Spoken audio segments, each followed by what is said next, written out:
求めるで、生きていく、そのためにはこうリスクをかけるのは自然なことかなと思って、そういう人生だなと思います。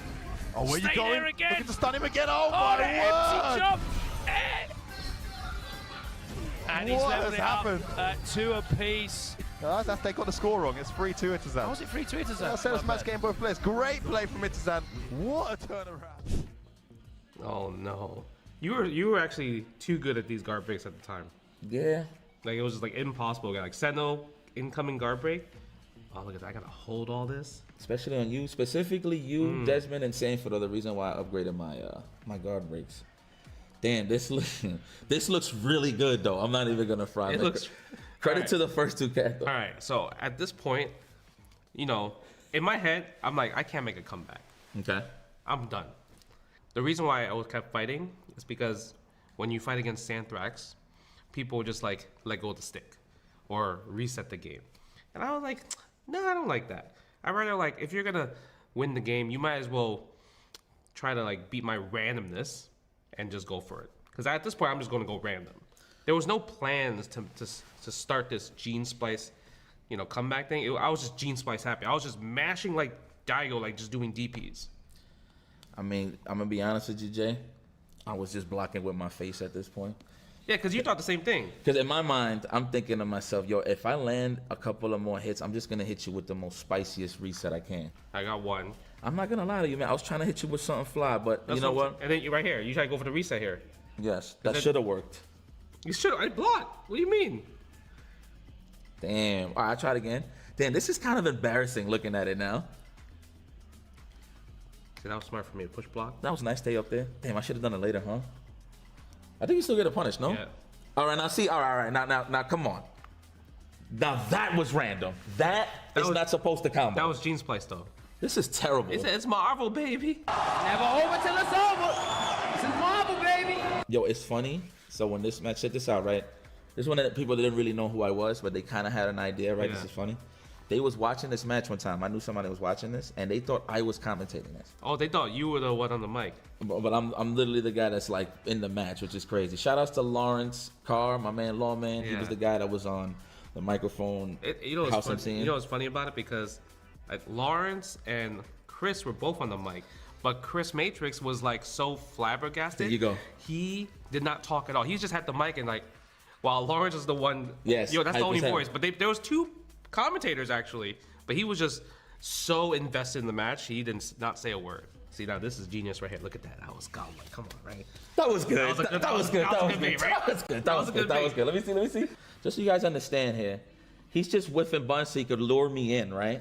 And he emptied. You know, did you empty here? No, I double jumped. And then you did. Okay, you double jump empty though. Yeah, because I double jumped, thinking like, oh, he used his air resources, so that means I get a free mix. So I landed. I was like, you know what? I'm not trying to take this mix. So you DP. I just DP'd. Nice. I didn't even have super to protect myself. I know that was all in. Yeah, that was definitely all in. The Casavas was definitely on the That table was definitely today. all in. All right, now let's put this to rest. Okay. This wasn't even supposed to happen, regardless. Yeah. Let me see. I Look just at want the to. trades though. We good. Let me see. Look the size of the punish. Nice. Launch. Where my super at though? No super? That's the Henry. Is that the Henry say? No, that's Laurie. He said no super?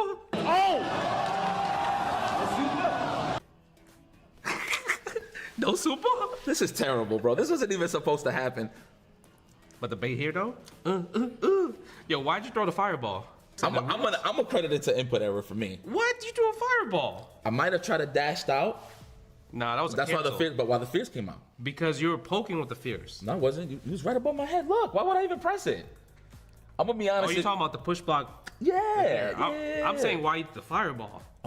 Maybe I tried to dash. Got the inputs incorrect or something. I don't know.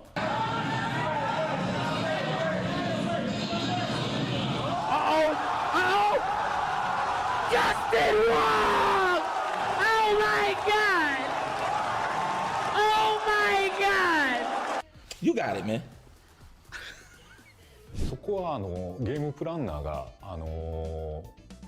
立案初めて画廊伝説のアイデアを思いついた時点からストリートファイトを使うキャラクターを主人公にしたいっていうプランがあったようで、その時点から、まあ、ストリートファイトなんで道着は着ないだろうと、街の中を歩いてるような普段着で、戦う主人公を作りたいっていうアイデアはもうかなり初期から最初からあったというふうに聞いてます。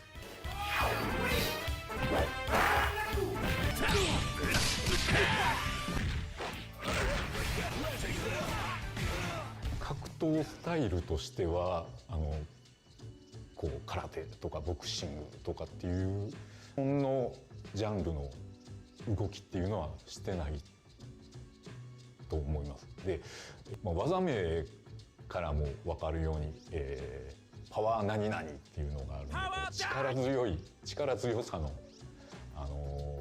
強調したような技っていうのがやっぱりテリーのこう魅力というかの一つなのかな、特徴の一つなのかなというふうに思っています。技の一つ一つのこうポーズが、まあ普通のこう武術の、攻撃を出した時とはまた違うこう、まあヒーローのようなかっこいいポーズをとってるっていうのも特徴的なのかなっていうふうに思います。はい、テリーの攻撃っていうのは、特定の武術とか競技に縛られないような、まあ、どちらかというと喧嘩に使うような技が多いのかなと思っております。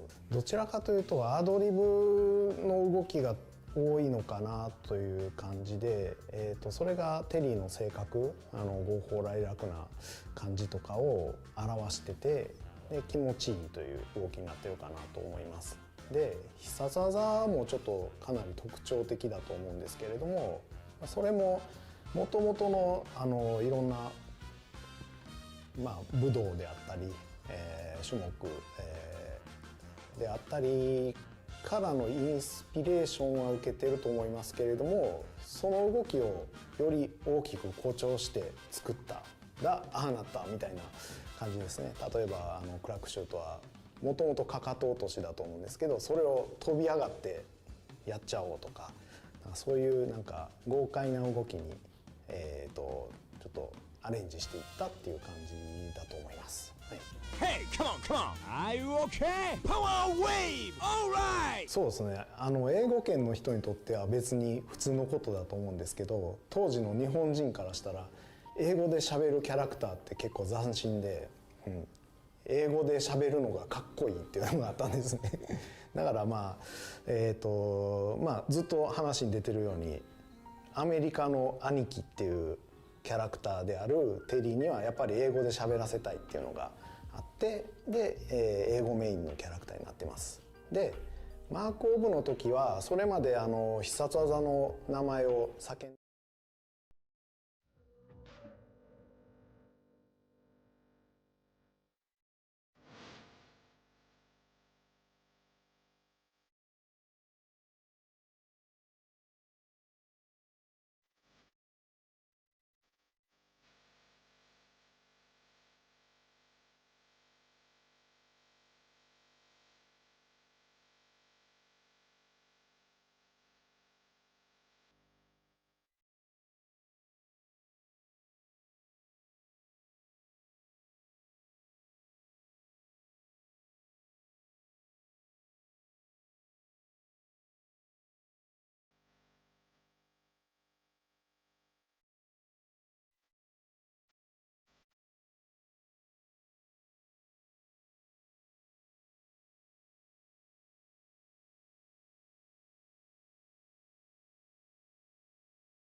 That's it. Wow, what a game.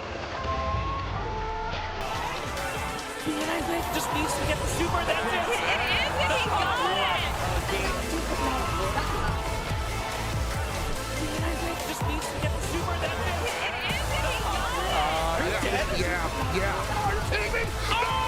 we got the thing.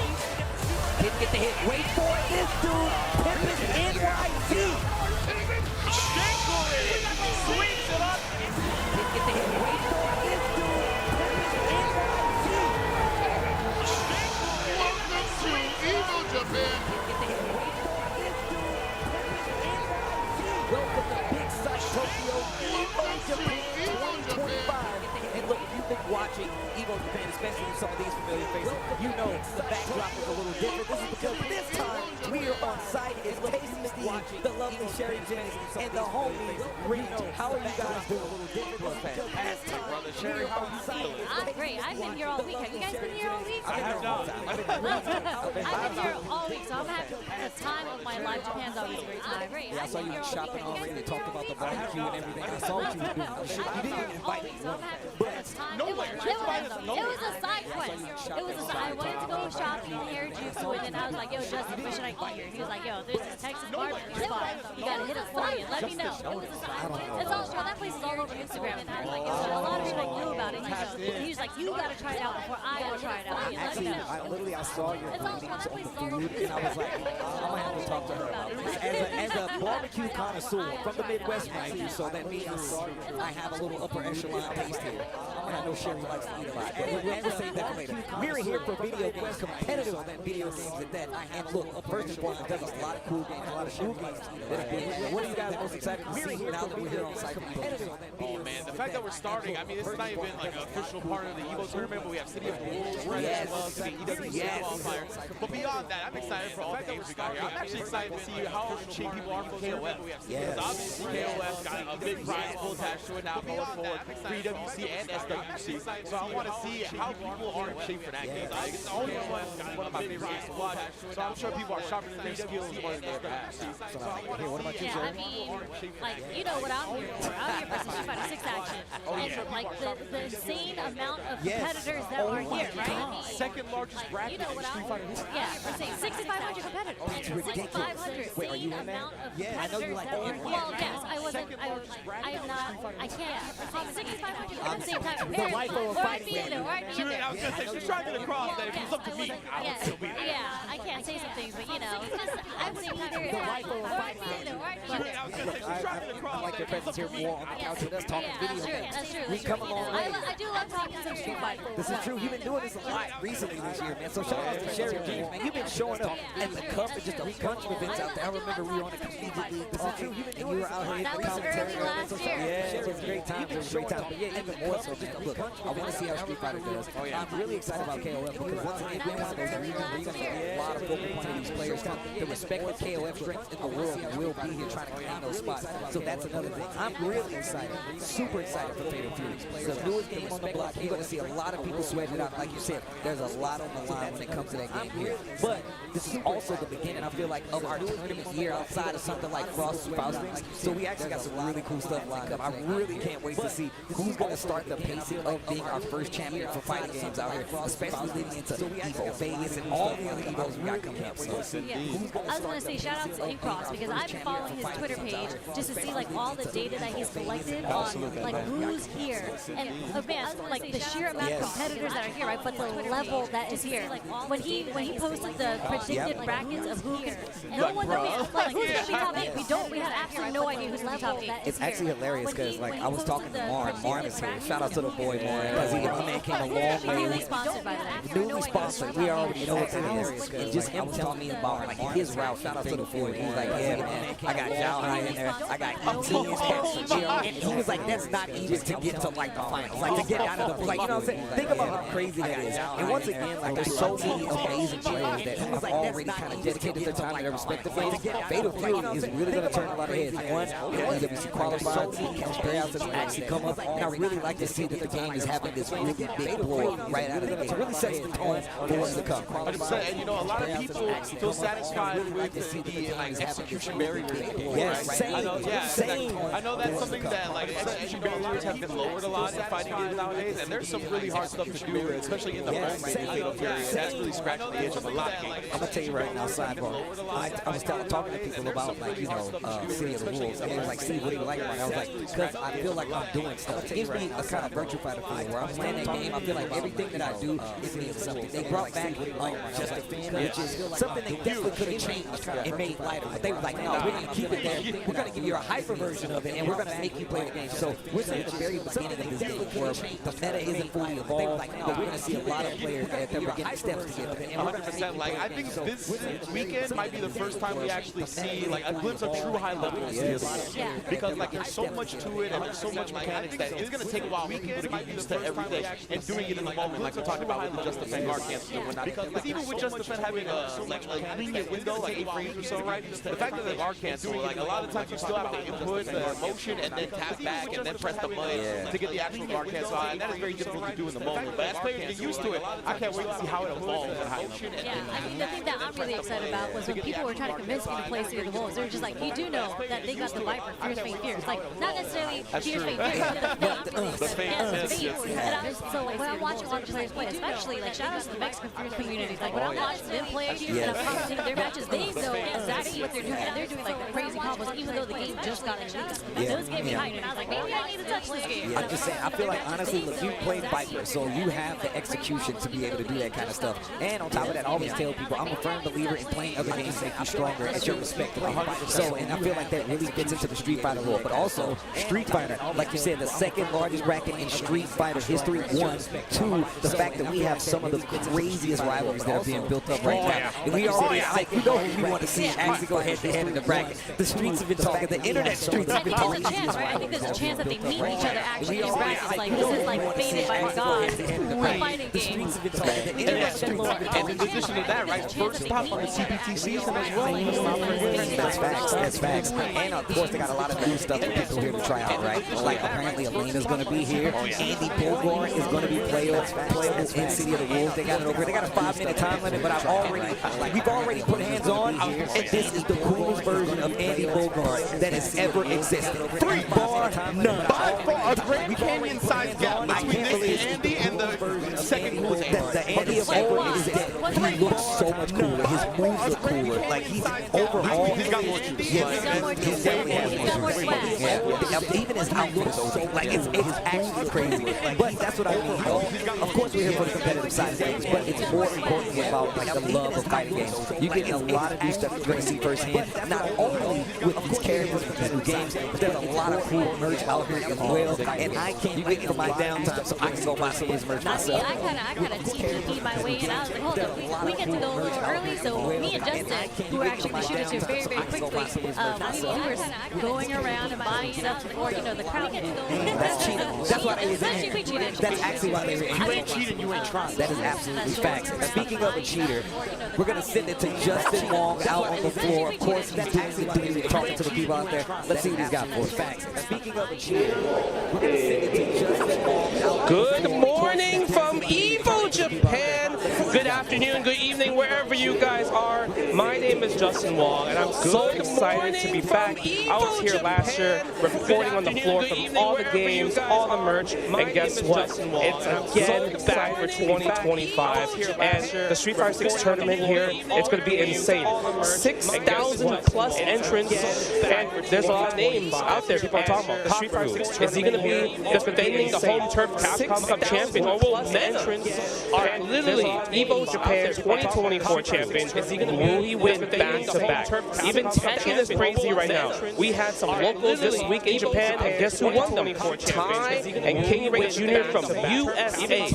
Bring the Fire 15. It's got a big prize pool now for SWC, so a lot more players are out and hungry and willing to win this. So tournament's going to be crazy. This is the biggest Evo Japan up to this date. But the one thing I love most is I love merch. The merch here, every went crazy. New controllers, new clothing, just new everything. The lines are out the door. Doors open at 8:30 a.m. and literally there's a crowd of just everyone lining up to buy merch and everything.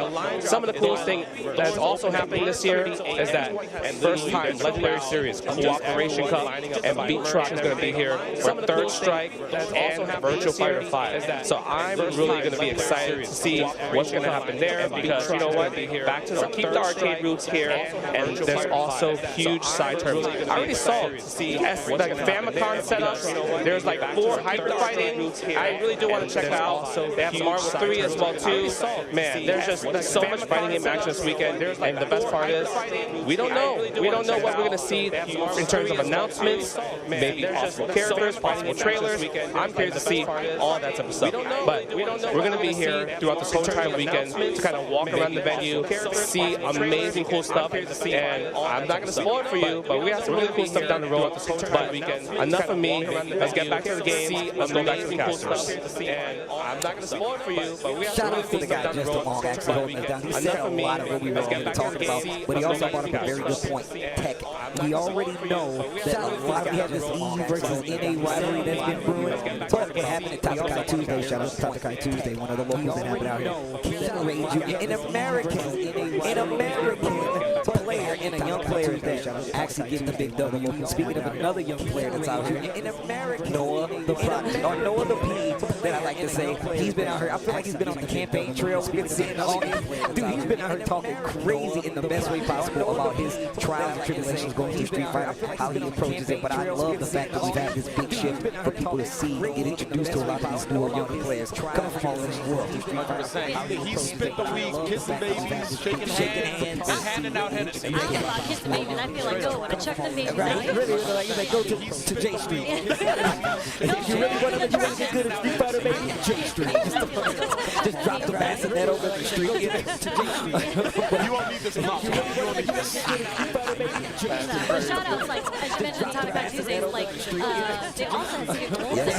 So shout out to Super Moon, who actually was, like, I feel like, because he just got recently picked up, right? So it's good to see that. So we were at Level Up Expo in Vegas, but like, like 2 weeks ago. Yeah, so you were saying that he didn't want to show up because he wanted to grind and kind of expo and practice on City of the Wolves. So it's good to see that he actually came out here and won the local episode. They're saying that hyperbolic time chamber is working for him. Listen, as somebody, and Rand, you know this, Super Moon used to come over to the house and play Marvel with us and Dragon Ball. He's one of them. He's a grinder. And on top of that, I love seeing his updates when he's like, I don't like this character, I like this character. So the fact that he's putting his words where his hands on to play these games and actually come out and qualify and just get these big dubs. Always been a fan of Super Moon. It's good to see him coming out and also amazing. He got some love like that. Man, and just to get like a thorough line of these 3 players that we talked about, King Ray Jr., Gold Prodigy, and Super Noon, like, they're all young players, but they've all also been playing for like 10 years. Yes. Because they all started when they were like 9 years old. That's true. Yeah, Noah's literally 9 years old. I mean, look, it all begins somewhere, and we're going to begin these games. Tekken, like I said, is where we're going to go.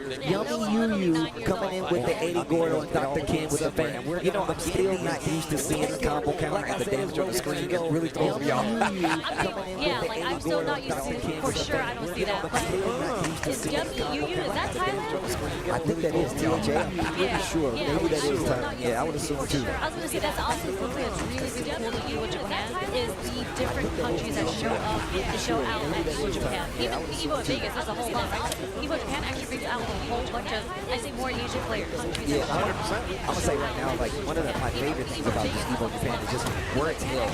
We get so many of like Asia that comes here to play. We get, and a lot of people say it's one of the strongest territories in fight games overall. And there's so many players, and I say this a lot, that don't get to travel. That we'll see first time that Ray Jordan is gonna hit Dr. King. Yo, the eyes, the dragon, the weak, the pupils. Dicks. Nightmare still alive. Big damage. Yes. The animation's kind of lit. I'm just saying, bro. You bring the spotlight down on it? Oh, nice. The little side step right here. Just the wall that fits the rest of the heat. Young Yu is in trouble. Young Yu is in trouble. Nice. Little side step. Stop the cold close it out, but obviously can't hold strong with the bank. And once again, this is season 2 attack. A lot of characters got brand new rules. They've added some brand new system mechanics as well, as well as just adjusting quite a few things. Still in the part of adjusting because that's what happens. But there's so much changing when it comes to the meta range because a lot of the characters got changed. For the better characters like Asuka, one of the reasons you see King Ray Jr. doing really well, these characters got really strong and they made her a lot more prominent when it comes to the meta. But this is exactly what I want to see from Tekken right now because once again, I ain't gonna say we're in the motherland of Tekken, but we are very close to one of the original places because, you know, Korea, Japan, but of course, Pakistan, who unfortunately has not been able to show up to things like this because of these systems. Yeah, well, it's funny that you say that this is like the motherland of Tekken because this is actually where Arsene Nash had his first win. Yes, like that was his that's debut true. and That's he true. was I remember, shout out to Kenny Omega, he hit him with the interview the minute he got off the plane. He was like, yeah, man, I just came from the airport, I'm tired, but we still here, and my man still won the tournament. Do you know how crazy that is? And wasn't it like, was it Novi versus Lee or something happened a while ago where Novi won and he's like taking to Japan? Yes, and I love reminding the world of that. I love reminding the world. But that's the pride that comes from, like, especially some of these older games like Tekken, right? A lot of those players, they hold it high in their heart. So I know he's saying that, not a stranger to it, but also, like, that kind of calls for the people in power to be like, Pakistan was like, you know, what? And then we saw, like, this big event where King Ray spotted also a couple, 2-3 years ago, the John and some of these big players came to Japan. It literally just ended. And it was nothing but Pakistan top 2. That lets you know just how strong they are. And now they've become the more powerhouse of Tekken than anybody. So. Speaking of powerhouses, I feel like I've heard a lot about Bang just on a recent Tekken 8. Is he still prominent in the meta?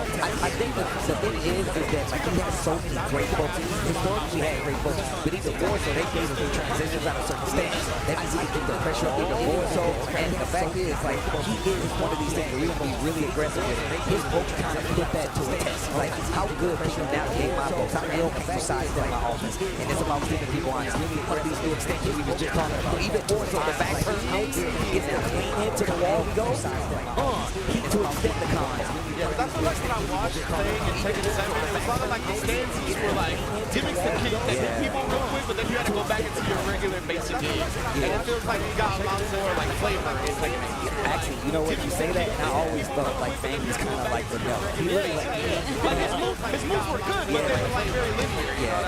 No, you're 100% right. But they definitely don't kind of flush them out when it just comes to Tekken 8. Like I said, a bunch of these characters got new moves. Speaking of characters in Tekken 8 who are kind of like almost completely different, Eddie Gordo, my man is almost completely reworked. He has brand new moves and the way he stands work are really different. And on top of that, another good thing to Tekken is some of these characters definitely have stances and powers after they hit you with certain moves. And he's one of them. He hits you with a move. He does get that Majinga power up, and it makes him even stronger.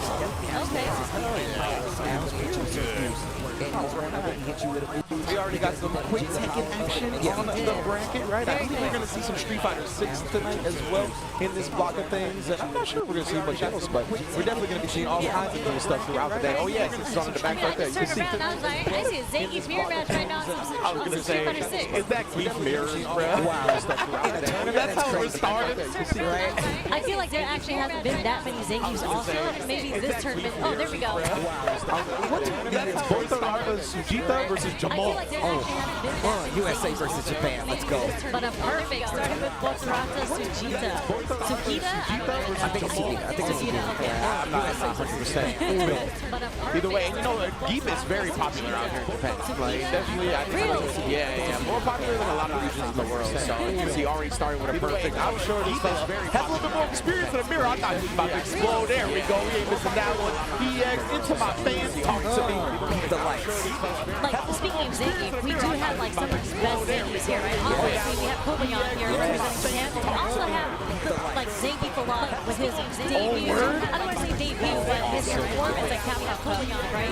Hot off the heels. Actually, that's when I love seeing players, like, come out board. So we always like these big pop-off tournaments, but even more so, I like the follow-up. Because after that, people are looking at you. They're ready for your character. And look, even though we might not see them all the time, having those people to kind of stand above the rest of these specific characters are kind of like the bread and butter of like fighting games and what it means to be good in these games, right? 100%. And like you said, Sherry, Zangief Gulatos had very few offline performances performances, right? But all of them have been extremely strong. He got top 8 at UFA. He has a real hell time at Capcom Cup with his block, you know what I mean?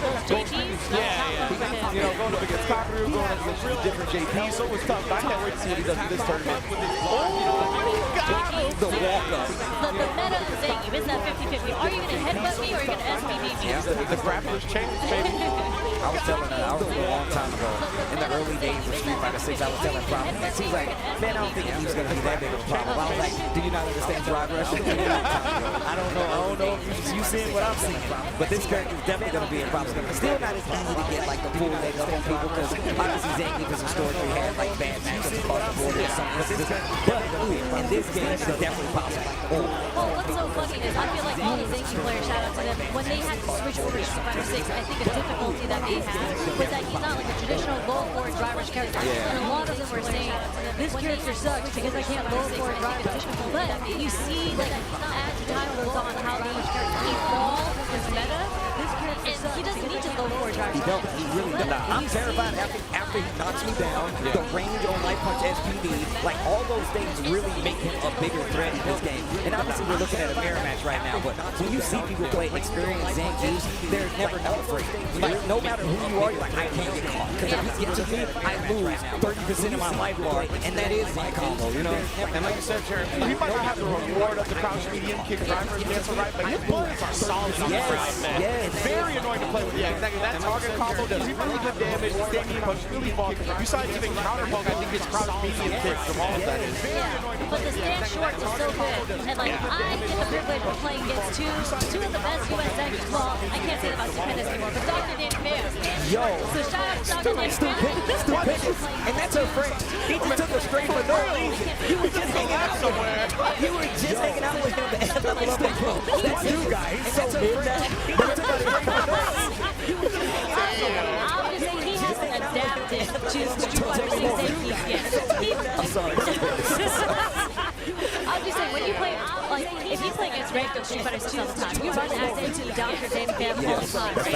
And then people talk about, like, how the hell do you play against Zangief that gets his fights all the time? Yeah, it's almost impossible because once again, you're so afraid of the throw, like, it actually magnifies. You're like, if you're fighting a good Zangief, you're like, I don't know when they're going to SPD me. So you're trying to navigate these buttons, crouch your medium kick, that driver sweep, trying to make sure he stays out, and then you get scooped. And then you're like, it's real fear. It becomes a horror. I was going to say, something that they do defensively, right, is like jump back a lot, and then you have players like Zangief Bilal, who has a really high hit rate on level 1 super. Just because you're trying to get away from him, it's just like, you just take away all your options. What are you supposed to do? Think about that. Like, that's how the meta has evolved, like you said before. Like, you really have to add that to the Zangief stack because not every Zangief is going to play the same. I think that's why Zangief Bilal is actually really strong because he's that one little nuanced thing. He's like, I know people do this, and that means the mental stack goes high. That means he opens you up. There's more certain stuff like SPD and finding those open. So this is what I really like about this character. And specifically with Mulatto, I really love how unshaken he gets. Yes, my man, he's stone face, no moving, no. The comeback that he had against Kakaru because he had Exactly, right? Like, to play Zangief at a high level against these nightmare matchups like a JP or something like that, that's what you have to do, right? You know he's going to get hit. You know there's going to be rounds where it feels like you have no chance. If you can put that in your back of your mind, have the short-term competitive memory, that goes a long way. You know he's going to get hit. Oh man, you're breaking a lot of good points right now. But good points to PlayStation, man, for actually holding us down, man. Those PlayStation tournaments have definitely been coming up a lot more in the last few years, but also you can combo the competition, will combo the rewards, and cash exclusive items when you're in a PlayStation tournament. Sign up on PS5 right now. And that's also one of the things that have kind of evolved with the community is the fact that we can actually just sign up for the tournaments and play straight from your PlayStation. So sign up for PlayStation for actually making it an option for us. You can do it straight from the home screen, which is amazing. And yeah, great. And make sure you guys sign up as well. They've actually actively been sending a lot of players out to these big events. So when a PlayStation tournament, you can be here at EVO Japan or EVO USA. Yeah, what was that thing was for? Oh man, I can't remember the anime game right now. It wasn't Yumi 2, but they did the PlayStation Tournament Series a little while ago, and the PlayStation Tournament Series winner went to EVO and then won EVO, right? So yeah, it's a really, really sick tournament setup. I mean, it's really cool how like the ecosystem has changed, like for Tekken and everything. So we all have like Pro Tours now, but there's so many online qualifiers now that really didn't exist before, and they'll send you to what has changed. Well, look, I'm glad you said that, but 8K AK, we're the Philippines. Yes, all the way from the Philippines. Shout out to the Philippines. Y'all already know what it is. One of the strongest Tekken scenes out there. One of the most devout Tekken scenes out there. And AK is one of those shining champions, man. Or I call him my little brother because I've known him that long. He's a super. In fact, I've been watching him play Tekken so long, he was shorter than me at first. And now I'm tall. That's how long I've been watching this guy. But he's also one of the shit that put this character on the map. And on top of that, you go back to combo work, he had one of the craziest combos that really started like a combo challenge. It was a wall-to-wall challenge. And it was this guy that actually started the tournament by the craziest combos. That's ridiculous. And sponsored by Na'Vi too. That's really sick. Like I'm a big throw ahead. You see the Na'Vi tag is always very enemy in fighting games. Oh wow, that first extension on the wall. That's really sick. This Lily player, I don't speak Japanese, so I can't tell you what that name is. But you can tell, actually showing a lot of respect to AK. Wait a minute, he dashed extension, tried to get the wall splat, but it did not work out. So the Lily player base beating the allegations of Tekken 8 or not? Well, the thing is, Wait, what are the allegations? Don't worry about that. so I will say this though, one of the things that they've changed recently in like Tekken 8 Season 2 is that they made sidestepping a little easier, a little stronger. Lily has historically had a better sidestep than most characters in the game. So now, if you fight a good Lily and you are doing a lot of linear moves, you are probably going to get beat up pretty bad. But that does come in through with the fact that they gave a lot of characters in the game better track moves across the board. So you have to outplay your opponent. It's not as simple as having a great sidestep. That's what a lot of people default to, right? Try to get at it. The pressure that they think is coming is a good, just like defensive flow chart to do, and now it's a lot harder in this game to get away with that. It's definitely a lot harder. Even with like Heat being there, most people know how to actively defend against Heat, know how to sidestep properly. Then you can see how they actually approach a great break. Hold on, like the low, 18 seconds up on the clock. Rage is on the side of the Lily, down 4-2. This should be it. Back to the combos and Tekken are always questionable. You can't say that about AK. He got one of the board. Yeah, man, you see the time winding down right there. It's like in every fighting game, whether it's 3D or 2D, when the time's running down, who's going to make that first move? Lily player came up just barely short on the range of that, right? Great job from AK being great. AK, man, I'm telling you right now, every time I see him now, I just think about combo. We get an amazing run combo breaker actually. Champion on top of that. One of the people that took out Arts and Ashley. This is the guy who's running them. And it was an amazing run. Once again, I feel like if you see how he's been playing, how much better he's gotten, and just how consistent he's been coming to these tournaments for so long, man, he can't. It's just like Lord of Prodigy. It's just like all these other young players we've been talking about, the King Rays, just how he's still putting up a fight.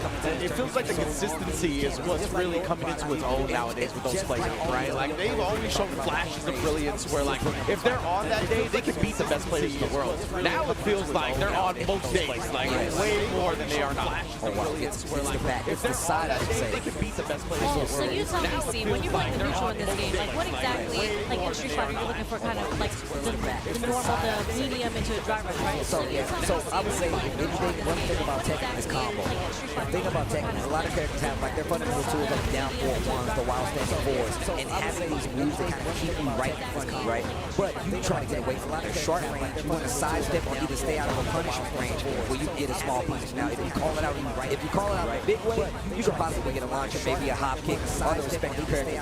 But a lot of times, you're zoning to a spot to where you want your opponent to whip or block a move that's punishment just so you can get that starter and get your game. Yes, you see a lot of what AK was doing right there was harassing with that very fast low, right? Yeah, you see, right? So he's doing a lot of that to get the person to duck, and then you punish them like that. That's exactly what I was We're talking about some conditioning right here, right? Precisely, yeah. So that's I feel like you look out for it, taking a lot of like that. It's like quick type moves that aren't heavily punishable, that get you to block a certain way or sidestep a certain way, and then the opponent will counter it that way. But I feel like it's honestly very difficult to get a handle on neutral in Tekken unless you play yourself. Like, I remember asking Bricks about it at Super Arcade years and years ago, like the question you just asked Steve, Sherry. Like, I asked him that exact question. And the answer he gave me, I did not understand at all. I was like, what the hell are you talking about? Until I played it myself. And then it makes a lot more sense. But yeah, it's a great game. It's really, like you said before, if you just have to say crouching into a driver, not so much. But you're looking at these short range moves where you literally, like you said, trying to condition people, right? And then sometimes you go for the bigger moves. The bigger moves are typically more punishable, so but you know that something your opponent's going to do it, you block it like you said. You block one of these big moves, you block one of the big track, you punish it, take the launch, take the small damage, you reset the neutral, because you're really more about position than anything. Yeah, okay, yeah, that makes sense. Just kind of like littering the neutral with a whole bunch of smaller, medium buttons. And there's a lot of moves in Tekken 2 where they will like move the hurt boxes, right? So you will dodge the things that are incoming from the opponents. That's another thing people throw out. Now we got Francisco and don't dodge for hurt boxes, right? I'm a fan of the Marisa. I was gonna say, there's not a lot of Marisas out there anymore, so it's kind of refreshing to see a Marisa out here. But there's a ton of Eds in Japan. Yeah, and I'm gonna tell you right now, this is definitely one of these matches you really gotta be careful from. The flicker holding that at this range, you gotta call it out, and it's still really gonna get you that much either way. So yeah, but something that Japan is really good at doing is using the parry system. So like really good recognition on Dokudami's part to parry Snatcher, because it changes the range that it pulls you in, so you don't have to worry about the mix-up right after that. yeah, if you get the parry, you definitely have the opportunity. But also perfect parry is a lot harder to go through. Oh, this is gonna hurt. To the wall, back heavy, it just takes a big chunk of damage, gets the big charge, back heavy once again, and you see how quick that round turned around. That was 2 mistakes. Maybe it was more great because it was like the first little interaction there, but my man Francisco was holding up in that last interaction. That's scary. That was 2 mistakes. She hit him with a mantra, man, bro. I got you for 3 minutes. 3 minutes. You ain't going nowhere. You ain't going nowhere. We back at this corner again as well. Both players stacking hit him either. Like that, playing out of the range of the snatcher. Yeah, that's the thing, right? Ed has a lot of long range moves. He's gonna harass Marisa. She's not gonna be able to use Superman punch for free. Like a lot of things that would get her close. Ed's just gonna be throwing out the counter. He's gonna harass Marisa. Playing back a little bit. This is but we can always get a proper jump time in. Oh, no, we're going into it. We're going into it. This is fear right I was gonna say that's strike going from death, right? That's where she's gonna put the back. So it's gonna be interesting. What is Francisco gonna do to survive? drive rush. This is fear right now. No, not even. Gonna just keep his corner and try to lock him down. He's got the charge, heavy punch. Able to counter free, trap him. Little shimmy there with the crouch medium That's a punch. blood sprain for you. But Dokudami is doing a really good job at like finding the proper way to jump in, because there's in no world does Marisa beat Ed on the ground. Yeah, but also he still has Snatcher that can catch you. So if you kept the proper charge, oh no. Oh, I thought he was actually holding the heavy hit one there. He held that. I honestly thought he was holding the anti-air one. And then again, right, even Drive Rush as well is a great character at shutting that down. This is general, so hard to approach on the ground, even for other characters. Oh my goodness, but the DI is one of those ways in as well. Look at the damage. To the wall, hold on. Big jump in. Oh my goodness, but the Throw. DI. Oh, you already knew what was coming. Yeah, 100%. Like, Dokudami committed to that DI when they saw an animation, right? Like, it could have been a flicker, whatever it would have been. Like, they were just throwing that DI out. Which is actually really smart, because that's kind of how you counter Ed on the ground. Like DI, a lot of his strings, a lot of his moves are DI. Especially for her, right? Like, literally, you either do like scoot him or you do defense just to make sure, or you literally have to just DI in a range where you assure that he's not prepared to deal with. I mean, Francisco, I feel like all his hits, all the damage he's gotten was like off straight hits. Like, he hasn't really been able to convert off any of it. Yeah, you saw he tried to let go of the flicker to counter the Superman punch, but it's too late. Dokudami got the reach, and oh, you're going to learn a lesson today. Not dead. Oh, you trying to be greedy? Nah. Give me that. Nah. Spin out level 2 to stop the pressure after the knockdown. Okay. Dokudami, okay. You know you can't be cheap on the first date, dog. Nah. You can't do it. Level 2 to stop the pressure after the knockdown. And another thing, Francisco put himself in a situation, get back up to this corner, and that drive bar be looking a little dry. I love that. The step kick snipe too. That's a great trade for those guys. No fight there. Oh my.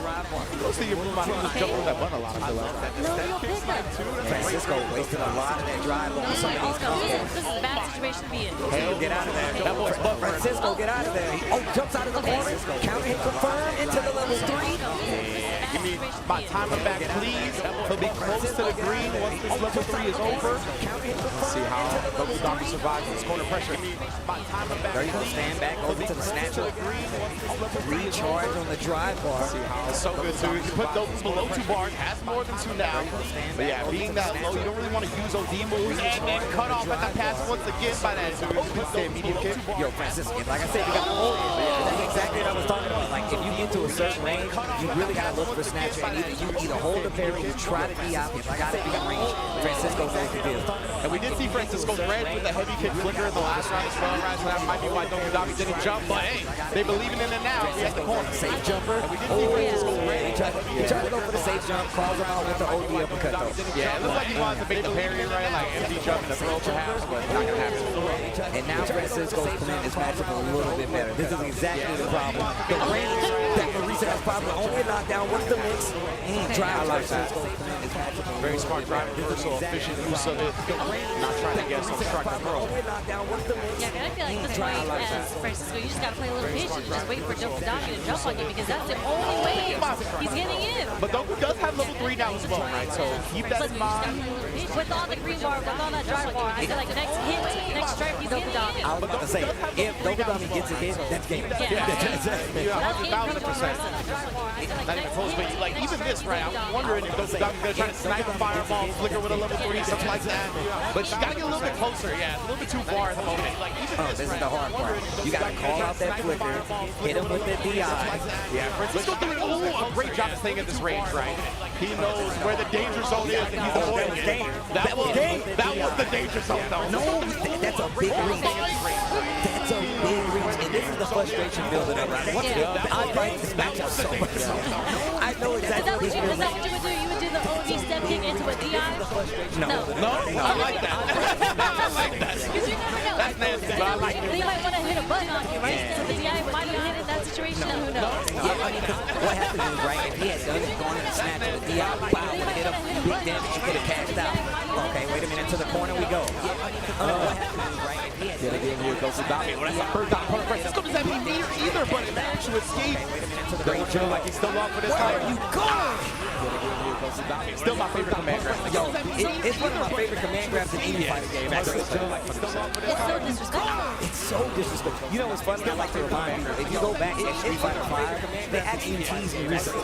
If you go to the Coliseum stage, there's the characters, the statues, they're doing that exact command. 100%. 100%. And I saw that and I'm like, oh, that's actually kind of dope. I don't know if anybody else called that, but I definitely No, I did not catch that. I did not know about that at all. The only thing when I think about something background on the hippo is the Elena stage. Because those are the best hippos. No.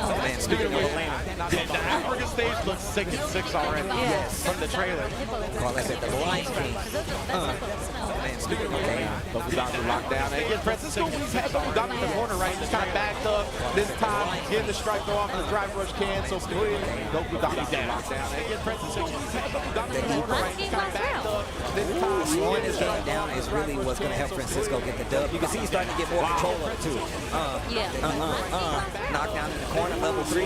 The parry. Trying the armor, just threw her out of it. Very nice.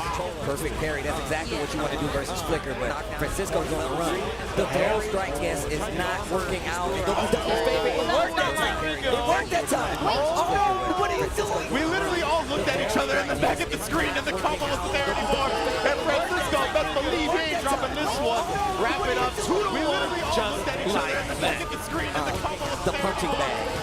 I feel like when you make those hard call-outs with like drive rush GI, you've already committed to that, which will kind of help you realize you got the hit.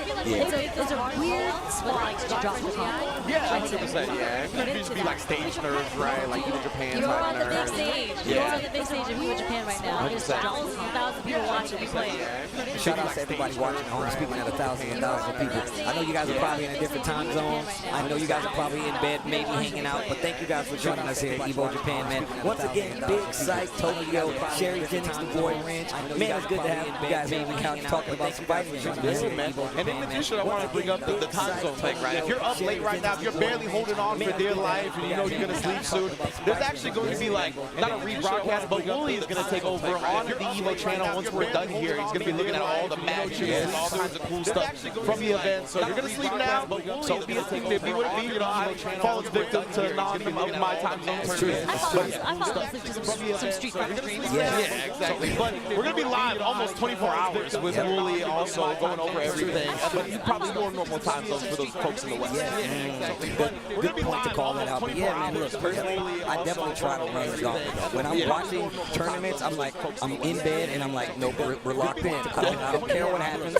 I will stay here. If I fall asleep, so be it. A lot of times they just keep running them back and forth. It's always good, always good. Oh, man. No, and just to get back, I was thinking about this. I'm like, man, every time I come to like big tournaments like Evo, like, I'm like, man, I really wish that I could like enter. I remember my last Evo where I had to DQ myself, like playing amazing. When was the last time you entered a tournament, Steve? Last time I entered a tournament, maybe, oh man, it was some, it was a NorCal tournament. The Foundry. It was at the Foundry. They still have tournaments there. They still have tournaments there. Yeah. Okay, I know, like, shout out to the Guild House. I know a lot of tournaments are held up there. And I keep saying that I'm going to go to Guild House, but I'm never home long enough to actually make a trip. So shout out to Guild House. I will be there one day. Yeah, it seems like a super dope local. Hope to make it there one day myself. Shout out to Guild House. I will be there one day. We do like Leroy. I like Leroy. How was the Leroy transition from Tekken 7 to Tekken 8? So at first he wasn't as strong, right? In season 1 he wasn't as strong. Even though he does have like, they added like chip to this game now, right? And he has moves that really do take a lot of chip damage. And you haven't seen many Leroy that actually do very well, but shout out to Breadman, who is one of the more dedicated like Leroy players out there. And he's still really strong. A lot of characters across the board, they do damage even, but Leroy's one of these characters in season 2 that got a lot better when it comes to damage, has better options when it comes to combos, and of course, it's still very ridiculously cool. Thank you. I'm so glad you ended it that way. I was gonna say, like, his moveset is really, really cool. Yeah, I think it's Game China, if I'm not mistaken. Shout out to Johnny. Yeah, in Tekken 7 he even has the intro with the doll. That's cool. Super sick. It's honestly been one of my favorite characters. So I'm glad to hear that he's got some love in season 2. When they showed him, when they introduced him in Tekken 8, it's called like the grandfather of like swag or something. They like the grandfather of drip. That's what I'm saying, bro. I mean, he comes out with the keys and all, so I'm 100% he's dripped out. I was really about to say, I know you about sugar, man. That's the dog name. That's the dog. I was like, who's Sugar? That's the dog name. To the wall we go. How does the team fall on the tiers as So, look, there's a lot of discourse about how good Steve isn't right now in Tekken 8. But I think just overall in Tekken 8, they did make it to where this up-close damage means he's that back one, but that line stance, he actually has a way to get out instantly and get a free launch. So even though he has to keep his approach up close, now that he does have that stance, he can get out of the way, and he can still get it down to easy to get top of it. So he gets the starting offense in a lot of instances. Oh, the cane launch, bro. Get out of the way, and he can still get big damage. I do love the combos in this game. Like, they look so sick, especially if you're getting it off a launch. It's just like, ooh, it can hit. Look at the damage. So, 50% off that joint. And one of the things, and I haven't really like talked about it, one thing I do notice about Tekken 8 in this more recent version is that they have like kind of the longer. You have these longer combos, but you have more instances in which to drop them. So yeah, they are flashy, but you do have more instances to actually drop combos in this game. Actually gonna bring this back to the brink of the feed. My man had all the magic in that pixel, bro. I was about to say, my man had a little bit too much magic in that pixel. Look at that. The 1X. With the black dragon, no. That's fine. That's fine. And a little bit too much magic. Always be a fan of 1H punches. The sugar. Damn, she did the dog head tilt. Like, what's wrong with you, bro? Like, what's going on with you down there? Shout out to B-Boy. He's one of them, bro. That's so cool. Yo, I actually asked him. I was like, yo, who's up? What's up with B-Boy? He was like, oh, that's me. I'm like, get out of here. Shout out to B-Boy. I always got to call him. I was gonna say, whether it is or isn't, if I was him, I would take credit for it too. If I was in that position. Man, look at that. He's like the grandfather, the grandmaster of drip or something like that. The forefather. I taught y'all how to do this. That but damn stuff. The grandfather. You gotta be careful. He does have the stance. His stance actually has an auto roll parry on it, so you really have to be careful when he goes into it. But his transitions in the stance isn't the best, especially in this game now where you can just get hit and go in and then they just take the offense back. Is the double slap down, is that a strong team engager? Yes. Yeah, I feel like, I remember that from Tekken 7 being just a strong move in general. So the fact that they get the heat off of it now, that's pretty slow. And like you said, like I was talking about before, you see the chip damage you get off of that, and it puts you in a real bad situation because, that graveyard should. I actually thought it was gonna live. So how did the Rage Art get beat there? So the thing is, you still take the respective damage from the hit. Yeah, it's like armor. You just die. And that was real close. I didn't know what was going to happen. I was confused here. I didn't know if they were going to live or not through that strike. And I had the idea, I was like, well, but let's see how much life they have. And that was the hard part. I just couldn't tell from the life.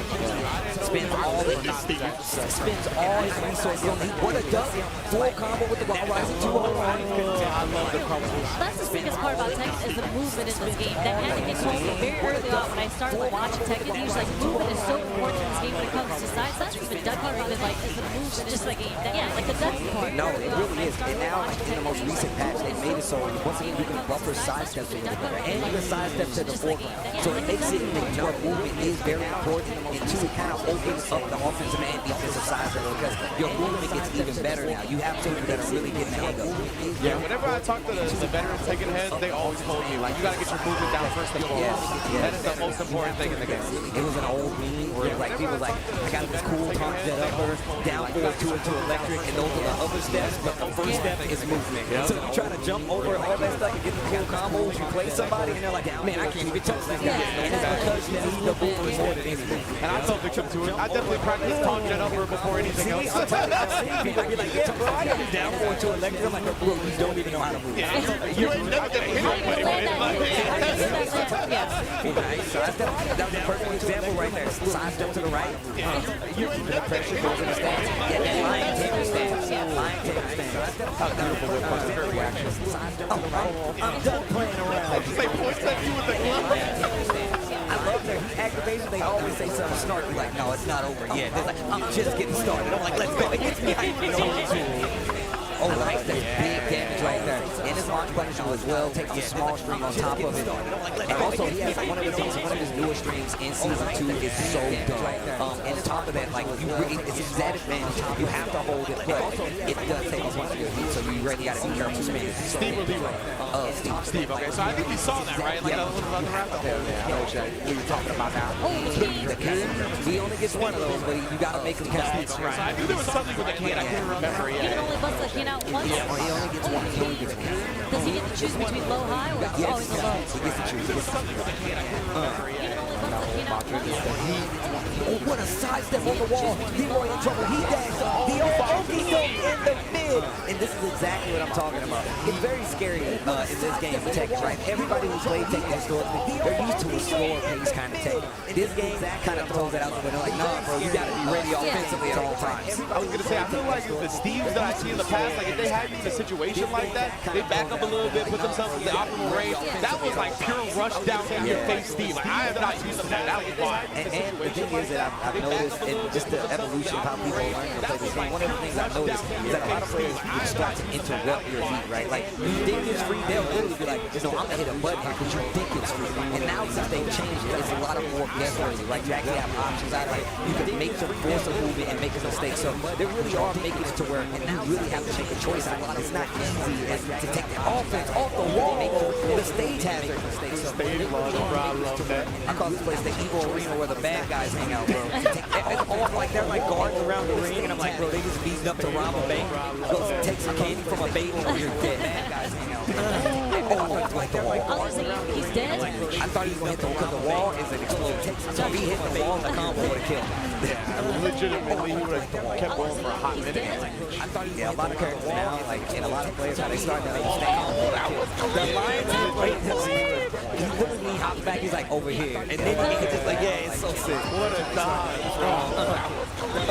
Lion takes it to the wall. He literally hops back, he's like, over here. And then he starts off with the low string. What it does, tries to punish with the wild standing two right there. Did get it the massage. Lion takes it to the wall. Okay. Had a little power pressure on there as well. With the low string. What it does, tries to playing around. Did get it the massage. Oh, look at that, leans into the punch though. And that looked like what you were talking about where somebody was trying to challenge, right? Like he tried to challenge with a button and he just got countered. That was good stuff from Seagal. That's one of the things with Steve, using that new string, especially when he's a heat, you don't want to actually challenge it. You're just gonna get, it's gonna take mad damage on top of it. That's one of the things with Steve, using that new string. And now they're playing a lot more respect. Going into that Herman stance, which like I said, he had his parry out of it and no parry. Ooh, the launch. We're going to the wall. I can't remember if this one blew up or not yet. It's already done. Done playing around. Extend with the heat, the massage you on the wall. Go get up. OTG almost put him away. This is what I'm talking about. Look at this, bro. And uses the last mix for a crouch mix. He's on the fist of a champion. Let's go, Mad Cats. Look at that sponsorship. Sponsor Mad Cats. And recently, I just saw they got a booth over here with the Mad Cat shirt making a comeback. That's crazy. You see the limitless joint? No. Oh, really? It's like the design of the old Mad Cat stick, but it's limitless. Yeah, it's hard. I might have to investigate. I believe we're gonna have a segment with Mark Man showing off a bunch of cool stuff later. So most definitely, y'all will be able to get a glimpse of that at the very least. Yo, that's cheap. I like how I just looked over and just saw it out. Yeah. I was like looking at you talking about six, and I looked over to the screen, just saw it out. The omnipresent song, bro.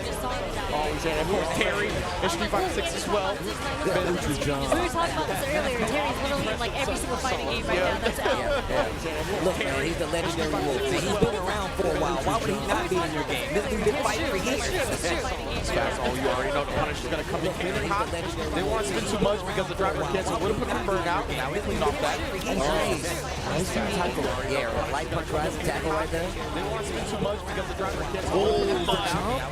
Yeah, that could have been a lot worse, right? If he actually jumped it with the button. So hopefully gonna have a chance now. And have the corner. Oh, we gotta throw this man. Oh, that's two. What we gonna do with it? Oh, he took the throw again, the jump to get out of there. But my man's in burnout. Sonokawa in trouble. Oh, there we go. Once again, those sniping, those fireball attempts. No power waves here. Sonokawa in trouble. Didn't go for the jump this time to start off. He heard you, Steve. He's like, oh, I didn't start off with the jump. I got you. Sonokawa charging up the road with a little bit too much. Now in the corner. Oh, faded out. The light punch rising tackle. Yeah, I know. I played me a little Terry. Speedy throw, put him on a pixel. Pull that plug on the light support. Not just yet. Great block. That was a great block. My man burnt himself out with that driver's cancel. Yeah. I get it. Sometimes in the heat of the moment, you see a way to try to get out, and you just cancel to the driver and actually burn yourself out. 100%. Very Corner is so scary in this game, man. Like you are a lot of times your reaction, I need to get out of danger jump. At least I do. It's a bad habit. Man. And even right there, beautiful blow up on the timing of the throw attempt. Gombi is trying to protect himself, not gonna have it free. I like the drive reversal. Right there, beautiful blow up. Little jab, trying to keep him honest. I know what he's doing. Trying to gauge the jumps. Yeah, he's doing what it was. He's trying to keep him grounded. Little jab, trying to keep him honest. I know what he's doing. Beautiful anti-air game from Gombi, really jailing him in this corner here. Trying to go for the throw loop. Good empty jump from Sonokawa though, to not get punished on the landing. Overhead, gets the throw. Almost got a level 2. Almost. Oh man, you know he wants it. Good It's not count. We know what's coming. We know what's coming. Oh, he's dancing. No. Wait, what? Okay, I mean, It's the last round. This is gonna check me unless Honky. Well played, but Sonokawa was in burnout. Using a level 2, knows he wasn't going to step forward because he had you saw out. That was really good. That was a nice little checkmate situation. That was a good attempt as well. To stay medium punch, like it was almost perfectly spaced, right? Like, Can't the same medium punch first and cancel before? So that's exactly what I thought in my head as well. I was like, I wonder if that's what he was trying. Like, if he was gonna do like a It was delayed like a cancel. commitment. Yes, 100%. Like, there's no way you can So confirm that's off the exactly first what I off of thought. that. But that was actually the only thing he could have done to get away from me. Sorry, I didn't would have taken that round. Like, so I was thinking, like, was he gonna go for a late cancel, or was he gonna try to put it out there and let it recover and then do super after, right? Like, those were the two things that I was thinking of. But yeah, I mean, Sarge just clipped him at the very end, didn't even get a chance. He would have had to delay cancel, like you said. Yeah, because Sarge actually punished that. I get it though. Well, the games have been good so far. We've seen a little Tekken, seen a little Street Fighters, but we got to take a little break. But when we come back, we still have more Evo Japan 2025 for you guys at home. Stay tuned with Street Fighters. We got to take a little break. But when we come back, we still have more Evo Japan 2025 for you guys at home. Stay tuned.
sunglasses in the day, blue light glasses for the gaming at night.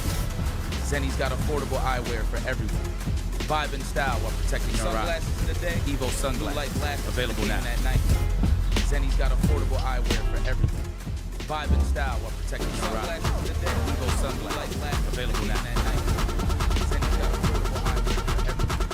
Vibe and style while protecting your eyes. Evo sunglasses available now. At night.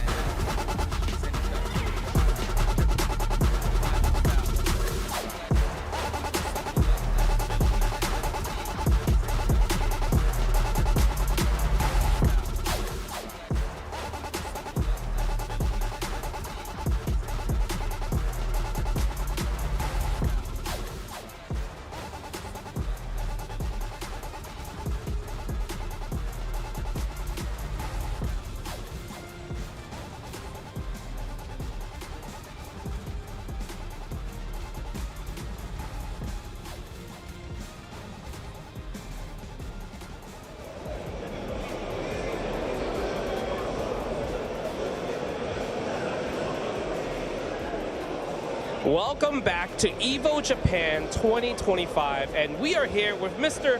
Markman. How are you doing? We were just talking about how welcome back. We were here last year doing the same thing. How you doing, man? We're back again. You know, another year, more people, more fighting games, and another iteration of the Arcade Controller Museum. So this is a pretty special one. I'm excited to be here with you, Justin. Yes. You know, I love collecting joysticks, controllers, anything in general when it comes to just plugging in a controller to play fighting games. But this guy has me beat, you know, I love collecting and the mouse controllers. And let's talk about, you were saying this is some of your, this was your personal favorite when you were a competitor. Oh yeah, the Namco arcade stick. It's actually starting our timeline. So on this side of the museum, we have the officially licensed PlayStation fighting game controllers. There's a little bit of a timeline of history. So everything from the PS Start all the way up to the PS5. The Namco arcade stick was one of my first like real Japanese quality arcade sticks. So it's been one of my favorite ones, and I'm glad we're able to feature it here. This was back in the Tekken 2, Tekken 3 days, so it's nice to have it here again. Okay, this one right here, like I enjoyed this one a lot because I never owned it, but I've seen friends that own it, right? So yeah, the Real Arcade Pro came out in 2005. It was really the first time we started seeing Sonoma parts that were more in a commercialized state. But again, this was like the nice pro level one. But after that, the Americans started seeing a different version when Tekken 5 came out. I think that's the one a lot of people. But again, this was talking about that as well. The Tekken 5 anniversary arcade. When it comes to just like getting a Japanese arcade sticks, before we were using MOS sticks, right?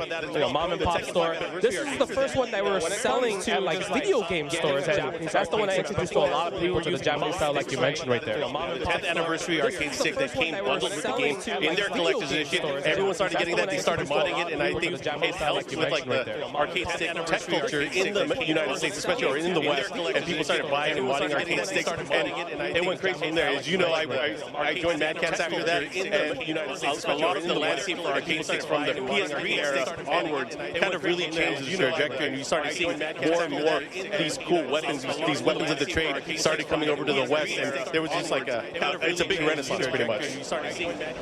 Some two controllers that I saw, I didn't know they were back to back, and that's godlike. It's right here, the Vulix, right, from Hori, and the Mad two controllers that I saw. Talk about these two right here. So this was the Vulix arcade stick, which was officially licensed by Taito, and really emulated. You know, a lot of people were switching to the Vulix style layout, but this was the Vulix control panel modeled from the arcade cabinet. So they took it to the next level, and Hori obviously worked with Taito on this amazing. Mad Cats kind of had the same idea. They wanted to make something more the size of an arcade cabinet, and that's why the Versus stick was created. You could connect two of them together to emulate a two-player control panel. But you know, this was in 2012, and things started getting crazier even more from there. And I don't know. I thought it was a really fun time. I know everyone started. You started using a bunch of different arcade sticks. I started using a bunch of different arcade sticks, and then you had companies like Razer and Quanba also join in as well. But again, it kind of rounds out the history of all the different controllers that we have that were officially made for the PlayStation. So again, I love the ecosystem and where we're at. But this is just like the PlayStation stuff. What about the community stuff? There's so much stuff. You need to go check out the community edition, the Evo Arcade Controller Museum, because I feel like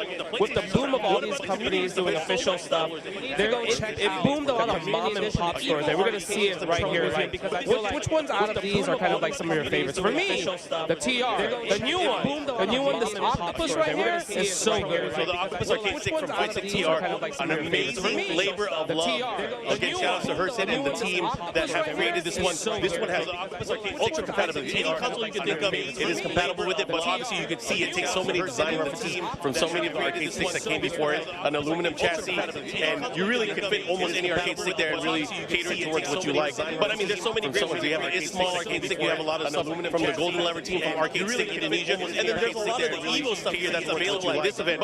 We got Punk Workshop, they have their new PWS system, and of course Arcade Shop with their Sakura themed travel. And I know you guys were shopping and buying a lot of this stuff yesterday, but if you're here at the event and you're not here at the event, you're probably missing out because these are event exclusives for Evo Japan, so hopefully a lot of people are able to check this out. But right now, we're on the community Evo side of the Arcade Controller Museum, and I think a lot of this stuff, you'll see so many different varied tech. You know, there's the rise of the leverless controller. We see a lot more of those nowadays, and even new and novel ideas. So if you guys look towards the end there, we'll walk over there. I'll kind of walk you through that and show you the new stuff that we have. But anything that stands out to you, Jay? So I already got both of those controllers right there. So I'm waiting just to get them to like kind of like install the Sapphire right here. That one is beautiful, so I'm excited to try that out when I get a chance to add the combo booth to like kind of like install. Of course, the Sapphire. Again, there's a lot of cool stuff here. We even have the Virtua Stick Hybrid, which in my opinion, one of the most influential arcade sticks, came out in 2007. I had to include it here just because it influenced so many of the arcade sticks that came before it. But again, looking at the future, we have Vermillo. You saw Vermillo's new arcade stick on the top side. It looks really cool. We have Junk Food Arcade with the swirl that just released, which is a mix of a WASD format, but of course with the analog zones and of course the familiar kind of like lampless button layout. But there's a lot of great stuff here. And the one I want to call in particular is, you know, we started putting some fight pads in here as well. We have the new iteration of the Fight Commander, but also the Archon pad and the GS, which was just announced a few days ago. They expedited one over here, like, hey, check it out, this is the new one. I was like, of course I gotta throw it in. We gotta throw it in here and just represent. But again, there's a lot of love from everybody here, from Razor to Hori to Mad Cat, everyone you can think of, and of course all the community members. The amount of love that you see from Markman himself talking about joystick. We can talk about this for hours, but guess what? We are out of time. Let's send it back to the English broadcasting, and we will see you again about joystick. We can talk about this for hours. I just feel like whenever we cut to Justin, he's back at that Sabrina Carpenter concert. Yes. Like, his head. Oh yeah, wait. Arcade Sticks. Shout out to Justin, of course, and Markman holding it down at the Arcade Museum. Of course, we are in Evo Japan. Myself, Bryn, Sherry Jennings, and Steve on the couch, bringing y'all this first block of action with Tekken 8 and Street Fighter 6. It's been a hell of a show so far. It's been a hell of a week in Japan. Yeah, it's been a good time so far, man. I've really been enjoying myself. I've really been enjoying these games. Zachary with the Marisa, the modern Marisa. And the Rogue, which is actually one Marisa I feel like was started, I don't want to say started in Japan, but it was made popular in Japan, like, because you have people like Shudo playing Marisa for a long time competitively. So my man Luke, I've always been supporting Luke out there because me, myself, I'm one of them. You have people like Shudo. Say it right, you're a filthy Luke player. There you go. Filthy? I think we're the cleanest, like, Luke out there. You sounded a little ashamed when you said it. You knew what you were saying. You knew what you were saying. When I say ashamed, it's because there's not like all of us that exist anymore. So I'm proud to see others out there. Wow. You know? Because everyone when I say ashamed, it's because I'm gonna let you slide. exist anymore. Y'all need some PR with your leader being known the product. Yeah, that's true. You gotta bring balance to the force. That's actually true. You gotta balance the scale. Y'all need positive energy out there. Go to school, kids. There you go. There you go. Go to school and watch Tokido. You can do both. You can do both. Jesus. It was so black and white. You can only do either or. You can play some Street Fighter and go to school at the same You time. finish your homework, play some video games. It's not that complicated. That to be the B&B, honestly. That's how I grew up. But James Loki crazy. it's one of the other, bro. What are you doing? You better go play Street Fighter. You better have something. You better be thinking about Daigo tonight. You better have dreams of Tokido and Mago. I better not be hearing anything about calculus or algebra. It's better be that frame data about You doing math in her? It better be frame data. Sine, cosine, get that out of here. want to see DRC's DRS. That's how you do it, man. Hey, yo, Steve, I want to say I'm impressed with your processing speed. I was definitely going to say Zach Ray. Exactly. But I was like, oh, you're right. That is definitely what they're doing. I think it is Zach Ray. Zach Ray? So they just put it like Zach Ray, you know what I'm saying?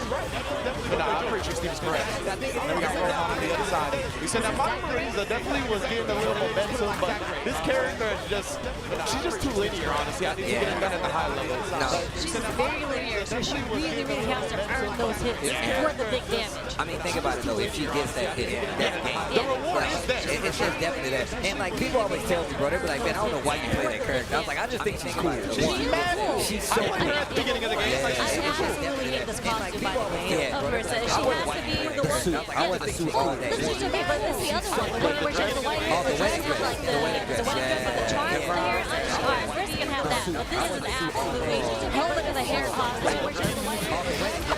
I was gonna say you don't like the bob? You know. It's not even just a bob. Why are just glued to her face like that? The way I wraps around her cheeks. Exactly, that's what I'm saying. It's not even just a bob. I like Dorsa too, you know what I'm saying? Shout out to the muscle-loggers out there. I'm just saying.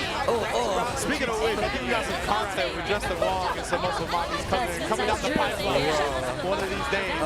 So be on the lookout for that. Speaking of Make sure you check out and subscribe to Justin Wong's YouTube services, you know what I'm saying? and the Evo Events YouTube as well. Of course, of course. Look out for that. Right now, though, Rohan, he wanted to do something after that driver jab. Good discipline. Yeah, he was playing pressing the button there, too. Yeah, late. I wonder what he's trying to fish for there. Oh, the lockdown. Crouch is strong. It's the confirmed drive. I was legitimately about to be like, and like Steve said, when you do get that hit, you kill the opponent, but now. I feel proud. I love it. I was like, I hit you one time. Good night. No, both burned out. Not dead. Do it. I would have did it. I would have did it. You might as well. You're modern too. You don't even have to button that. You really just gotta press that one button. Yeah, I definitely would have expected a modern answer to that sequence. Even at the end right there, right? Yeah, like, I love it. But like even when pulling back on the burner, right? Actually got chipped out even twice in both those rounds. And as a modern player, you should be able to defend just at that point, the next sequence is the end of you. You're on the stage. You're sitting on 3 bars. You might as well just let it rip. Whatever happens, happens from that point. The next Caution to the wind. I'll give it to the universe. And like you said, like even with Classic, a lot of times we're looking for those situations, but it's so much more committal because you have to buffer, you open yourself up to execution. Exactly, you might mess up your execution. The opponent might be reading that, take advantage of you buffering and not commit to anything, walk a throw, what have you. But that is the game. Get on by his bounce. Hit that button. He was definitely not looking for it. I can tell you right now. My man didn't jump. Because if you would have did level 2 and you neutral jump, you would go past, right? And level 1, it just eats a hit. You still would have got past it, right? Just do level 2. You win. Like, it would have worked. It would have worked. But man, big stage, of course, Evo Japan is talking about the second largest Street Fighter tournament in history. With Evo Vegas being this first one 2 years ago too, so it's just so cool to see how much it's growing. Like sometimes when I was playing Street Fighter 4, it was actually like declining in numbers until the very end. It's just when it went up, and then throughout Street Fighter 5, there's like some decline in numbers. But we have consistently been going up with Street Fighter 6 numbers. Yes, absolutely. Especially here in Japan, and we'll talk about that a little bit more later as well. But now we're back to the Tekken action.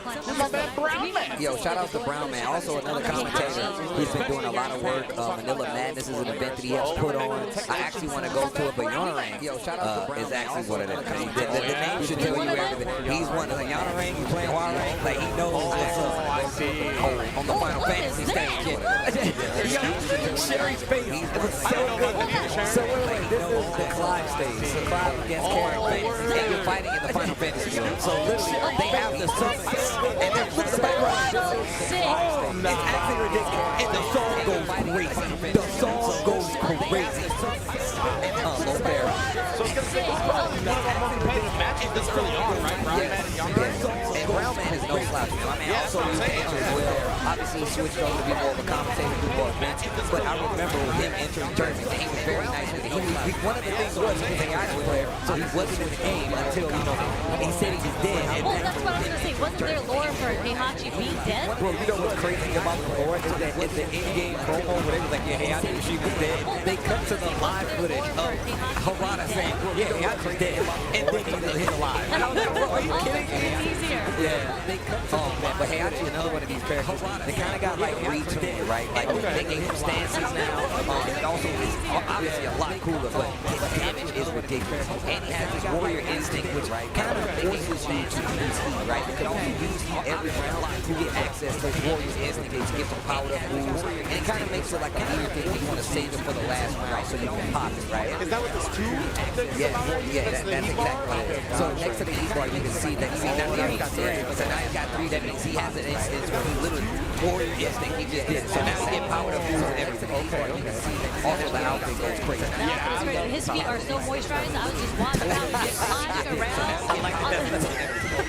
That's what you were looking at. She might be a good player. She might be a jury player. Like when you're barefoot, you know, my human instinct is to look at the feet and see how crunchy it is, especially when you're walking barefoot everywhere, right? Number one, Sharon, you know that human instinct? That's not human instinct. You didn't look at the feet. No, he's barefoot. My eyes are up here, Sharon. Never go to any pool with Sharon. Because she is going to judge your foot moisturization. Never go to any pool. You gotta see Paul Pierce. Paul Pierce had to walk 20 miles barefoot. We gotta get a review from Sharon. He popped the warrior. He's trying to go back to commentating. Feet moisturization got me, bro. That's crazy. Look how shiny it is. No, I'm not gonna. Don't bring me down to your level, Sharon. You don't have to look at the people. We're talking about his outfit, his entire outfit. Yes, and there's no outfit on his feet. That's the one spot where there's not that's something you call out. That's something you call out. How special about it. Oh my God. See, hold the bells and Like you said, when Yara and Aqua were pissing about ground man, as you mentioned, definitely capable of holding his own. Nice break on the throw right there. Starting to load it down 4-3. Oh, nice. That's combo started. You gotta be careful. Landing no drop. It might be because he couldn't get the wall. Can't get the wall. He's still alive. The back three not gonna do the thing. Oh, what a sidestep. He spins the rest. He's got a chance. Brown man. Look at all that health he's pulling back as well. Oh, the low. Step on. Oh my God. My man hit him with the empty jump. No, the 4-4-2. Brown man hits him with the mid. Going down again. That's what we talked about, right? Can't talk right now. What am I trying to look for? Validity? Validity. There you go. I had for you. Before the game. Yeah, but it could be a very volatile experience, right? You get knocked down one time, that's what I should have just said. Volatile. Validity. Yeah, it's just a volatile experience. Once you get knocked down, the game can get away from you really fast. We saw right there with Brown Man. Bringing that round back up against Yana Ray. You all right, Steve? I'm sorry. Once you get knocked down, I'm sorry, I couldn't get the word out. I'm curious, in that stage, were you not able to break that wall? No. So in Tekken 8, there are no weak stages. They're just really big stages. This being the biggest stage. This is the biggest stage. So all the stages have walls now. I remember back in the day on an old man story. I remember in arcades, Tekken 5 when they added walls. Man, the discourse in the arcade was crazy. They got walls. How am I supposed to run away? I'm like, what? Don't understand what you mean. The discourse in the arcade. Yeah, right about favorite like non-infinite stage is the one in like the sand area with all the This stage. You descend into the concept. That's like the stage. I actually just watched Princess Mononoke. This reminds me of that movie. You saw the 4K remaster? I saw it all this God. God, all was amazing. All was amazing. It definitely reminds me of the 4K remaster. I go down 4-1 right here, little sidestep.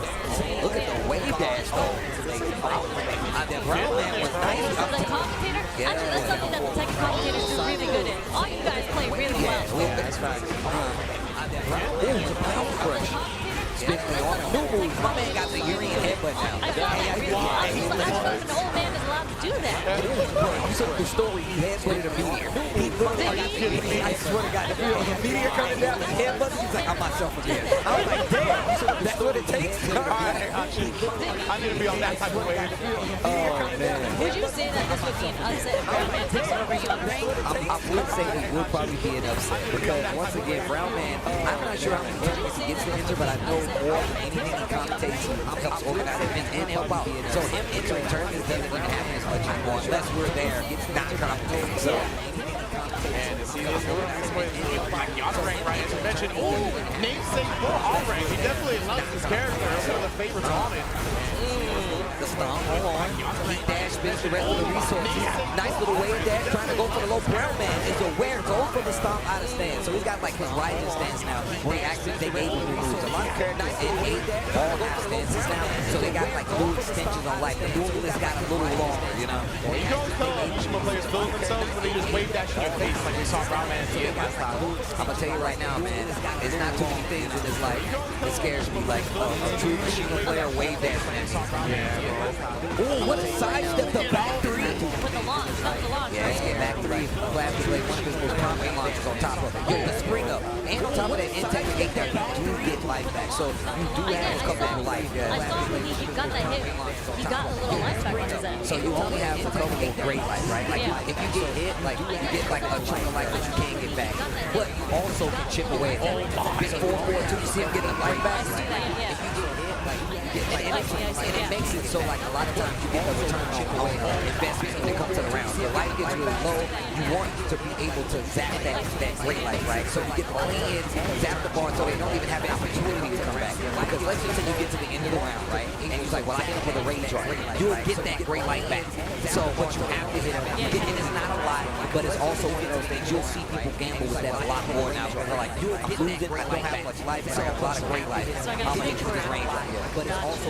So is that electric stomp? Is that when he moves on behind the warrior? No, that's just out of stance. So he goes in the right stance and he has like a stop now. And he's actually had like 2 or 3 stops if I'm not mistaken. But yeah, if you go in the stance, it's a quicker one and it's actually part like mixed because he can go L sweep, he has to hit out of it, and then he can still have the mid too. So it's part of the guessing. If you're not going to seek to use it as much in neutral as much as on L sweep because you get the stop and then get up and you get the Yeah, it looked like he was trying for some type of string as well, maybe into it, I don't know, but Yonrang did interrupt it, so you can see Yonrang definitely got some nice knowledge. I love how inquisitive. Didn't he have that animation earlier? I feel like I missed it. Oh, the motorcycle? Yeah, he's rolling that motorcycle. Okay, I missed it earlier then. That's his intro. Cool. Didn't he have that? Also, this song goes crazy. Oh, nice full 5 down, full sweep. That's one of his moves, that back 2. Full launch, he's spinning the rest of his heat clean. Look at this follow thing to the wall. That's one of his moves that you got to see. I told you, man. Back turn combos are not the easiest in this game. You really gotta have some knowledge to get those. And then at the wall as well, and definitely at another layer. Break the wall. Oh yeah. You really gotta extend the stage. The death pin. To the other wall. Can that one break as well? No. The floor didn't break. So if it goes to a 3rd round, you break the floor. Or in the 2nd round, you can force the floor break. Can that one break as well? No. I'm a big fan of floor breaks specifically. When the whole round breaks, they all fall down. Okay, wait a minute. Brown Man getting the lead in the set again. Yonrang, see? When the whole round breaks, they all fall down. I like how they just keep fighting. You gotta have real beef. To fall with them. Get the kids out of here. They're still fighting this. What's going on? These dudes are fighting. I don't know why. Get the kids out of here. What's still fighting? These dudes are fighting. I can see the damage behind Heihachi's hits. You see, it makes sense, right? That old man is trying to kill you.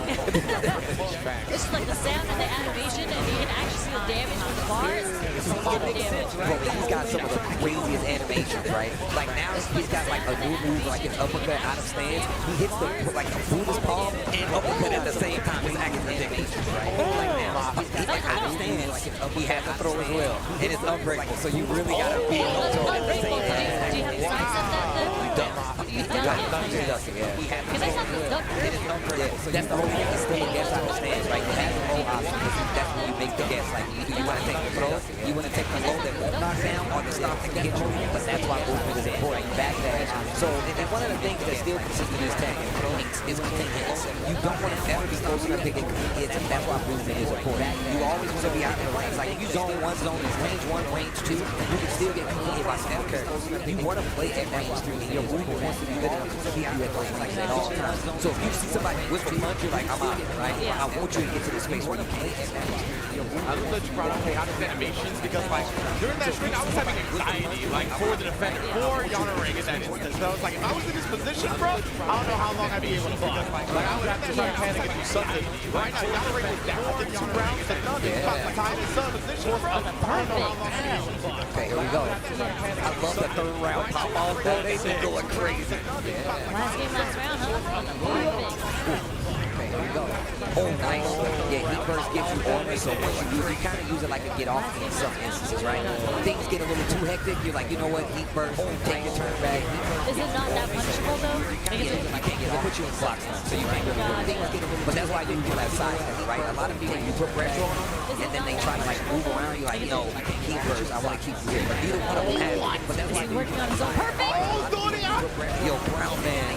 Brown Man doing for the commentator, dog. Brown Man. Oh, and the news loader sold it out. Brown Man getting the dub. Brown Man commentator. I like how you did the head scratch. I love that. Usually you do the head scratch for losing, so it's really funny he did it after he won. He's like, wait, was I supposed to win? Yeah, that was Brown Man. That's definitely something that he would do, man. Shout out to Brown Man. Taking it over Yana Ring. And like I said before, we actually talked about this, where he was like, yeah, man, I can focus on commentary because there's no Heihachi. They added Heihachi later on. He was the last character for season 1, and that's why he's back in the game. But like we said before, not here commentating because they get to play the game. They added Heihachi. Showing out that look out Brown Man. Put off And that's why he's back. See, that's what I always want. I'm about to say, now when the commentators get on, I'm like, let's go commentator. We got a whole new class of player to root for, which is my commentator. So I'm about to say, now when the commentators get on, I'm like, let's go commentator. We got a whole new class of player to root for, which is my commentator. That's because she's a funky character. Yes, that's true. That's true. But I mean, look, she's really cool. I just hate fighting. She is cool. She is very cool. Yes. But yeah, definitely a cool character aesthetically. It's just in general the way she plays. It's just, yeah. Usually when characters are cool like that, they're very frustrating to fight against. Yes. Just because they're so different too, you know? Yeah, absolutely. I actually, as a Luke player, I don't mind this matchup too much. I mean, you got like good fireball to like kind of keep her honest. Obviously, she has like ways to get around it, but I feel like she's gotta commit to those. Like cool phase, she has to commit to that. You got like good fireball to like kind of keep her honest. And you just jump. I feel like in this matchup, you just like you pull the Chris Paul. Yeah. You just jump fierce all the time. That makes sense to Jump me. fierce. Jump roundhouse. I feel like in this matchup, you Yeah, just like offense usually have to be very on point with their anti-airs, right? They gotta be a little bit like preemptive. That makes sense. Comparison to like characters with DGs and whatnot. She got floor anti-air. That's right. So the jumping does make a lot of sense. Oh, parry after getting hit, like you mentioned earlier, Sherry, right? Japan, the land of the perfect parry. they're just so good for some reason. Give me that drive reversal. He might be dead. Yeah, he can spin the ball. Ain't nothing might about it, baby. He didn't even spin it all. He got spin one. June top. Drive reversal. I like how she hits the Dave Chappelle down. He's actually double going too because her fingers be going up. Yo, that's she hits the Dave At weird Chappelle. angles and she's fine. I like that, trying to go for the throw. What a placement on the crouch strong. Jeez. Something that Fumini hasn't been doing great is getting the perfect knuckles off immediately. I literally just taking it. It's literally making these rounds last a little longer than they should, and it's putting you in a bad situation because you're giving them another chance to come back, but it might not be this round. Just taking it and literally making these rounds. And wait a minute, you're in Burnout versus Odd.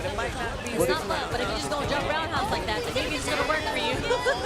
I like how my man was like, I'm still gonna get these butts. You think I'm gonna stop? You have to. That's the no right there. Yes, that's It's like just because I'm burnt out doesn't mean I'm gonna stop hitting these butts. Just because I'm burnt out don't mean I'm burnt out. Yeah. That's the no right there. And in this game, I feel like if you just in crouch medium kick range, you have to expect that from the opponent, right? Like whether you hit them, whether you put them in a block string, like crouch medium kick is coming if you're in range. That's how it goes. It literally wakes me up. When I get hit by the first medium, I'm like, You have to practice for that. There's a lot of moves like that forward roundhouse where it's a double hit and the people don't expect it and they try to like do a throw or jab. You actually just have to you have to practice. Okay, I was gonna say you do DI. Okay, I don't know if she would recover in time or not, but yeah, it looks like you could DI it, right? Gets it. Oh, let's go! The perfect knuckles. I see you guys recover. Shout out to the bro. The question is Junta gonna wake up level 3 yet? Do it. The CA, I want to see it. No fear, no fear. Okay. I like the back. Oh, dead. Fumini hit the little stutter step right there inside and head to get the crouch medium kick. Very nice. It was really smart to stay at that range shoot because you saw Junta committed to the wick of both forward. Because they're just like, don't try to shoot me. Because you'll die if you try to shoot me. Really smart and then Junta trying to catch Fumini being aggressive at round start, just waited and whip punished. We're waking up. I was about to say, Fumini actually waking up right now, getting the perfects. Oh, no combo. Yeah, definitely execution error. We're waking up. By reaching, let me do some teaching. If we dump the meter, she actually would die. Got Kona, it's mine now. Another perfect carry? Oh no. He was pressing button, dump the meter. He was pressing some buttons. 100%. A little delayed crouch jab right there. Yeah, because the crouch jab hit, your next button was not going to be any type of advantage, right? Like, if you were able to block the jab, maybe you can interrupt that crouch medium kick there, but not when you get hit. Something that good players are really good at doing is if they get hit by the first hit, whether it be a light or medium, they go automatically to carry on the defense. Just in case, like in that situation, that low forward instead of counter hit would actually get perfect hit first, whether it be a light or medium. Oh, the jump in. Sherry told him to jump in, bro. With his dirty feet. Oh, again, Sherry. He's barefoot. We know Sherry told him to jump in, bro. Why are you pointing out barefoot? Look, he's barefoot. You are not beating these allegations. Jury player Sherry incoming. That's why you hang out with just a kid all the time. That makes sense. Y'all bond over that, huh? They bond over the feet. We do not talk about the feet. It's an unspoken rule. I was going to say that. I was like, that's the unspoken bond? Okay. Literally what I was going to say. Oh, weak. Oh, my God. Well, I couldn't tell the match was over because his reaction was kind of just like sitting there. I was about to say, did he I was like, is this 3 out of 5 out of nowhere? I mean, it was like, Job is not done. Oh, man. Oh, we back in it? Mama Chan going up against, what was that name? Cena? I was like, is this 3 out of 5 out of nowhere? That's Coughlin. Is that the name? I think it's Coughlin. That's Coughlin. That's an L at the end? Okay. Yeah. Man, I'm going to need LASIK or glasses I sooner got than later. LASIK, I promise you. It's amazing. Get that for yourself. LASIK is incredible. Yeah, get that for yourself. You deserve it. Shout out to my bad visions. I want to see an HD. I'm tired. It's a 4K. vision, yeah. Get that for yourself. You deserve it. I'm going to load the screen in the source. The 1080. I need my eyeball resource while it's happening. Oh my God. Gordon's opposite. Another new character who's definitely been getting like actively updated every time they update it, make this character a little better. Especially when it comes to the low smash. It's really close to it. They've actually made this character a lot better to the extent they made her stance transitions a little better. At first she was kind of dumb because she had like what is it, 1, 3, 2 I believe it was, where literally you just had to hold it a lot of times. They've changed it, side step it. So this character now first she's definitely become a lot more viable. Trying to go for the low throw out of stance and like okay, so like at the beginning she was a problem, right? And then like they toned her down a little bit. Now she's a little bit of a problem. I feel like I remember Anakin like speed running to #1 on the leaderboard when when the game came out. Anakin is well known for like, yo, I'm gonna take this character to the lab and try to understand. That's funny that Anakin wouldn't do that because he's a Jack player. So how do you go from Jack to understand? But he plays like everybody. He plays everybody. If you're a tournament player, especially like he is, he's gonna have to. It's so funny because Anakin on stream, he'll play like every character on the stage.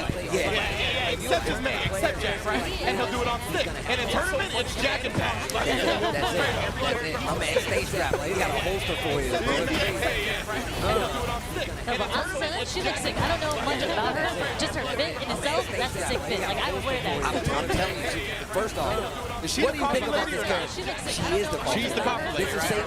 This is Say James' character. She's an evil coffee lady. She's a bad guy. She's literally, so literally, she wants to trying to sell put coffee. Bullies out of business. Yeah. What do you mean? That's my enemy then. She's trying to get her coffee brand to be #1 in the world, so she's lying to the back.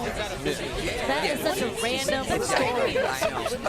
Very much fits in the Tekken world. This Shaheen outfit is ridiculous. It's ridiculous. That's very funny. I would like random. I feel like we saw somebody wearing that at the knowledge set last Yo, night. Shouts to the boy.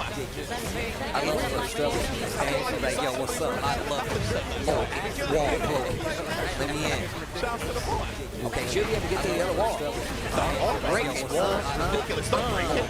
Wall broken. So how exactly do you put an input to break the wall? Is it a different input or you just keep on No, doing the it's combo? just break. If you hit the wall like high enough, it will break the wall. It's just a big impact move on the wall. It'll break and then it just goes to the Like certain moves just have enough impact on wall break, right?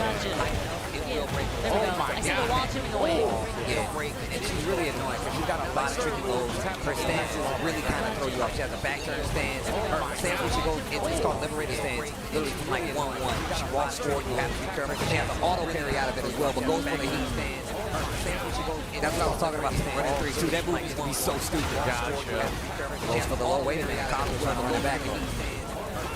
Yo, that's what I was talking about. Running 3-2. Yeah, that wasn't what that was definitely what It looked like the F set up with the E-brake on and trying to catch Congo doing something, but I was like, wait. It looked like the F set up with the E-brake on and trying to catch Congo surf or something, but I was like, wait. Okay, that's the down 3 right there. It's a challenge with the down 4 1. That's what I mean about the down 4 1, right? You at this range, you can get hit, but committing to it means what if they lose? If they back that one, they get this small punish. If they really even harder, they'll hit you with a launch. And the down 4 1's mid usually, right? Yep, it's down 4 1. And that very much kind of sets the tone for what kind of character you have. If they see characters how faster down 4 1, slower down 4 1, the range is different a lot of times. So you have to know that's some of the characters that sometimes you want to have. Oh, I see that same person walking around with their hand on the hips, trying to scold you. What you doing now, drinking my coffee? Yo, I'm telling you right now. She be jammed too. I see. I can do it. Stop, she can come to long walk with that right there. That is the bad guy. Jammed too. Like, I'll kill your face. For the love of coffee. For the love of coffee, yes.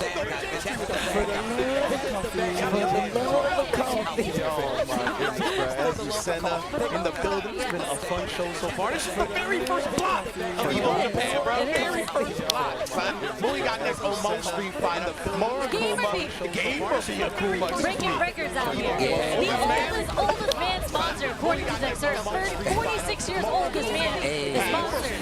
And you will still get these hands in Street Fighter. That's fact, because Gamerbeat has been gone like for so long. Let's not forget that it is Evo champ right now. So a lot of people don't understand, man. I love that, like, one of the largest discourses about fighting games is when you have to stop playing them. And it's really all up. You never have to stop playing. You never have to stop playing. Look at Gamerbeat right here. As you mentioned, it's been godlike for so long as well. And one of the things I love about Gamerbeat is that he's really taken that responsibility for his country, right? For Taiwan, for his region, of being like one of the premier people in the scene. And he's done so much work in Taiwan building up the SBC. It's a beautiful thing. I've been to a Gamerbeat event in my day or two, and it's always like love there. He does it for the community. It's not even just for one respective game. It's for the entire community. Like, we know him as a Street Fighter player, but he puts on for all the games when it comes to TOing, building the scenes. It's a beautiful thing. Oh, you spinning that? No, I just wanted to save it. I was surprised a little bit just because he was solo on Drive. I was like, maybe he does. I mean, it's candy. He works every day now. But it's okay, because all he needed to hold on to was that Drive Rush cancel. Next combo was going to kill, man. Listen to this car crash. But it's okay, because all he needed to hold on Get out of the street! Oh, that was it. Okay, that was the last game. Listen to this car sequence Shout out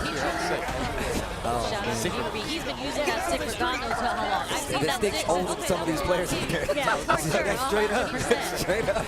Like, actually, that's why I laughed, because that's just actually fact. He's been using that stick for a long time. Like, shout out to Gamerbeat. Shout out to Taiwan. Shout out to you guys for being on the couch with me. This is my first experience on the couch, and it's been a blast. Because obviously, I don't know too much about Tekken, but Steve, you are an encyclopedia. It's cool. And just the conversations that we're having, I'm learning so much. No, I mean, look, in all honesty, we always talk about this and when it comes to commentary.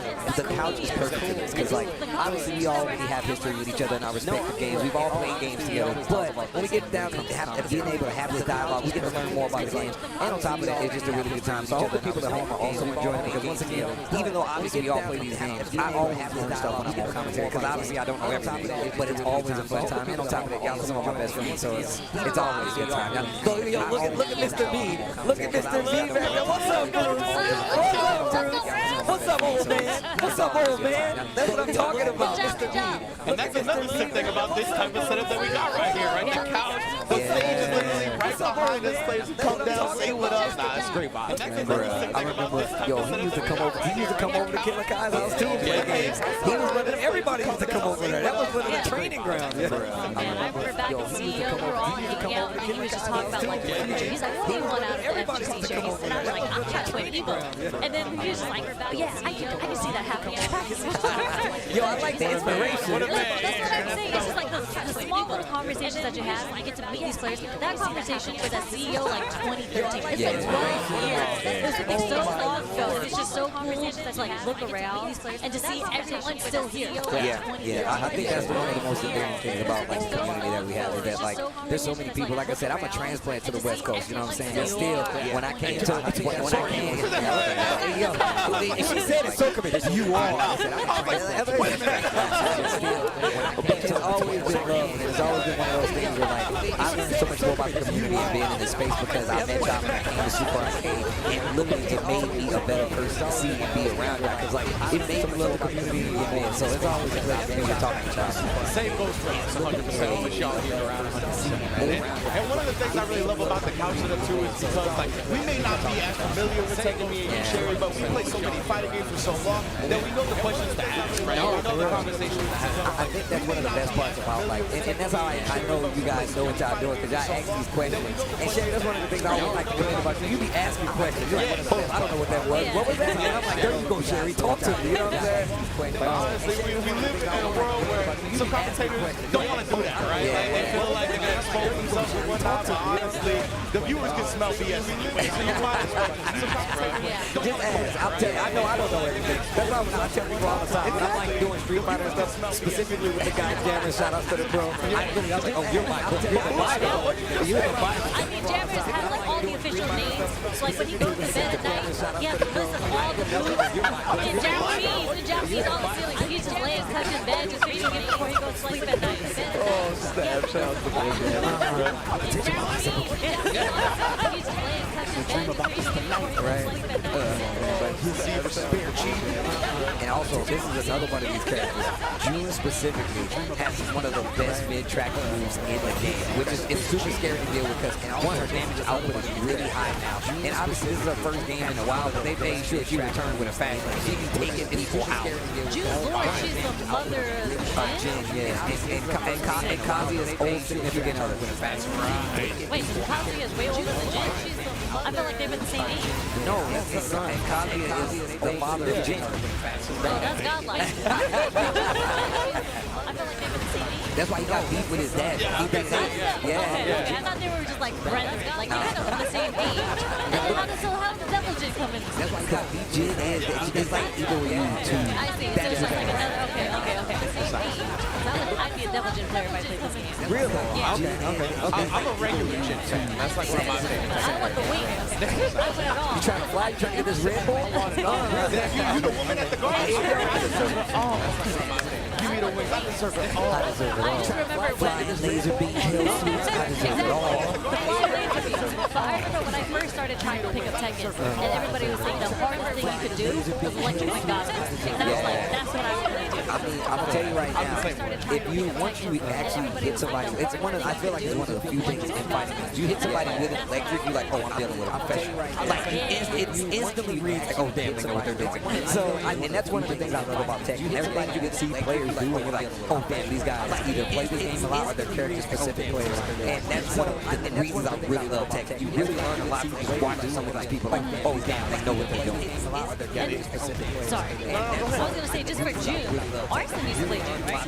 He had, I used to play Kazuno, and it's kind of like June because he's kind of like things like that. Just like June. But they look similar. Oh, okay.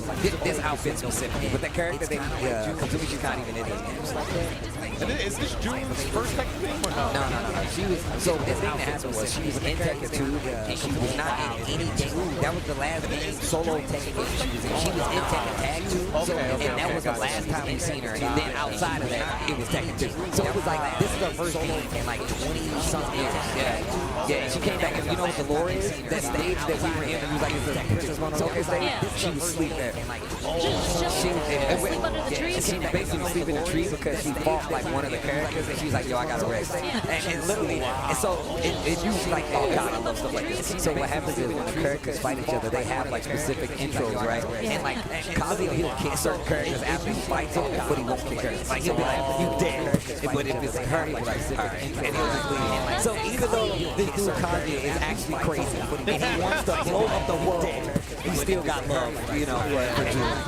So even though, is it? I mean, if he gets destroyed the world, where is he gonna live? Is he gonna take her somewhere? Like, It's a little different there. It's kind of like, you know, Thanos and his daughter.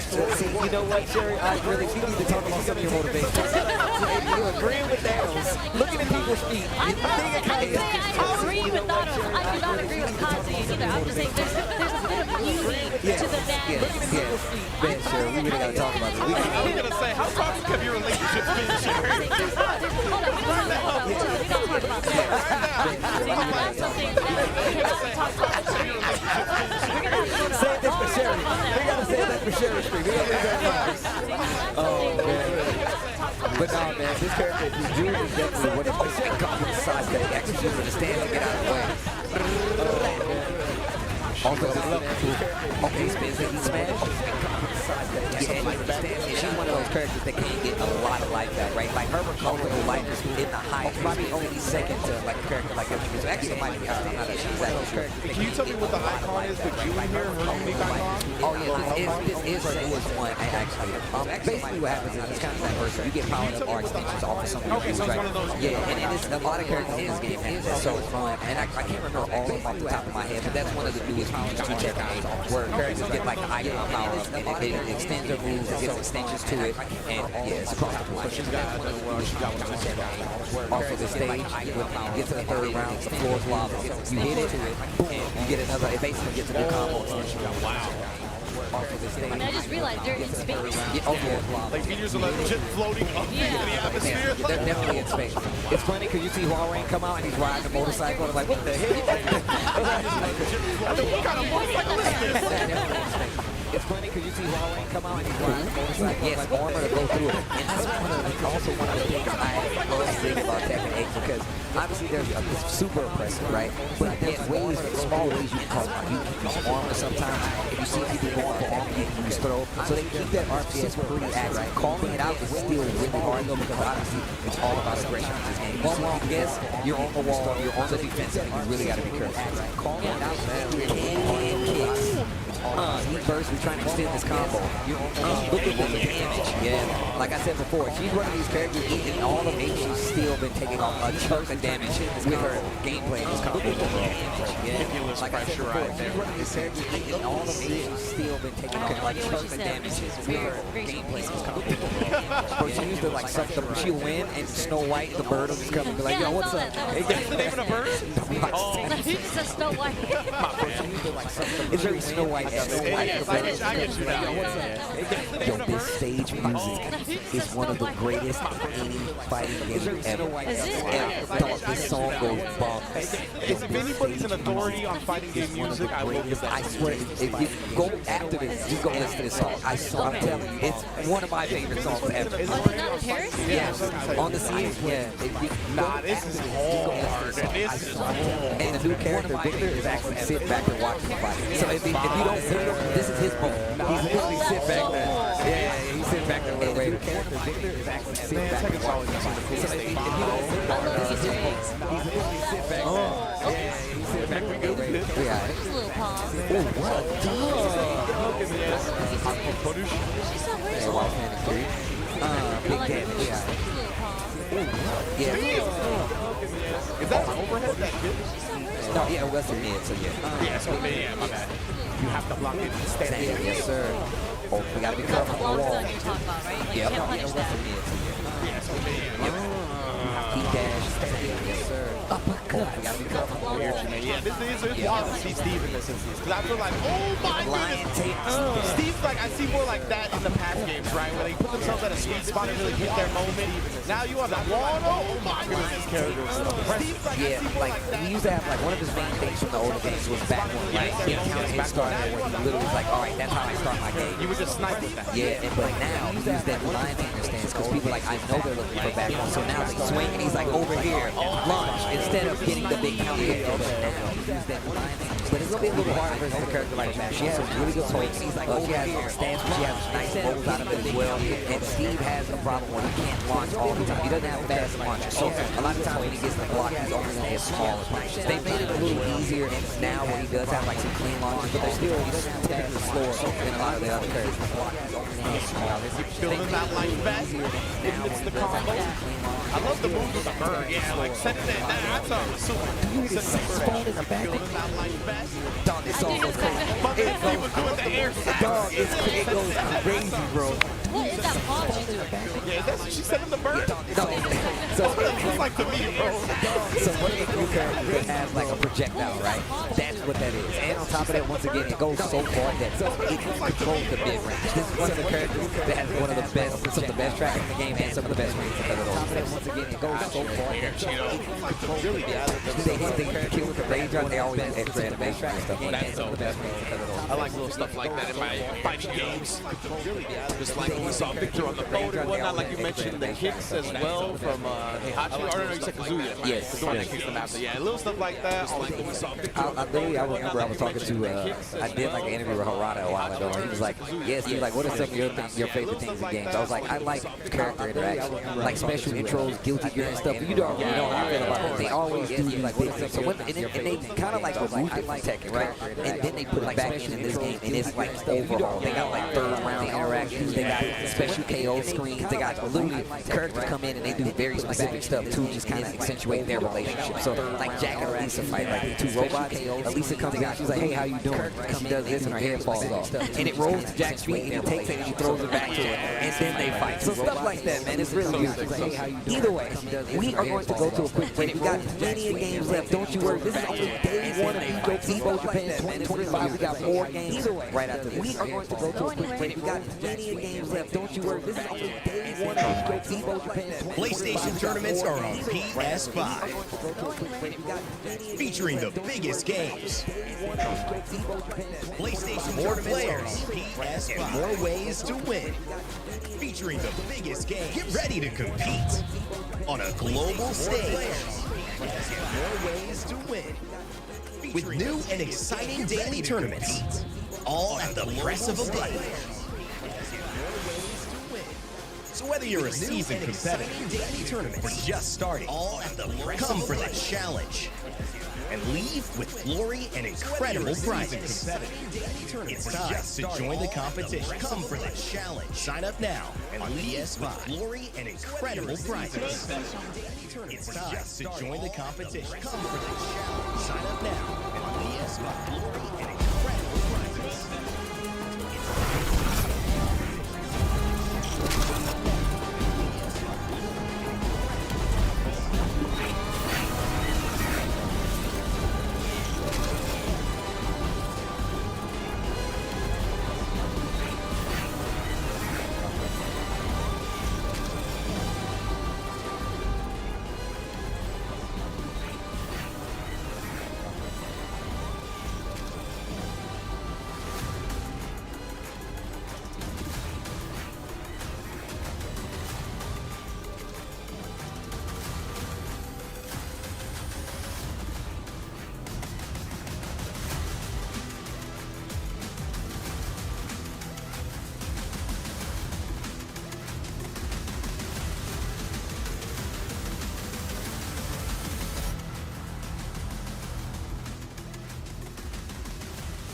Protect your eyes styling under the sun. Blue light glasses while you're gaming, having fun. Zenny's got affordable eyewear for all warriors and monsters alike. Evo sunglasses available now.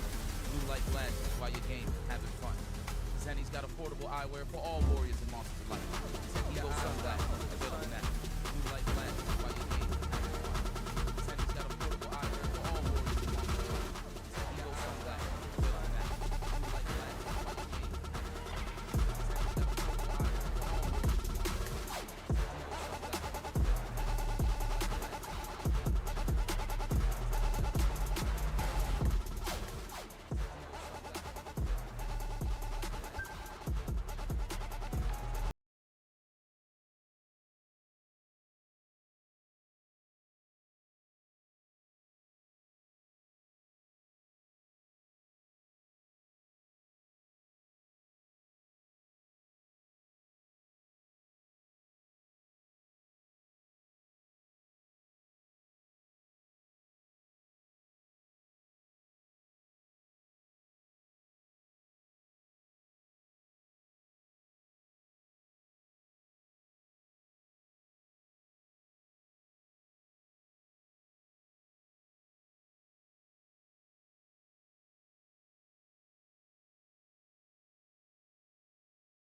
What's up, y'all, and welcome back to EVO Japan 2025. This is day one.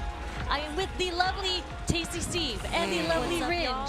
Thank you guys for joining me today. Man, it's been fun, man. You've been holding it down with us. What do you mean, us joining you? We join each other. We're all here together. Okay? Yes, that's true. It is a collaborative effort. It's been good, though. I mean, we've been seeing a lot of games so far. We've been seeing a few names, a lot of unknown names, but that's what happens on the day one, right? We work our way through the pools, and then as it progresses, we kind of whittle out all the people that, you know, we're just feeding the pools until we get these players. Just between Tekken 8 and Street Fighter 6, there's literally, what, almost over 7,000 competitors. Look so, at the shot!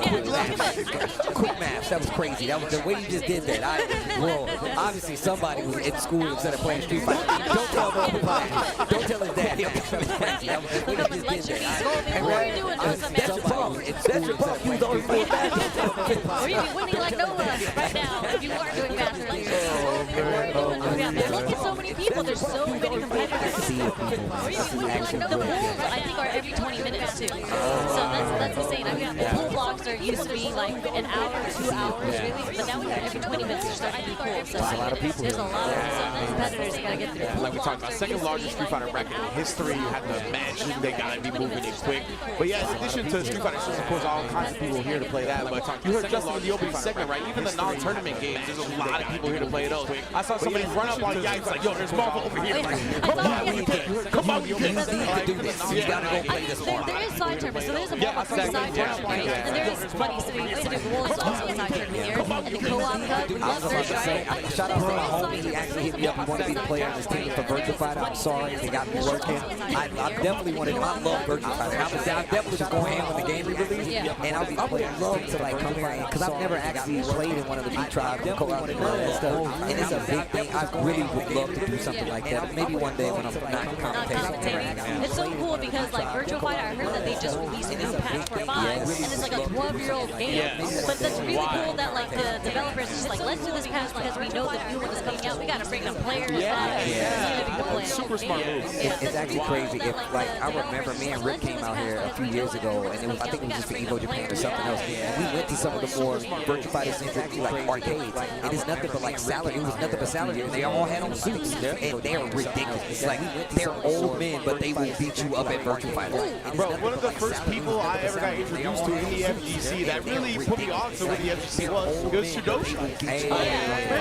Shout out to the bro Shudosha. He's one of them. And when I'm playing like Virtua Fighter, I watch his streams. He plays my life. Just goes back and forth. Shout out to Shudosha as well. But we're going to get back to it. Tekken 8, King Junior. Our Tatakai Tuesday winner for the game. It's on the screen and he's down around. But up again. To another from Japan. Is King Ray Jr. sponsored rear side? Am I reading that correctly? Rare side, but it's a 4 and a 3. So I don't Rear know. side makes more sense than rear side. Am I reading that correctly? I went a little dyslexic there. It's so cool. Oh, wait a minute. Big damage, bro. Goes for the low. Yo, Raven in this game is ridiculous. He's so cool. He's absolutely ridiculous. I feel like every time I see Raven, I have no idea what's going on. Like, no matter 1 second game. What they did was him having like the shadow clone thing is like brand new. And this is coming from like he was a Tekken 5 character where he didn't have any of that. And then he gets in what 6. They changed him out to 7 for Master Raven, who had like the sword. She's the leader of the Ravens. And then they brought him back, and he was like, "Yo, I'm trained up." Yeah, exactly. 6. He's like, "I'm trained up," and that's why he's able to do like the clone. Yeah, he's like witness to the results of my training. He's like, "This fight goes to lift." Yeah. I love that too, since he wasn't in the last game, right? Like, the lore is there. Like, why he wasn't in the last game, now comes back with a whole new style. Super sick. I love that Also, you can cancel, I can tell you, you can cancel your heat burst activation. So like if you do it, like if you're like, oh, I didn't want to do it as a bait, you can actually cancel. Yeah.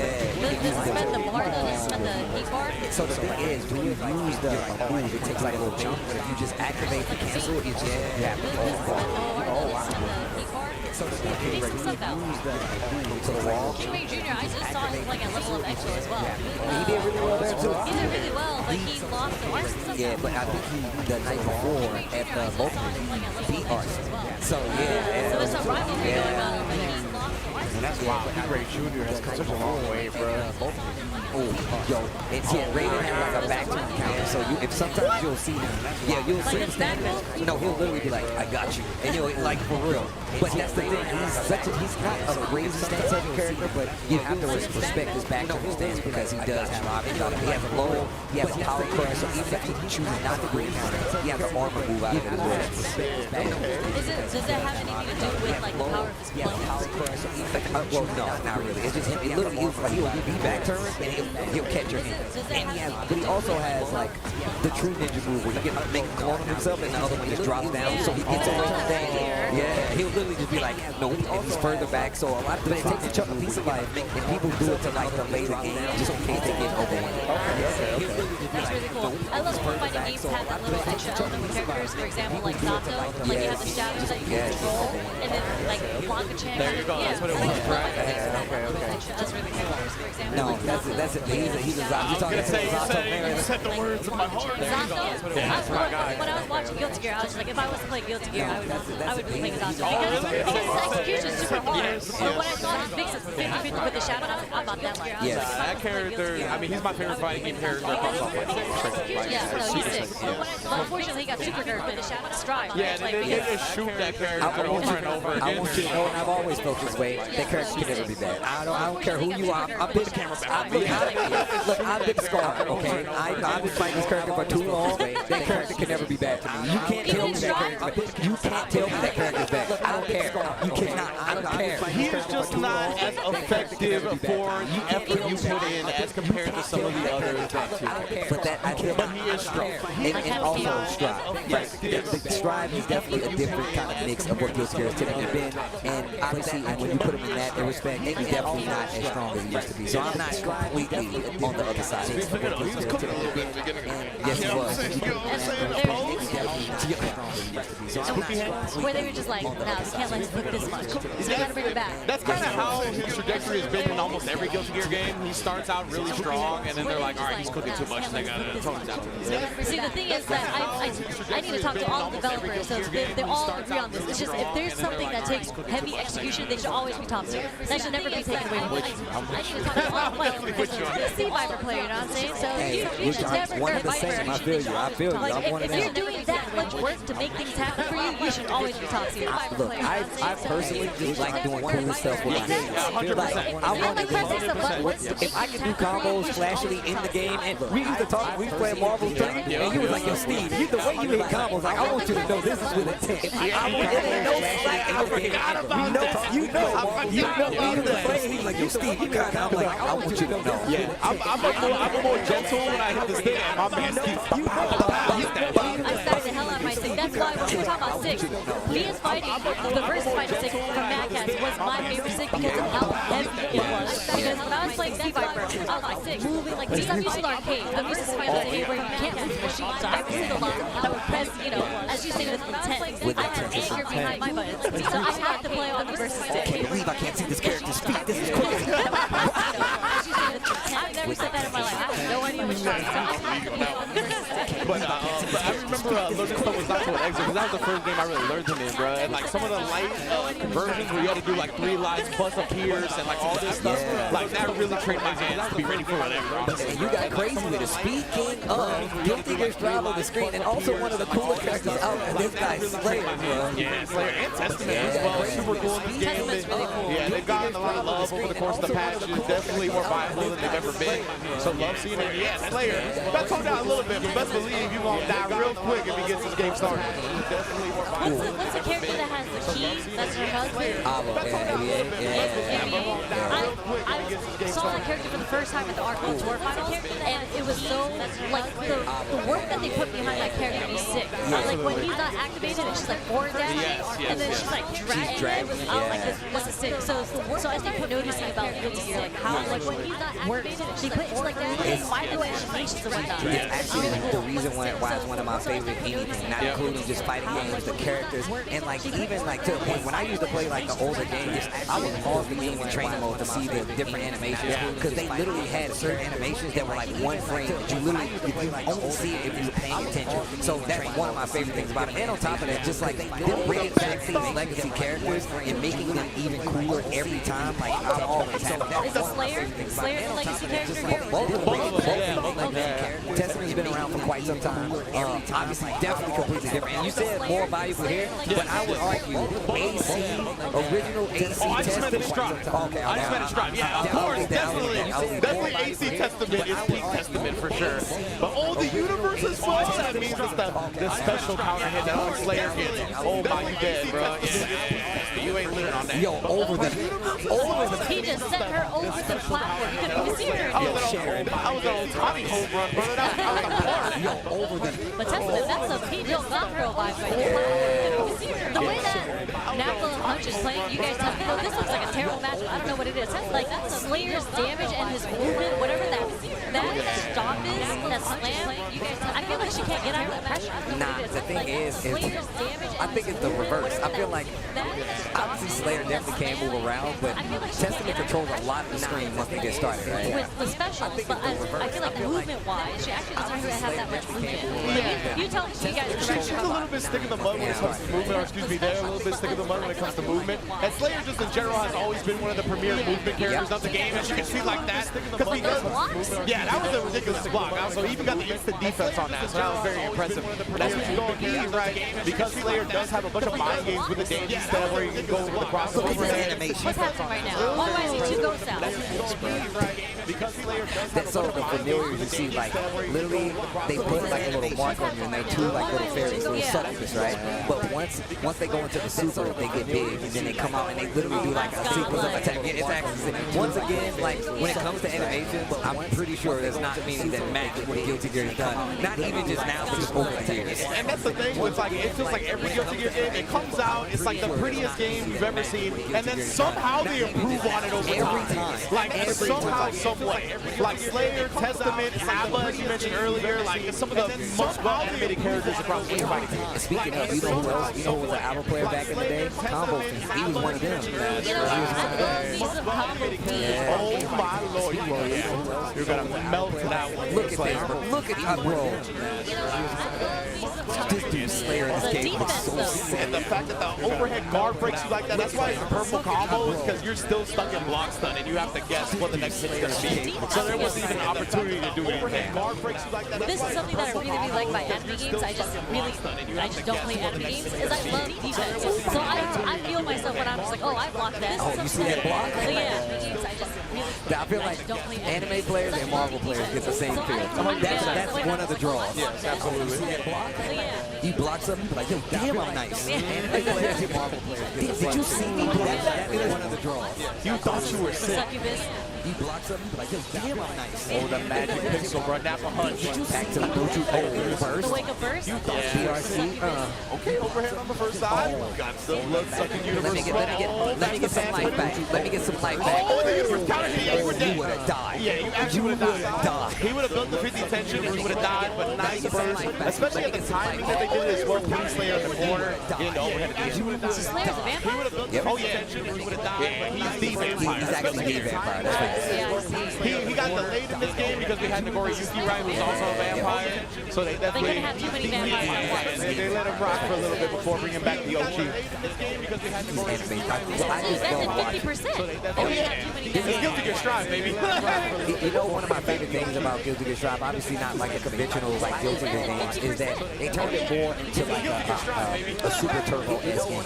It's more concerned about like the neutral and how you navigate other characters than anything. So of course you get to hit, you'll always be able to do damage. But the thing is, you don't want to get hit. So you're literally, part of that is being like, how good is your defense? Who's going to get that hit first? And I love like one of the things they've done in this game to kind of reset it is you do get these neutral resets when you break the wall and how good that. So they really did put a lot of thought into it. But that's one of my most compelling things about like Strive is that like they thought about that to where like they want you to focus on the neutral, being able to move around, finding that big hit, because once you get the hit, it's always going to take significant damage. Maybe not a huge chunk of damage all the time, but it's significant to the point where you feel like you're in the lead. Once you get the hit, it's an interesting balance with the positive bonus aspect of it, right? Like still getting some type of buff with the wall break. Oh, good. Was that a charge done?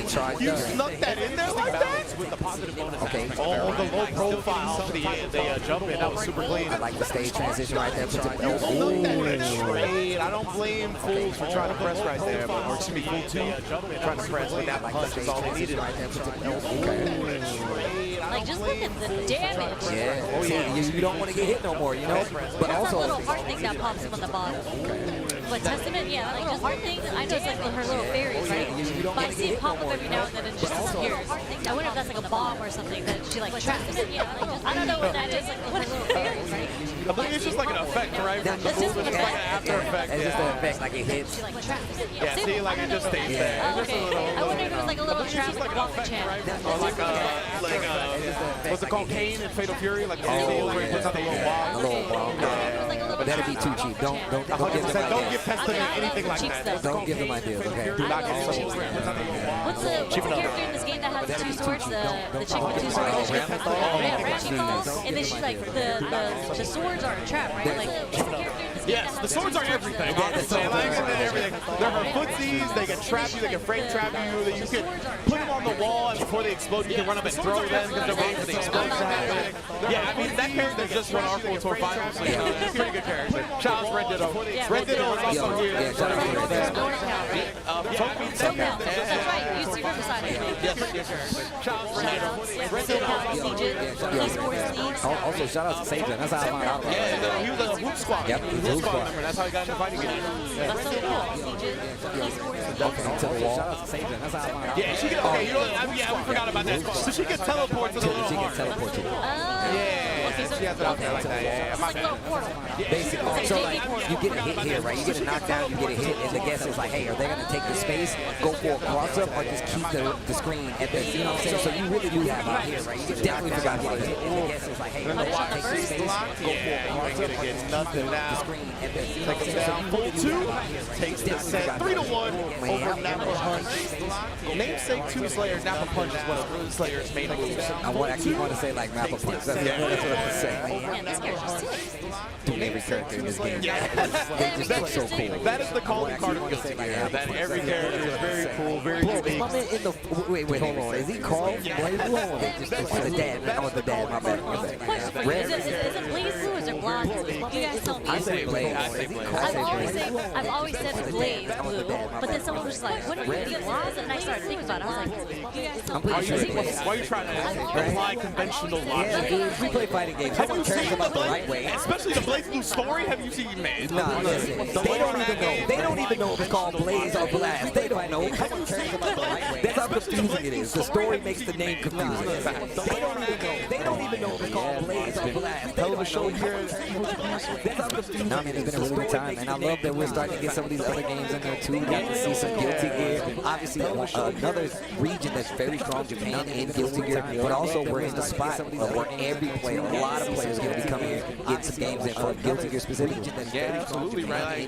America actually went home with the U.S. Japan title last year for Guilty Gear Strive. So, yeah, we are going to take a quick break, though, before we get into any other games. Please keep it locked and loaded right here at Evo Japan. We'll be right back for Guilty Gear Strive. So, yeah, we are going to take a quick break, though, before we get into any other games. Please keep it locked and loaded right here at Evo Japan. We'll be right back for Guilty Gear Strive. So, yeah, we are going to take a quick break, though, before we get into any other games. Please keep it locked and loaded right here at Evo Japan. We'll be right back for Guilty Gear Strive. So, yeah, we are going to take a quick break, though, before we get into any other games. Please keep it locked and loaded right here at Evo Japan. We'll be right back for Guilty Gear Strive.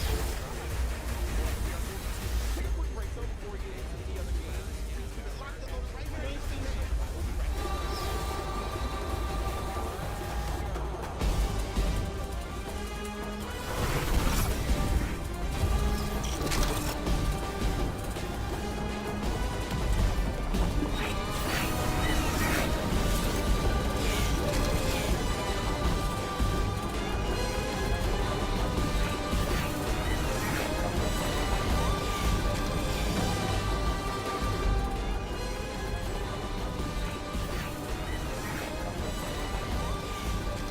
take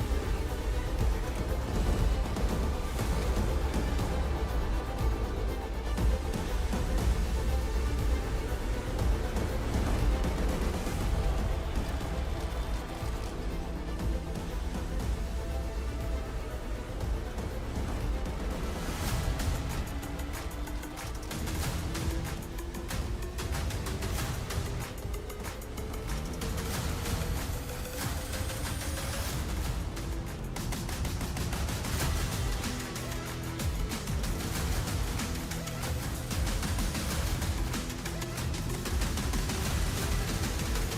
quick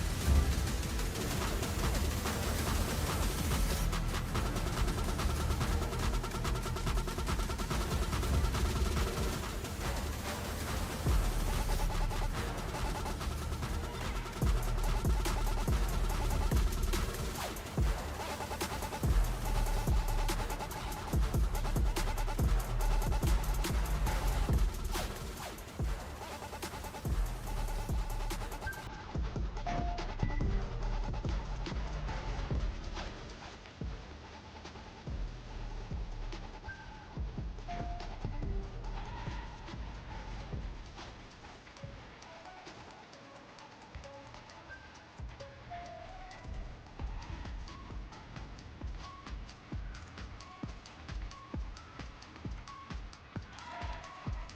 other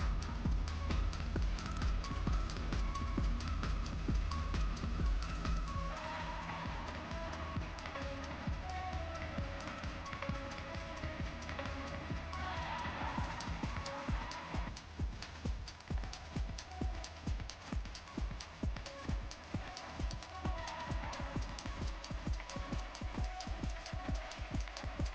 Please keep it locked and loaded right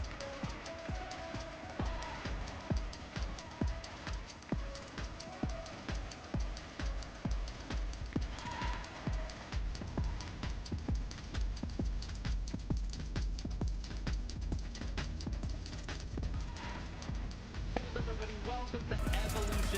You already know what time it is, baby. It's a celebration of fighting games, and we are so overjoyed to be here. There are so many people here. The venue is huge. You already know what time it is, baby. It's a celebration of fighting games, and we are so overjoyed. So many people here. The venue is huge. He closes out the first set, and there it is.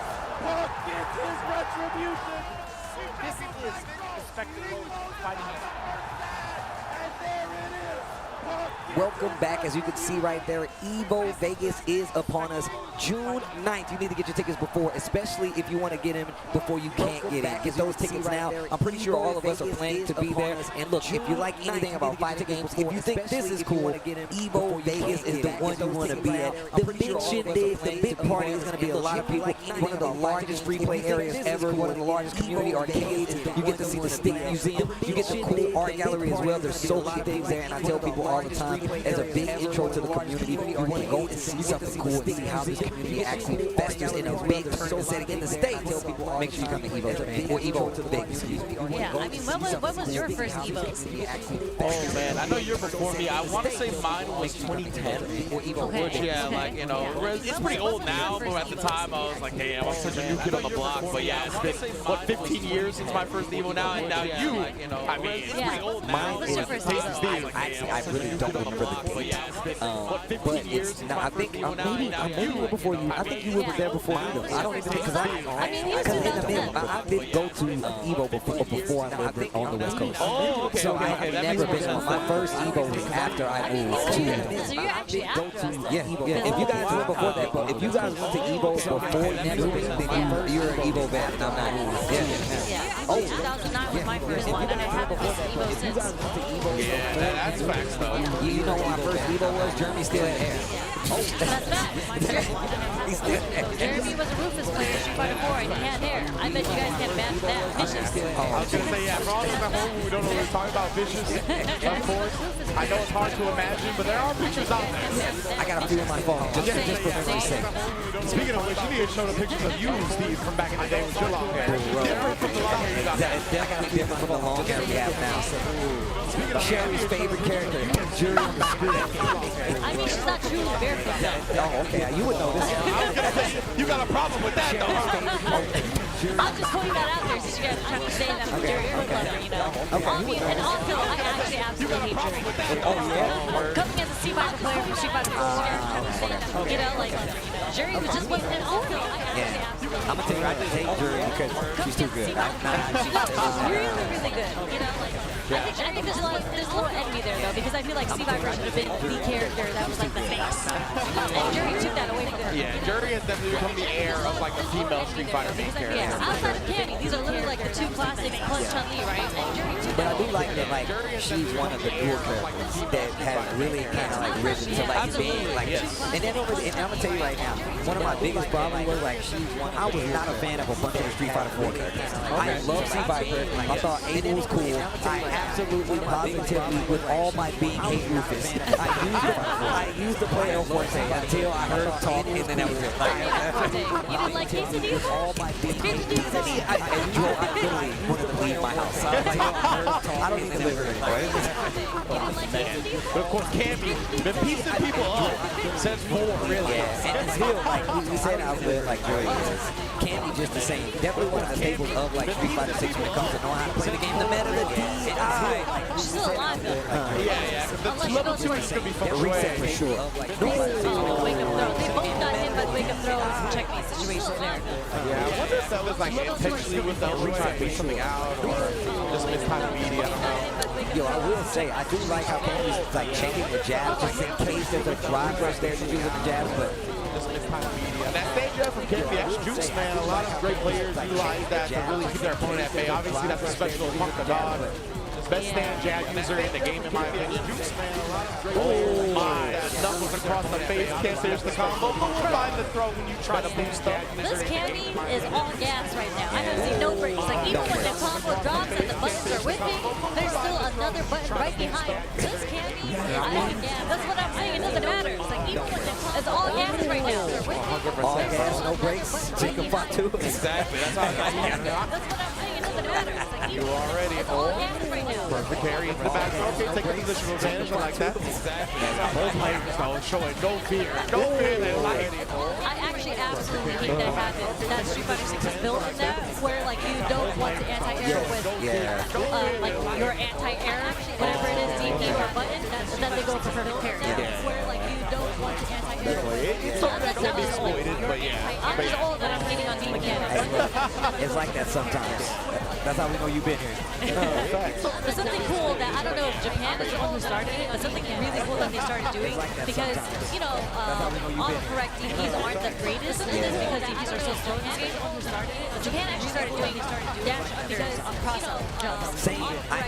You know what's crazy? A lot of times, one of my things coming from like anime games and playing Street Fighters, I see characters in the air and I'm like, I'm gonna dash under them. And a lot of times it don't work, especially versus characters like Cammy.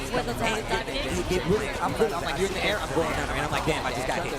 I think we were talking with Yikes about Yas to Ryu, right? Yeah, but instead of doing cross-cut DP when people jump out of the corner, he gets like the roundhouse anti-air, he's able to do more offense. So yeah, I think that's definitely something that's going to be developing more and more, like answers to people trying to jump out of the corner and getting his optimal reward off of it, rather than just like a DP. I'm trying to figure out, like, the roundhouse Ryu does so much damage as a punish to jump out. I wonder what other characters can do something like that because the roundhouse is very unique. Yeah, exactly. Like, you can do like the crouch rears in a run, which is cool, right? But that's still not as much of a reward. That's like what we're talking about with Ryu. It's really unique too. It's very like character defining when you have those situations. On reaction. Oh, trying to the overhead to get the scaling out of here. Either way. Into the level 3 and should be closing his bad boy out. The life bar is already empty. Slamming. Back crack. Thank you for getting the feet away before Sherry loses her mind. Appreciate the cut. I'm never gonna they cut it away before they showed it. I like shoes. I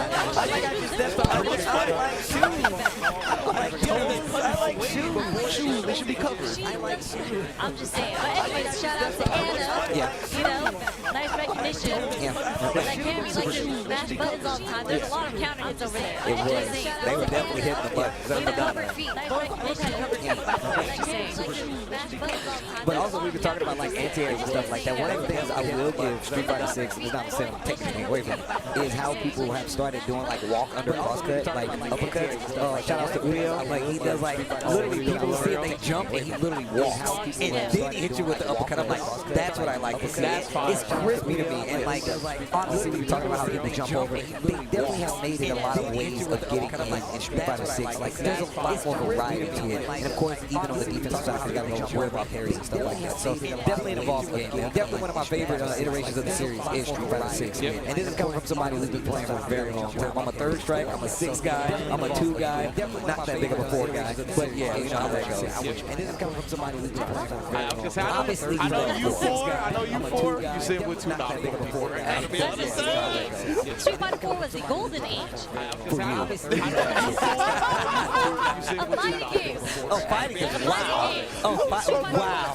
They cut to just y'all 2 at that moment. Oh, that's so good. But we're not going to talk about, you know, 2009, 2013. Street Fighter 4 did amazing things for the community. We're not taking it away from that. It's not just about the community. You sound like a really big fan. I'm an 09er.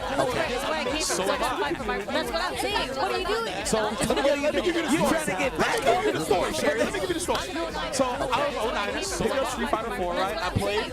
So, I started getting into the community. I saw Marvel 2 for it. I was like, I'm too late for this game, but if there's ever a Marvel 3, I'm done with 4. So, I started That's 2009 to 2013. Marvel 3 dropped, Vanilla Marvel 3 dropped in 2010. Yeah.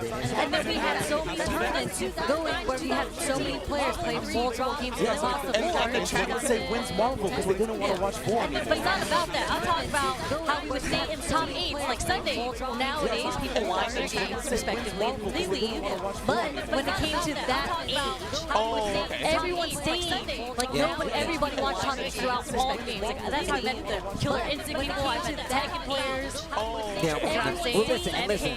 Look, I'm not trying to take. Once again, I want to take nothing away from what it did for the community. I played a lot. Ask Jeremy. This just was at my house. I played a lot. No. I played a lot of characters. I played Viper. We talked about this. I was a Viper. I played Eve at one point. I played Rufus and Dudley. Oh, that's disgusting. That's why, actually, I can't say much because there were a lot of Rufus players, but Dudley is a sick character. Yes, I love Dudley. Please, I don't think he's going to come back in this game, but I hope he does one day. Okay. I'm assuming this is, but I don't think it's the Owl Idol. So. Owl is Jerry player. This is just one Owl. Yeah. Was that technically this guy too, right? But I think he's sponsored, so I don't think this would be him. Gotcha. Well, what's really funny is there's a lot of players have multiple names. Did you hear that there's like 3 Hikaru's here? What? All spelled exactly the same. Different sponsors, but I remember people were looking at the brackets. They're like, there's one here I have. 3 Wow. Do you think that's intentional? You think? Because I feel like how do you come into the spot and have somebody else's name? So apparently one of them was an older Smash player. So like they came from different communities, but we don't know who came first. You know what I'm saying? That's part of the mix-up. You're losing on the pool bracket. You don't know who you're fighting. That's how it happened with Shines, though, right? The Shines. Yes, that's true. We had the tail when we talked about no. New York Shine. No. Guilty of Shine. Shout out to Street Fighter Shine, of course. Yo, shout out to Street Fighter Shine. Y'all know. New York Shine. No. Just back up. If you ever put his government out there, there's people looking for him. Yo, we found him. Staying in Springfield right now. What's crazy is if you're part of the HGC during the Facebook days, I know everyone's government names. So if you're my friend on Facebook, I just remember people's government names for some reason. Do you come? Wait, you were just talking about this. I don't even know your government. A lot of government names, people think my name is Jenny. Jennings. And I'm like, somebody actually said that. Yeah. So I was talking about you. They were like, yeah, Jenny. I'm like, who are you talking about? And they were like, Sherry Jennings, the player. I'm like, why did you say Sherry Jennings? Why did you skip the He's like, because her name was Jenny. I'm like, that's not her name. Like, what happened to the first part of Sherry Jennings? Why did you just default to Jenny? That's crazy. That one has definitely never occurred to me. Like, what happened Dude, we were talking about this. Like, do you guys always call your friends their fighting game names?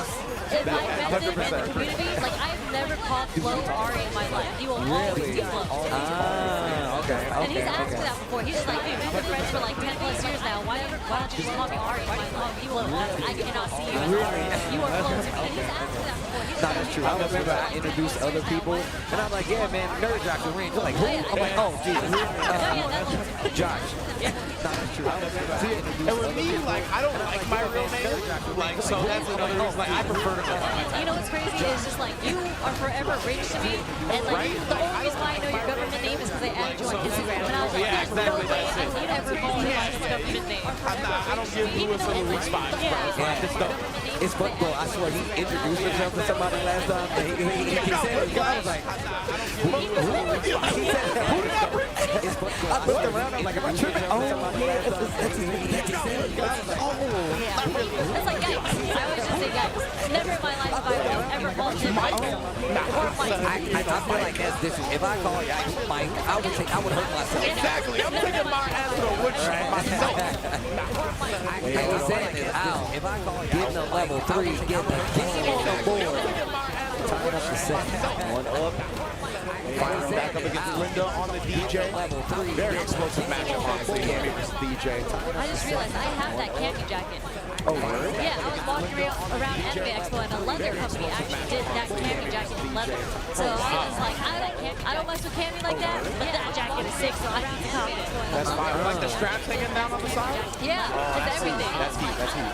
Give me that dry gauge, please. Yo, let me out. Let me out. I'm so happy they nerfed that.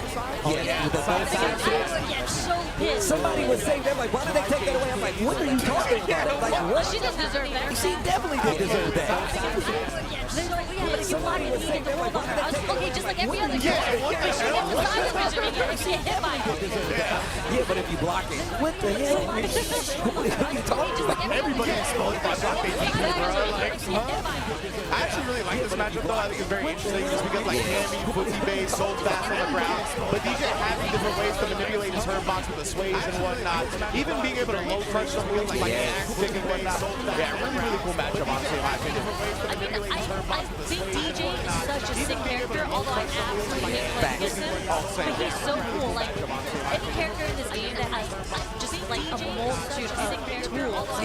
The way that you use sway, and because Drive Rush is just like a universal tool, but he is allowed to switch it up because of what he love with sway is really, really cool. Yeah, he's always been like the anti-meta Street Fighter 6 character to me, right? Like being able to blow through fireballs and whatnot, check people trying to drive rush check. I was gonna say, is he anti-meta? Because his Drive Rush jab is egregious. I mean, in that instance, he's very meta, right? But like, he doesn't have crouch medium kick fire, like our crouch medium kick drive rush, excuse me. But let's get into this one with the tech. We got Lydia instant Reina.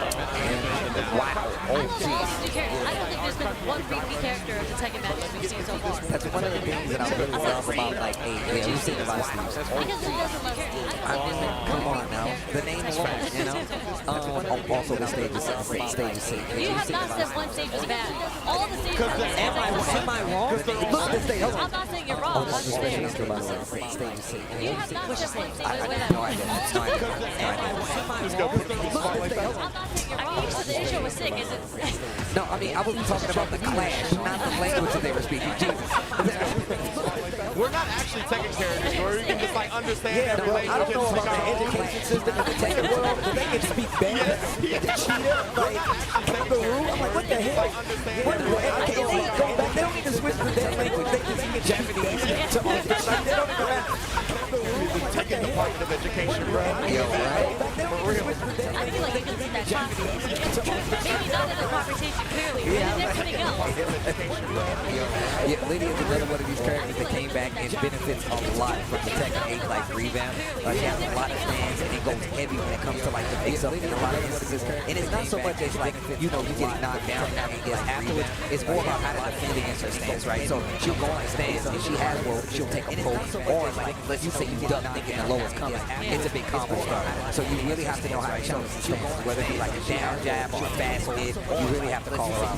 Now Reina on the other hand, she's the newest machine, right? And she literally has like a big style, like she still got a godfish, she still has a hip suit, but she has like another martial art on top of it. So she's got a lot of unique kicks, a lot of unique attacks. Is she the daughter of Hachi? So the thing is, they don't, I don't want to ruin it, but as part of it, like, they don't tell you, right? Like, literally, they allude to it because in the story, she's like, they're like, hey, who are you? Like, what are you doing? He's like, no, I'm sure but she literally is like trained by Hachi. So that's why she has like a god fist and stuff like that. But, her outfit is cool because I don't remember her having this. She's usually in like a jumpsuit or something, right? So she has like some crazy outfit. Like you saw the up swing in like the Reina cosplay because she has like the purple jacket. Actually, you would actually really dig the jacket. Like it got the arms out, it's purple, like really sick. So, but this is her other outfit, but it's also really sick. Study some Tekken go crazy. He burst, counter hit, and if once you see the great screen like that, it means it takes the recoverable life. So if you ever see like the screen flash like that, that means oh they have no more recoverable life. And not every character has it. Only certain characters have it, and they apply to certain rules as well. Okay, so it's like a move based, like this move. Yeah. Do that and not. So like Kuma, right? Kuma, the bear, he literally are eating like the panda. Like the throw out of 100 stands. It literally stands still bar. So you have to like duck it. What does Panda and Bear say to each other in the intro? So Panda, Kuma has a crush on Panda. Yeah. So Kuma's always hunting Panda. He's just like, yo, what's up? She's like, yo, stay away. Yeah.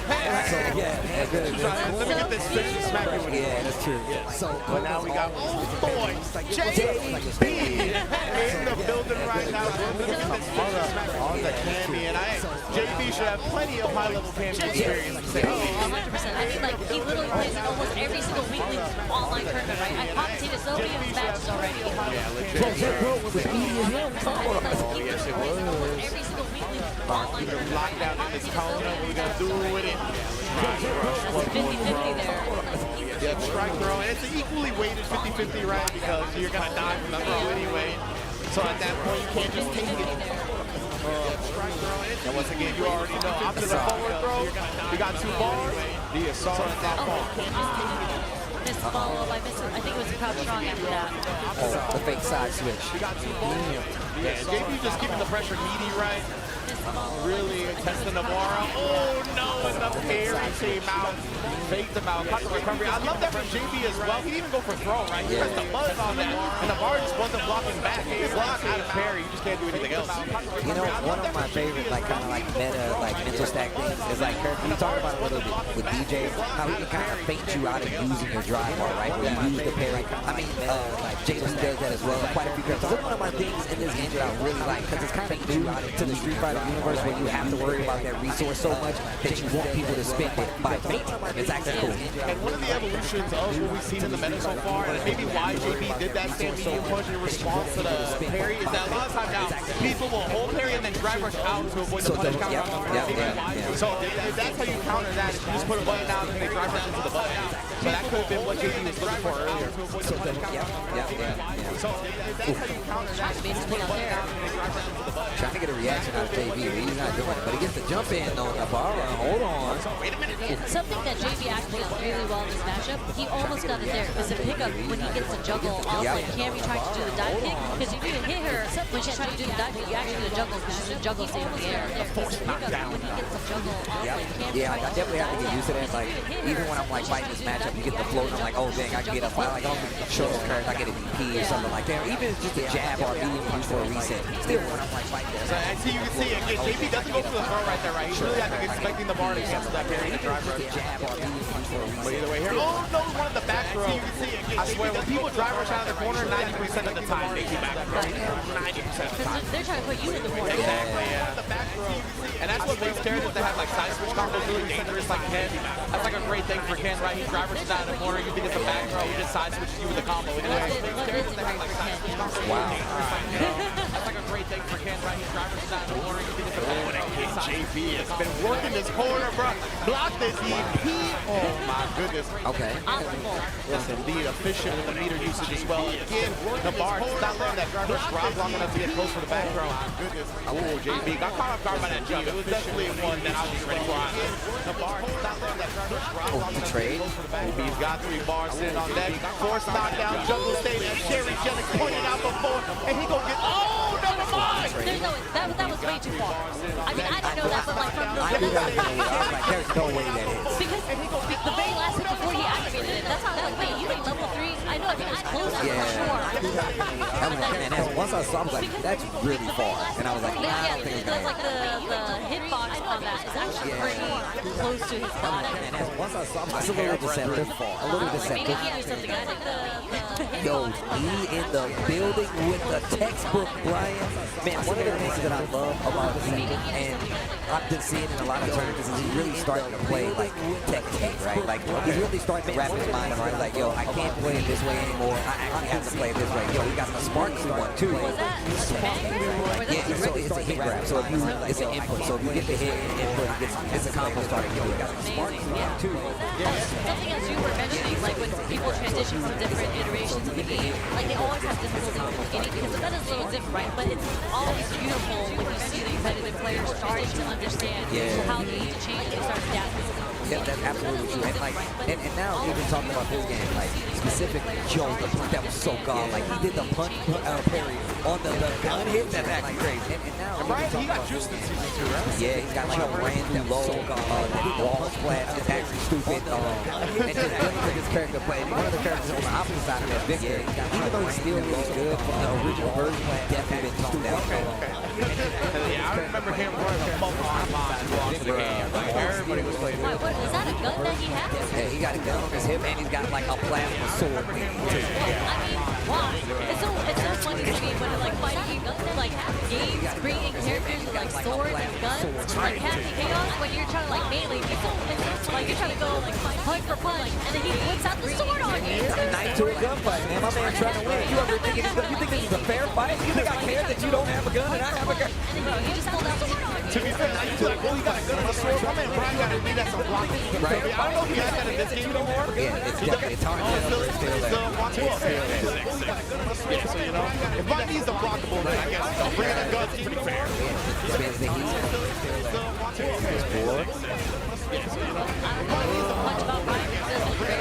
Yes, he's sick. But he's also crazy.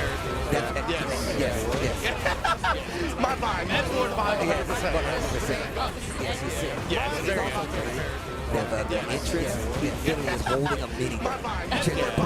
Like, it's crazy. Talk jet over as well. It's one of the hardest things to do in the game as well. So like that's another reason why I really like him. He's got like a big execution level. It's crazy.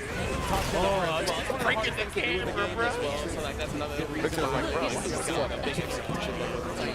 He's like, what's up? He's like, yeah, you cool. You got the CQC stance. So like that's another reason why Side step, 4 back, 2 jet upper. Nah, that's me right there. Oh, I love that. I love that combo. Was that counter immediately after? It looked like it.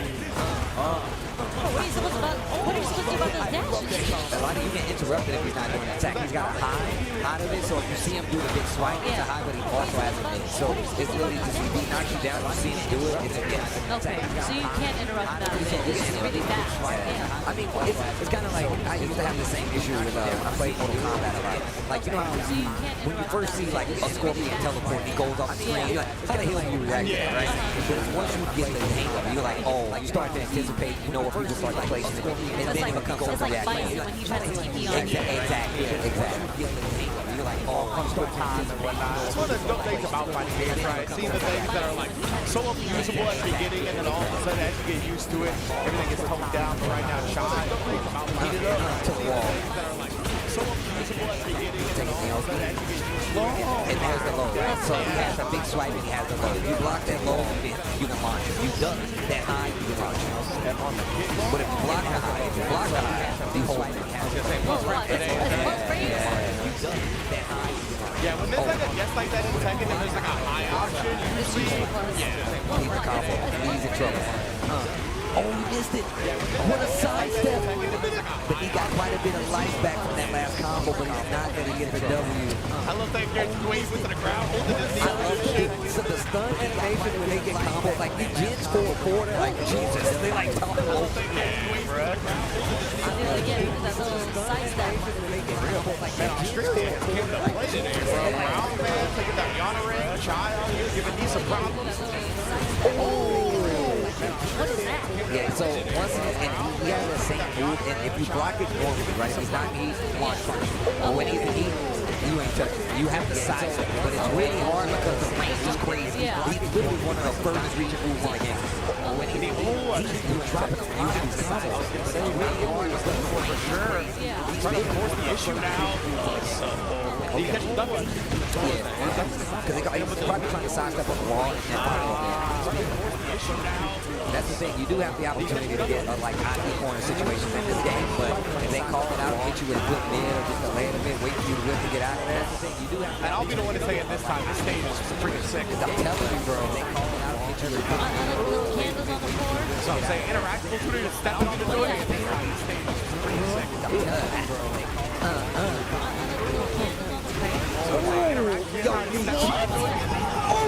Oh my God! How is that continuing, bro? The knee, he tried it. That was the top and over. That was the unblockable. That's a block. Yeah, so like You just have to do it fast. Yes, exactly. It's like one frame timing. Like, it's extremely hard. The knee, he tried it. That was the top and over. That was the unblockable. That's a block. He just did it. Oh! Like, that's the thing. He was swinging on it. That was something big enough to take the health bar away. And if you notice, the gray light, Yeah. look at it, he gets a little bit back because he gets the hit. He was swinging on it. Oh, I see. There's a little green. But he now has heat. No, he's got range. Oh, that's range. Okay. And Indeed's still able to close it out. The composed one. Knee. Okay. You pointed at this because I saw G-Law on the screen. Yeah, I just hear the hype of the Japanese commentators right behind me right now. So I'm just like, what's going on in this match right now? You can hear him going crazy. We can hear him going crazy. And Daru with the mind high enough to send as we joined it as well. It looked like, and Jay was playing the Ryu. Jay was, of course, longtime Shoto player. Has pretty much played damn near every Shoto, no matter what game he's played. But I like seeing the Ryu. I think that character's extremely strong. Yeah, I mean, so Inkross posted about this, and I don't know if he's talking about it sarcastically or he actually meant it. Oh, my bad. Jay was playing a mind. Yeah. Okay, so my bad, my bad. He was saying that China and Japan has come together a joint effort to show how broken Mai is because she's #1 on the leaderboard significantly on how many characters are legend with Mai. Yeah, I mean, this character is stupid, I will say that. But honestly, like, she literally controls the pace so well. The fans, the drive rush, Buzz, her Buzz character in general, like, she's really one of these very unique characters who has a lot of options. Wait a minute. I don't want to sit up here and be like, oh, there's no answer to fan or anything like that. The annoying part is that how much effort you have to put in to counter it in response to a thing that's just quarter circle forward 2 buttons. You know what I mean? That's really the problem, and that's what really frustrates people. And out there trying to in response. A little too early to try to get that punch in. We got that level 1 goal, we got the 5 stars. And this is where basically it's over for you. Yeah, exactly. You gotta hold down, I'm gonna throw you, I'm gonna throw fast, or just throw you one more win, chain loss. Perfect on the bone. Basically it's over for you. Oh, it's the winner's final pool as well. Okay, yeah, so this is qualifying out into round 2 that plays tomorrow, right? I believe so. I mean, but there's so many people here. I feel like they might have to run it today. For real. But also, I mean, one of the things I started like dealing with there that was great is literally I just parry and she's a forward advancing the move a lot of times. They try to follow up. So you do have options, but it's more about the mindset. Like if you're playing somebody in the first thing, they'll call you out. They'll use a powered up fan. They'll use an NX fan just to make some. Even like at Rebel Kumite, we saw Blas versus Killju a couple of times, right? And we saw Blas with parry and backdash. Like he already had answers as well. So there are definitely a lot of things we could explore. But as we say, it just feels like she controls so much of what you're able to do. And now we're in the corner, just like, yeah, but calling out the shimmy attack with the wake of medium. Let's get the top 2. It's time to throw it there. And now Jalen is like 2-0 wrapping it up. Well, that's what makes her so good in this game, as you mentioned. It's just like her putting you in the 50-50 where you're the one who has to make the defensive read, but the resources that she has to use to do that isn't a lot. Yeah, exactly. It's just so weighted in her favor with how much effort she expends and resources in comparison to the defense. And that's really what separates. That's what's so frustrating about playing against her. Also, her roundhouse cheat. That hits from so far because you're just like, all right, I'm trying to stay out of this range just so I can see just the fan coming. Also, she's doing a roundhouse cheater blocking. Wait a second, that reached me. And even the fear just makes me mad when I'm blind. Just like tapping my forehead like that. That's patronizing, bro. It is patronizing. I do like it though. I'm not gonna lie. When she like bombs you like that, I like that. She goes like, bop. Okay. I will say they really did kind of give a lot of personality to the character outside of like the gameplay itself. Like this very much seems like the way Mai would play. And if you play the character in any other games, it's very faithful to how the character plays. So, and on top of that, like one of my options versus the whole fan situation, if I see you do it with Marisa, I just armor glide. I armor like you try to jump in and try to dash forward, so it makes you start using more buttons, and then you start all over. I wonder if we're gonna see something like that, right? Where like a lesser character starts being played more because they might have better options. Yes. That's one of the evolutions of fighting game metas, right? So maybe we'll see that matchups and whatnot, how people approach them. Hopefully we'll see it one day. I still want to see Jamie get some love in the spotlight. I mean, I'm gonna be real. I just don't think we have a player. Somebody. No.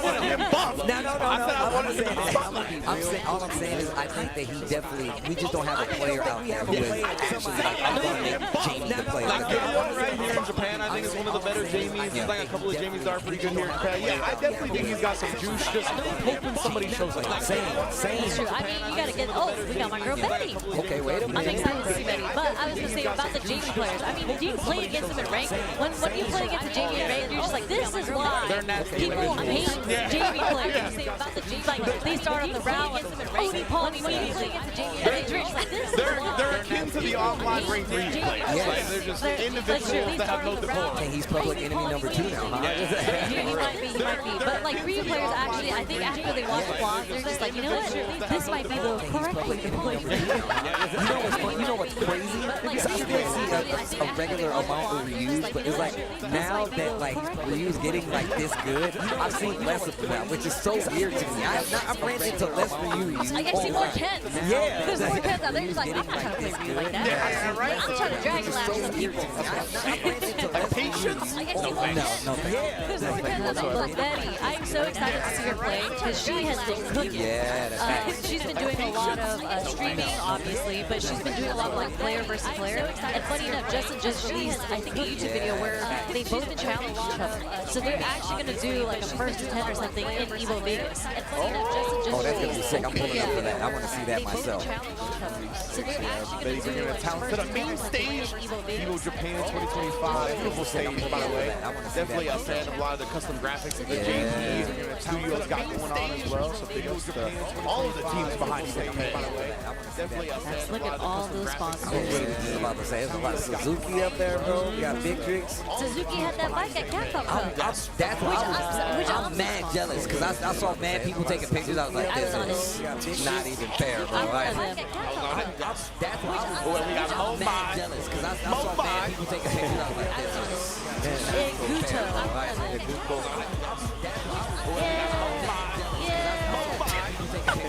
But I'd rather break records. I don't know how people don't rock with this. You know the lyrics? Come on, He's bro. commentating enough where he knows the lyrics. I mean, I'm not against it. I like it. I don't know how people don't rock with this. I just remember the part when the song is song.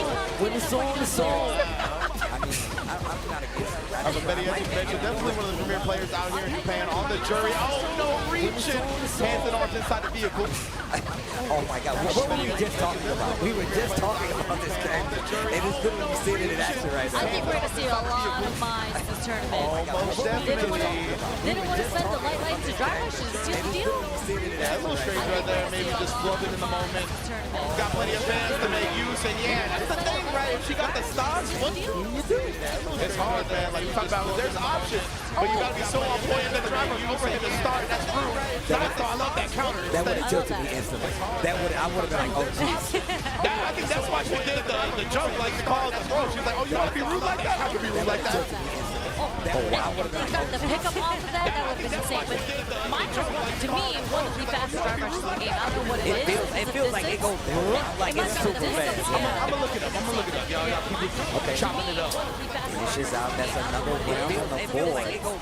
But man, like Enguto has been so offensive against Betty. Betty, I feel like when I watch Betty play, she actually dominates really well as neutral, but she's not giving that a chance.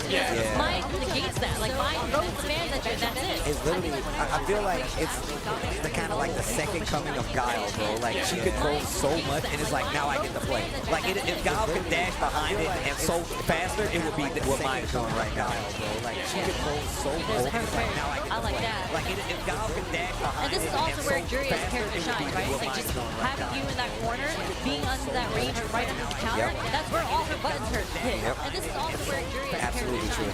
Okay. Having you in that corner, it's the combo knockdown mid. Neutral jump on the wake up. They were looking for a throw. Betty taking the momentum back, getting around on the board. Okay. Knockdown mid. Neutral definitely adjusted her game a little bit right here. Betty playing back a little more, not trying to take the offense as fast. Yeah, Udo's had some pretty nice hits here as well, honestly. Oh, trying to commit to that roundhouse that you talked about, right? But that drive rush stand he didn't get from Jury is potent. Wake up, crouch jab. Yeah. I like that too because Betty had woken up DP last time when she got knocked down, so I think she thought that the opponent was thinking about doing that in themselves, right? But instead, nah. Betty holds out game 2 with a level 3, very much a composed bounce back from that game 1. And a really good rebuttal on top of that. Like, that's how you know Betty's a good player. Because a lot of people see this, and so many people are watching, like, yo, that Kurt, they got destroyed, blah, blah, blah. I'm like, you don't understand what you're looking at. This is data. You have to have a good rebuttal when it comes back sometimes. And you can't let situations like this tilt you. Because a lot of times, like, you will get a first game, and it's going to be data for some people. And some people are just really good at adjusting on the fly, right? It's a lot of levels to it. Yeah. I mean, that's just how fighting games go, right? And that's the beauty of first to 2, right? And some people, they want the 3 out of 5 because they want to see more adaptation happen, right? I mean, that's just how fighting games go, right? 2 out of 3 is an art form of its own. It is. Exactly. I have a lot of respect for, like, really good 2 out of 3 players. People that can consistently win 2 out of 3 tournaments. Very, very difficult. I'm going to go all the way with the fans. Really good 2 out of 3 players. The defense was looking so good. The overhead stand was beating up the combo off of Gusto. You can only defend for so long in this game. You're going to get wrong eventually. But also, like, knowing when to, like, properly maybe drive reversal, get the knockdown, and at least get some reprieve, right? Yeah, for real. We're going to see you already in the corner again and one a clutch perfect parry from Betty to switch it up. You're really going to have to start switching up your approach, like you said before. this will be where it all starts. Indeed, and we talked about that, right? Drive rushing out of the corner, they always get to the back throw, great tech. Oh, waking up with it. That's not only a super, that's stocks. Indeed, and we talked about that.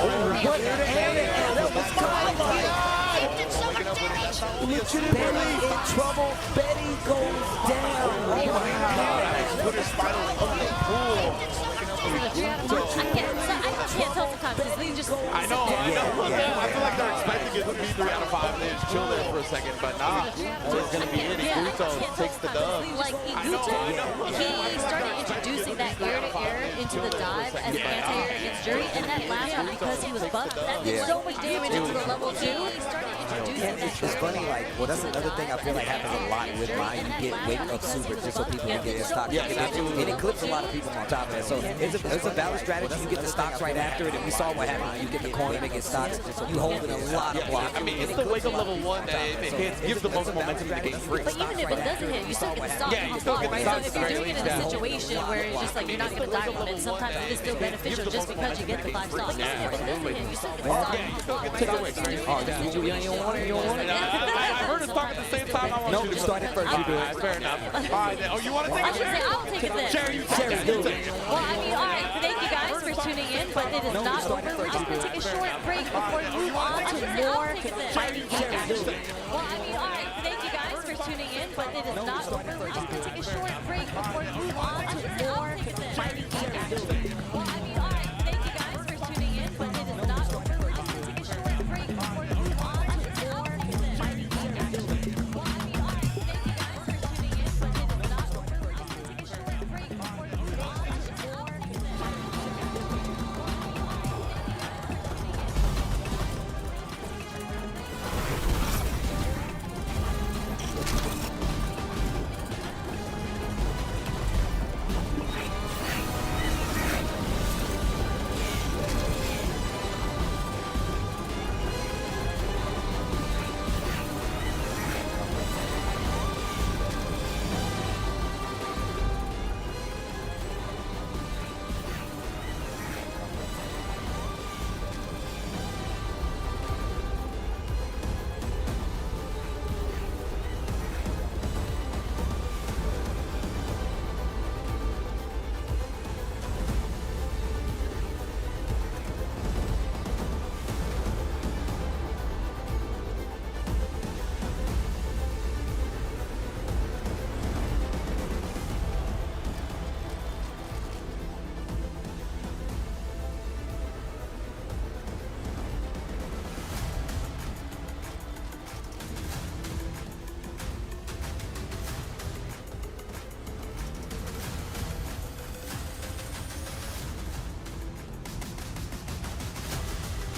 in, but it is not over. We're just going to take a short break before we move on to more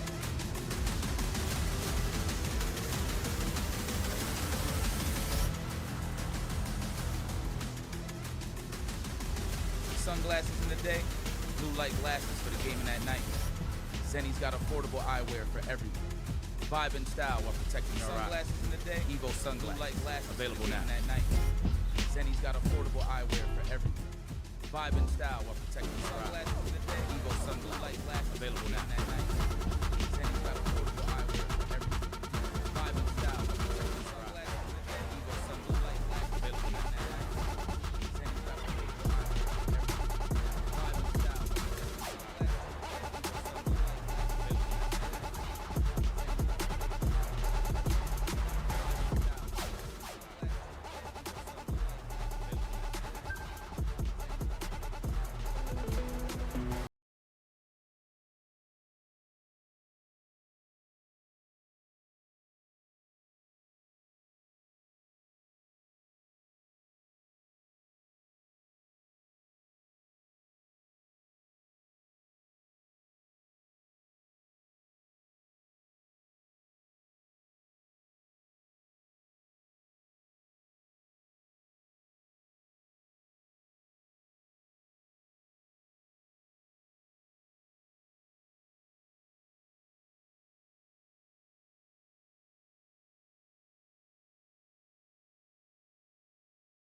Okay.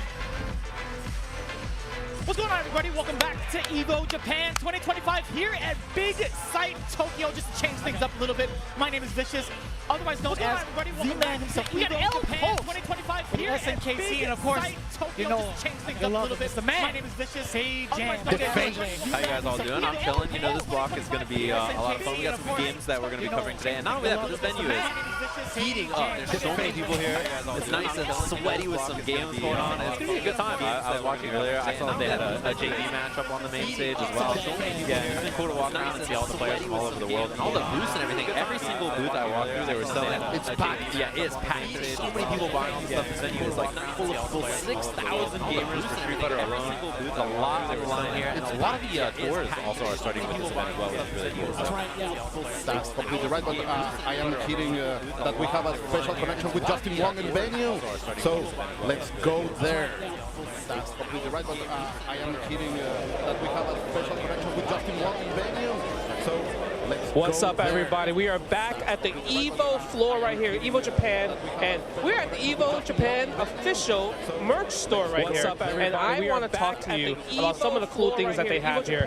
They have the manga of young ladies who don't play fighting games. You can buy all the comics right here, from Volume 1 to all the way to Volume 8. Now, let's talk about some of the clothing. The newest thing that they have right here, EVO Japan, the bowling shirt. Bowling shirt right there has literally the EVO Japan embroidery in the back, which is really awesome as well. And if you really do like the embroidery, they even have the embroidery magnet right here for 2,000 yen. And I just really love the fact that it's an embroidery magnet. Usually when you think about magnets, they're just kind of like metal or like plastic pieces. But the fact that it's embroidered is really good.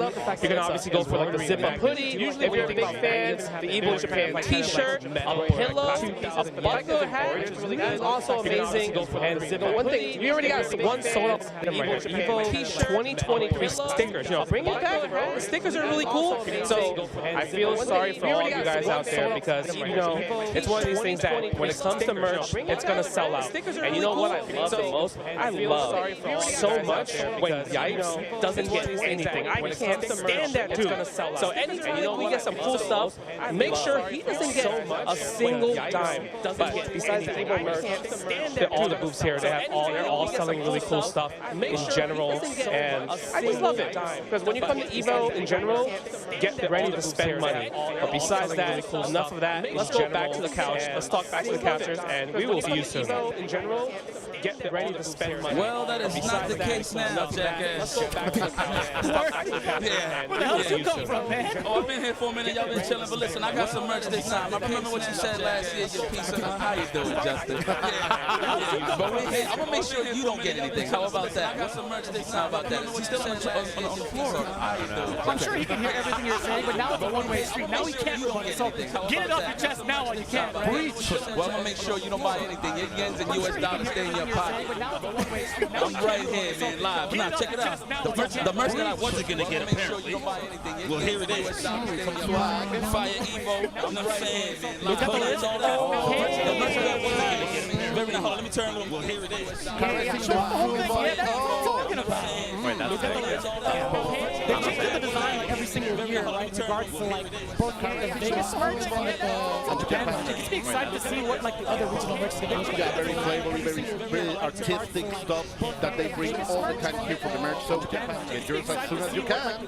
Don't allow Justin to get it. Right? Dude, I saw him walking with like, he's got like 500 bags already. Yeah. No, come on. He got a little girl at home. Like, he got to be a family man. Well, shout out to Justin, though. He actually gave me the tech in terms of shopping. I should have not even took it from him, honestly, but it actually works. I packed 2 suitcases, 1 in 1 suitcase. That's pretty much what I did, yeah. So, I'm ready, yeah, I'm ready this time around, for sure. It's hard not to like consume all those things that are here, right? Because there's so many different collabs that have been happening over the years, too. There's like the high school girl coming back into it as well. But I saw that, so like, and the public too, man. They have so great merch this year. They put for Girl Blue. Oh, there's so much takes so much stuff for every character. So even like the Japanese versions for like 10.02, they've actually done a lot of shirts and collaborations. I saw a full-on like Memo t-shirt with his face just in the middle of everything. Like, dude, this is kind of sick. Yeah, there was like a no grab shirt. Also had like the red X through it, and then even on the controller side, there's a bunch of official collabs. Like Victor and Punk Workshop have like official art. Yeah, there's like all the games on there, so there's like a bunch of which I thought was really cool. There's a lot of stuff right here on the Evo Japan, guys. Please stay here. Cheer the boys. Bring the people. Que venga la raza. And we are enjoying some of the best flavor in the world, the Japanese flavor. And we are going for a match because that's what we are here for. Wait a minute. Enjoying some of the best Wait a flavor. minute. Who are the gamers up there on that stage? I think I know that guy. I think he scoops for a living. You guys allowed to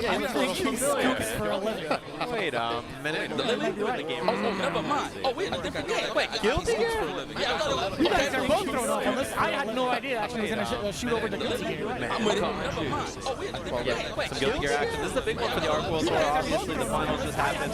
They got Red Ditto, who's doing some gaming right now over at the booth as well, which is really, really cool. And this game is just, yeah, it's going to be super, super awesome soon to see Unica out gaming right now and see the balance match that they have for that character, and as well as the core kicking off. It's a lot of fun stuff if you're a Guilty Gear fan, so excited to watch it to see Unica out. You're right, to take both your brains. And I know, Cole, you've been also playing a ton of Guilty Gear. I can't believe you're playing Guilty Gear ever since XX.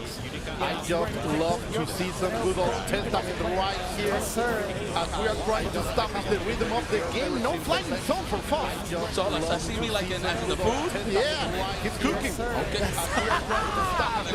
I mean, either he's cooking or he's going to go raw, right? He's going to do as much as he can to be as aggressive as possible because, you know, sashimi grade is always going to be the best grade.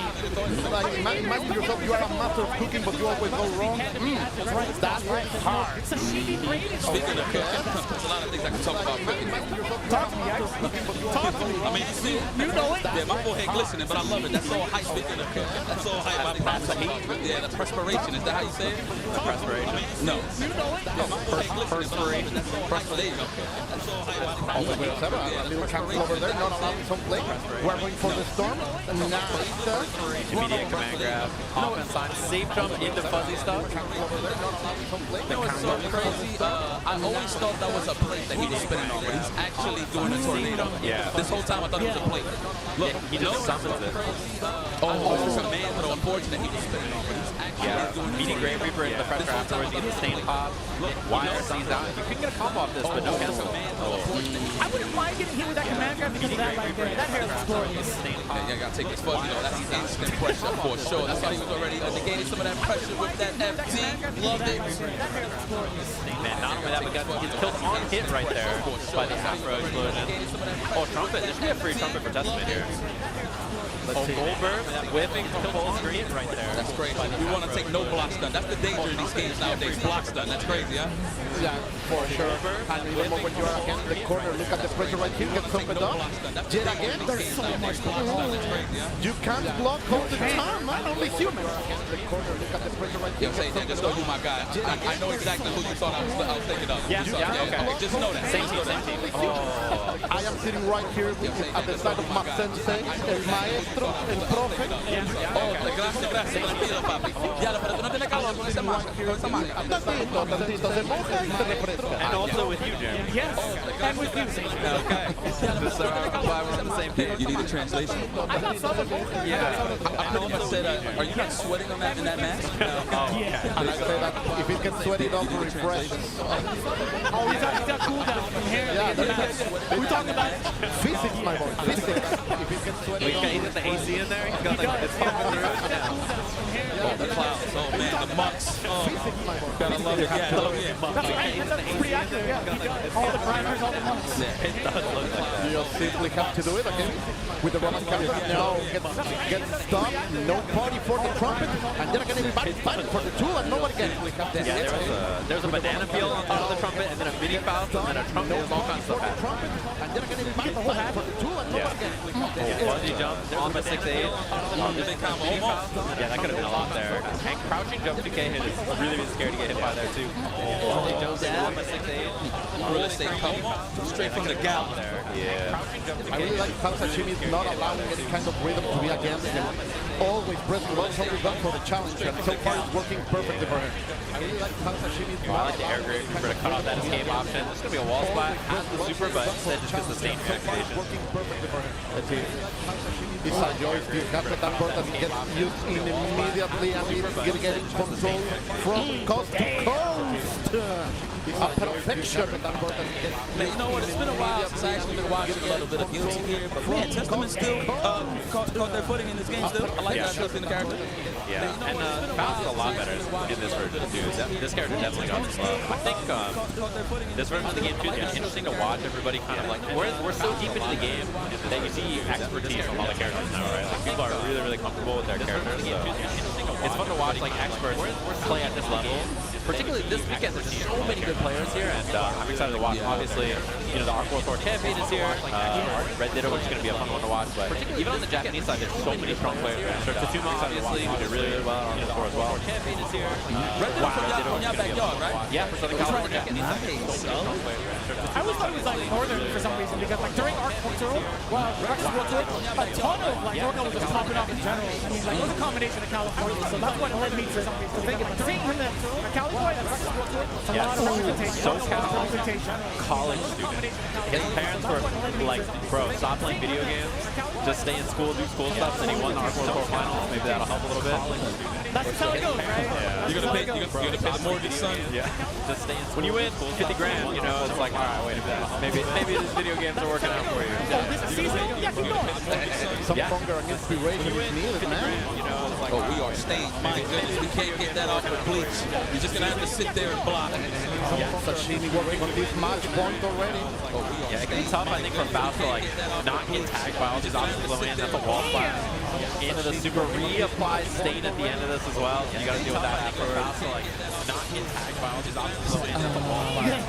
Into the super reapply stain at the end of this as well. You gotta do when you lay down in the bed. Not get tagged by all these options low in. Man, this is the life. I lost 1,000 points today, but it's okay. We love it. It hurts. When you lay down in the bed. I just love the way that Sashimi is playing it. This is a new, very elegant tempo. Always bringing the puck all the way from the top. We are going to have a consistent 3-0 from Sashimi. Man, the shark has a headband as well? Like, what village is it from? I don't know. It's got scratched out. Oh, okay. Yeah, you don't know. It's the X-Pac. Yeah. The shark has a headband as well? You leave the hidden leave those. It's X-Pac. Not a big deal. Yeah. Good stuff over there. Oh, I see a Street Fighter match happening above our head. The hidden leave those. It's X-Pac. Get some of that. Yo, you know what? I've seen a lot of close calls. So just to give you guys a highlight. Angry Bird actually almost got sent to losers early on. He went 2-1 last round. I don't know the Vice's name, but I was just in passing, and he just gave me that look like, oh my god, and then he just kept moving.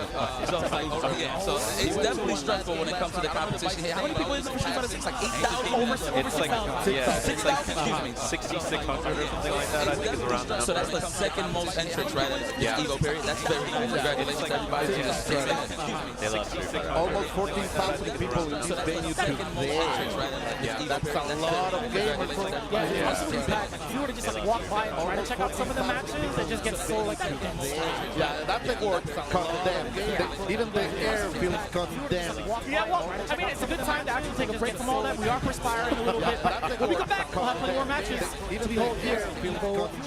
Yeah, well, I mean, it's a good time to actually take a break from all that. We are perspiring a little bit, but when we come back, we'll have plenty more matches to behold here. Tournaments are on PS5. I mean, it's a good time to actually take a break from all that. Featuring the biggest games. When we come back, we'll have plenty more matches. More players, PS5. More ways to win. Featuring the biggest games. Get ready to compete on a global stage. More ways to win. With new and exciting daily tournaments. All at the press of a button.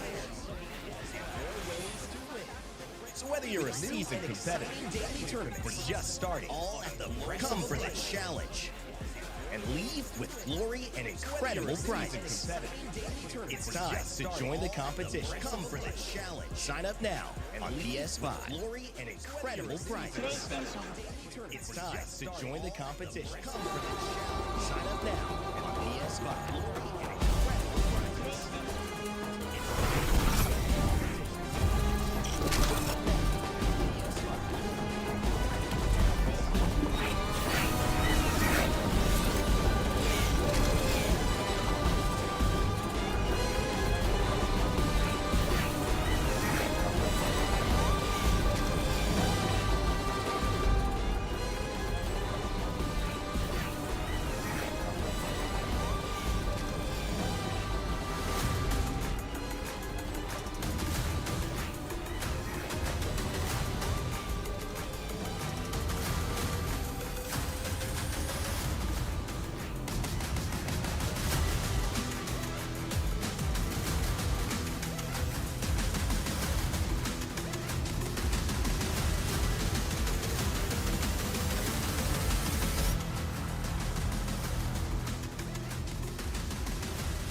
Protect your eyes, styling under the sun. Blue light glasses while you're gaming, having fun. Zenny's got affordable eyewear for all warriors and monsters alike. Protect your eyes, sunglasses available now. Blue light glasses while you're gaming, having fun. Zenny's got affordable eyewear for all warriors and monsters alike. Protect your sunglasses available now. Blue light glasses while you're gaming, having fun. Zenny's got affordable eyewear for all warriors and monsters alike. Protect your sunglasses available now. Blue light glasses while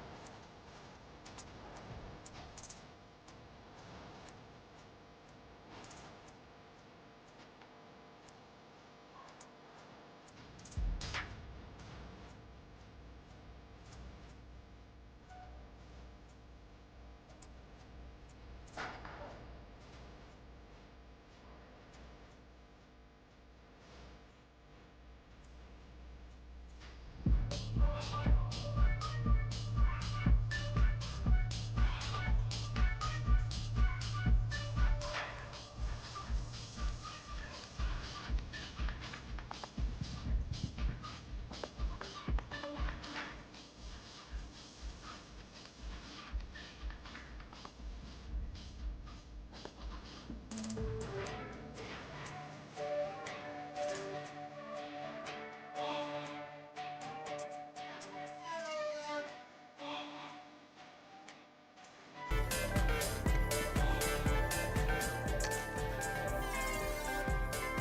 gaming. Arrive soon. However, they are arriving now. Arrive Production, soon. Where are we going? However, they are arriving now. Production, where are we going? However, they are arriving now. Where are we going? You win.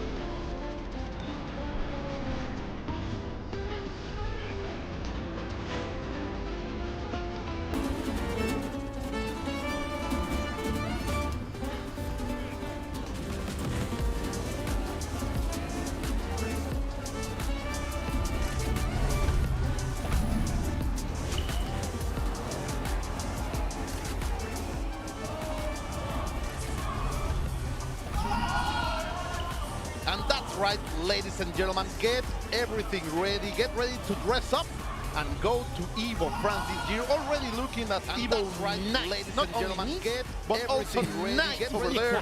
It's gonna be a fantastic travel to enjoy the glory of the fighting game community while also tasting the beauty of the French coast. That's what I mean. A refined trip for your year on October, coming up. Get ready, French coast. October 10th through the 12th, and he was snacking on that baguette, was getting me hungry. I can't lie. A little bit, right? That's what I was looking forward to, right? I think a lot of the folks out there have had their opportunity to kind of visit these friends, and one of the main things when it comes to following like FGC social media is where are they eating it? And it seems like there's a pretty good abundance of food places out there, but more so the gamers out there, pretty high end. One of them is obviously up on the stage right now, Will Tupac, a name that's been around for so long in the FGC history. Oh, France.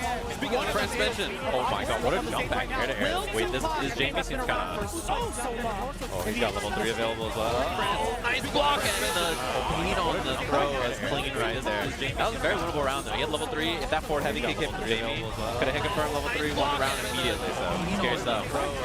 That was a very winnable round. He had level 3. That forward heavy kick hit from Jamie, could have hit confirmed level 3, won the round immediately.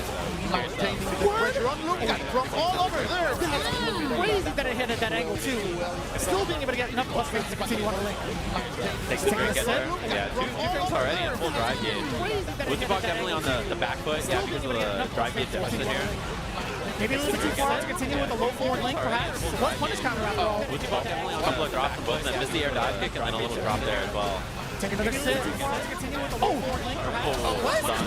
Get the couple of drops from both of them. Missed the air dive kick and then a little drop there. Take another sit. Why not, right? Even though it's like a moment where you can dive and get blocked, I feel like putting that option out there, especially with like how reserved some of the Japanese players can be, I think it's a good move. Yeah, and also when you just get drive gauge back like that, it's kind of unexpected sometimes, right? Completely. And right now, we're looking at feeling the heat, trying to push forward, going for the level 3. Okay. Like, this is how you stop when you are 30 in a match, you know? Yeah, Green Cold is sitting on a perfect, you get a good amount of drive gauge back. You get to pull your way through, unless Takahashi can make something happen at the first sip of this round. Yeah, Double tap from both of them there. Space out on the corner. Come on! You got tested and failed the test. Can I be honest? But it doesn't matter. I was also assuming that we were that hard. There's no way I would have reacted to that. Look at him. You got tested and sailor Will Tupac, all the way from France, proving that you have to go to evolve. Here we go. Oh, let's go. Here we go, el juego de la raza, and from all over the world, with a classic. Oh, come on, this is Mock already. Again, maybe from Korea. We know, let me tell you guys, Mock, Falcons Mock has been watching with this Shunei for a good old time. And his offensive prowess is something we will see right here. Look at the damage this pretty boy can do. Yeah, I'm a Shunei fan, so when I saw this character is really scary in this version of the game, right? Yeah, so seems quite a lot. Very dynamic, a lot of offense, and also a great opener because you can do a lot of stuff with very few hits or reasons. Yeah, and like I feel like if you like fast-paced anime style stuff, this character, I mean, he fits, right? Not only the look, but the way he plays, his movement is really, really fun. You saw it after that initial knockdown, right? There was no really escaping some of those safe jump options too with the air dash. It's been very, very difficult so far to try to consider wanting to press the button, maybe a reversal, etc. But also having a point character too, being that aggressive as you were mentioning, it just builds up so much more for your team later. Yeah, like it's a really great opener as for Mock. Oh, that mix! Oh, look at that! The dash is diagonal. Oh, making them feel it. Oh, no!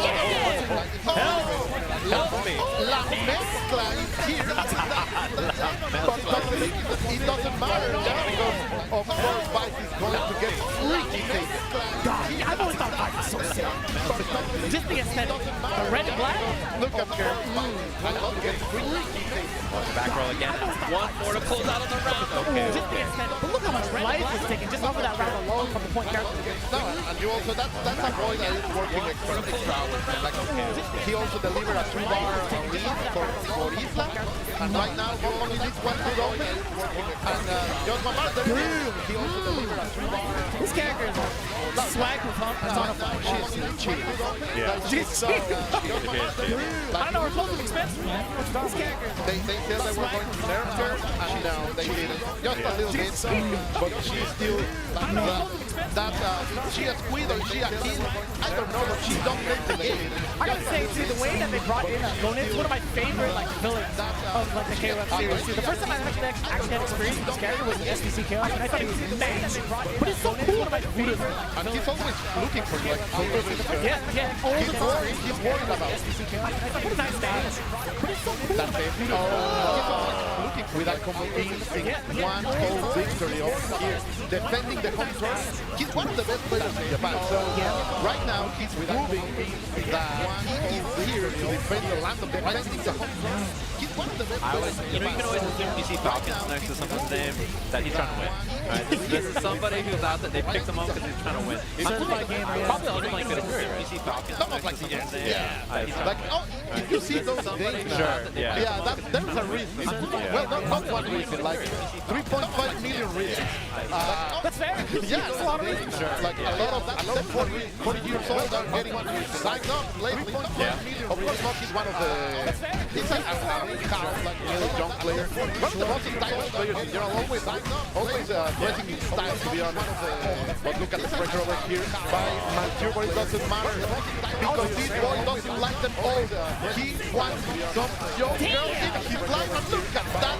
Amazing. I would love to see him up there. Oh no, the entire Orochi clan just got dismantled just based off of that mix. So I love the mature Vice combo, right? I'm something for like most and then putting the Ori. But this feels kind of bad, man. Because they're a really cool character. We don't even see it in our Vice combo. Oh, you went block. Come on, be honest. Elko, did you block that? No, I didn't. He has been conditioned. The ball 3 times in a row from below, and now 3 times in a row up. Finally, Bebe is able to block it, but take him out of it. How can you do against an insane offense like this? Nah, it looks impossible. The guard game is almost guard break right there too, by the way. So even the blocking is not enough. And that's to be the kill. Easy peasy. This Yune put on a clinic. La mano cochina, always over there. The blocking is The not evil enough. hand. That's to be the kill. Easy peasy. As you were saying, boy, Yune it's put that. on a clinic. Not for long, I think. I'm worried for him. Looking at BB's team too, I feel like a lot of that is kind of like want to be played mid-range. If you can't get into that zone or keep them off you, I feel like it's going to be null and void. Looking at BB's team too, I feel like a lot of that Oh, look at that. Oh, wait for an empty attempt, the reason for a grab. Just to give the conditioning and the feet out going to fly mob. Indeed showing us that he wants that, the conditioning right now that he's working for to be a champion, but we're back in Street Fighter. Indeed. And what a way to start it off. Look at the Choco Cheeks. Yeah, that was immediate.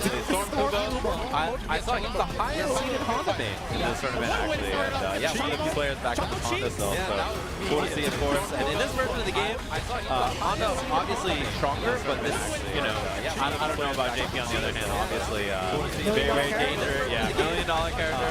Really, really dangerous to deal with. But he's playing just the match just as you have to. Don't allow JP to start the game.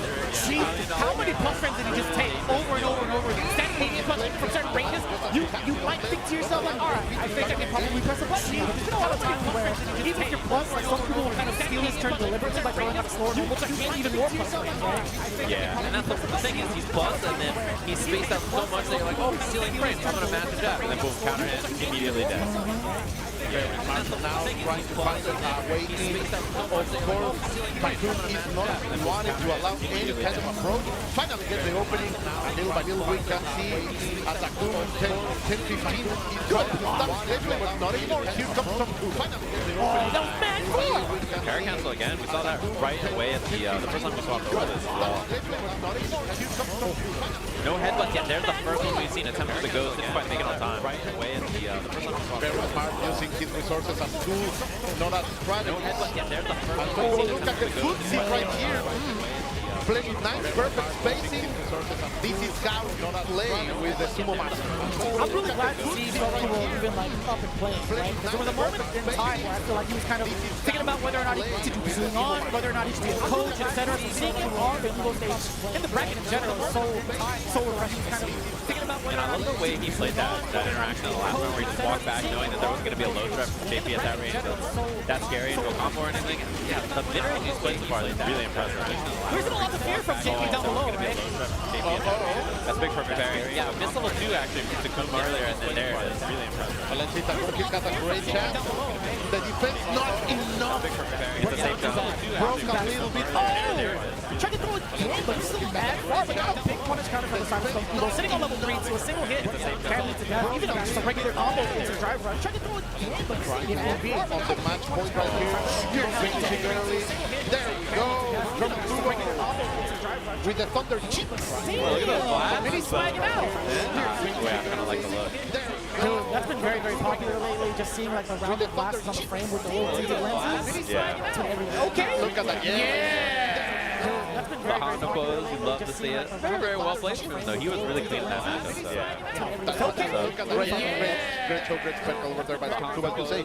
Good to see him back right here on the Evo stream. One of the best in the business when talking about Honda and the big Thunder chips. So we will see what comes later. Aren't you having fun? People, aren't you entertained, my boys?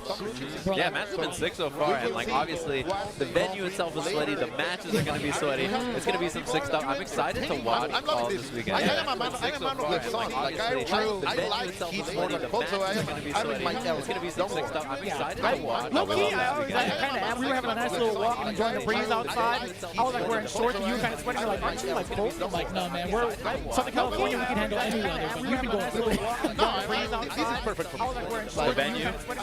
The venue? Yeah. The moment, the people, the friends. Yes. Like, this is what Evo is about. Coming to a new place, having an adventure, but yet finding the friends you always made it along the way. Damn right. Like, this is why you have to travel here, to come here. Like, I know it's a little bit far away, but it's worth it along the way. Go-Boat. Okay, so Go-Boat has been playing a lot of Vengeance. Widely considered to be a very weak character, actually. He just came out, and most people do not have a lot of belief in this character, and then that's where Go-Boat comes in, right? He's the kind of guy to play a character like this and really just show you the cool stuff that the character is capable of, so you love to see it. He is a freak on this character. Like, his setups, his attack, I mean, he really is next level. It's really the perfect kind of character for something like him, I think. I wonder how much does that kind of like transition from like previous iterations for him? His setup. Yeah, I like certain setups. There are things like that. I think like, yeah, Carcass Raid obviously is the charge before he keeps the ball off the ground and he can hit the ball after. And a lot of things where he can put stuff on the screen and then just, yeah, he just gets to interact with this. Air jump P all the way down, tap dust, and then immediate 2H is going to be a burst right there for Raymond. But yeah, so far it's the air stingers, air Carcass, everything to hold the spacing so far for Go-Boat has been very, very good. So far, Go-Boat is really installing the base. Raymond not allowed the man to play, but still shut up for the fashion selection because that color for Elfet, yeah, obviously a character that's been improved in this version of the game as well. Alpha's a little bit more dangerous. But the hard part is that you can't get by the zoning. You know, how are you going to get in on this character? Right? That's what we see so much from Go-Boat so far. Yeah, right there. Stinger shoots the ball back, goes air dash back, jump S behind him, bounces the ball off the ground, and then using as for the approach, the jump D, which is mad struggle from older games, that right there. It's really, really good installing. It's also a multi-hitting overhead dive kick, so very, very difficult to deal with. Even watching from like a casual perspective, because I don't get to play a lot of Strive, like you would think that Elfa has a gun. She might have the advantage of being able to outshoot their opponents or out-range their opponents. But you can see just the sheer speed of the projectile that Venom has in comparison to Elfa. Yeah, Stinger is really, really fast. Very, very useful. It's a charge move, and then it interacts with the other balls on the screen. So if you ball set, and then shoot the Stinger into the ball, she splits them, and it covers the air and the ground, right? So he can do really, really interesting things where he can just cover angles that other characters struggle to deal with while zoning. Shoot the Stinger into the ball, she splits them. But I have been looking at it, how patient that also comes when he's around the center. Look at that. That was a setup. He was so ready for that, and now he's establishing his conditions. We're going to break the window. Look at that. This character looks so sick. And you saw how he set a ball before the super. That super does 4 damage if there's more balls. Oh, the setup off the command grab as well. He summons another ball to kick it in just like that, and he gets the Carcass. That's almost a wall spot, not quite enough, but beautiful stuff. This is going to be an RC for the kill there. Oh my god, so beautiful.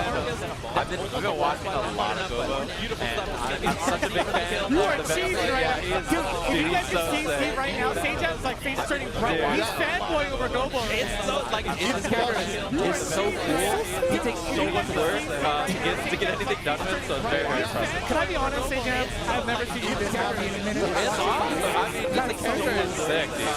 It's so genuine. He takes a lot of work. It's what makes it impressive. A very difficult character. He's a two-step character that really, it takes a lot of effort to shine. And you can see Go-Boat's Venom puts in the time. He's playing all the time in the perfect spacing, just in the right range to not only touch his setup, but also deliver pain. Yeah, Dark Angel, and you get the explosion afterwards at the end. Yeah, so at the end of that, Robo-Kai does the explosion. Yeah. Dark Angel. What the hell? That was sick. The trick shot? In the corner, yeah. So when he command grabs you, it turns you into a bull ball. Like, so he can like turn the angle of it and stuff. When he command grabs you mid-screen, he can side swap you with the Sinoke. He's got lots of really interesting setups for that. I never thought there would be a moment where I would see a character team up with Robo-Kai in this sense. Yeah. I thought he would be his own standalone character. Yeah. I mean, the Robo-Kai fans got something to feel about that probably, but, you know. No comment there. No comment. I would be his own standalone character. It's the lore, man. You have to respect the lore in some way. Who is right now respecting everything is ready because the game around Global is simply perfect in spacing, in the project, that's all the giveaway, everything is working. This man is not a player, he's an artist. So yeah, he is painting right now with this full cue. That was beautiful stuff from Gobo. Like every interaction just perfectly scouted to it, and the things like hitting the ball with 6 feet. 6 feet is an anti-air, but if you hit the ball with 6 feet, it also keeps the ball up dancing. So there's like lots of cool interactions like that you saw from Gobo where he would like put a ball out, navigate around it, and then cover the other angle with a different angle or something. So very cool stuff. So there's like yeah, open. Ball out, navigate around it, and cover the other He's a character that you normally see in this way, closer, against kind of works in every single position. So, but the pressure is on. I always thought Chris was fun to play in general. When I saw Old Chris being announced, I'm like, oh, damn. Yes! From the past to the present. Yeah, the old like jump CD or whatever it was. That was really cheap. It was one of the characters that always teach you how to play the game. And I wanted to as well. Technically, if you look at the team, it's a double Chris composition. That's pretty bro. This is an annoying team. Yeah, man. Chris. He's the boy who wants to get you on your nerve. Right here of his story.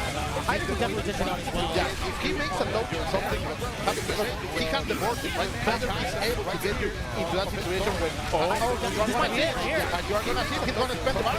You are going to go for the, he has the board. What a big mistake. Okay. A little gift. No settle. 5 seconds though. Oh, he's backing away all the way through. He's running away. He's big chilling. Damn, I love the animation too for the short hop. I love too. It's just 5 seconds. The extension of the drop. All the way through. Animation one. Beautiful. Damn, I love the just becoming a very, very small person. Yes. Bringing the pain. And look at this. The beautiful Taekwon from Korea. Against, as you were saying, the original. This is the guy that I hated. I hated original Chris so much. Very difficult. Yeah, but he is back in the court very tight. A lot of players consider original Chris not as good, but still viable in some ways. But right now, he's back. He's doing his job. No bar space yet, but nice grab over there, staying on the corner. Good roll out. Very nice, very elegant from Steve Again. No bar space yet. Look, it's so deceptive just to start with that jump. Good roll out. It's always a mystery. Look at that. Nice. Where are you going? Last time, not back into the court. But yet again, there are no techs over here. The shutter strike. Nice. Where are you going? Right back at you. Not respecting everything set over here. There are no techs over here. He's delivering the good combo. Now, you wanted to see a good level counter. Benimaru Nikaido, the handsome boy, is one of the sweet knights in the game. He can do everyone. Yeah, he's really good. Yeah. Normally, Benny is always good. The handsome seems like he takes it from here. But this from the final before, he's really good. Really is one of the dominant forces. And this Lantry, the EX Flash always covering some space.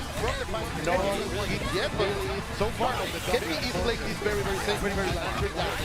Correct me if I'm wrong, but Kenny's always been like pretty tournament viable and stuff like that. His KOF. Well, there are some KOFs like the old ones, not always. Yeah, more like the modern ones, I guess.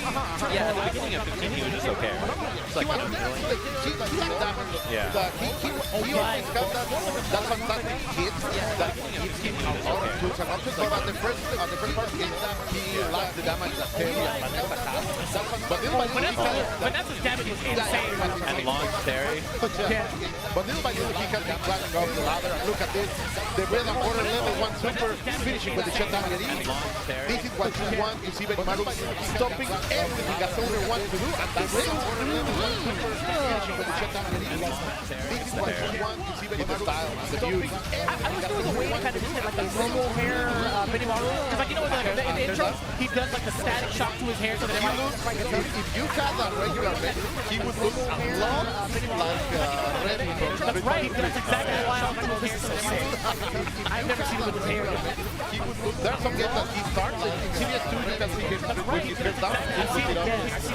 That's the first time I've ever seen him with his hair. There's some games that he starts so far. OF is really doing a great job canceling everything, not allowing Upgrade to take all these bars anywhere. Like, he's going to take them home. He's going to spend them on his retirement because there is no opponent right here by the Benimaru. Like, Yeah, I like it. It's been very passive, like safe play. Yeah, exactly. Just neutral hopping in place, just like lots of like jump back, like close fireball, nothing too risky. And you can see that his style while getting into the nerves of Gambit because he made it commit in so many things that were able to destroy. So this is what some seasoned players of KOF will do. He made, like, they will learn your style. Maybe you can win a game against them, but suddenly they will find out the solution to that equation that you are playing. And so far, OFP or OFP or Team Top, I'm gonna Well, if you say it, I will say it with OF or Team Top. Yeah. I had a little bit like a PTSD. I saw Cronin for a bit. I'm like, oh, God. It's so highlighted. I'm like, oh, Jesus. That's the pass. I know. Oh, King. PTSD. I saw Cronin for a bit. I'm like, oh, like, this man doesn't care about the purely style. I know. Oh, okay. We're gonna go for a very heavy sort of match. Like he has seen, of course, great projectile character. Right. You got much more of a difference, a lot more control on the screen by the speed and variations that King does have on her Venom shots. But against Wong and Benny, but they will have the chance to get in very, very easily. So let's see, one opening is what OF will need to open up. Let's see, chance to get in. Venom Strike, excuse me. I gotta hear the argument. Venom Strike! OF will need to open up. Let's look at that. Control. Yeah. He let me go, but yet again, Happy trying to go inside with a tornado kick. Let's look at that. Control. Yeah, zoning not been that effective so far. She can low profile. Yeah, there are some bottoms. Like Wong is a very flexible girl, so she can get below some projectiles in the game. She can low profile. Yeah, there are some bottoms. Just approaching the space pretty consistently with OF. Even though Kraken's trying to play that kind of projectile game, it doesn't really last too long. Just approaching the space pretty consistently with OF. The trap is working. There's no reaction. No reaction over here. The Rolling Bella gets punished. The trap is OF is really bringing the hit. He is tracking down from the where the strategic change is gone. Now you have to play with your old plan. Stay to the basics. And let's see, little by little, and then I bring the hit. He changes the little idol. By the way, there is a girl in the that color of cosplay today here at the venue. Let's see. That's the hit. The little I love that little walk. That's what is elegant. Makes a side swap into the corner, dumps the bar, fades it out. There's so much in it. It smells like fear. And OF knows if the punish is right. And oh yes, please, step on me, Rob. There's so much in it. Queen. Both of the games we haven't seen the Athena get much started. That is a big shame here. I mean, it's all down to Phil Chris, which is what we saw in the beginning.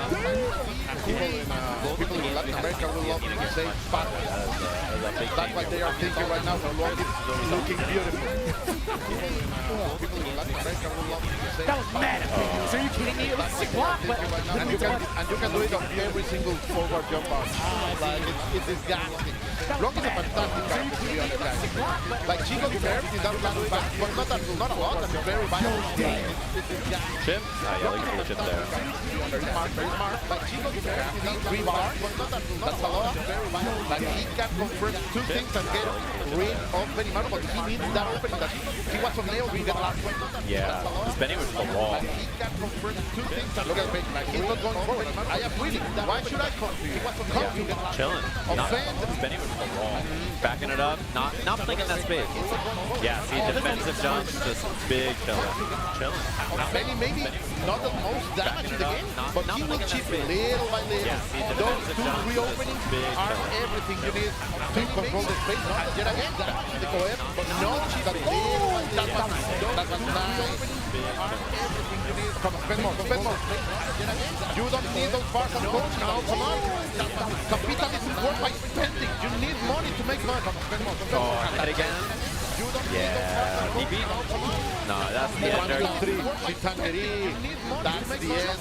Dominant victory over here. By able to bring it back, right? He lost the number 1. Yeah. So that's the experience I was talking about. That he played very smart. Don't fall for the traps of these old experience I was talking about. Like they will study, they will look around you, they will find your little mistakes, and you will feel it. But we're back into Street Fighter. Let's go. Immediate block on the overhead extension from Jamie, and a punch. Nice and clean there with the heavy punch driver. Oh, wow. Oh, a little out of range for that standing heavy punch, but I do like the idea. Extension from Jamie, and a punch. Nice and clean there with the heavy punch driver. We're starting to see a lot more Ryu representation nowadays, not even just in Japan, but worldwide. He's becoming a trend little by little. The young people, the old people, everyone is playing a little bit of Ryu. He's so popular. It's weird too because in Japan he's not rated as high as I think in some of the other places in the world. But you have all these young guns. Wow, those pairs are sick. You have Blas, obviously, who shocked the world with that very impressive performance over at Capcom. People like Ending Walker as well. These young guns in Japan has a lot of really strong Ryu players. Obviously, People like Ending Walker as well. Stop the mash. That's a message over here by Haraseo. This is gonna be tough, right? We've seen 2 Jamies on Jing so far. I feel like the damage output that this character has, like there's potential behind it, but it's just like not enough in comparison to someone like Ryu. He's the character for a hard work. You have to place a lot of work over there, but he plays. He could have played. He's better now. It's also getting kept by having drinks as well, right? Being able to get some of those extensions too. We do have Naruto here, though, the best Jamie from Japan, right? So I'm excited to watch him. Also one of my favorite, I guess, PNG tubers, Nakashi. He's here in town for the first time. He's kind of shy, he's covering his face to keep up his appearances. He's also one of the favorite Jamie players here in Japan. Harasu taking a first time. Pretty big bite so far, one of the keep up with the Jamie members. On one stage right now. Yeah, his Ryu play has been really just solid. Like everything he's done, I like this as well. Spin the bar, get the corner off this as well. This is just a really rough spot, and the juggle on the extension. This time on the meaty, but the play so far has been really solid. Finally, Alex is going to get a spot. The hydration is building block. Haraseo's game style and gameplay has been able to cancel everything. Finally, another one that has to do charge block. And that's solar plexus. Yeah, I was just gonna say you gotta prepare the solar plexus or interrupt it with something here. We've seen it spin back to back to back to back. So. And that's oh my god, that breakdown. You got maybe could have been a trade combo or interrupt it with something here. We've seen it spin back to back to back. La sense de la peligrosa, the dirty third. It's almost there. He decided to go for the aggression, and it's working. Finally, yeah, defend the bar. I agree. You need this one. Yeah, you kind of have to. There could have been, you could have tried to like optimize and squeeze on that, but I think just spend the bar. I was thinking if it's like a light kick buck high, you do get like access to shade choke, potentially doing another man grab, but you never know when it comes to a Ryu or Shoto with drive game, with super up. Yeah, you should spend that bar. You should get that kill. Also about the situation, right? You are on the wrong stage, you are being seen by thousands of people, you need to change the momentum, and so far it's working. Already delivering a little bit of a ring on stage. Oh, change the momentum, so far it's working. Into the corner already. Lots of meter to work with as well, which is really scary. His damage output is so high. That's a huge Takes the meter again to the corner, the ring again. Meter to work with safe after that whip carry overhead. Spend it. Takes the meter Spend it, tap parry for the buff frame. So many bubbles right now. Big spread out. That's gonna be it. Tennis ball biceps. Full baseball biceps coming in. Right now. Finishing it up. I like that. Again, tennis ball biceps. The Ryus have been coming out even in that play. I do have a couple of chances to play him over at Boss's house. I'm like, man, these guys are wild. Absolutely wild. I can't get past any of this. Each one of them have different styles. Like, it's one of the guys that you can see the most difference among players. And that's what I love about Real Mates. Some of them have been playing him for years. And now with this new version, with this view that is a little bit better too. So it's feeling like a good time for very nice. Now with this new version. yeah, I guess Tiger Pop just won the match there. Flashing the card, the Bellagio Jokers. But yeah, that was another top. I think Tiger Pop got 4th place at the Arc World Tour Finals. Is out here, you know, obviously trying to get some points here in Japan. Doing well. So a lot of the top 8 finishers from the Arc World Tour Finals are here, actually, in Japan. Talking about top player right here, we are about to see T1 CJC. Also, the KOF player formerly known as Reset is here to deliver something with the honest weapon. That's very interesting. Of course, Leo in front of him, defending the home court. Was a player from Japan with Nakoruru, who has been growing as a fan favorite. Like this match has been very good to her. Like not breaking her fully, but allowing her to become a more valuable. You can see even there are like Nakoruru scenes. That's what I was going to ask. Like, there's got to be something in the water if there's 2 of the same character. And Leona is really, really scary, right? She has all these new combos and juggles I've seen since like maybe that patch or something like that. Yeah, normally you don't see her that much. And Leona not really, the really opening scary. position. Normally she's on second or even as a like maybe that makes sense. But CJC right here, you don't see her trying to experiment not with it, playing with the second color Nakoruru. I feel like at this point, if you're doing another mirror match, there should be some sort of code where the birds fight each other instead, you know? Yeah, be down. Do you want to go to some illegal sub fighting, my friend? Well, I mean, KOF should some sort of code, not birds fight each other instead, you know? Yeah, be down. We are not talking about the pocket monster here. We are talking about some KOF. No PG against PG. No. Man, I saw the bird cling and I had PTSD. Yes, full on hero, man. So, no AFC tell Seiya, what's the name of the bird? Man, I saw the bird cling and I got Mamaha. Let's go. Yeah, I remember. She like yelled it out, dude. I am proud. What's the name of the bird? The full series over here by TJC, finishing with a level 1. And then the pressure is on. My thing is not maybe enough to kill yesterday.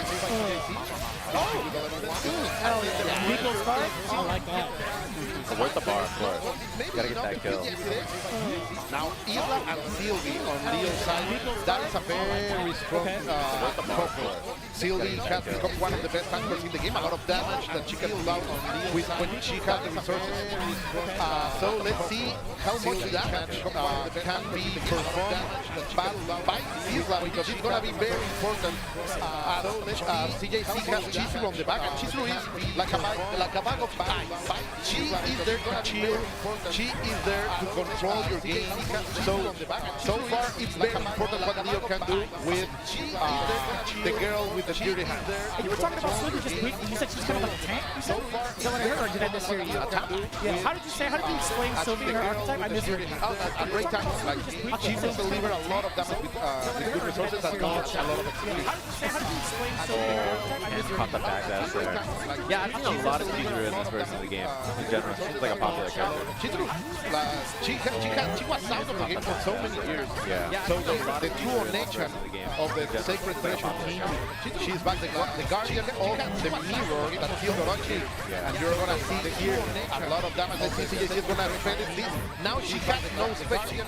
As she's low, there is no special for her. You're going to see here that one of the PTSD watching this character, because when I first got introduced to her, I'm like, I have no idea what to do against her. Chizuru looks like you have to play her in neutral. Like, never beat her once and then never let her play again. But because she can really control you. Now Leo has 4 bars. That's a lot of butter, a lot of salsa to cook over there by Leo. But CJC has enough, and you will see the CD butter. Oh, that's gonna hurt. That's gonna hurt. Not enough to kill, I think. No, what did you drop? He's want a little bit extra something of everything, you know? Yeah, man. That's indeed something. Now I think he can kill. Was that a Mexican wizard in Japan? He's want a little bit extra something of everything. That's so cool. Just dabbing over like that. That's good. You're sick. Sylvie's an evildoer. Yeah. I think she's an evildoer. That's so cool. Just dabbing over like that. No, quite a time, yeah. No, CJC fighting for life. He's used to this kind of pressure, but one single mistake is all he needs to lead in game number 1. No bar to seal. All going for the overhead. One single mistake. That's it, CJC. He did not broke. No bar to seal. Experience. That was like the last 2 characters too were clutch blocks in the reversal. Just like waiting it out, the patience right there. obviously a veteran of many different fighting games. That was good at a lot of stuff. Yeah, always a specialist. Just like waiting KOF, but yeah, like you say, obviously jumping a into veteran of many different fighting games. He's a very active defender here right now. Watching a lot of replays too. And he was really good at Street Fighter as well when he played Street Fighter for a bit there. We all knew him like, oh, this is the guy that plays KOF. He's really, really good at that. He came over and he won the LCQ for Street Fighter. And he was really good at Street Fighter as well when he played Street doing Fighter. the work that she wasn't able We to all do. knew him like, oh, this is the guy that plays flash over there to KOF. control He the came over space. and he won the I forgot he beat Ganga Diaz in that spot. I totally remember that. Yeah, CJZ was really, really good on that Manon, Street Fighter 5. He's good at everything. If you play SNK games, I think your fundamentals are sound enough to play whatever you want to, right? Like, it's that kind of a game on that Manon. Makes sense. Like the pace you have to play like KOF, it feels like you have to adapt very, very quickly. As long as you understand that you don't have the offensive option, because KOF is a full offensive game, right? Like, if you can chill down, you can move to other games. Because the fundamental, the space, the execution, because the game will deliver it. Yeah. I have a question. With the sheer size of the roster, I feel like you're more in line with trying to figure out so many different playstyles in such a short amount of time as well. That kind of really busts you up for any type of game as well. Yeah, you're right. Maybe in your team you have a Soma, you have a Grappler, you have a Rostam, and you are able to understand each one of different styles. And you get like hybrid with a lot of those characters, a lot of these archetypes in this type of game, right? Exactly. You are able to understand each one of different. And also there is so much flavor in the KOF game that you get easily attracted to them. And then you can jump into. It's one of the hardest games to get into, but it's very rewarding. You get easily attracted to them. And then you can jump into. No offense over here by Isla. Leo trying to maintain the control that he was able to get last time. But CJC is adapting. Look, he's not rushing down with Nakoto anymore against Isla. Finally make the mistake, was able to confirm. But CJC is adapting. Just send out the rushing down with a quick attack over and over. Finally make the mistake, was able to confirm. The thing is, against Isla is very dangerous because that girl is very mobile. Ooh, what a read over there. This was a base. CJC was more than ready, and we're going to see the level 1. No, level 2, sorry. What a read over there. To deliver the end. CJC was more than ready, and we're going to see the level 1. These guys are old. When you watch like the good players who are just like they're just so solid. After the first game, you think you might have a chance, and then you just watch them and you're like, these guys are too good, dude. I thought you were gonna make a comment about Sylvia as soon as you talked about this. No, it's like they're so solid. It's like you watch someone like CJZ, the adjustments in between games, just like how solid he is, how clutch he is under pressure. You're like, this guy's good. He understood what was the adjustment, like as you say, evolving in the match. And it's the thing about being patient with Nakoto. You know, the commentator's first is here, evolving. Finally, when he goes into the offense, Field is going to take it up, but still, that is a lot of work made by Nakoto. He's going to get almost 3 bars. And that also means to open field for CJC will be enough to finish Leo. Let's see if he can do it. Wow, great take over there, ready. He's over there in the defensive way by Leo. CJC will be enough to finish For that single touch too from CJZ. Really lights out. Wow, great take over there, ready. Over there in the defensive way by Leo. Oh God. The pressure is on. This could be dangerous for CJC. Oh, but the CD. That bottom is so good, guys. You don't know. Those big boots, well, they are worth millions. Even more now. That bottom is so good, guys. You don't know. This is yet. No, my fault. There are no reason. Even more now. Immediate. Settle miedo. There was also no meter, right? So like even if you get hit, it's not the end of the world. My fault. You got some space to work with. Immediate. I'm glad I got to experience the salsa that you mentioned. In Salsa Verde, it was pretty good. It was pretty good. I'm back to the classic. Oh, it's Hideki time. Glad I got to experience the salsa that you mentioned. Yeah, #1 Lily player in Japan. The world? Maybe. There might be some players in contention for that, but I feel like Hideki's doing it the most right now. Yeah, a lot of people point to him and obviously El Chicote from the U.S., Combo Breaker champion, who are really, really solid in this character. Big fan of both of them. They're really fun to watch. People point to him and obviously El Chicote already from the U.S., Combo This Breaker is champion, his match point right now. really, really solid in this character. Big fan of both of them. They're really fun to watch. Oh, what a... That's a good way to spend your bar, right? You see the bottom, he's trying to go meaty, you say nah. And the worst thing is, if you get burnt out by Lily here, I don't think you can play the game. She's one of the hardest characters to deal with when you're in burnout. All the Spires become so difficult to deal with. And he's one hit away. One EX command grab will do it if you play the game. She's one of the hardest characters to deal with. After that, had to go for the driver left. And the read against the Spire. Level 1 to the kill. Nicely done. Great optimization there to not spend a level 2 or level 3. Both players with match point right now. The guy gets the to the kill. Nicely done. Great optimization there to not spend a level 3. Away a little bit. Trying to keep it ambiguous. Regards to the fireballs. Yep, exactly that. Baited out the dive. Did the Hashokeki instead. I'm loving the movement from Sanuki backing away. Barely clips, gets the knockdown, 2 stock, and then he gets dead shit. He's like, alright, you want to stock up? I'll stock up. I'm loving the movement from Sanuki backing away. And then he gets dead shit. He's like, alright, you want to stock up? I'll stock up. Anti-air, not going to bring it down, just waiting for the drop. We got level 3 on deck as well. Hibiki just probably behind him. Or reactions like that! Drive impact upon reaction. Let's get that level 3 going on deck as well. Should be the kill here. Reactions like that! Drive impact upon reaction. Let's get that level 3 And I think the replay was probably looking for Spire, right? That might have been what the DI was supposed to be, my guess, maybe. Perhaps. I think the replay was a good match, and we just watched so much game. Back to back. We just watched so many matches. Like a full menu curse. Yeah. You're getting the sushi from all the places. Yeah, it was the Evo Japan Omakase. Omakase is what it is. Omakase. Damn, I see you. Have you been able to do that out here yet? Not this trip. Yeah, it was the Evo Japan Omakase. I'm waiting for someone in the crowd to take. I am ready to explore Tokyo. Not this trip. We definitely got to do that. But we did get word from Mother Shit. I don't know if you got to hear it in just He was mumbling. He was saying something. Okay, it's funny. We double checked it. But we did get word, in case you haven't noticed, obviously we've been throwing it down here in Japan. But you guys can throw it all down as well. With the PlayStation tournaments, you combo the competition, you will combo the rewards with cash exclusive items. Anytime you enter one of these PlayStation tournaments, be sure to sign up on your PS5, Light Blue, Yeah, they're on them all the time. They have a bunch of cool prizes and stuff you can do. Obviously, PlayStation runs a bunch of stuff for the FGC in general, but the PlayStation tournaments are really cool. Check them out. You can win. Like, I know they have like the hourly ones for all kinds of prizes, PlayStation, Avatar stuff, and all kinds of cool things down there. So check them out. And obviously, Sony very involved. Help me make sure we have a bajillion million consoles to run this tournament. PlayStation, Avatar stuff, and all kinds of cool things down there. So check them out. Sony very involved. Help me make sure we have a bajillion you feel the heat, quite literally.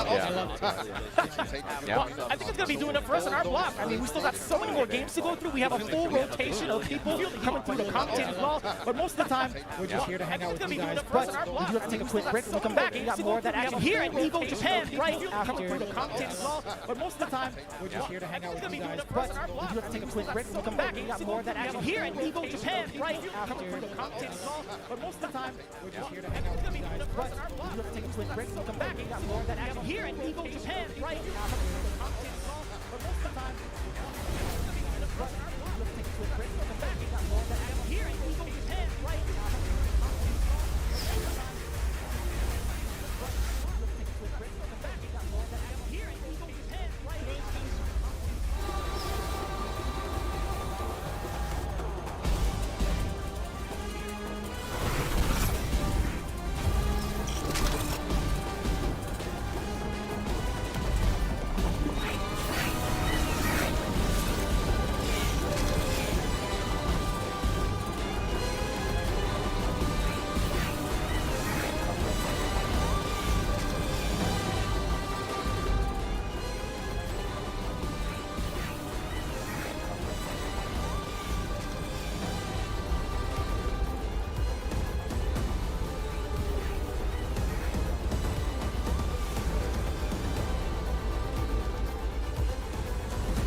fighting him.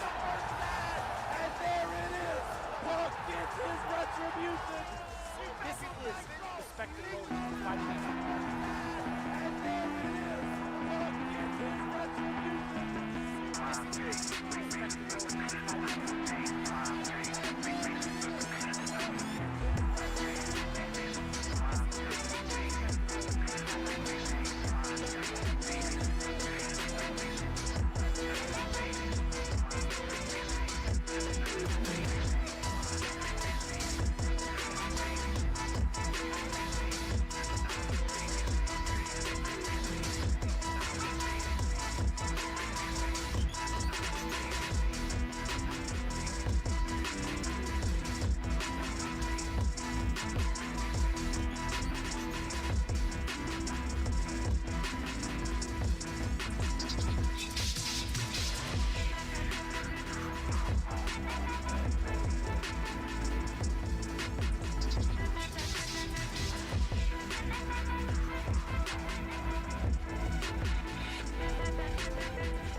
Evo Japan 2025. We're back. We're switching it up. Virum, Elko, Tasty Steve. I like this combination. How you guys doing?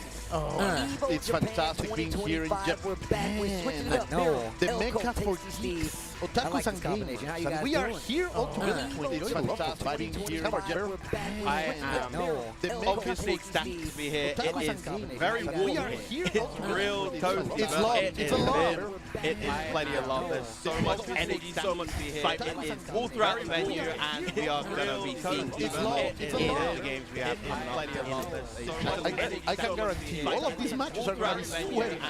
I mean, because for not sure. outside of the heat, and you know, the match is being really sweaty. Yes, that's 100% true. But look, it's a part of the. I feel like I'm accustomed to it. Every time I come here, I'm in a situation, in an environment where I'm just sweating profusely. But it's cool. It comes with the territory. What about y'all? They was talking about walking. Did you get some new shoes yet? What's up?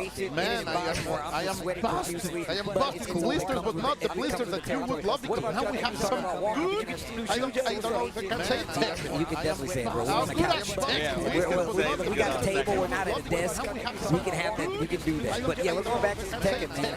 Matsuba going up against. We got a table. Okay, all right. Japan versus Japan. We had a little fan here earlier. Lawrence is actually one of the problem characters that people were talking about after the recent update. 'Cause he's got some crazy quality of life changes. His mix-up's got a lot stronger, and then on top of that, some of these moves that typically were like bad for him, they made him way too good, I would like to say. Right. I know Vega's been a very strong character for a long time. I think he was back in Tekken 7. Yes. One of the strongest, and now coming in strong in Tekken 8 as well. No, absolutely true. They definitely fleshed him out a little bit more. He has a lot more mechanics when it comes to like canceling certain stances, getting into back turn stance. One of the major things that you saw in Tekken 7 was maybe like the shifting clouds, which was kind of like a back step, right? But it also like gets him out of the way, or you can go for like the parry to keep that offense in his favor, right? So it's really one of those things where it's like the more experienced the player, the more you're gonna get out of the character. Lars, on the other hand, like he's just the same. If you've been playing a character for a while, you'll definitely be able to take advantage. He's Lars. Yeah, he's Lars. They ask what fighting style it is, I'm like, he's a Power Ranger, man. Like, he's just the same. If you've been playing a character for a while, you'll definitely be able to take advantage. He's got White Ranger. He's got White Ranger. Yeah, he's definitely got White Ranger. Like, he's a Power Ranger. I'm glad you guys agree. That's good taste. Good taste. Very kind of flamboyant. I mean, Power Ranger kind of flamboyant.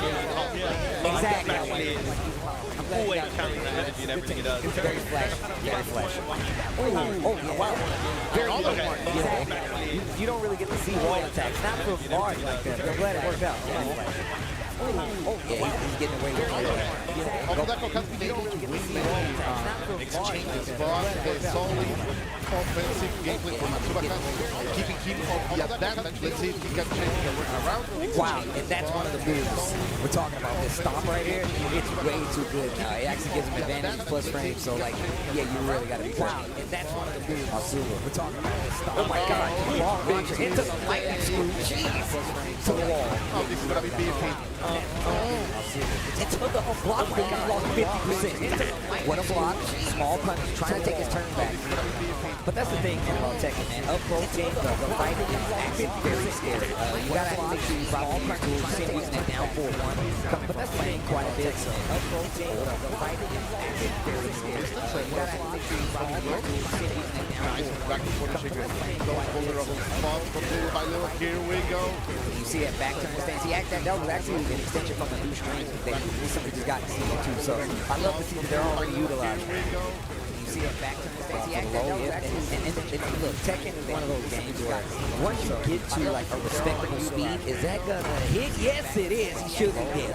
Once you get to a respectable, like, we ain't do a fight on each other, right? It's like, look, I know that this guy knows how to move. I know, like, you get the sense, and you're like, now we have to respect each other. So you see a lot more of the back and forth, what I like to call jockey position. This guy knows how to move. I know, like, you get the sense, and you're like, now we have to respect each other. So you see a lot more of the back and forth, what I like to call jockey position. Where did the health go? Yep, that's what happens. Especially in this game, you get killed really quick. Matsuba got angry for that fake drive, and he's gonna take it to convincing. Like, that was convincing. That was definitely convincing. It's a nice way to start this block. Oh wow, we're going to KO. Well, hold on now. Oh, y el señor de los dinosaurios. It's a nice way to keep these dinosaurs. Oh wow, so what's the consensus on King of Dinosaurs? I'm a big T-Zoc guy, and he's always playing the hey, I'm not T-Zoc, but I don't like him as much as I like T-Zoc though. I don't know what it is, man. I'm not a King of Dinosaurs fan. I have a chip inside me from SNK that doesn't allow me to make a stance on the faces of Tommy. But they are King of Dinosaurs fan. Sorry? I cannot answer that question. I feel like you have to be kin in that regard. My man went 4 NBA arms. He's like, I cannot. The chip denies me. I can feel the physics already. Look at that, the slow down. King of Dinosaurs, normally you will think that his offensive is over, right? But he has a lot of moments with the options. Yes. So you can be surprised by that. Look at the damage over here. Bring the camera. For the chill. Oh, wait, no. Almost. See? Damage over here. That is a sick one. That was a dumb fight with the King of Dinosaurs. That's just a terrifying gimmick to have as a wrestler. You're a dinosaur? Like, what? Oh, here we go. Some Guilty Gear try back. Kyle Million. Oh, right. Going up inside. Oh, Lyrica. Just love to see this million back. One of the best of the business. We're going to break that glass. Of course, that you owe me a window, girl. Yo, you think she cares? You think she cares? Tip her up the stun. We're going to break the wall and keep the momentum. Break. Gonna build up that 50 tension, but here we go. Get the throw. That was so elegant, man. That was refined. Yeah, it was crazy as he used BRC to try to like get some distance, but it actually put him in throw, so he got by. 16 not quite reaching for Lyrica right there. Yeah, it was crazy as he used BRC to try to like get some distance, but oh, what side am I on? The Milia gets against stays attacked. Yeah, you have to love that vortex, right? You're getting that close, very close to that beautiful vortex. That's the dream, but she's accepted. She makes a bit. Like, shout out to Yipes, man. Me and Yipes got crazy in the Guilty Gear, and he was a Milia player. You know he's all about the mix. So I want to see the new stuff coming from this character now because I haven't seen him. I haven't fought him in a long time too. So I should probably know do some homework. This character is still annoying as I can see just from that match alone. I haven't seen him. I haven't fought him in 3 so I should probably know do some homework. Yep. So I'm still annoying as I can see just from that match. Really helps the combo game and offense and mixed game. games are familiar. They've always been so strong. But in this environment, this Tri Evo game, power is so explosive. You know, you're playing characters like Nago, Gold Lewis, who hit you once with a sneeze, you just explode. So, and by this time, girls, boys, his group partner is Amelia May. He's a keeper. He's a keeper because like there have been so many moments to drop that character, but they are still here and they are still rocking. That's facts. That's facts. That's facts. And she's still considered a pixie, so her mix-up game is pretty deadly. But the life bar tells a different story. She's made out of glass. That's facts. That's facts. Well, we're starting to get to a lot more variety here. I mean, he has some KOF. That was my first KOF match of the day. We started going into the Guilty Gear side of it, but we started with Tekken. But we still got plenty of games left for you guys as well, man. I got a Marvel vs. Capcom 3 side tournament going on. I just walked by the Virtua Fighter booth on the way back, so it's a lot of great games happening out there. But also, man, I saw a parade of cosplayers. Oh, it happened already? Yeah, dude, it was a full-body Brawly out there, like the Super Brawly with those bodysuits and everything. It was ridiculous. That's crazy. I saw two double Aki, two like almost identical Aki cosplayers side by side. That was ridiculous. That's crazy. Oh my God, Super Grapple, yeah! Yeah, we got some Zoe versus Cheetah and Cheetah. I already dropped $250 on that booth. Let's go. There's a lot of good stuff in that. The art book, man. The art book is so cheap, I can't believe it. It's so cheap. $50 on that booth. Let's go. The joys are coming to Japan. We are bringing out the joys are coming to Japan. I like that. Go on. Bro, okay, this is how long I have not played Granblue. Who is that character? The joys are coming to Japan. She was added to the game right before Goliath. Both these characters towards the end of season 1 of base game. They've seen their share of changes come into Rising. Rising is a much faster game, as you see, a lot more aggressive in the way that offense works. She's somewhat a set play card. Like she will bring a couple of little dragons to you and deliver some situations for you on your wake play card. Okay. She's a very fun character. She was playing Cheetah to you, who is, in my opinion, the best situation on your once upon a time, she was. But in the current version of the game, it's kind of been rotating between like a while. I think I would say either Beatrix or Vaseline are up there as the best show in the current version. But Beatrix is the best solo. That's true. I think I would say either Beatrix or I just love to see her doing like the dance, which is the best solo. I cannot stop thinking about XX when she does it's so cool. Oh man, yeah, man, it's been a minute since I actually played Granblue, but a lot of cool characters in that game. It's a fantastic game. I love it. And I haven't really got the chance to like go in on Rising. I was playing quite some time beforehand, but I haven't really got to see much. So I would love to know how the meta is kind of evolved since the last time I looked at it actually on Rising. I was playing quite some time beforehand, but I haven't really got to see much. So I would love to know how the meta is kind of evolved since the last time I looked at it actually on Rising. Oh wow! We could have played any of the 28 starting characters. Unfortunately, now it's back to the usual thing where it's 4 characters per rotation. But the game has so many great characters. Yes. Any of you will probably find one archetype. Exactly. So you waited to after Golden Week Verum to tell me that I could have played them all for free. I'm sorry, man. Was this on your Twitter at least? Was there a way you could have contacted, let the masses know? Hey, so yeah, you waited to after Golden Week Verum to tell me that I could have played them all for time. free. Was this on your Twitter at least? Was there a way you could have Originally not that strong when he was first introduced, but way stronger as time went on. And look at the damage corner carry against newcomer Benny. Yeah, I heard you got a lot of quality of life changes, right? Yes. Nice guitar dash after the knockdown. Venom, the newest addition to the Guilty Gear Strive. Obviously, a legacy character on Wall. The new design is actually ridiculous, and I've been seeing a lot. I've been seeing a lot of ridiculous setups coming from Venom. Venom is looking so. I know people say that he's not as strong as he should, but these players are really making him look bad. Venom is looking. But let's see, because right now Fumet is on a turnout. You know that was fantastic. After the throw, breaks the glass. Stepping on those toes. SDK needs to do something. Air dash and not looking for the throw once again in a perfect move. Gee. SDK needs to do something. That's a boy growing He's going too strong if you ask me. He's been eating a little bit too much. Right? I love the song. Yo, Venom's new design is actually ridiculous. It's so ridiculous. I dress like that. If I could, I'd dress like that. You can, come on. You're right. You know what? I'm glad you said that. You're right. You sure right. I can't dress like that. So ridiculous. OTG once again. Man, the scent pressure.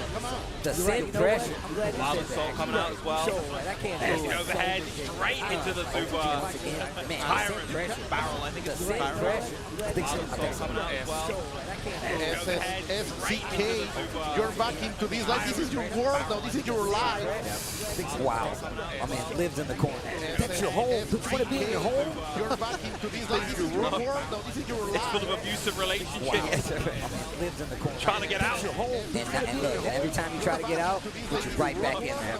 It's full of Finally, he's able to get a little bit of his momentum going, but no, Trying to you're get going out. back into the corner. Every time you try to get out, put you right back in there. SCK has been willing to get a little bit of space to breathing room, but simply Ume is not allowing anything. Oh my God. And every hit leaves so much damage. One more throw is going to do it, but don't even need it when you have potential to go straight into the not quite.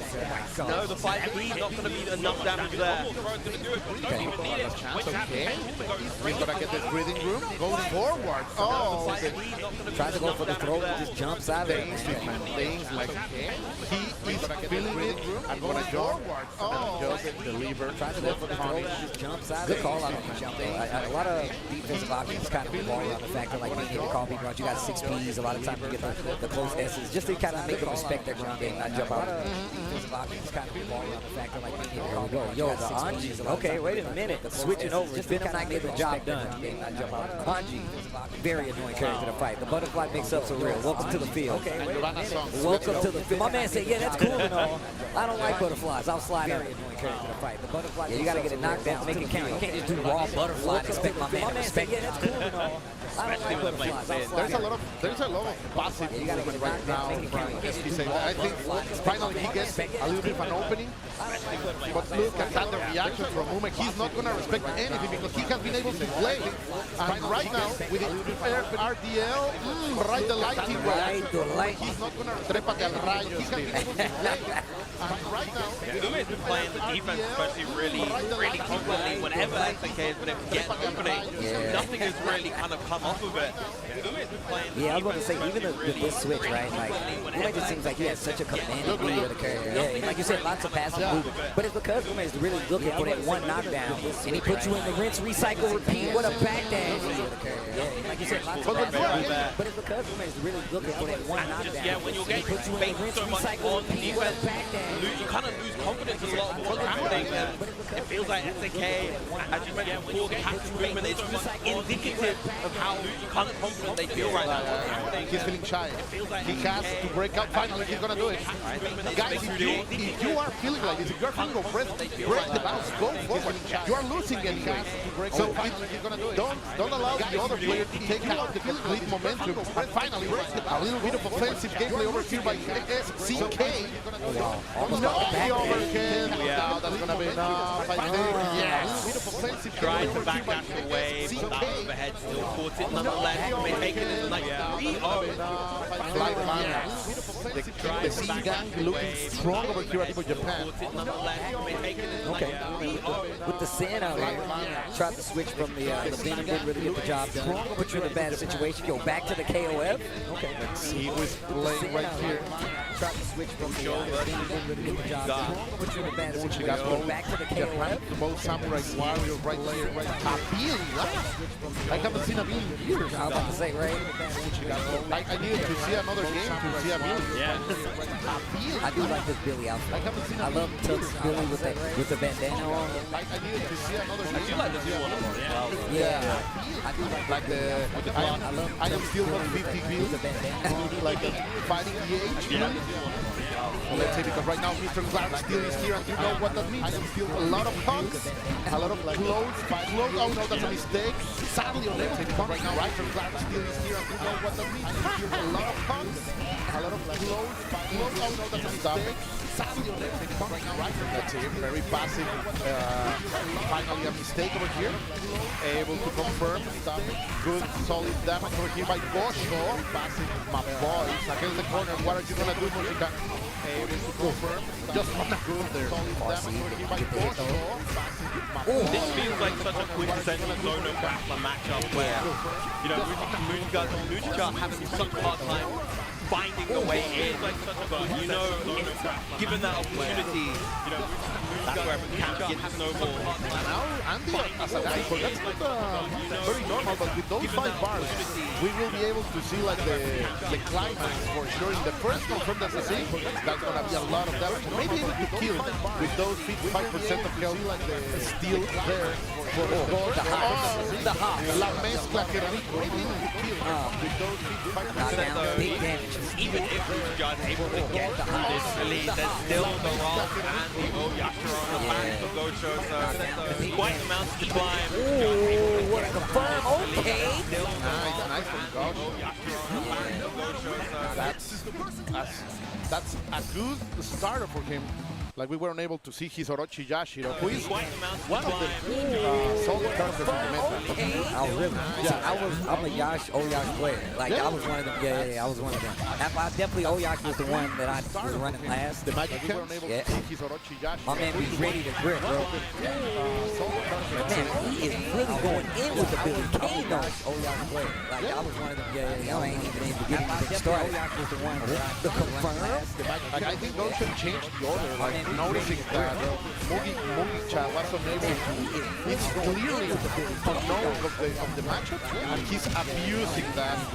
So I think these guys, they are KO players, they find your weaknesses and they are going to beat those pressure points.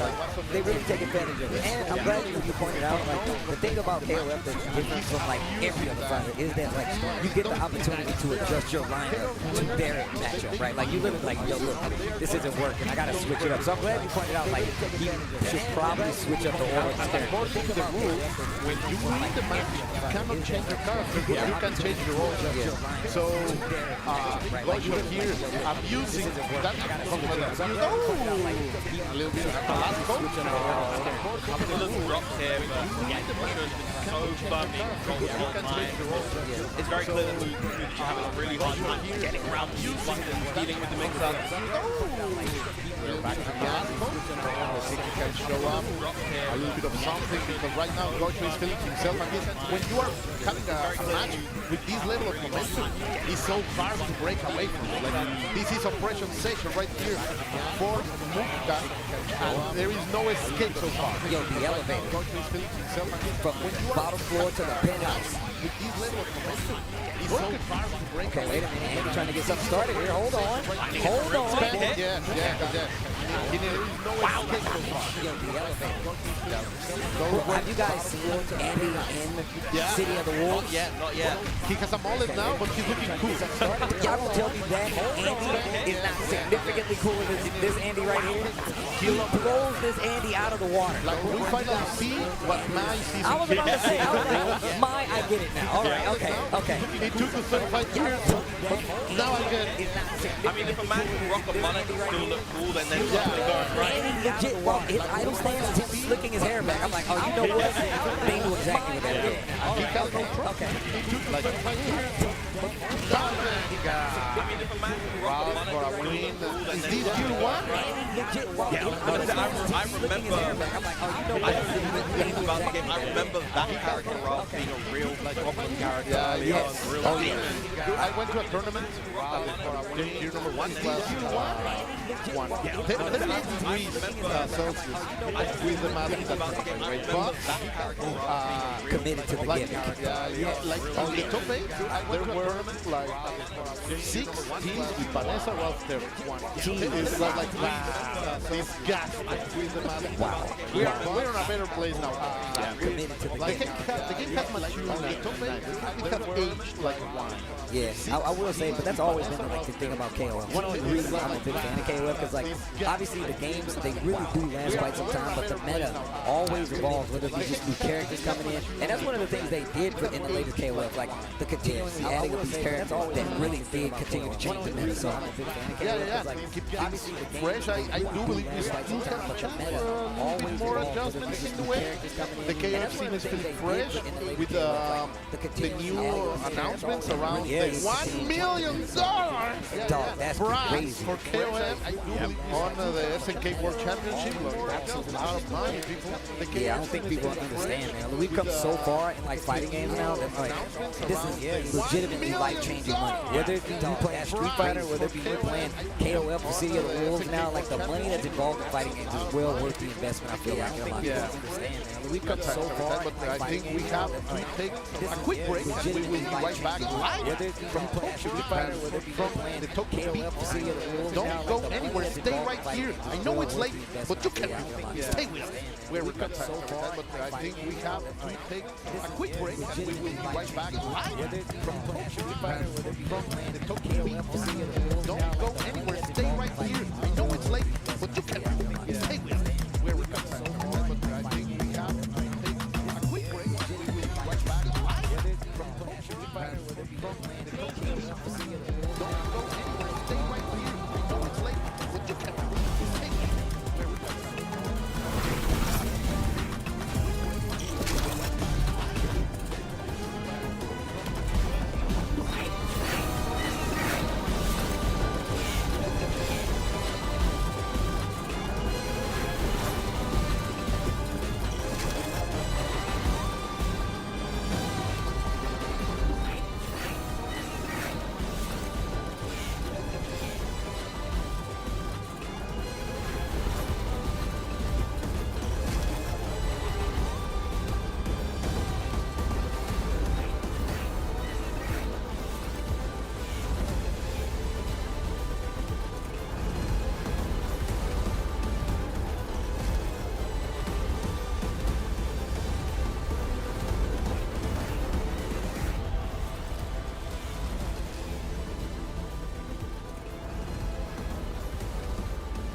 Sunglasses in the day, blue light glasses for the gaming at night.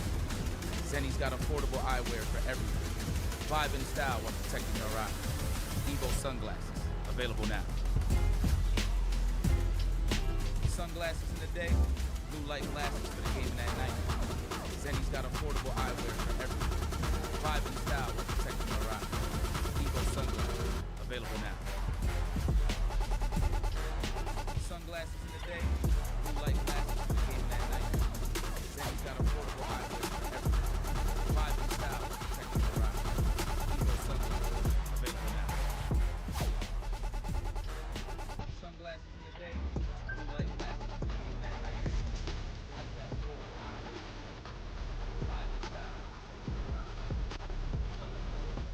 affordable eyewear. Vibe and style.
What is up, everybody? We are back at EVO Japan 2025. I've been walking around so much. I've seen so many matches, so many cosplayers. I've been walking around. I've seen Andy. I can't wait to play Andy. So much stuff has been happening already, and I'm kind of curious to see what some of the strongest USA players have been doing. I know they have been playing pools in Fatal Fury State of Wolves. They've been playing for Street Fighter 6. I've been walking around. I've seen Andy. I can't wait to play Andy. So much stuff has been happening already. This is official broadcast. Kari, I need your help. Please come here. Okay, can we? Ask her. What is she doing here? ちょっと申し訳ないんですけど、今何をしにこちらにいらっしゃいますか？ This is official broadcast. Kari, I need your help. Please come here. 戦いませんか？ She wants to ask you for a match. ちょっと申し訳ないんですけど、今何をしにこちらにいらっしゃいますか？ Is she ready for my Cammy? Do you want to fight my Cammy? 戦いませんか？ジャスティンのキャミーに挑む準備できてるんですか？もちろんずっとゲームしてます。Of course, I'm ready. The way she grabbed that mic right now was so confident. Okay, how about this? Not here. EVO, Las Vegas. Let's do it もち there. ろんずっとゲームしてます。ここじゃなくて、ラスベガスで行われるエボで戦うっていうのでいかがですか？ Right now was so わかりま confident. した。楽しみにして Okay, ま how す。 about this? Not here. Okay, I'll be ready. EVO, Las Vegas. All right, let's have a good match. And may the best player win. エボで戦うっていうのでいかがですか？ All わ right. かりました。楽しみにしてま I す。 just got challenged, literally live Okay, and I'll be ready. everything. I'm just here reporting. I don't even know my job as a commentator might be gone after this. But at EVO Las Vegas, me versus Betty in Street Fighter 6. So stay tuned for more information about all that coming soon from EVO Socials. And let's throw it back to the casters. Welcome back, everybody. We are here with the official in Street Fighter 6. So stay tuned for more information about all that coming soon from EVO Socials. 2025. Let's throw it back. It has been a real fun time so far, hasn't it, gentlemen? Yes, yes. And we just got breaking news. We're going to get a match between Betty and Justin Wong at EVO Las Vegas. You can see it right there. Look, Betty is well known in the streets of Street Fighter to be one of the heavy hitters. And of course, you saw how confident she was. She's like, yo, I'm trying to beat you up, Justin. And look, you can't be just some regular ho-hum challenging Justin. We know Betty's nice. So this is going to be good, man. Make sure you guys are there in attendance, or at least make sure you watch April 1st, August 1st through 3rd is where you need to go. But June 9th is the last time to buy tickets. If you guys are like regular ho-hum. And if you want to see it, like you said before, get those tickets now. It's coming to a dead-end time soon before you guys actually get those tickets. So look, get them now. She has been taking names. The Waddler is at risk. So maybe he can bring like a dojo time with his name. Take his dojo. Like, yo, that's crazy. That actually would be a nice little ad thing. We should definitely add that to it. That's kind of cool. Creativity. Let's go. She's at the Grim Reaper knocking on the door. And we're back in some good KOF with his name. Hopefully against Zero. Of course, we're going to see a lot of these in these tournaments. One of the characters that got nerfed the last match, he was a little bit too long, but still a viable character. He was definitely kind of stupid. That was definitely. Of course, we're going to see a lot, and if you have to go through the Legend of City of the World, on that secret boss situation, did you know that this character can be nasty? I have not even fought it. I haven't even got. I've seen it, but I have not played it myself. I gotta wait. Did you allow Twitter to spoil you, man? City of the World. I saw the. I didn't see the reveal. I just saw that he's dead. So. Dead. Dead. You know, as K-Hawk was dead, as F-Fight was dead. So is he. I don't know if you guys. I don't look. That's a very high tower to live. Just saying. I don't know. Did he aim for the bushes 2 times? How? That's not possible. Damn. You know, these guys aren't built different. That's why they're so strong in the game. You know what? That makes a lot of sense. When you're producing that much testosterone, it means nothing. That character is the embodiment of masculinity. You can tell by the way he stands. Look at the way he stands. That's not you. You can't. If you're not manly, you can't stand like that. You see the feet. Look at the feet. Almost like the gloves coming for your heart. Even the way he runs, bro. Like it's just intimidating. He fights the machine right now, Maximus. Not the most popular character right now. But those great for Kevin. Here you go. Press is closed. Press is closed. Even the way he runs, bro. Like it's the guard point over there using the super of the move to deliver the kill. Yes, Dan, see, you got a little warmer on here. Esteban, you're going to see Press is closed. a lot of The arm. Oh, nice activation. On the HD, hold on.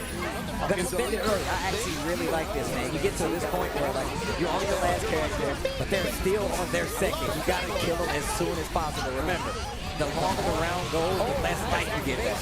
On the HD, Momo is sick of the machine. He wants to get rid of him now. We're seeing all of these guard point moves coming out. Derek Maxima preventing Tomoya from really getting too much going. But there we go, across the screen, and now one character beats. Nice dash into the ground. Now we made it one of the best characters in the game, in my opinion. Very annoying. With all the tools to control Athena's gameplay. So Tristero with 5 bars, he's passing a lot of money. He can go for the investment. He can cook with extra salsa. He just needs one open. Yo, the arrowhead. Oh, wait a minute, caught you ducking. Reset with the side switch. Wait a minute. Tomoya. Just keep it safe. Okay. EX Kilo over there. But you're feeling too comfortable. Now Tristero is dropping. Tristero. Oh my god, the reset. Choke. How do you say choke in Japanese? Perfect whip punish. Straight into the ribs there. Choke.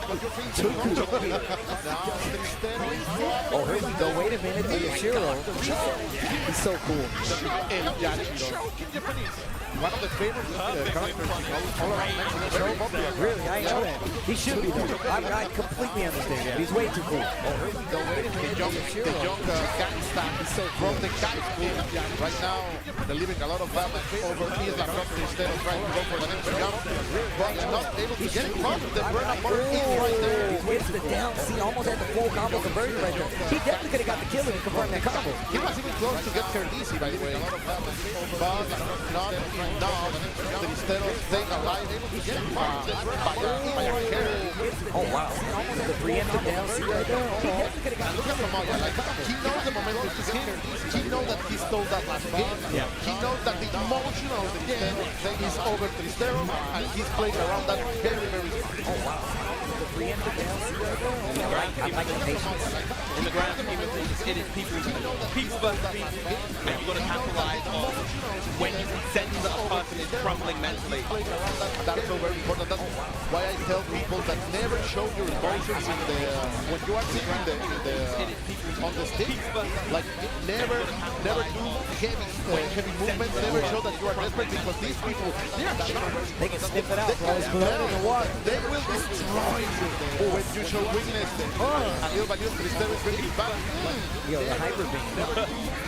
Hyper. Or the unity. They can sniff it out, bro. It's blood in the water. Ooh, wait a minute. I like him playing back. Tomoya playing back with the Yashiro. Right there. He's gonna you're dead. You're dead. Yeah, spend the bar. Spend the bar. No, Yashiro, that's why he's here. Delivering a lot of work with small money. That is a work. He's gonna Now that I think about it, every time I see it, I messed up. This is on my list of things to wear. The Yashiro jacket. It's clean. It's very clean. delivering a lot of work with small money. Here we go. Look at the back. Look at the back. Man, he's ready. Now that I think about it, every time I see it, I messed up. This is on my list of things to wear. the Republican. That was so good. Look at the damage. Like, Medical is insane. Like, people hate Guile for turtling. At this point will annoy Guile. My man turtled so hard he falls asleep. That's how you know. Yeah. That was so good. Look at the damage. Nice again with the launch punch. People hate Tristero more than ready. Winning is back with the grudge match against Athena. Asamia herself as an anchor. The Psycho Balls are here for the launch punch. She has to be very careful with the EX pillow because it will destroy every kind of back with the projectile. English figure. All right. Activate. Money the floor. I like the little OTG right there. It's constantly taking advantage. Try to go for a little empty jump. Double overhead. Another one. Oh, that was so good. That was so good. But he wasn't able to stop it. I was going to just nuts out of that area. I like the little and the reflect on the projectile. It just a little late. Baits out the uppercut. Wait a minute. That like a launching uppercut is so effective, but in this particular match between me and Athena right here, just been kind of missing the mark of time. Oh, come on, grab. Spend the bar. Yeah, you level 2 resources to spend. Very close. Last characters on both sides. Is Tristero gonna choke again? Oh, wow, the read on the angle. Oh, my God, that was so sick. Like, where are you jumping for? Stay on the ground. Do not jump. Very close. Yo, the scout is crazy. Is that Giza there? I think so. The slick back hair. Yeah. Like, instinct. Like these guys. That tournament, I'm gonna finish this block and I'm gonna see what happens over there. There are 2 Mexican players over there. La Raza is represented here. I know that. I know what you're talking about. Yeah, BK and Tamayo are here. Okay. Instinct. I want to see how they are doing. Of course, also see what happens over there. La Cid is there too. Great friend of all of the KOF community. So I want to know what's happening over there because that's a lot of time. And of course, we'll still have those 6,000 players dishing it out in Street Fighter. So that's a sea of people, right? Yeah, I mean, even when they were showing like how the floor and how many people were out there, bro, there's no space. I mean, I'm used to it. You know, I'm definitely used to it. However, so many people out here. I mean, the temperature should tell you just exactly how many people are here. But this is only day one. Street Fighter having such a crazy pool, so how many players. But then we still have so many people that are traveling for some of these side games too, which is really exciting overall. There's a lot of things happening. What are you excited about? Exactly how many people are here. Well, of course, I'm always going to be excited about Rambo. I know that there's multiple going on. I know there's a First Strike. Yes, co-op stuff. Yes, that's a very exciting one coming up. And honestly, I can't not be excited for Street Fighter 2. When you have a tournament of this size, of this pedigree, arguably the hardest Street Fighter today. It's definitely gonna be a tournament to watch. I mean, Mina is here, defending Evo champ. Yep, Punk and Mina. It's actually gonna be crazy. And just, you know, the best players in Japan are here as well. And there's a lot of big names out there, a lot of big people trying to take that title away from Mina. Both Mina and Punk have big targets on their back. Yeah, of course. Everyone wants to be the players that say, I stopped him from getting into top 8. Like, they are hungry here in Japan. You know, these people, these cultures, can really carry a grudge. And they are delivering. They will deliver if the players. Fighting game grudges kind of, I don't think people understand how crazy fighting game grudges are, because like, you go to a tournament, you lose to somebody, and your chances of running into them again at another tournament, unless you're ridiculously good, are slim to none.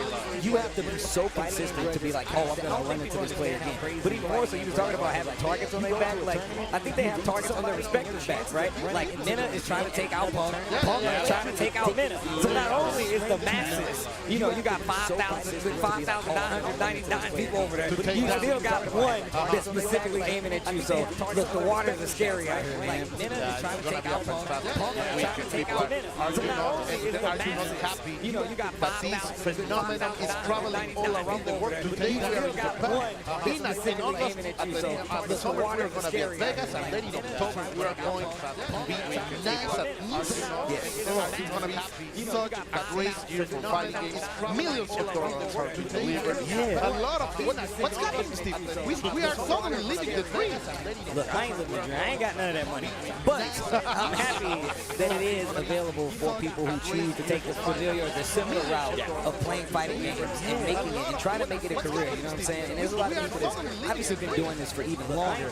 But, you know, personally, I feel like it's about their time. As people who, as a person who's been playing fighting games since he's 15, 16 years old, it's good to see that there's an opportunity for big money to be made. You know what I'm saying? I'm never saying I'm an Evo winning player or anything like that. But the tournaments that I did get money in, it was nowhere near as much money that's on the line here. So, honestly, I think we're living a different dream.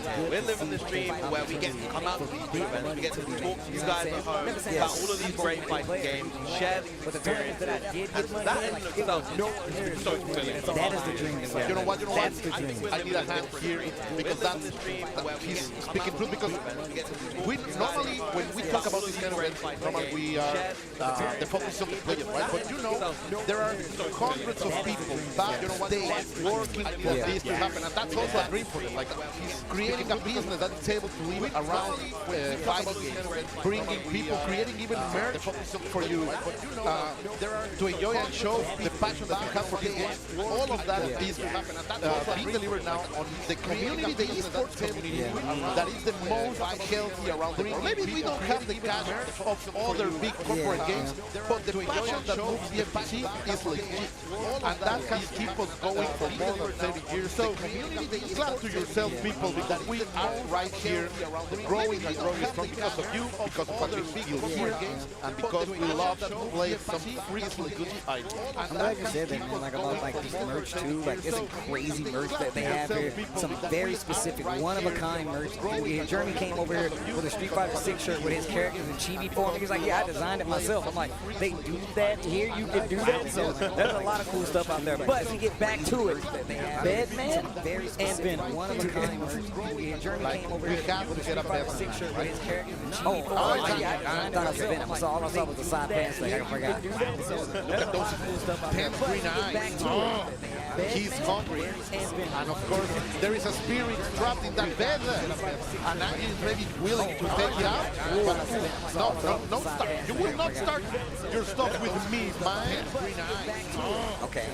Bedman, another character that I know started off really weak, got gradually stronger as time went on. I don't think had quite the same impact as someone like Sid, but definitely in a much better spot. But that said though, the same can be said about Angie. A character that started weak, who really needed it. Yeah, he really needed it. And right now, he's not on the top, but he's fair. Yeah, he's still good. He's definitely viable. I mean, the last time they actually kind of adjusted the character, he definitely got a lot better. And it's more about being able for him to like force these makes you guess harder.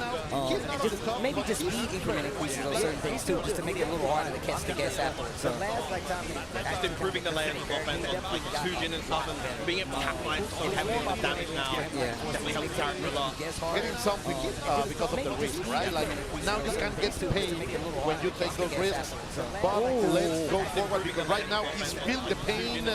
H is really bringing him the Onichan damage, and that's gonna be enough. Yes. The ODG at the end, just enough for the perfect. Let's go forward because right now he's feeling the pain. The opening wild straight away, wanting to push Yahari's Angie into the corner, apply that offense. Look at the pressure. Faultless to push back. You have to block again. That wrist bar has been dragged and look for the damage. One attack. Man, like we lost 30% off of that just because the guard gauge was crazy. Finally, just going with the positive bonus. We're going to have a lot of money. That's ringing right here. He's there. The bait on the blood. The double perfect from H. Let me eat that for Senpai. Delicious. That should count as like a 21-0. That should be like, oh, that should just count as 2 games. Yeah. That would be fair. I would say that. Ooh. Blocked. An eye for an eye. Look at the damage now. We're going to break the glass of the court. We are. Clap the fans. We're going to make money just by leaving that the billionaire style. I like that. Faultless pushes back quite a bit. Oh, nice interrupt with the 2P. Wait a minute. Spell first, okay, goes with the purple. I like the call out right there. There it is. Head off to the front. Pushes back quite a bit. Oh, backdash in the corner. Actually got him out of trouble. Completely reversed it. Wait a minute. A-Chain. The bomb. To the super. Bed man. Oh, the call out right there. There it It's is. a high guts advantage, keeping him alive. Oh, wow. PRC gets in for the throw. Good stuff over there by Jahari. Not great, like going for the victory because suddenly he was so overwhelmed, but he was able to still clutch it out. Good stuff over here, but now he will be on that spot. He has been unable to escape. Now he finds his way out. That's some good stuff. Mighty Beer was so overwhelmed. Okay, wait a minute. Overhead. That Fuji mix, that's exactly what I was talking about. You got to really be careful now because you get knocked down in these situations. You guess wrong once. Guard point to get through. YRC. Okay, wait a minute. Even after all of those good blocks, A-Train still taking a lot of damage, finally establishing himself here with the offensive bed man. You get knocked down in these situations, you guess wrong once. Guard point to get through. From coast to coast, like that was such a good offensive series by A-Chain. Still going, maintaining the pressure. Throwing. Oh, and the Uba, that's gonna be it. Yeah, that's gonna do it. A-Chain turning on the pressure though. Like that was Get locked down in the corner really good with Bedman. still going. That round start wild assault working out so well for A-Chain. Again and again. Just pushes straight to the corner. He's like, yo, what are you gonna do? How good the defense? Backdash gets out of the throw. Get locked down in the corner. He goes out of the vortex and now A-Chain wants to play. Great challenge over there. Don't come to me, you freak. You monster. Just pushes straight to the corner. Pretty scary. I will say. Imagine the bed is trying to kill you. How do you even stop that? The bed frame itself is trying to kill you? This is like some horror. This is horror movie activity right here. You freak.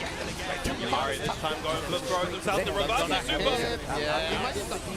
No respect, wake up super like the chance. BRC sets the butterfly. This is horror movie activity right here.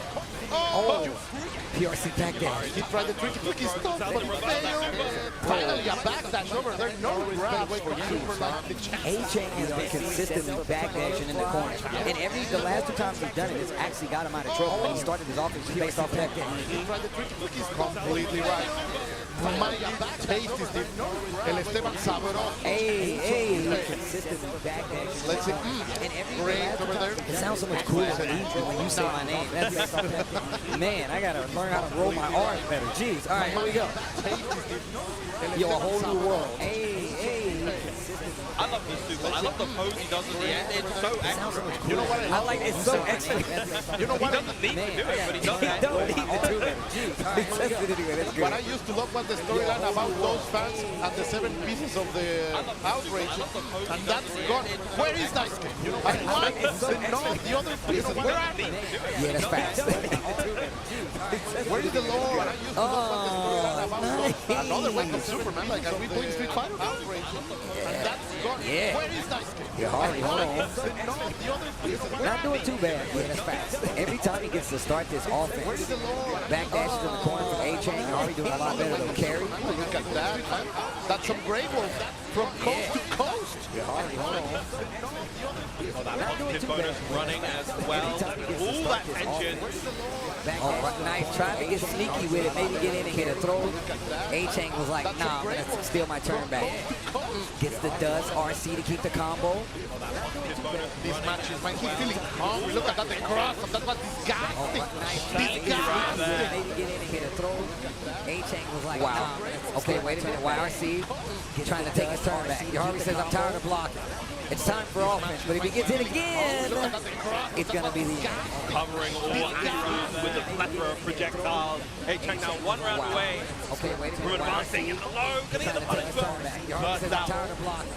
It's time for offense, but if he gets in again, let's see if A-Chain is able to bring it all the way. When he's playing offensive, it looks so dangerous, man. Bro, it's so much stuff happening at one time, bro. That's just intimidating in itself. And I bet you he tried to block that first. He wasn't expecting to go under him, though. The backdash that was so sick. Able to bring it all the side switch again.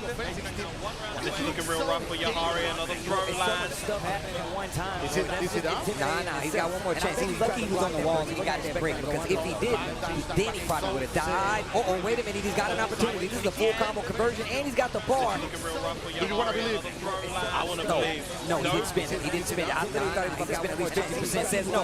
BRC, oh, 5P to get you out of the air. I'm not sure what he was doing, but he got clipped because of the whole new world, and he got I like the using bar. the super here, the bud. Only just came back. No, so extra. He didn't spin so extra. Oh, 5P to get you out of the air. I'm not sure what he was doing, but he got clipped because Oh no, of go to the the whole instant new super world, instead. and he I got like the using bar. the super here, the bud. Wow, did you see this guard do it? That's OP. Why do you make me believe and you take my card like that? The dream was so close to being realized. Almost makes that comeback, but H going to take it with the best man. That's 3 hits. That was the first. That was actually sick. That was actually so sick. The guard points to the projectile the entire time. Shout out to the Angie mains, bro.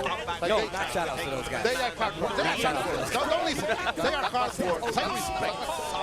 That was actually sick. That was well, look, guys. Of course, we have more fighting game action here from Evo Japan 2025 coming live from Tokyo Big Sight. But we got to take a quick break. But when we do, we have more games. Will it be Guilty Gear? Will it be Tekken? Will it be Street Fighter? Who knows? Stay tuned. Well, look, guys. Of course, we have more fighting game action here from Evo Japan 2025 coming live from Tokyo Big Sight. But we got to take a quick break. But when we do, we have more games. Will it be Guilty Gear? Will it be Tekken? Will it be Street Fighter? Who knows? Stay tuned. Well, look, guys. More players, of course, we have more fighting game more ways to win.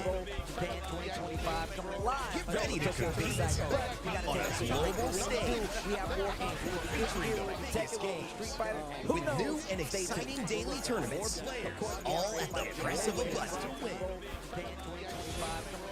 Get ready to whether you're a seasoned competitor or just starting. Come for the challenge and leave with glory and incredible prizes. All at the press of It's time to join the competition. Sign up now on PS5. Or just starting. Come for the challenge and leave with glory and incredible prizes. All at the press. It's time to join the competition. Sign up now on PS5.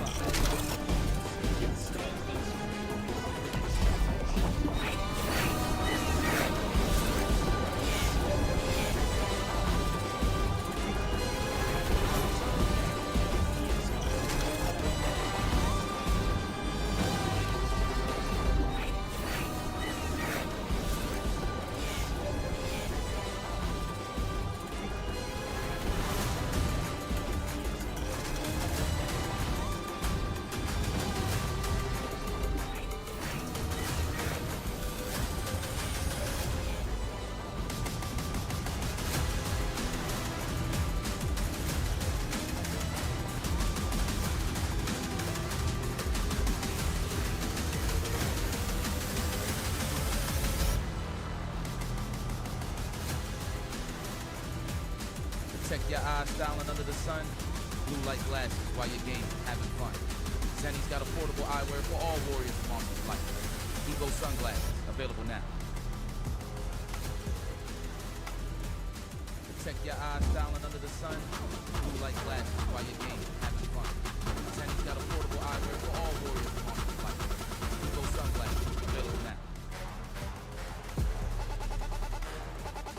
Protect your eyes, styling under the sun. Blue light glasses while you're game having fun. Zenny's got affordable eyewear for all warriors and monsters alike. Evo sunglasses, available now. Protect your eyes, styling under the sun. Blue light glasses while you're game.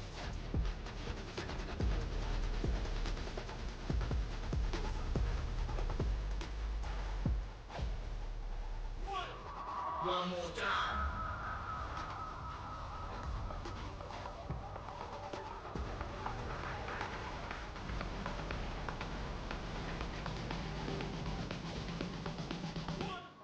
One more time. One more time.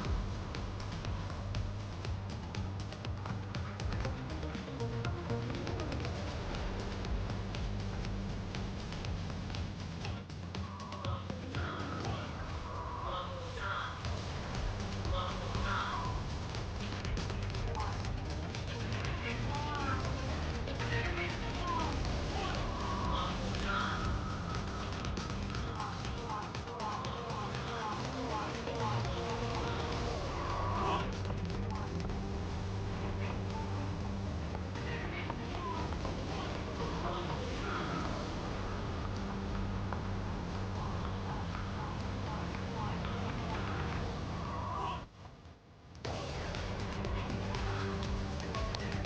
Welcome back to EVO Japan 2025. You've seen that we've switched it up, man. Majin Obama joining the couch, I think for the first time today, yeah? Had to check in, bro. Had to check in. I've been places, I've seen some crazy stuff, man. I'm a different person, bro. But the same EVO Japan madness every year. This pool's going on. We got, what, how many games? 5 games plus 2 team tournaments? Yeah. So there's a lot of variety of competition going on right now. You guys have been watching some of the matches going on in a multitude of games all day long. What have you seen so far, Baby?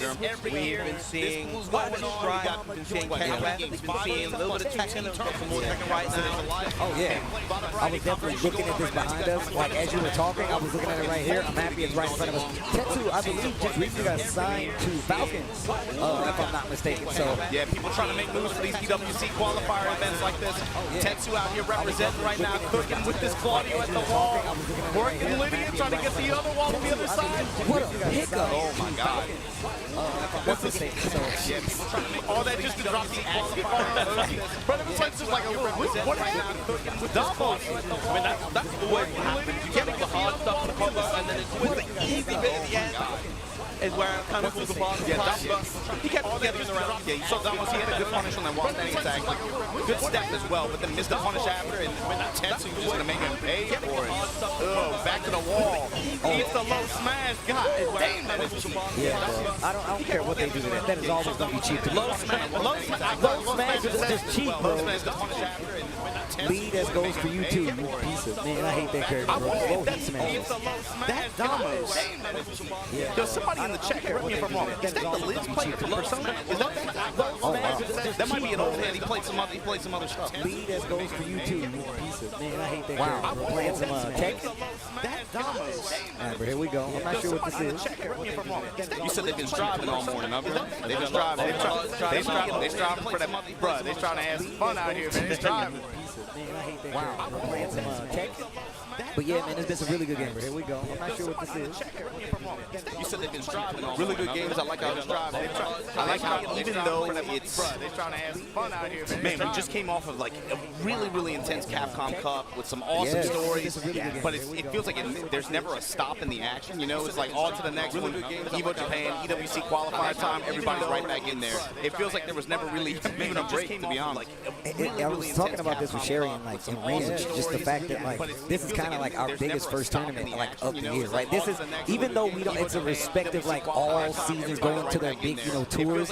This is like the first way. This is the gateway big tournament now, where a lot of people will come out, like you said, trying to claim those EWC spots, but our respective tour points on top of that. So coming off of something like Capcom Cup and then coming to this, especially with the recent announcements of like, you know, prize cash payout and just like you said, people get picked up by a lot of awards out there. This is definitely now the swing tournament that a lot of people have been coming to. And I'm happy to see, for the first time, I literally, when I on first break, my little hour break, I actually went and saw somebody, and they was like, hey man, we're from Louisiana, and this is our first fighting game of anything. And I was like, what? And he was like, yeah, my girlfriend's parents were coming out here. And I was like, hey, why don't we go a little earlier so I can go to EVO Japan? And he was like, that's why we came. So it's so many people that's taking advantage of it, and even more so, they get to see something like this for the first time. Like, you know, a lot of times, man, you don't get to come to big events overall, like just something like as big as EVO. So yeah, it's always things like that's why we came. So it's so many people that are taking advantage of it, and even more so, they get to see something like this for the first time. Like, you know, a lot of times, you don't get to come to big events overall, like just something like as big as EVO. You've got people from Europe, various different land, you've got various from South America as well, all throughout Asia, areas of big, many different cultures, and that's what makes the event really exciting. Yeah, most definitely. And on top of that, I love the game variety that we have here. Even with the side stuff going on, I really wanted to enter the Virtua Fighter V-Tribe. I really wanted to do that. But of course, you still got stuff like Co-op Cup happening as well, which are very, you know, Japan-centric. You know what that is, and it's a very big thing over here. But here we go into Street Fighter 6, Tanaka versus Rob. I really wanted to enter the Virtua Fighter V-Tribe. Okay, rushes the follow-up, planner again.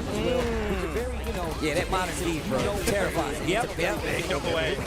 Into Street Fighter 6. It's harder to fight a character like this in modern mode because you don't even get to see him move forward direction to do the SPD. Yeah, no. So one button that so scary. Yeah, that Modern Steve, bro. It's like one button SPD and the threat of like one button APs, instant supers. It's not even necessarily about like how easy it makes some stuff, but it's about how it affects your neutral and your opponent's defensive mindset. Yeah. The fact that they just have a left DP lock look like that in a lot of these situations puts a lot more emphasis on the instant decision making. You can't get, you're even thinking about going in the air a lot of times. You're gonna eat something. You gotta play the ground game more. I like the fact that like one of the things that Modern has done is that like I find myself, I fight like I'm playing ranked reports, I fight Modern players. You really have to change up how you fight a Modern player because one, things are gonna happen a lot faster, and two, that having the instant access to those one button moves really does change your approach. It's like you can't rely on trying to outreact them at a certain point. That's what I'm saying. It's like you don't see it as much in the West, but here for sure there is but the Modern contingency is way higher in numbers. There's way more players experimenting with it. Different characters too. Even characters that traditionally at first we were like, why would you play this character in Modern? You lose too much. But then you run into them and then they're like, you instant super, the threat of this instantly. Like you have to really change your approach to neutral against some of these characters like that when you have those different like loaded and a Naka undeterred, right? Just poke them out, kept fighting them out. Didn't really give them another chance to get that instant super. Brown started like they had it before where he just kind of put it in the mix and then push follow with drive rush every time. Yo, the offense. I know the Modern has been a really big thing pretty much since the start on this game. You look back at Evo Japan, Evo Vegas did give another chance, I believe. The first big 3x4 when I think kind of put it in the mix and then push follow. Larissa making it all the way incredibly far. Shuto and then Itami had the success with Chun-Li as well. Modern Chun. I think Moke was playing a Modern Chun for a while too. It's not uncommon. It's not uncommon. But I mean, and look, I was a big fan of Shuto, but obviously he switched over to Akuma. And just to even talk more about it, like I feel like kind of like Granblue was one of those games that kind of like set the pace for having like the lower barrier on execution and just making sure it's more about the accessibility of being able to do stuff.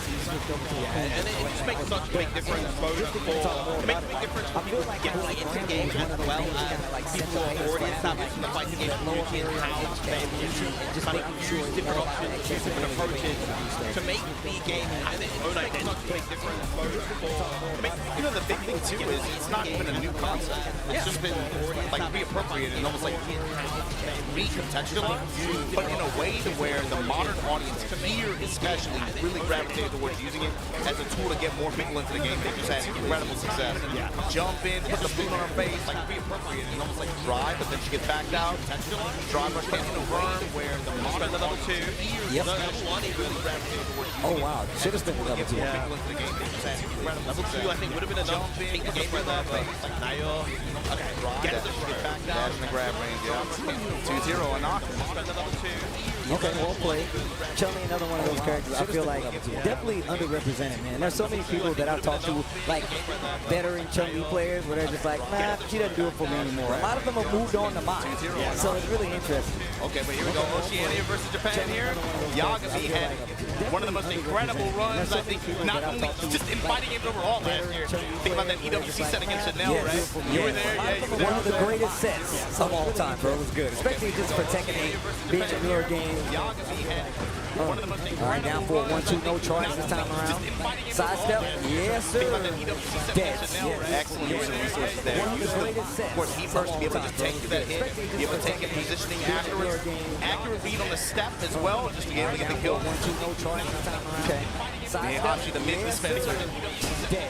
Okay, wait a minute. Takes 1-1-2 with the pressure. He first to be able to take it. That's sweet. Goes for 4-3 in the stands just to like try to get a reaction. But Yagami, the thing I think that one of Yagami's strengths is like just to talk about the player specifically is the fact that like he has what it feels like so much like understandable knowledge on a lot of matchups, whether it be sidestepping properly or just what the characters really want to do to get their game initially started. Yagami always has a plan for it, and I think that's one of the reasons he played so well like last season or in the first season, that first year of Tekken 8. I feel like his decision making he's really good at simplifying the game. Yeah. Like he knows the opponent move, opponent character move list really well, so he's willing to make bets on what is consistently going to give him the biggest opening. And he just has been successful. I feel like That is such a valuable, he's really good at having your game plan, especially early on in a meta. Of course, having that kind of more refined matchup well as you mentioned before is helpful for later on in the meta, but having both of those together create a very, very well-rounded style of play. It's perfect to end out the round. Yo, somebody gotta help Pico Man out, bro. He eats the mid every time, and then just got blown up at the end by Sanders. He ate what, 4-4, but 3 times in a row? What was the crazy? I'm gonna tell you right now, the thing is, Yagami will pick you in that mindset. He's like, I'm gonna hell sweep you to death, and then he's like, I have to duck. He's like, I bet you do. Like, it was that way even in 7. I felt like watching him do that same thing. He had, like you said, simplifying the game 100%. All right, back to the KOF. Speaking of back, the back KOF to death, and then he's like, I back it up. Because he's a big C-button. I love her. Like, the C-button is so satisfying. You're just like, big hitbox on the screen. Deal with this. Yo, this character, as cool as he is, I hate him. I hate him, bro. See that? I love her. C-button.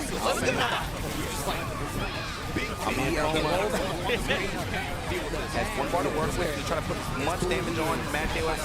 Going as here as possible. Guard cancel, gonna push her out. Make her hold the ship, finds a hit. 3 bars to work with now. I like how passive. Taking their time to try to get in. Mad KOF. The jump CD confirmed here. Make her hold the ship, finds a hit. I was not like hold before that. We're going to see a lot of Isla on the stream, and it's beginning to be clear more and more why how solid this character overall is. When you got the mobility, when you got the buttons that have those big, satisfying stop sign properties to them like that. So good at occupying space as well. I'll give him props for that pole thing. Back turn tornado. Yo. When you got the Twister. Is that a cow? He must think someone's filming him to be post-doc on every move. Like my man aura farming no matter what. Right? My man is aura farming no matter what, bro. He dumped, of course, but 20 seconds remaining. He's got a little bit of help back, just get barely in the greens. But Albion Coma coming in with this king with 2 bars, willing to spend some on the EX. The EX fireball, pressure here. Mad KOF with the pressure. Good defense. Coma on the turret, good guard. Sure. But for any kind of reception here, king with 2 bars, willing to spend some on the EX. Exonator right there, the cross-up. EX fireball, pressure here. Mad KOF with the pressure. Look at the slides now. The air-to-air is now working out in his favor. Coma looking for any kind of touch. The lock jump deep. Okay. Willing to play the fireball game, and he gets a dub over Mad KOF here in KOF team bracket here. A well-deserved pop-off. I'll give you that. If I be Mad KOF, I won't pop up like that, but I definitely give myself a little, you know. Okay.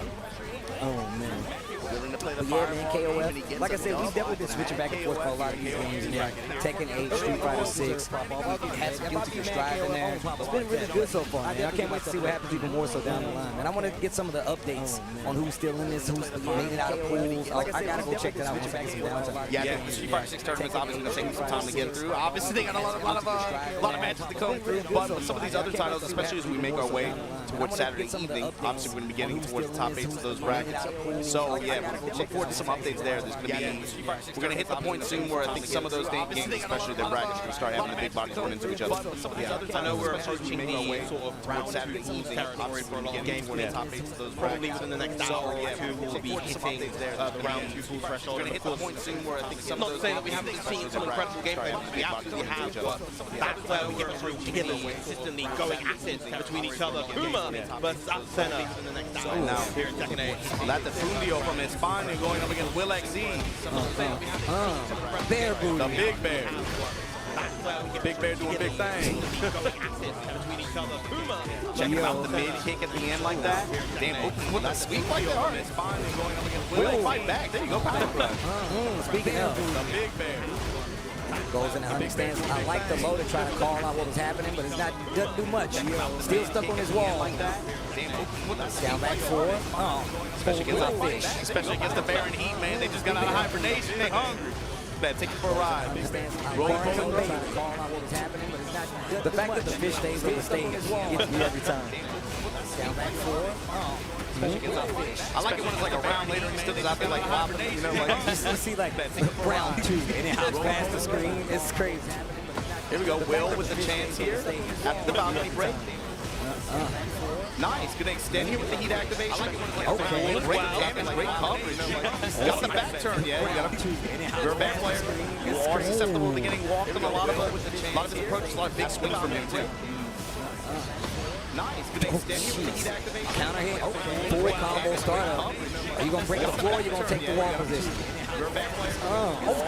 Yeah, this character, especially in this season, this version, she has some nasty wall pressure she can do. I wouldn't be surprised if you see a few more people picking her up. You know, I was actually, I can't remember who I was talking to, but I was like, man, I always feel like John Diggs is going to settle for this character. Like, first it was the Eddie, but we had it also Center for a while. But every, patch where they actually make this character a little better, whether it be, just making her quality of life better, stands better, giving her better damage, she always looks like she's going to be one. The core, still focus on your core tech and with her core buttons and stuff like that, right? But then when the stances add to her, especially in she can grind out too. Right now, oh my god. Get the re-walls flat. Bear X. Your core tech and with her core gets the spike here. But then when the stances add to it, how much coverage? That was all 3 spin. Oh my god. Oh wow. That killed the combo recipe. Bear X. Gets the spike here. Oh, that's weird. Yeah, so what's the Tanagai Tuesday? Oh, okay. Oh my god. Speaking of Tanagai Tuesday, that's popping, man. It's two pop. There's two opera DBA. You sound like somebody that's working there. That's crazy. 235 people in that place. Oh, man. That is, more than double what it usually is? I would say more than double. Probably like 2 pop. 2 opera DBA. Something like that. 235 people in that place. That's the Evo surplus bag. I would say more than double. Probably see Will taking a much more polite approach here to take advantage of the big whip on the angry cut. Oh my god, G-Class banging on the ones. Wow. Great Evo surplus bag. Not sure if there was attention or not with the hunting bear trying to go for the throw after it. Bear Boogaloo, hold on. Get off of me. Oh my god, G-Class banging on the ones. To respond, but crucial on the throw right way. Not sure if there was attention or not. Okay. Across the ankles. The hunting bear trying to go for the throw after it. Bear Boogaloo, hold on. Get off of me. Oh my god, G-Class banging on the ones. To respond, but crucial on the throw right way. Ooh, engage. Okay. Across the ankles. Bear Boogaloo, hold on. Nice, good whip punish. Oh, armor versus armor. Oh, that was a big gamble right there. Low parry, wait a minute. Activate here, now to take a almost to the wall, but no, not going to find it. Hold this fish. Oh, and gets the wall break as well. Right there. Low parry, wait a minute. Able to close out, no. Block on the low. Yeah, there it is. Try to go into liberator stance, take advantage of it. Hold this fish. Oh, and wall break. Okay. Low parry once again. Yo, he's been finding these low parries out of strength pretty consistent. Try to go into liberator stance, take advantage of it. Hold this fish. Okay. The low this time. Okay. Low parry once again. Yo, he's been finding these low parries out of strength pretty consistent. Chad Press goes for throw, bets on it. 1-1 straight. In stance now, cartwheel, goes for grab, break. Oh, what a whip punish with the retard. I like how the fish is like, yo, get off of me. 1-1 stance now, cartwheel. You mentioned it earlier too, Steve, but especially towards the end of the first game, you saw Will in a lot of those situations betting one, but down back 3 and some of her other standard lows like that to be able to try to interrupt the flow and try to complement the down forward 1 pressure that he was going through a lot.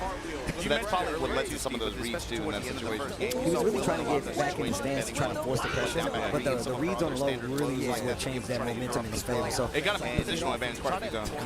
And on top of that, using a lot of hunting bear stance as well.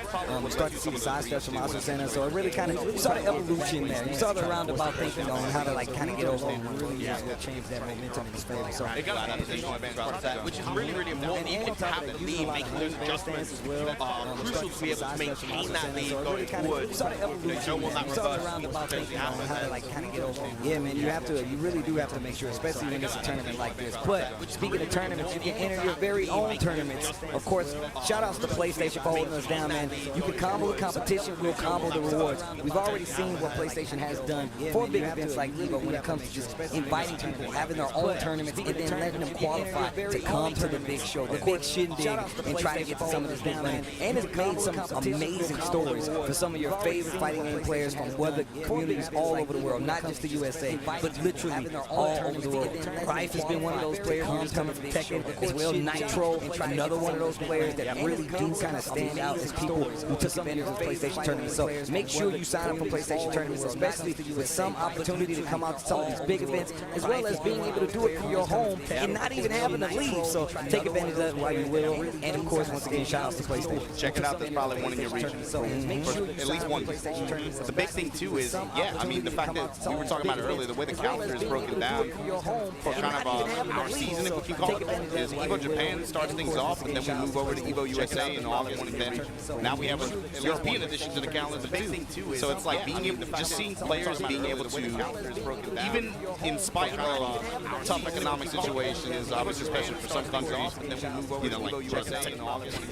It gets really tough. I think to get all that travel, but the fact that you have a way to compete, be able to get support, and be able to come out to these big events, be able to get a taste of it here live in person, that is something very special. So again, thanks to the PlayStation tournament for holding it down.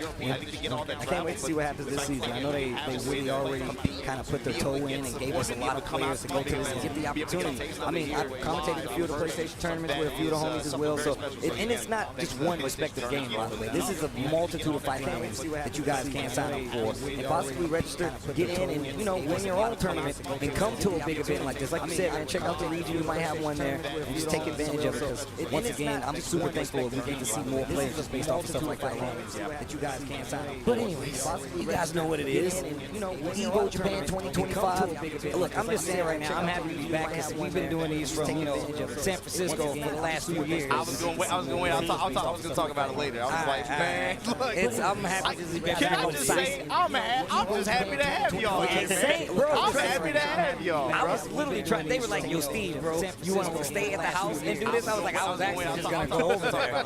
But if you need me here, but now we're back on site. You can see the big screen behind us over here, and on top of that, look, obviously we did have our own little pool of talent. But now we got Verum him on the couch hanging out as well, and we don't even get to hang out that much. So it's good to chat up, talk about fighting games in the leisure of Japan. I mean, it's been 5 years since I was last there. EVO Japan 2020, right before COVID hit. And same. That was the last time I was here for EVO, obviously, but chat up, talk about. It's been a while, but here we go. Rage going up against Shake, running the Victor. Salty Salmon, that's the English version. Shake. Same. That was the last time I was here for EVO.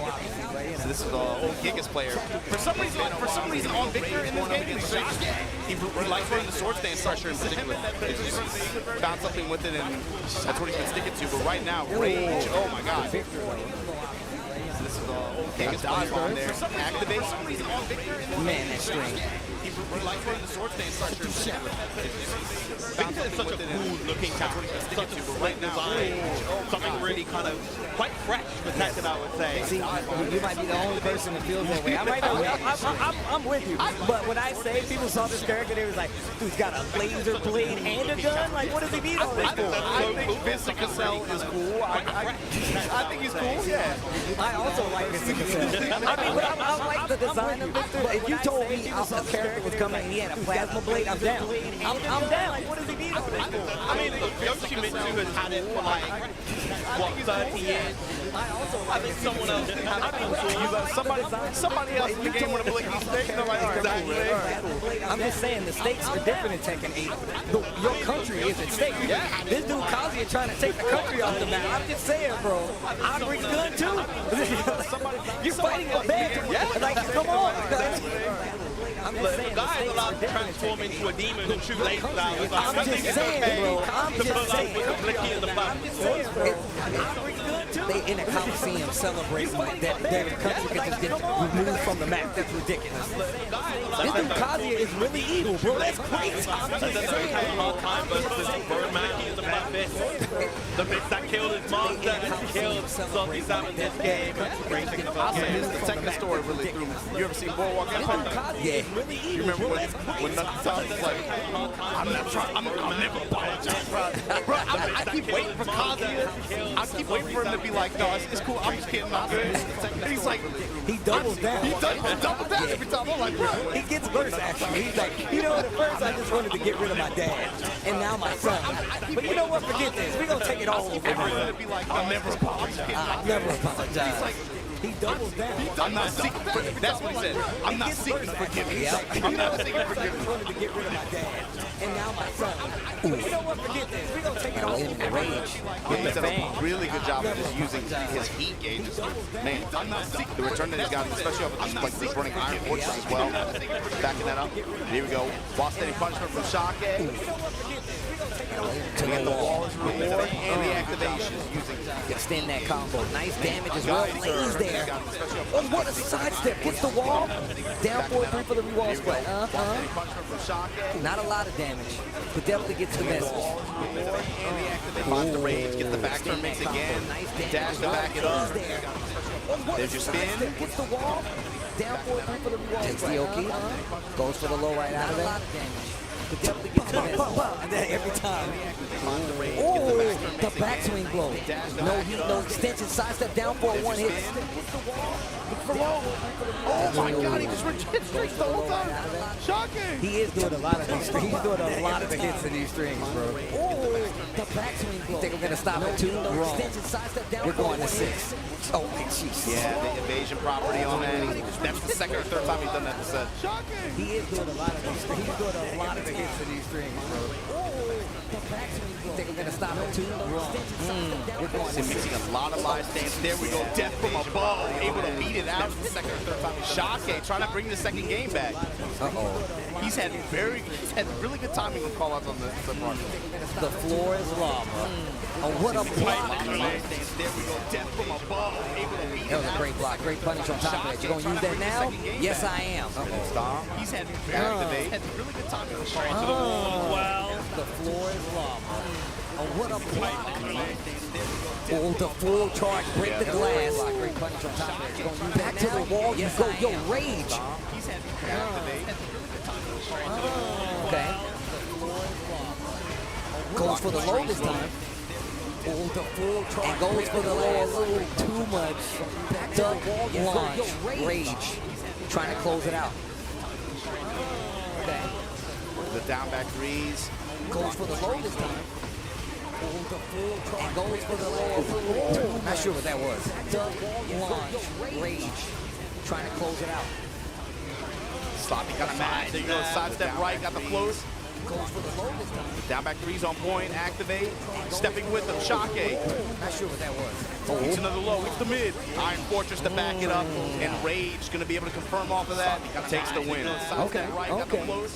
Yeah, man, Fang's one of those characters. Definitely looks and feels a lot better in this most updated Season 2 version of Tekken. Both of these guys, too, actually. These are probably some of the more well-traveled, I think, players in the JP region. If you know, like, Tekken, I would say here especially, the way it worked last year, when you looked at a lot of the Dojo and Challenger, not Challenger, but Dojo events specifically, they would consistently be having like a lot of 96 pluses that would fill out. And if you look, it's like the same 120 people at all. So it's like if you're competitively pursuing this game, not Challenger, you have like the Dojo calendar, you just running the Dojos. And what it breaks down to is like you have your you have your strong JP unit of like Al, Chikarin, the rank shoes, the Nobis, etc. But there's usually like there's a pocket of players like right below that where they're constantly in pursuit of those guys, and they're always either just outside top 8 or maybe one or two of them sneaks in. Maybe one or two of them has a good weekend. You know, Shonen was another player like that. He ran June. Obviously, we saw him in Golden Letters not too long ago, but that's just an example of that. Those are two players who are constantly they're at every event. And what's interesting, even like about that you talk about that level of players that's like right under, like, and this is one of the reasons I really love events like Evo Japan. You come to a region and you get to see those players that are right under there that have different properties of dealing with some of these better players out there. So it really does make for an interesting take, because that's when you hear about some of these players, your big names getting eliminated by players you might not be familiar. I remember Arsenal's first tournament when they knocked them down in losers. Not too many people were aware, but I think it was Bold Love B, who actually took him out at that first Evo Japan, if I'm not mistaken. Correct me if I'm wrong. But that people weren't too familiar with Bold Love, so they were like, who is that? Then when it was a Kazuya player, they were like, what? But it turns out, like, he was a well-known player. Like, people don't know. He's one of my favorite Kazuya players. He would win, and he would legit hit the Kazuya pose in the middle. I'm a big fan of his, by the way. But yeah, just stuff like that, right? Like, you don't really get that with, you know, a lot of region-specific tournaments, like, because, once again, they don't have that big draw, like an Evo or a Combo or a CDO or something like that. That same effect, I think, happens a lot in not just Japan, not just Southeast Asia, but it also happens a lot in LATAM. It also happens a lot in Europe to an extent as well. No, that's definitely true. That's definitely true. That's why, and that's one of the things about that scene. And I mean, and once again, this goes for, this is an international game. You will always have these instances where there will be names that you won't be familiar with, but once you go to the region, even the better players will be like, no, that guy, he's actually ridiculous. That guy, that's my OG, you know? And that's the case for every game as well. Yeah. You will always have Street Fighter. You see that all over the place with every game. But once you go to the Street Fighter, proper character. Not a very common character, but one that is deadly if you're going to have to deal with him. And the throws in the corner. Yo, the loops get scooped. Every game. I was definitely looking for back throw. That's one of the common uses you see for Dawson's out there. You see a lot of drivers, but they want to keep that screen advantage in their favor, so even prior to the last two drive reversals, Sims were still using that very limited. I mean, I think when you play this character, you see that's a universal mechanic that you have to be able to use really, really well. Yeah. Just obviously because, you know, teleport can get you into a lot of trouble, especially if you bang on it. It's too hard defensively. They bang on it. Spends the remaining drive game when you play all of this corner position. Spends a little one as well. Yo, the animation on that super, bro, so underrated. It's like the EX animation, but the last part of it, he kicks out both of your legs and then he double stomps you. Nah, it's so sick. There's so many sick animations in this game. As an animated by Trade, I'm just gushing all of the amazing handiwork they've done with every single character. When I found out like who was like working on the animations for this game, it really, like, I was like, oh my god, that's sick. They told me the Monster Hunter guy was doing this. I was like, that's why this looks so sick. Like, it looks so good. That makes a lot of sense. Yeah. They really know how to blend the mocap with the animation incredibly well. And it's one of those games where it looks better in slow motion, which is very rare. That's one of my favorite things about what's happening with, like, just how intricate fighting game development is doing. They're starting to put a lot more, like, care into the idle animations, the follow-up animations, the stages themselves. Like, I've been waiting for this for a very long time, right? The next generation of fighting games, I feel like for so long, it's been so copy-paste background. It's been like, now they're like, no, we're going to make these characters tall, wild characters. We're going to have specific lines and the whole everything. You know, it really does come together for a very long time, right? The long distance. So long. It's been so copy-paste background. It's like, now they're like, no, we're going to make these characters tall, wild characters. We're going to have specific lines. Also note, players like Tori Meshi, you got to be aware of. There are scene specialists out here. And they are scary to deal with. Right now, R is trying to make a name for himself, though. Huge whip on the OD Cyber Crusher. That is going to be the game as a result. There are scene specialists out here. Great positioning too on the float, drops down, takes the round, takes the game. Right now, R is trying to make a name for himself, though. I love to see this happening with people who back and working on cars. What the hell? That was going to be the game as a result. What the hell is the elephant? What the hell is going on? Positioning too on the float. Dude brought an elephant to Jamaica? What the? Takes the game. Right now, R is trying to make a name for himself, though. Man, he breathes fire. I'm sure he can materialize elephants. So he's David Blaine too? Damn, how does that? We need to switch up from the Vikings to JP. Elephant to Jamaica? What the? JP a character I feel like, you know, obviously you receive Manny going materialize elephants. David Blaine too? But Damn, how does that? as proven by trying to play it like the character is the main mentally capable. JP a character I feel like he plays the Street Fighter 6 system very well as being like a pretty unique archetype to just what Street Fighter 6 typically is. And yeah, you are talking about how they like kind of change him a little bit, and it did go away to like kind of like managing how strong the character is. Like you said before, the character was still like the character's still really strong. His core design is strong, just like the toolkits. I remember when I posted a video about this character, and I was telling Brian now, I was like, Brian, I think you were really like how this character like goes. And I remember he was on the stream, and he got the video, and he ended up watching. He was like, I'll watch a little bit. It was like a 30-minute video. He was like, I'll watch a little bit. He ended up watching the whole thing. He's like, actually, you were right. The character is very interesting. You know, it goes a long way, especially in this game. I love seeing how this game is developed tech-wise, though. Whether it be the hold on the parry or anything. Oh wow. I say two. This time, wow, just stacks up lows. Oh, reset with the command grab. You should have known something sneaky was happening. My man walked up on the sneakiest thing like, watch this. Oh wow.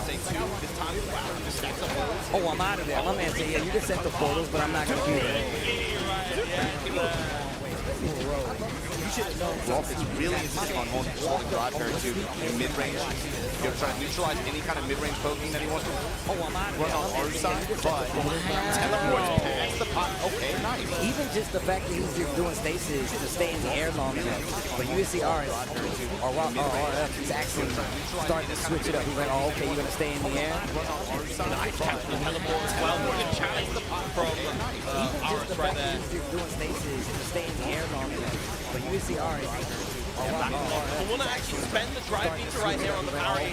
Potentially could have that base down and go into burnout as well. We're going to challenge the bar from the bar. Time in front confirm. Wow, what a throw bait in a huge punish. The fireball said he like really sold it too. Yeah. The D-dash like that. This is a really interesting matchup. I feel like you never see a JP versus a Dawson. This is so strange. You have to do a lot of position jockey. Yeah. Really sold it too. Yeah. Such is the case with the... Yo, that was dirty as hell. That was dirty. That looked like it was going to be a cross-up. No, same side. I don't know what's happening from side. I'm still thinking about that first round he did where he did after the SAT when he just running some man grab. Such is the case with the... Yo, that was dirty. That's how he's the low. That was dirty. That looked like it was going to be a cross-up. No, break here. Aris just a little bit too late. I'm still thinking about that first round he did. Scary. He has CA loaded. Need probably, what, 2 sequences here? No anti-air check. Oh my god. Right in the stat. Wow, just backs up. Break here. Had he just a little bit too late. Hit. Yeah, it would have burned out. Scary. He has CA loaded. 10 cancel the mental right there. Take the game, but no anti-air check. Oh my god. He's done a really good job too of checking Aris's teleports and raw teleports like that. Just with jab strings and just being able to finish out. Teleporting away from it just like that. Gets still gets the pickup though. JP past the fireball. He's done a good job too of checking Aris's teleports. The space is raw teleports like that. He has to drive deficit right now. Being able to finish out. Yeah, I think that's something that's kind of teleported away from it just like that. Reposition yourself to get there and projectiles off the screen. You know, fireball. JP moving forward to get rid of the fireball. The space is raw teleports like that. Again, good check on the teleport. Yeah, I think that's something that's kind of teleported. Yeah, he's good money on that. Reposition yourself to get there and projectiles off the screen. You know, fireball. Moving forward to get ease. Doesn't have to commit. Doesn't have to play too proactive here. Teleport. Just kind of wait, react, and see what Aris is going to try and do. And he's really slowing this down. Trying to go for the big bet or put yourself in burnout for the sake of the drive reversal versus JP. I don't know if I agree with that. And now you see him trying to keep the distance close because he does not want to be full screen because this is what's going to happen. Trying to get to top like fillers, it will happen, and then the final was that, one round. Versus JP, I don't know if I agree with that. And now you see him trying to keep the distance close. And this is with his final, keep this cool as well. Whoever wins this goes into winner's side round 2 against two top like fillers, it will happen, and then the final was that, jump in with a jump heavy kick. That's been another small theme with this set so far. Aris's anti-air accuracy is not been the strongest. ROF has been really successful in general with jump-ins. been making a back medium punch a lot of times, but this sets up far. He's only hit, he's successful that time, but it's not seen a lot of jump into or jump into pressure on Davies' turn. The teleport to get past it. Tries to keep him on his toes with the teleport. It's okay. Base mount the flame. ROF with the slight help advantage. Teleport to get past it. Yeah, he's totally the jump to keep it up though. Okay.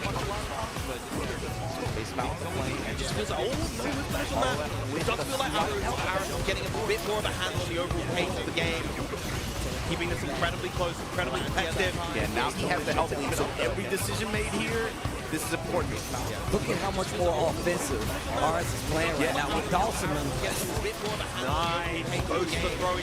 Knew that he wanted to drive parry, get for that drive dash back. Now he had the throws already. Every decision made here, this is important. You can see some of the development on his mentality with this matchup too. He got the lead and went in. Nice. Goes for throwing. Knew that he wanted to drive parry, That's good. And honestly, it makes a lot of sense considering that I feel like when played at this slower pace, ROF generally is one. He got the handling advantage. It's when ROF is able to kind of speed up the pace, go in, and apply that offense himself. It's where he's finding a bit more success. And the anti-consistency is really picked up for RS too in this game. Game 3. Finally gets the dive kick counter. Send that cash. Here we go. And it's really tough for RF now. You're in burnout, stuck in the corner, one hit away from death. Consistency is really picked up for RS in this game. I was going to say, I was thinking the same thing, but now he got to close the distance. Hope he doesn't set up his own. That's going to do it. RS takes it. Rocking the Chicago shirt. Hold on. I was going to say, I was thinking the same thing. Man, his hands are shaking, bro. You can tell. But that's a part of the experience here too, man. It's like we were saying earlier, right? The story with SF6, especially over the past 2 to 3 years, is just how many events they've had just ramping up and how they've been able to capture so many new players in this audience that for a lot of the players up here, that might be his first time. You don't know. Like some of these guys, this is going to be their first tournament. This is going to be their first time being on stage like that. And there's a lot more to come, right? And Street Fighter 6 is one of the biggest Street Fighter 6 tournaments of all time here at EVO Japan 2025. And before we get to our next match, we got to take a quick break. Don't go anywhere. We'll be right back. This is going to be their first time being on stage like that. And there's a lot more to come, right? And Street Fighter 6 is one of the biggest Street Fighter 6 tournaments of all time here at EVO Japan 2025. And before we get to our next match, we got to take a quick break. Don't go anywhere. We'll be right back. This is going to be their first time being on stage like that. And there's a lot more to come, right? And Street Fighter 6 is one of the biggest Street Fighter 6 tournaments of all time here at EVO Japan 2025. And before we get to our next match, we got to take a quick break. Don't go anywhere. We'll be right back. This is going to be the first time being on stage like that. And there's a lot more to come, right? And Street Fighter 6 is one of the biggest Street Fighter 6 tournaments of all time here at EVO Japan 2025. And before we get to our next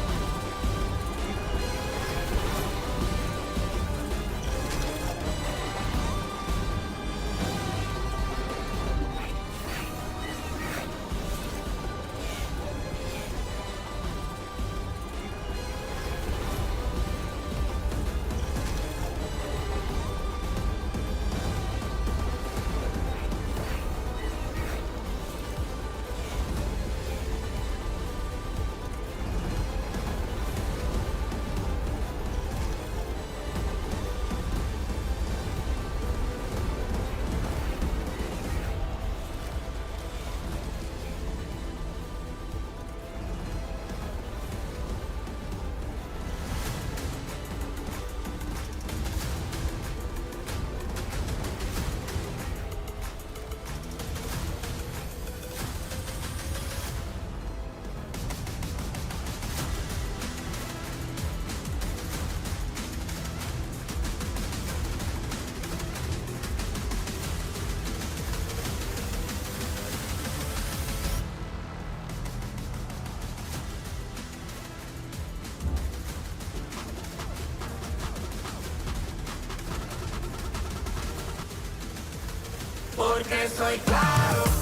Te hablo directo y sin rodeo. Tú también me quieres porque en tus ojos lo veo. Así que ya dejemos ese mareo, que tú y yo estamos claros. Dime cuando te veo.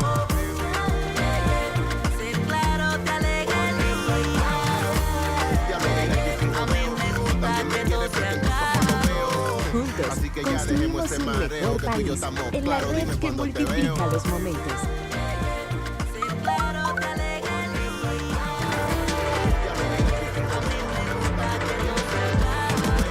Juntos, construimos un mejor país en la red que multiplica los momentos.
Fantastic matchup this is for qualification for top 6 winners.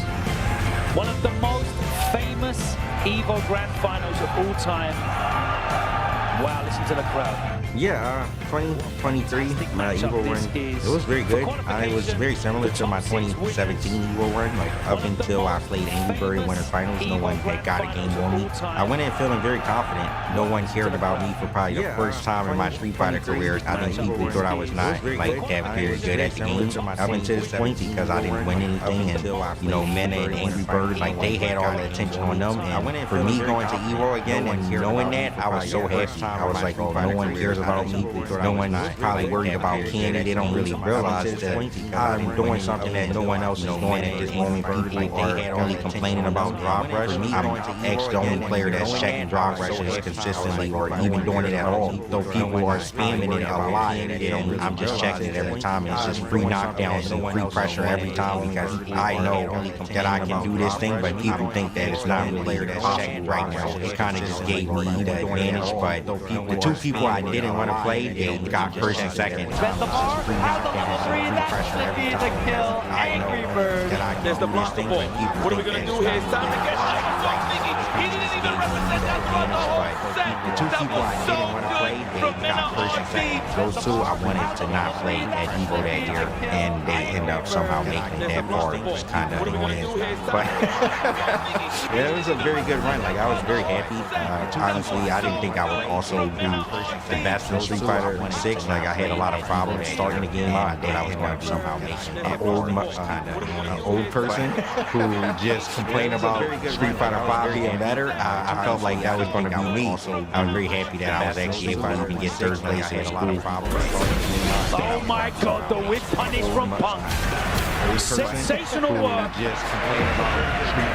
that silk gown back on. Get comfortable because you are moving in to top 24. I was feeling very good coming into Evo because I just had so much momentum from a lot of tournaments that I had just won. I knew that there was a big chance I could win the tournament if I just played well. And looking at my path in the bracket, I felt like my path was a lot of people I played already and I had really good success versus. So I was very confident in my path. I knew going into Evo chance I could win the tournament. That low forward into the run, he wasn't ready for it. Oh my God, that super game. GG's first game to punt the goal. We're talking about Rokitos since I killed tournament at Evo. Just like 2017, I ended up fighting Tokido to get into top 8. And that match, it was very, very close. I went to the last round, but I ended up clutching it out. I think I hit him with a drop impact, and he didn't react to it. Like 2017, just got a level 3, and I was happy to get into top 8. And that match, it was very, very close. I went to the last round. But I ended up clutching it out. Oh my God.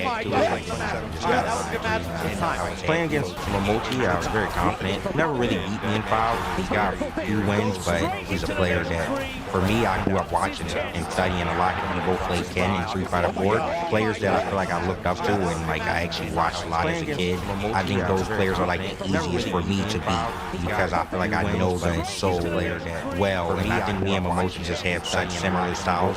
It's not a lot of stupid things to expect. You know, he plays a very by-the-book play style. Like that's how I like to fight. I love fighting people who play that way. On top of that, Momochi's not trying to jump back. Just have such similar styles. It's not a lot of stupid things to expect. You know, he plays a very by-the-book play style. Like that's how I like to fight. Why you make fun of his age though? Like I play that way. I mean, they always like to jump back, right? But today they're gonna have to get worse enemies. I mean, obviously they're gonna have fun as they play, but the chips are high, especially for Punk the God. Winter Fighters against Big Bird, it was pretty free, honestly. I kind of watched him. He played pretty bad. He whipped a lot of buttons, which he knows he can't really do against me, but he kept doing it. Just went on the grand finals, and I was happy. Winter Fighters against Big Bird, it was That could bring a kill there for Punk. Doesn't pull the trigger. Double rush. Easy confirmed. Punk is back in Evo Grand Finals, which is as dominant as that year back in 2017 where he fought Tokido. He can do it now. Drive versus in. Finds the counter hit. A second shot for Big Bird here as he sends himself to his second Evolution Grand Finals against Punk. Punk wins in one hit. He burns himself out, but he's got a critical art here. One hit from Punk to do it. He's trying to 6 seconds, and he finds the hit, finds the reset. 3-0 right back at you for Big Bird.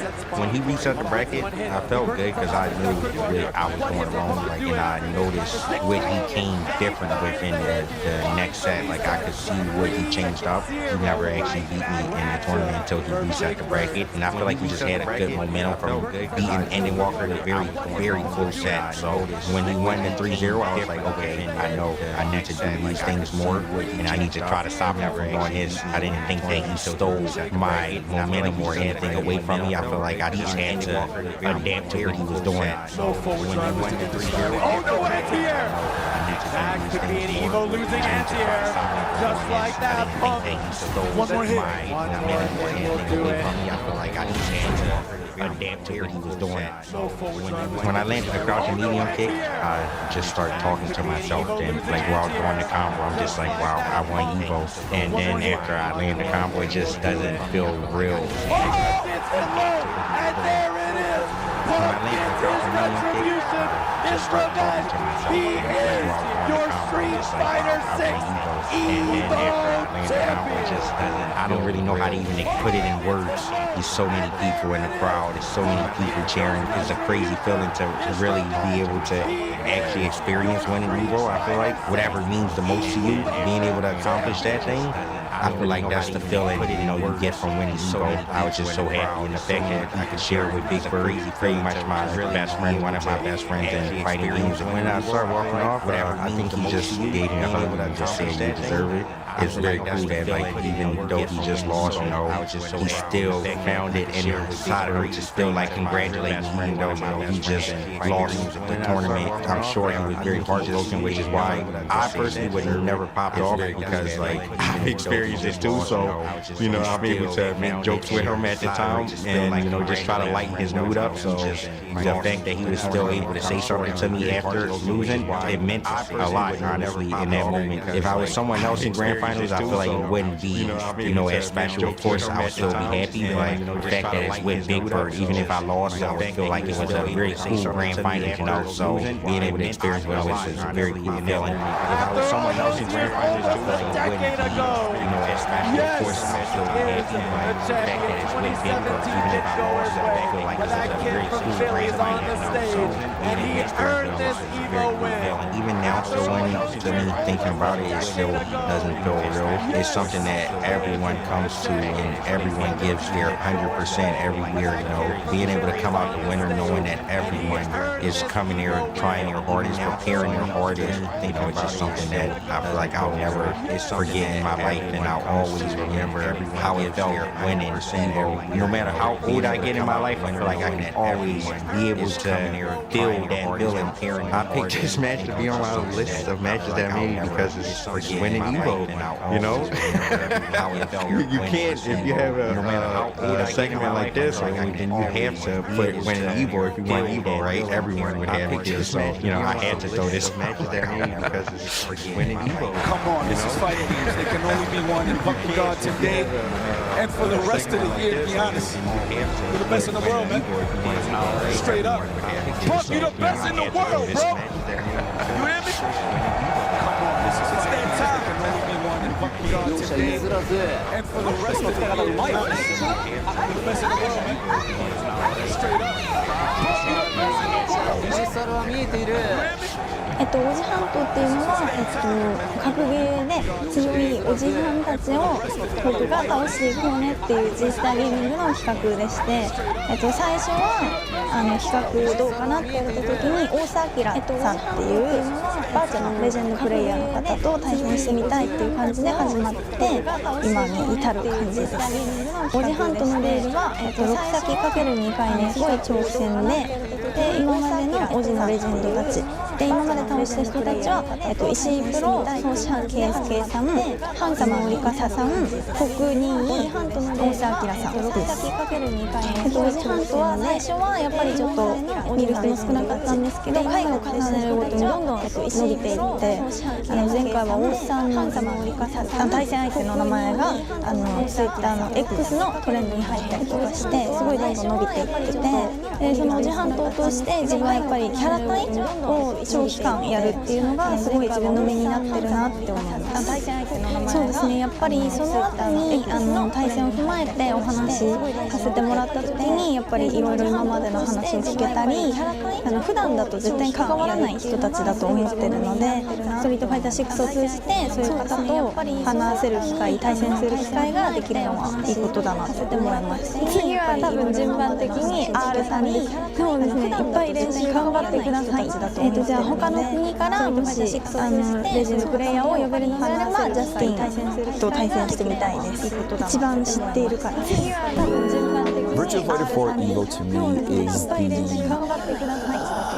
I'm gonna say third best fighting game of all time, but one that's maybe just like maybe more responsible for me in the other for me falling in like the mechanics of a fighting game. And what it was like Virtua Fighter 4 came out and it was a big deal because it was the game that wasn't Tekken Tag. It was like this really big deal on the PlayStation, and it had like a fidelity that was I think maybe above those games. You had stuff like, you know, snow that would like kind of get carved as the characters were fighting. The Virtua Fighter aesthetic has always been a lot more pulled back into anything else, but there's like a sharpness to it. I always think of Virtua Fighter similarly to like Dragon Quest, that you're not going to see a whole lot that's like subversive or different in like tone or characters, but every one of them is just so pulled back. Virtua Fighter 4 Evo came out, and they added 2 new characters, Brad Burns and Go. I think there's so many bad ways to do the edgy characters, but Go with his blue gi and his facial piercings, and like he looks like a ghost, I was just immediately taken with him. I loved him so much. I was like, I don't even care how this dude plays, I just need to put hands on him. Nearly everyone in Virtua Fighter has jab, jab, jab, or like triple jab, or whatever, and Go has this 1-2 that is so slow and so awful. I did that first and I was like, how am I going to play this character? And then I realized, like, okay, he has this entire directional focused grappling. I would get so much like enjoyment from maneuvering like the CPU into these really bad situations level-wise, and I started like nearly going more for the level out than like it is just like a normal HP during victory. Individually, there's no real one move you can point to Go and be like, this is what I'm always going to come back with, this is what I'm always going to like poke with. It was how to use those moves together, how you could take 2 of his moves, which by themselves seemed just like stupid and like ridiculous, but together they would just make this really complicated situation for your opponents to get out of. The big other thing about the Virtua Fighter 4 Evolution was its quest, and this was basically a simulation of you going to all the arcades in Japan and fighting all the local players. They had like a really, for the time, robust like character customization. It was really fun then going to the later arcades and seeing how much each character is dressed up. And by today's standards, it might be a little tame. Back then, it was just so sick. One of the things I really loved about it is you were fighting like named CPUs. You might be fighting Akira, but then that Akira would show up in a different arcade, and you'd be like, oh, I know this guy. There was this one CPU. I think the CPU's name was like Holly Bale or something like that. Every time I would fight this CPU, I think the CPU, God, here we go, because he'd perfect me and then just like wash me in the other 2 rounds. I never got a single round off against this character. I got to like the final arcade, and the way you beat the arcade is you have to win like a big long tournament, and if you lose one match, I got to start. I was in the top block, and Halidel, this nightmare CPU, was in the bottom block, and I got to the finals, and I beat him 3 rounds to Halidel. I popped off harder in that moment than I have ever popped off against a human player. It was like this exorcism of this demon that had been haunting me for 40 hours.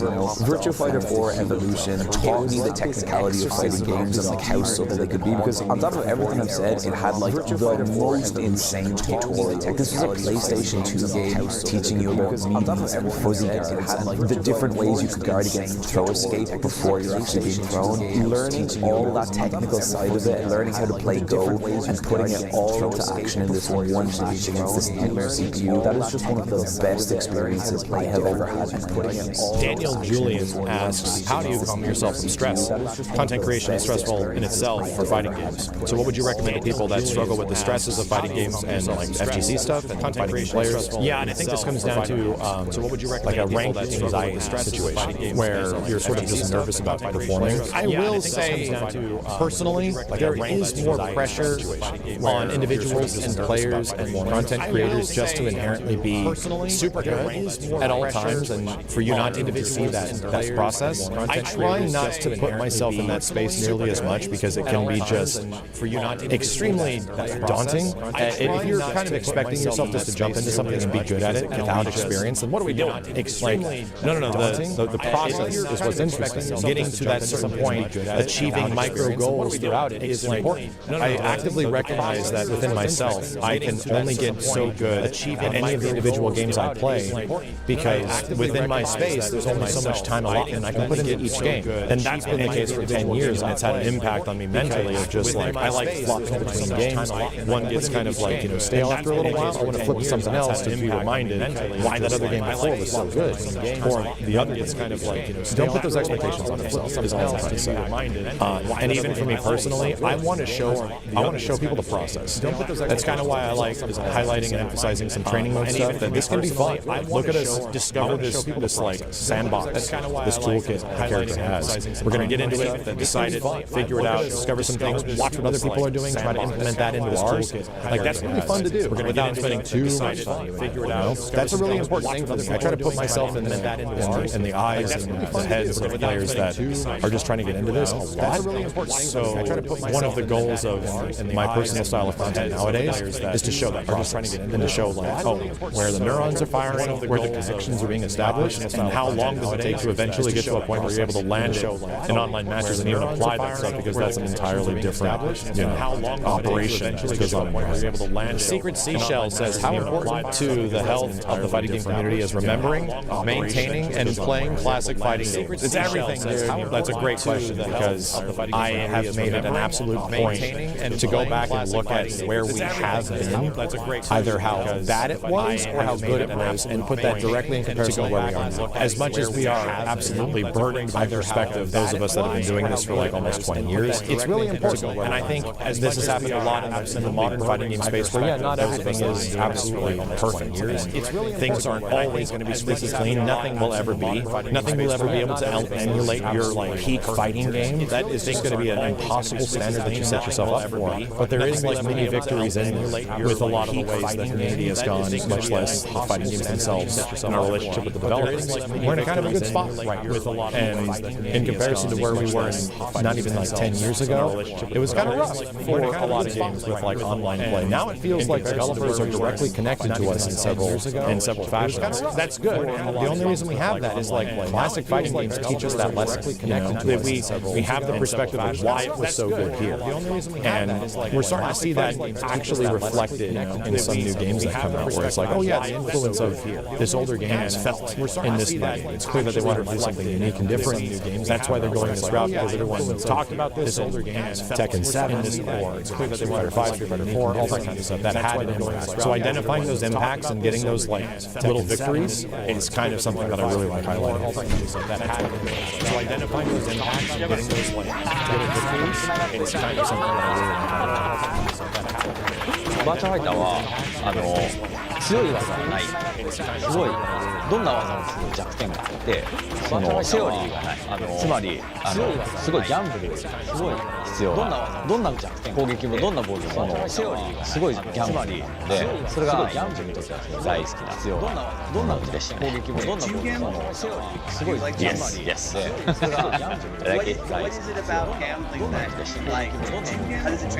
すごい安全よりもそのやっぱりこうリスクとリターンがあるっていう行為がやっぱり好きなんですよね。なんでその今の生き方もリスクとリターンが安全ではなくてリスクがあるんだけど、でも戦果を上げた時に今の生き方もしっかりリターンとしてゲーム会話に貢献できるっていうのがあるので。やっぱりずっとそうやってリターンとしてなんかより大きなリターンに貢献できるってあるので、まあ生きていく。やっぱりそのためにはこうリスクをかけるのは自然なことかなと思って、そういう人生だなと思います。まあ生きていく。そのためにはリスクをかけるのは自然なことかなと思って。そういう人生だなと思います。I gotta take on the score, Rock. It's 3-2 Intizan. How's it 3-2 Intizan? Sales match game both players. Great play from Intizan. I gotta take on the score, Rock. It's 3-2 Intizan. You were actually too good at these guard breaks at the time. Yeah. Like it was like impossible. Like Senno, incoming guard break. You were actually like too good at these guard breaks. Especially when you specifically use Desmond and Saint for the reason why I upgraded my guard breaks. Damn, this looks really good though. I'm not even gonna fry. Credit to the first two characters. All right, so at this point, you know, in my head, I'm like, I can't make it. It looks okay. Credit to the first two characters. All right, so the reason why I was good fighting is because when you fight against Sandra, I can't make it. People just like let go of the stick or reset the game.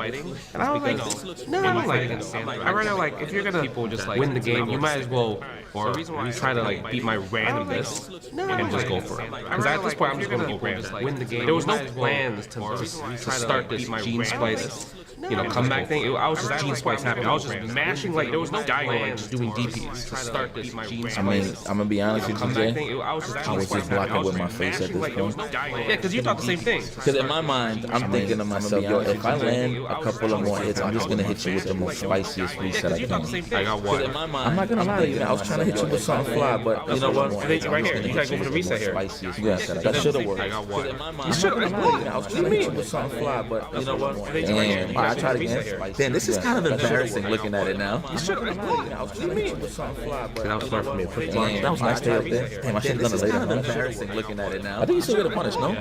All right, now see. All right. Now, come on. That was nice to up there. Now that was random. That is not supposed to count. That was Gene's play stuff. All right, now see. This is terrible. It's Marvel, baby. That was random. That is not supposed to count. Yo, it's funny. So when this, now check this out, right? It's one of the people that didn't really know who I was, but they kind of had an idea, right? It's funny. They was watching this match one time. I knew somebody was watching this, and they thought I was commentating. Oh, they thought you were the one on the mic. But I'm literally the guy that's like in the match, which is crazy. Shout out to Lawrence Carr, my man Lawrence. He was the guy that was on the microphone. You know what's funny about it? Because Lawrence and Chris were both on the mic. But Chris Matrix was like so flabbergasted. There you go. He did not talk at all. He just had the mic and Chris were both on the mic. While Lawrence was the one Chris Matrix. Yo, that's the only voice. But there was two commentators actually. Did not. But he was just had the mic so invested in the match he did not say a word. Yo, that's the only voice. But there was two commentators actually. Did not. He was just that was good. Let me see. Just so you guys understand here, he's just whipping Buncy to lure me in, right? And he empties it. Did you empty it? No, I double jumped. And then you did. Okay, you double jumped. Yeah, because I double jumped, thinking like, oh, he used his air resources, so that means I get a free mix. Okay, you double jumped. So I landed, I double jumped. You know what? I'm not trying to mix. I just DP air resources, so I didn't even have super to protect myself. I know that was all in. Yeah, that was definitely all in. The Casabas was definitely on the table today. All right, now let's put this to rest. This wasn't even supposed to happen, regardless. Let me see. I just want to. All right, now let's put this to rest. With the Saba for the punish. Nice. What my super at though? Let me see. Super? I just want to. All right, now let's put this. That's the Henry. That's the Henry said. No, that's Lawrence. No super. No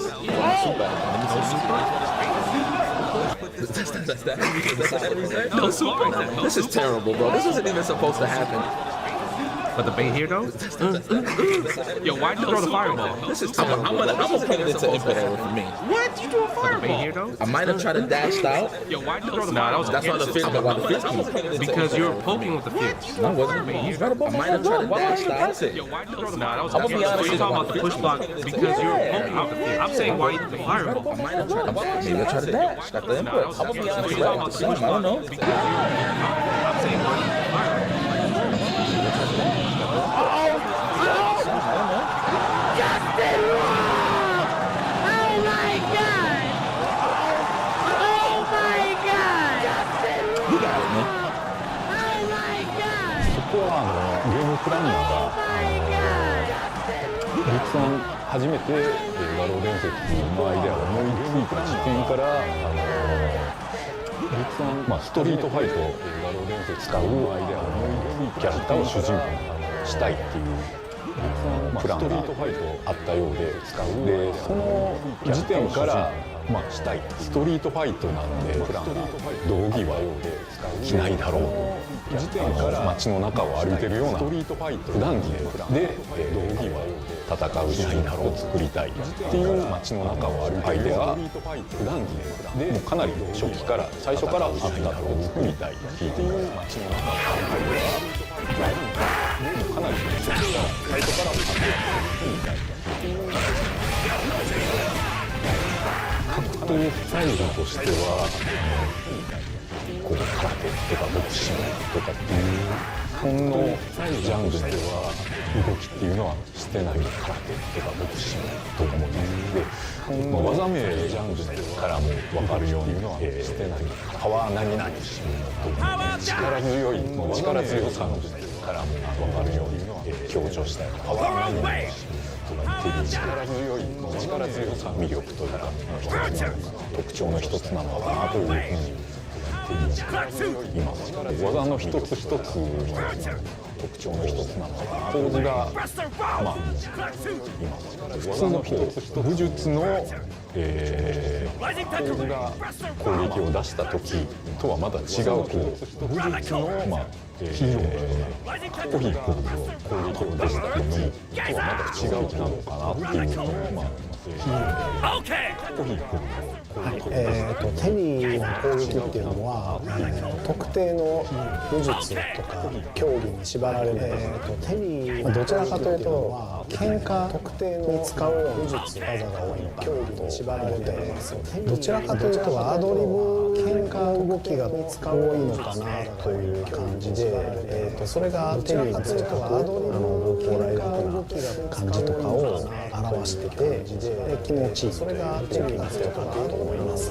で必殺技もちょっとかなり主張的だと思うんですけれども、それももともとのいろんな主張的武道であったり種目もともとのであったりからのインスピレーションを受けていると思いますけれども、その動きをより大きく誇張して作ったらああなったみたいな感じですね。例えばクラックショートはもともとかかと落としだったんですけど、それを飛び上がってやっちゃおうとか、例えばそういうとか豪快な動きを落としだったんですけど、それを飛び上がってアレンジしていったってやっちゃおうとかだと思います。そういうとかそうですね。英語圏の人にとっては別に普通のことだと思うんですけど、当時の日本人からしたら英語で喋るキャラクターって結構斬新で、英語で喋るのがかっこいいっていうのがあったんですね。だからまあずっと話に出てるようにアメリカの兄貴っていうキャラクターであるテリーにはやっぱり英語で喋らせて出てるのがあって、アメリカの英語メインのキャラクターであるマーコ・リーの時はそれまで必殺技の名前を避けているキャラクターであるマーコ・リーの時はそれまで必殺技の名前をキャラクターでマーコ・リーの時はそれまで必殺技の名前を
That's it. Wow.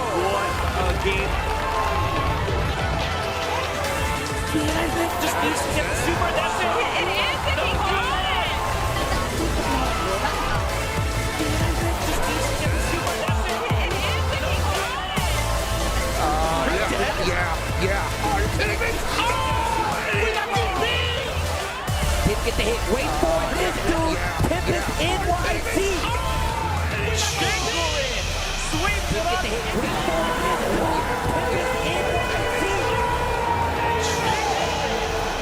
Welcome to Evo Japan. Welcome to Big Sight Tokyo Evo Japan 2025. And look, if you've been watching Evo Japan, especially with some of these familiar faces, you know the backdrop is a little different. This is because this time we are on site. It's Tasty Steve, the lovely Sherry Jimmy, and the homie Reed. How are you guys doing? This time doing fantastic, brother. Sherry, how are you feeling? I'm great. I've been here all week. Have you guys been here all week? I have not. I've been here all week, so I'm having the time of my life. Japan's always a great time. Yeah, I saw you shopping already. You talked about the barbecue and everything. I saw what you were doing. You didn't even invite me one. Nowhere. It was a side quest. I wanted to go shopping in Harajuku, and then I was like, yo, Justin, where should I eat here? He was like, yo, there's this Texas barbecue spot. You gotta hit it for me. Let me know. I don't know. It's all, well, that place is all over Instagram. Should I eat here? So I was like, yo, people just talk about it. And he was like, you gotta try it out before I go try it out. I saw your ratings on the feed, and I was like, I might have to talk to her about this. As a barbecue connoisseur from the Midwest, mind you, so that means I have a little upper echelon taste here. And I know Sherry likes to eat a lot, but we'll save that for later. We're here for video games, competitive video games at that. And look, first and foremost, there's a lot of cool games, a lot of new games that'll be added. What are you guys most excited to see now that we're here on Cypher Evo? Oh man, the fact that we're starting, I mean, it's not even like an official part of the Evo tournament, but we have City of the Wolves right as well. Qualifier. Oh, man. But beyond that, I'm excited for all the games we got here. I'm actually excited to see how impatient people are for KOF. Because obviously KOF got a big prize pool attached to it now going forward for EWC and SWC. So I want to see how people are in shape for that game, right? It's always one of my favorite games to watch. So I'm sure people are sharpening their skills more than they ever have. So I'm like, here, what about you, Sherry? Like, you know what I'm here for. I'm here for some Street Fighter 6 action. And like the insane amount of competitors that are here, right? You know what I'm largest bracket in Street Fighter 6. Yeah, insane. 6,500 competitors. 6,500 competitors that are here. I know you like it. Well, yes, I'm not, I can't compete 60 at the same time. She's trying to cross that if it was up to me, yeah, I can't say something, but you know, I would be there if I shot it allowed. But look, I like your presence here more on the couch with us talking video. That's true. We come along. I do love talking some Street Fighter. This is true. You've been doing this a lot recent presence here, man. So shout out to Sherry. You've been showing up at the Cup with just a bunch of events out there. I remember we were on the Community League talking, and you were out here in the commentary. Yeah, showing us great times. It was great times. But yeah, even more out there. Look, I want to see how Street Fighter does. I'm really excited about KOF because once again, we're in one of those regions where you're going to get a lot of focal point of these players from the respected KOF strength in the world will be here trying to claim those spots. So that's another thing. I'm really excited, super excited for Fatal Fury. The newest game on the block. You're going to see a lot of people sweating it out. Like you said, there's a lot on the line when it comes to that game here. But this is also the beginning, I feel like, of our tournament year outside of something like Frost and Faust. So we actually got some really cool stuff lined up. I really can't wait to see who's going to start the pacing of being our first champion for fighting games out here, especially leading into Evo Vegas and all of the Evos we got coming up. I was going to say shout out to Incross because I've been following his Twitter page just to see like all the data that he's collected on like who's here. And man, like the sheer amount of competitors that are here, right? But the level that is here. When he posted the predicted brackets of who can, like no one knows who's going to be here, right? We don't have absolutely no idea who's going to be top 8. It's actually hilarious because like I was talking to Marn. Marn is here. Shout out to the boy Marn because my man came a long way. Newly sponsored by the way. Newly sponsored. We already know it. And just him telling me about like his route because he made it feel. He was like, yeah, man, I got Zhao Hai in there. I got ET in there. And he was like, that's not even to get to like the finals. Like to get out of it. Like, you know what I'm saying? Think about how crazy that is. And once again, like there's so many amazing players that have all like kind of dedicated their time to their respective games. Fatal Fury is really going to turn a lot of heads. One, EWC qualifier, that Treyarch has actually come up. And I really like to see that the game is having this really big blow up right out of the gate. Really sets the tone for what's to come. 100%. And you know, a lot of people are still satisfied with the like execution barriers. Yes, I know that's something that like execution barriers have been lowered a lot in fighting games nowadays, and there's some really hard stuff to do, especially in the moment in Fatal Fury, and that's really scratching the edge of a lot of games. I'm gonna tell you right now, sidebar.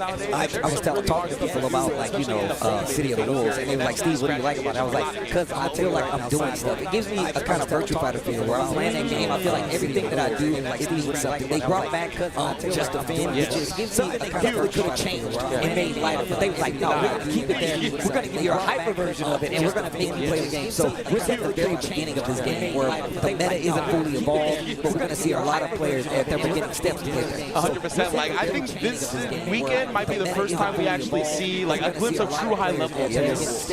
Because like there's so much to it and there's so much mechanics that it's gonna take a while for people to get used to everything and doing bring it in the moment, like we talked about with the Just Defend guard cancels and whatnot. Because even with Just Defend having a lenient window, like 8 frames or so, right? The fact that the guard cancel, like a lot of times you still have to input the motion and then tap back and then press the button to get the actual guard cancel on. And that is very difficult to do in the moment. But as players get used to it, I can't wait to see how it evolves at high level. Yeah, I mean, the thing that I'm really excited about was when people were trying to convince me to play City of the Wolves, they're just like, you do know that they got the Viper, Fierce Fang Fierce. Like, not necessarily that Fierce Fang Fierce about, but when people were trying to convince me to play City of the Wolves, they're just like, you do know watching a lot of players play, especially, like, shout out to the Mexican community. Like, when I'm watching them play, and I'm watching their matches, they know exactly what they're doing, and they're doing, like, the crazy combos, even though the game just got community. Like, when those games hype, I was like, maybe I need to touch this game. I'm just saying, I feel like, honestly, look, you play Viper, so you have the execution to be able to do that kind of stuff. And on top of that, I always tell people, I'm a firm believer in playing other games make you stronger at your respective game. So I feel like that really fits into the Street Fighter role. But also,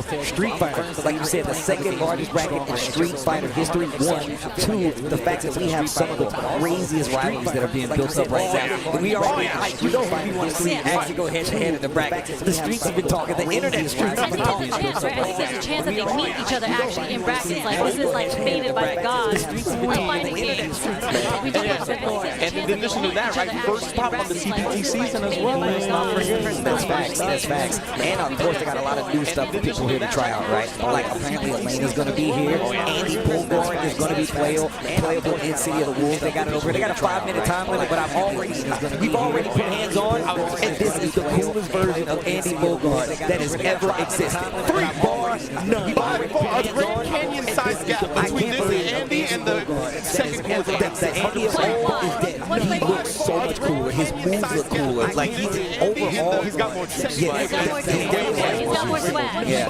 Even his outfit is OP. Like, it's actually crazy. But that's what I mean. You know, of course, we're here for the competitive side of things, but it's more importantly about, like, the love of fighting games. You get a lot of new stuff that you're going to see firsthand, not only with these characters in these new games, but there's a lot of cool merch out here as well. And I can't wait for my downtime so I can go buy some of this merch myself. I kind of TPD'd my way in. I was like, hold on, we get to go a little early. So me and Justin, who we're actually going to shoot it to very, very quickly, we were going around and buying stuff before, you know, the crowd. So that's cheating. That's why they was in here. That's actually why they were in here. You ain't cheating, you ain't trying. That is absolutely facts. Speaking of a cheater, we're going to send it to Justin Wong out on the floor. Of course, he's doing the duty, talking to the people out there. Let's see what he's got for us. We're going to send it to Justin Wong out on the floor. Good morning from Evo Japan. Good afternoon, good evening, wherever you guys are. My name is Justin Wong, and I'm so excited to be back. I was here last year reporting on the floor from all the games, all the merch, and guess what? It's again back for 2025. And the Street Fighter 6 tournament here, it's going to be insane. 6,000 plus entrants, and there's a lot of names out there. People are talking about Kaku. Is he going to be defending the home turf Capcom Cup champion? Meta are literally Evo Japan 2024 champions. We win back to back. Even Tekken is crazy right now. We had some locals this week in Japan, and guess who won them? Tai and King Ray Jr. from USA right now. We had some local teams. It's got a big prize pool now for SWC, so a lot more players are out and hungry, willing to win this. So tournament's gonna be crazy. This is the biggest Evo Japan up to this date. But the one thing I love most is I love merch. The merch here, everyone has new controllers, new clothing, just new everything. The lines are out the door. The doors open at 8:30 a.m. and literally there's a crowd of just everyone lining up to buy merch and everything. Some of the coolest thing that's also happening this year is that first time Legendary Series Cooperation Cup and Beat Truck is going to be here for Third Strike and Virtual Fighter 5. So I'm really going to be excited to see what's going to happen there because you know what? Back to keep the arcade roots here, and there's also huge side terms. I already saw like Famicom setups. There's like 4 hyper fighting. I really do want to check that out. They have Marvel 3 as well too. Man, there's just so much fighting game action action this weekend, and the best part is we don't know. We don't know what we're going to see in terms of announcements, maybe possible characters, possible trailers. I'm curious to see all that type of stuff. But we're going to be here throughout this whole entire weekend to kind of walk around the venue, see amazing cool stuff, and I'm not going to spoil it for you, but we have some really cool stuff down the road. But enough of me. Let's get back to the game. Let's go back to the casters. I'm not going to spoil it for you, but we have some really cool stuff down the road. Shout out to the guy Justin Long actually holding us down. He said a lot of what we were already talking about, but he also brought up a very good point. Tech. We already know that a lot. We have this EU versus NA rivalry that's been brewing, but what happened in Tatakai Tuesday? Shout out to Tatakai Tuesday, one of the locals that happened out here. King Ray Jr. an American player and a young player that actually getting the big W. Speaking of another young player that's out here, Noah the Prodigy, or Noah the P, that I like to say. He's been out here. I feel like he's been on a campaign trail. We've been seeing all these. Dude, he's been out here talking crazy in the best way possible about his trials and tribulations going through Street Fighter, how he approaches it. But I love the fact that we've had this big shift for people to see, get introduced to a lot of these newer young players coming from all over the world. 100%. He spent the week kissing babies, shaking hands, handing out headers. I don't know about kissing babies. I feel like, oh, when I chuck them babies out. He's like, go to J Street. You really want to make it good at Street Fighter, baby? J Street. Just drop the bassinet over the street. You won't need this a lot. You won't need this. The shout-outs, like, as you mentioned, Tatakai Tuesdays, like, they also had City of the Wolves there. So shout-out to Super Noon, who actually rolled.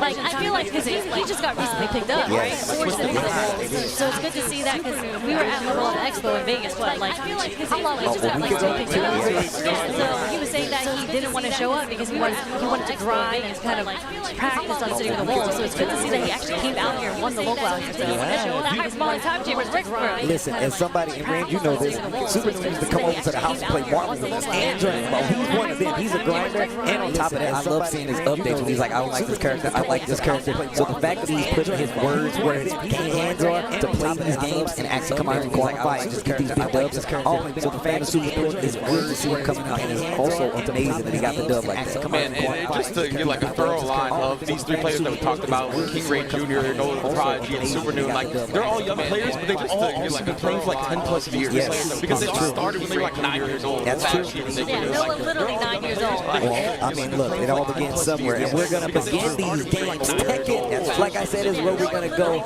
Yummy Yu coming in with the Eddie Gordo and Dr. King with the fang. You know, I'm still not used to seeing the combo counter and the damage on the screen. It really throws me off. Yeah, like, I'm so not used to, for sure I don't see that.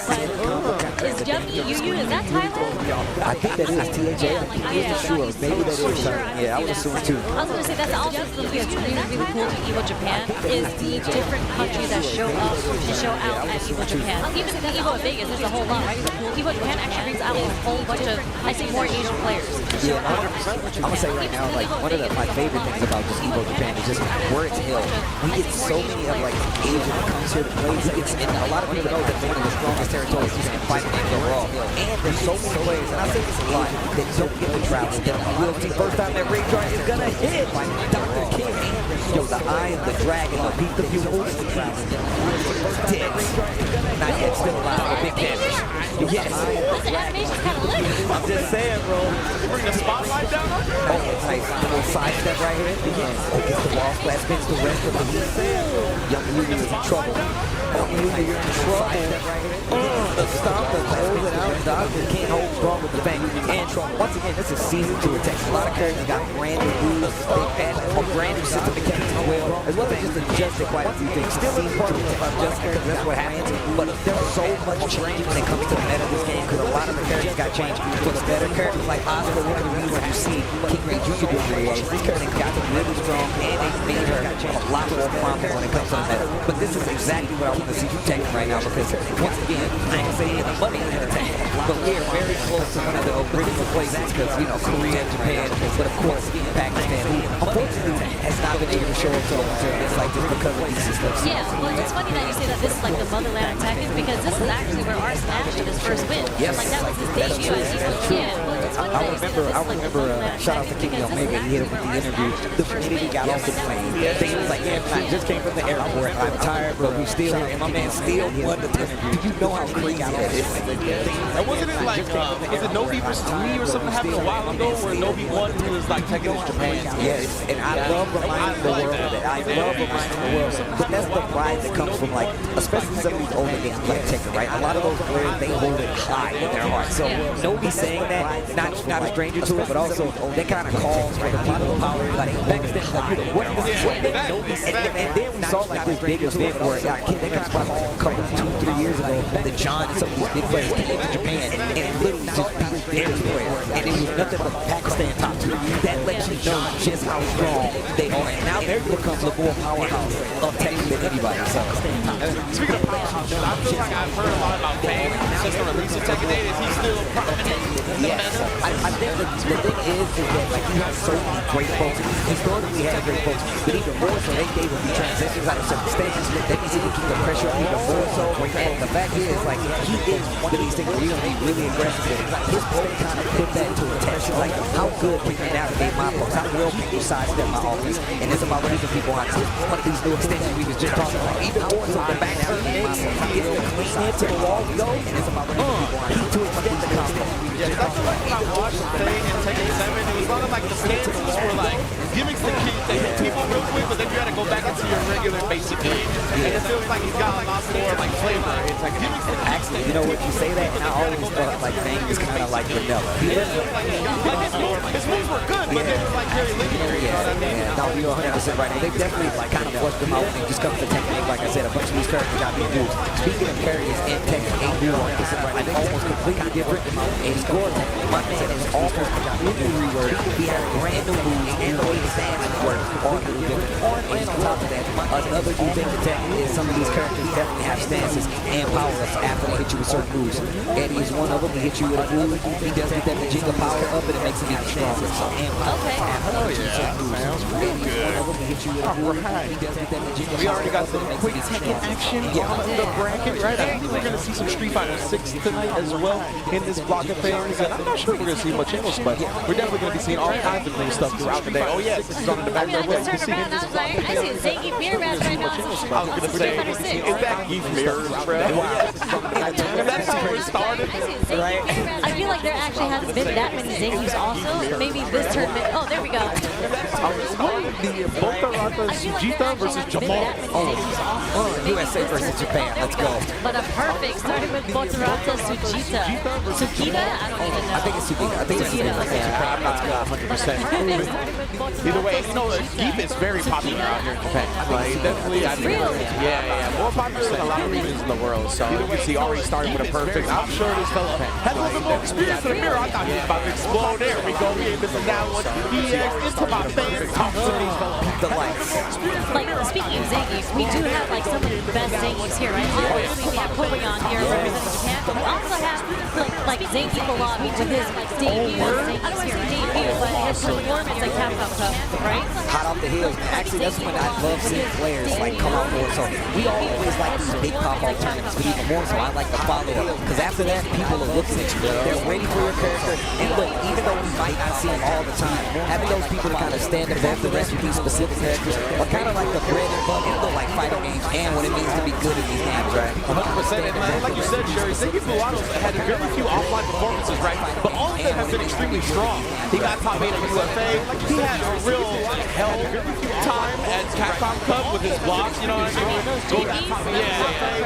Going up against Conqueror, going up against the different JPs. So it was tough. I can't wait to see what he does in this tournament. The meta of Zangief is that 50-50. Are you going to headbutt me or are you going to SVD me? The grappler's changed, baby. I was telling her, I remember a long time ago, in the early days of Street Fighter 6, I was telling her problems. She was like, man, I don't think he's going to be that big of a problem. I was like, do you not understand drive rush? In the early days of Street Fighter 6, I don't know. You see what I'm seeing. But this character is definitely going to be a problem. Still not easy to get like the full leg up on people because obviously Zangief has historically had like bad matchups across the board. And some people just still in this game, he's definitely possible. Well, what's so funny is I feel like all the Zangief players, shout out to them, when they had to switch over to Street Fighter 6, I think a difficulty that they had was that he's not like a traditional low forward driver's character. And a lot of them are saying, this character sucks because I can't low forward drive see, like, as time goes on, how the this year's meta, because like he doesn't need to go for a driver. No, really don't. I'm terrified after he knocks me down. The range on Light Punch SPD, like all those things really make him a bigger threat in this game. And obviously we're looking at a mirror match right now, but when you see people play experienced Zangiefs, they're never meant for it. Like no matter who you are, and obviously we're looking at a mirror match. If he gets to me, I lose 30% of my life bars, and that is my combo, you know? And like you said, Jared, we might not have the reward of the crouching medium kick driver and cancel right, but his bullets are solid on the ground, man. It's very annoying to play with the exactly. That target combo does really good damage. It's Damien, but it's really fun. You saw it even counterbug, I think his crouching medium kick, Jamal, that is. Yeah, but the stand short is so good. And like, I get the privilege of playing against two of the best US Zangiefs. Well, I can't say that about Stupendous anymore, but Dr. Dan Sam. Yo, So shout out to Dr. Dan Sam. And that's her friend. He just took a straight from the You were just hanging out somewhere. You were just hanging out with him at the level of Expo. And that's that new guy. He's so big. I'm just saying he hasn't adapted to the Street Fighter 6 Zangief yet. I'm sorry,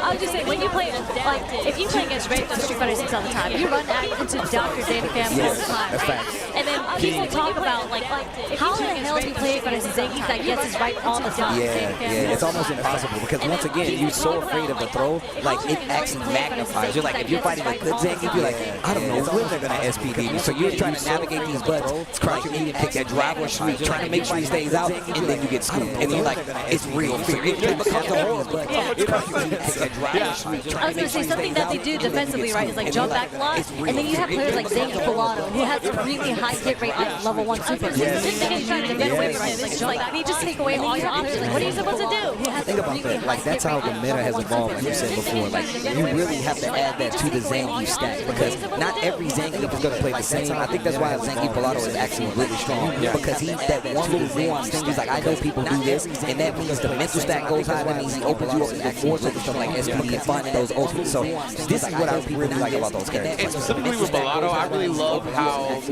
unshaken he gets. Yes, my man, this stone face, no movement. No, the comeback that he had against Kakeru because he had Exactly, right? Like, to play Zangief at a high level against these nightmare matchups like a JP or something like that, that's what you have to do, right? You know you're going to get hit. You know there's going to be rounds where it feels like you have no chance. If you can put that in the back of your mind, have the short-term competitive memory, you know that goes away. You know there's going to be rounds. Oh, man, you're breaking a lot of good points right now, but good points to PlayStation, man, for actually holding us down, man. Those PlayStation tournaments have definitely been coming up a lot more in the last few years, but also you can combo the competition, will combo the rewards, cash PlayStation items when you enter PlayStation tournament. Sign up on PS5 right now, and that's also one of the things that have kind of evolved with the community is the fact that we can actually just sign up for the tournaments and play straight from your PlayStation. So sign up to the PlayStation for actually making that an option for you. You can do it straight from the home tournament, which is amazing. And yeah, of course, so make sure you guys sign up as well. They've actually actively been sending a lot of players out to these big events. So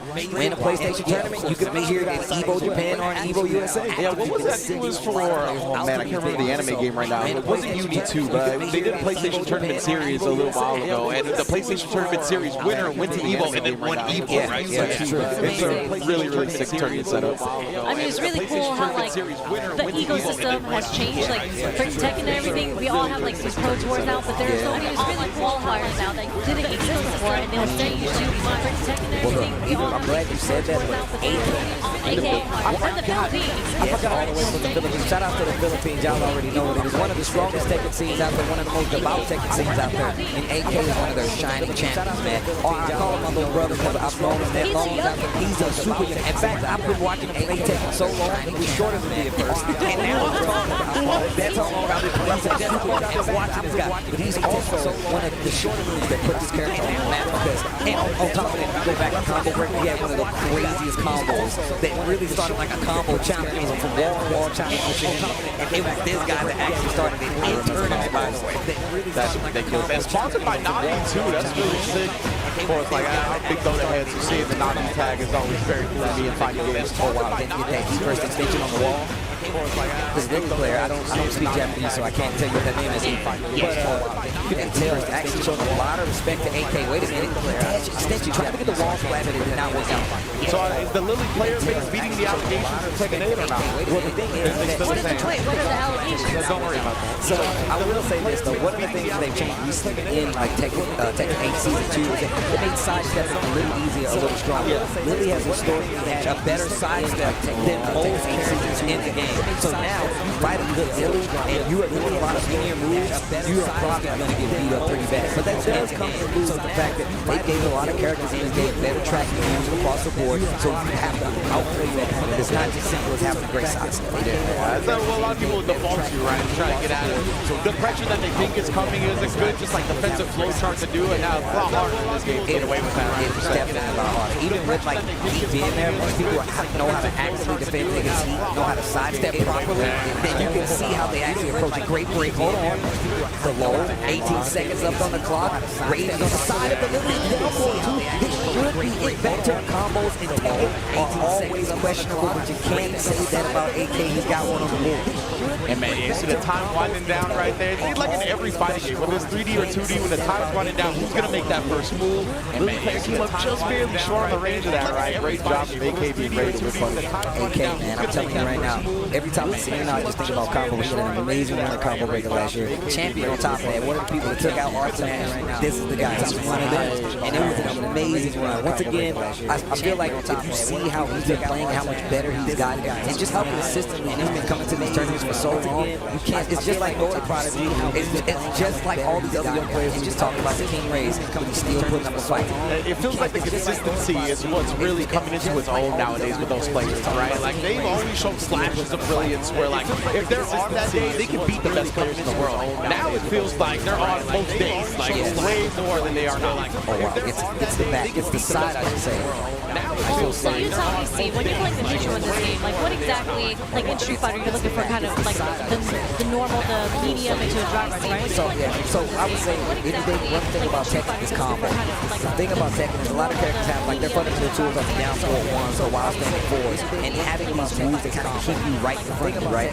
But you try to get away from it. They're sharp now. You want to sidestep or either stay out of a punishment range where you can get a small punch. Right now, if you call it out in a big way, you could possibly get a launcher, maybe a hop kick, or the respective characters launch. But a lot of times, you're zoning to a spot where you want your opponent to whip or block a move that's punishable just so you can get that starter and get your game going. Yeah, you see what AK was doing right there was harassing with that very fast low, right? Yeah, you see, right? So he's doing a lot of that to get the person to duck, and then you punish them like that, right? Exactly. We're talking about some conditioning right here, right? Precisely, yeah. So that's how I feel like you look out for it. Tekken Alliance, a lot of these like quick type moves that aren't so punishable, that get you to block a certain way or sidestep a certain way, and then the opponent will counter it that way. But I feel like it's honestly very difficult to get a handle on neutral in Tekken unless you play it yourself. Yeah, like I remember asking Brixta about it at Super Arcade years and years ago, like the question you just asked Steve Sherry. Like, I asked him that exact question, and the answer he gave me, I did not understand at all. I was like, what the hell are you talking about? Until I played it myself, and then it makes a lot more sense. But yeah, it's a crazy game. It's really, like you said before, if we use had to say like crouching medium into a driver, not so much. But you're looking at these short range moves where you literally, like you said, try to condition people, right? And then sometimes you go for the bigger moves. The bigger moves are typically more punishable. So if you notice that your opponent's going to do it, you block a big low. You block one of these big moves. You block one of a big track moves. You punish it, take the launch, take the small damage, reset the neutral. You really blow about conditioning in it. Yeah, okay, yeah, that makes sense. Just kind of like littering the neutral with a whole bunch of smaller, medium buttons. And there's a lot of moves in Tekken 2 where they will like move the hurt boxes, right? So you will dodge the things that are incoming from the opponents. That's another thing people throw out. Now we got Francisco and Doki, right? Okay, I'm a fan of the Marisa. I was going to say, there's not a lot of Marissas out there anymore, so it's kind of refreshing to see a Marissa out here. But there's a ton of Eds in Japan. And I'm going to tell you right now, this is definitely one of these matchups you really got to be careful from. The flicker holding that at this range, you got to call it out, and it still really don't get you that much either way. So yeah, but something that Japan is really, really good at doing is using the parry system. So like really good recognition on Dokudama's part to parry the snatcher, because it changes the range that it pulls you in, so you don't have to worry about the mix-up right after that. Yeah, if you get the parry, you definitely have the opportunity. But also, perfect parry is a lot harder to go through. Oh, this is going to hurt. to the wall, back heavy, it just takes a big chunk of damage, gets the big charge, back heavy once again, and you see how quick that round turned around. That was 2 mistakes. Maybe it was a little free because it was like the first little interaction there, but my man Francisco was holding up in that last interaction. That was 2 mistakes. It's scary. She hit him with the monster man, bro. I got you for 3 minutes. 3 minutes. You ain't going nowhere. We back in this corner again as well. Both players stacked with the meter. 3 minutes. Like that, playing out of the range of the snatcher. Yeah, that's the thing, right? Ed has a lot of long range moves. He's gonna harass Marisa. She's not gonna be able to use Superman punch for free. Like a lot of things that would get her close. Ed's just gonna be throwing out the counter. Harass Marisa. She's not gonna be able to use Superman. Playing back a little bit. And this is but we can always get a proper jump timing. Not yet, not yet. Oh, no, we're going into it. We're going into it. That is fear, right? I was gonna say that's strike throw from death, right? That's where she is gonna put them at. So it's gonna be interesting. What is Francisco gonna do to survive? Drive rush. No, right? Even gonna just keep his corner, try to lock him down. He's got the charge, heavy punch, able to counter free, travel, keep his corner. Little shimmy there with the crouch medium That's a plus frame for you. But Delta Davi is doing a really good job at like finding the proper way to jump in because there's in no world does Marisa beat Ed on the ground. Yeah, also he still has snatcher that can catch you. So if you catch the proper charge, oh no, Oh, I thought he was actually holding the heavy one there. He held that. I honestly thought he was holding the anterior one. And then again, right, even Drive Rush as well is a great character shutting that down. Just in general, it's so hard to approach on the ground, even for other characters here. Oh my goodness, with the eyes, one of those ways in his belt. Look at the damage. To the wall, hold on. Big jump in. Throw. Already knew it was coming. Yeah, 100%. Like, Delta Davi committed to that DI when they saw an animation, right? Like, it could have been flicker, whatever it would have been. Like, they were just throwing that DI out. Yeah, 100%. Like, which is actually really, really smart because that's kind of how you counter Ed on the ground. DI. A lot of his strings, a lot of his moves are DI. 100%. Especially for her, right? Like, literally, you either do, like, scoot him or you do defense just to make sure, or you literally have to just DI at a range where you assure that he's not prepared to do it. Francisco, I feel like all his hits, all the damage he's gotten was like off straight hits. Like he hasn't really been able to convert off the negative. Yeah, you saw he tried to let go of the flicker to counter Superman punch, but it's too late. Delta Davi got to reach it. Oh, you're going to learn a lesson today. Not that. Oh, you trying to be greedy? Nah. Give me that. Not that. Spinning a level 2 to stop the pressure after the knockdown. Okay. Goku Dami, okay. You know you can't be cheap on the first date, dog. Spinning a level 2 to stop the pressure after the knockdown. And another thing, Francisco put himself in a situation, getting backed up to this corner, and that drive bar looking a little dry. I love that. That 6 snipe too. That's a great trade for Delta Davi. Backed up to this corner. No bite on throw there. Oh my. Let's see if everybody was jumping that 6 snipe too. That's a great trade for Delta Davi. Francisco wasting a lot of that drive on some of these combos. This is a bad situation to be in. Get out of there. That boy's butt. Francisco, get out of there. Oh, jumps out of the corner. Counter hit confirmed into the level 3. Hey, give me my timer back, please. He'll be close to the green once this level 3 is over. Let's see how Delta Davi survives this corner pressure. There you go, stand back over to the snatcher. Recharge on the drive bar. That's so good too. If you put Goku below 2 bars, he has more than 2 now.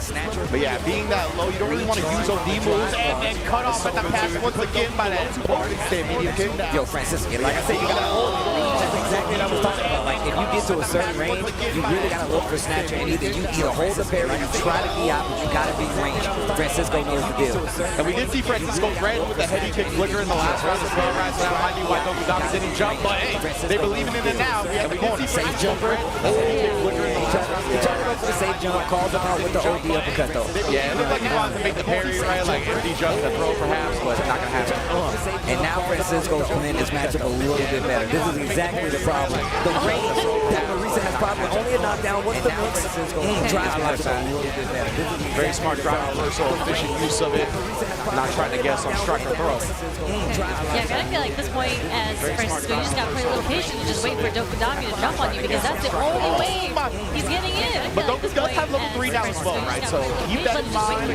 With all the green bar, with all that drive bar, I feel like next hit, next strike is Delta Davi. I was about to say, if Delta Davi gets it in, that's game. Yeah, exactly. 100,000%. Next hit, next Not even close, but like even this, right? I was wondering if Goku Dami's gonna try to snipe a fireball, flicker with a level 3, something like that. But she's gotta get a little bit closer. Yeah, a little bit too far at the moment. This is the hard part. You gotta call out that flicker, hit him with the DI. Yeah, Francisco doing a great job of staying at this range, right? He knows where the danger zone is. He's avoiding it.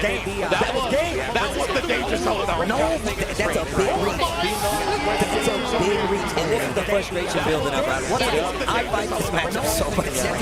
I know exactly what you're Is that what you would do? You would do the OB step kick into a DI?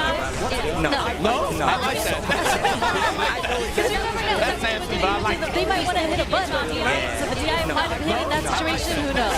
Yeah, I mean, because what happens is, right, if he had done it, going to the snatch of the DI, pow, would have hit him, big damage, you could have cashed out. Okay, wait a minute, to the corner we go. Get it in here, Goku Dami. Oh, that's a third down punt. Francisco doesn't have any meter either, but he managed to escape.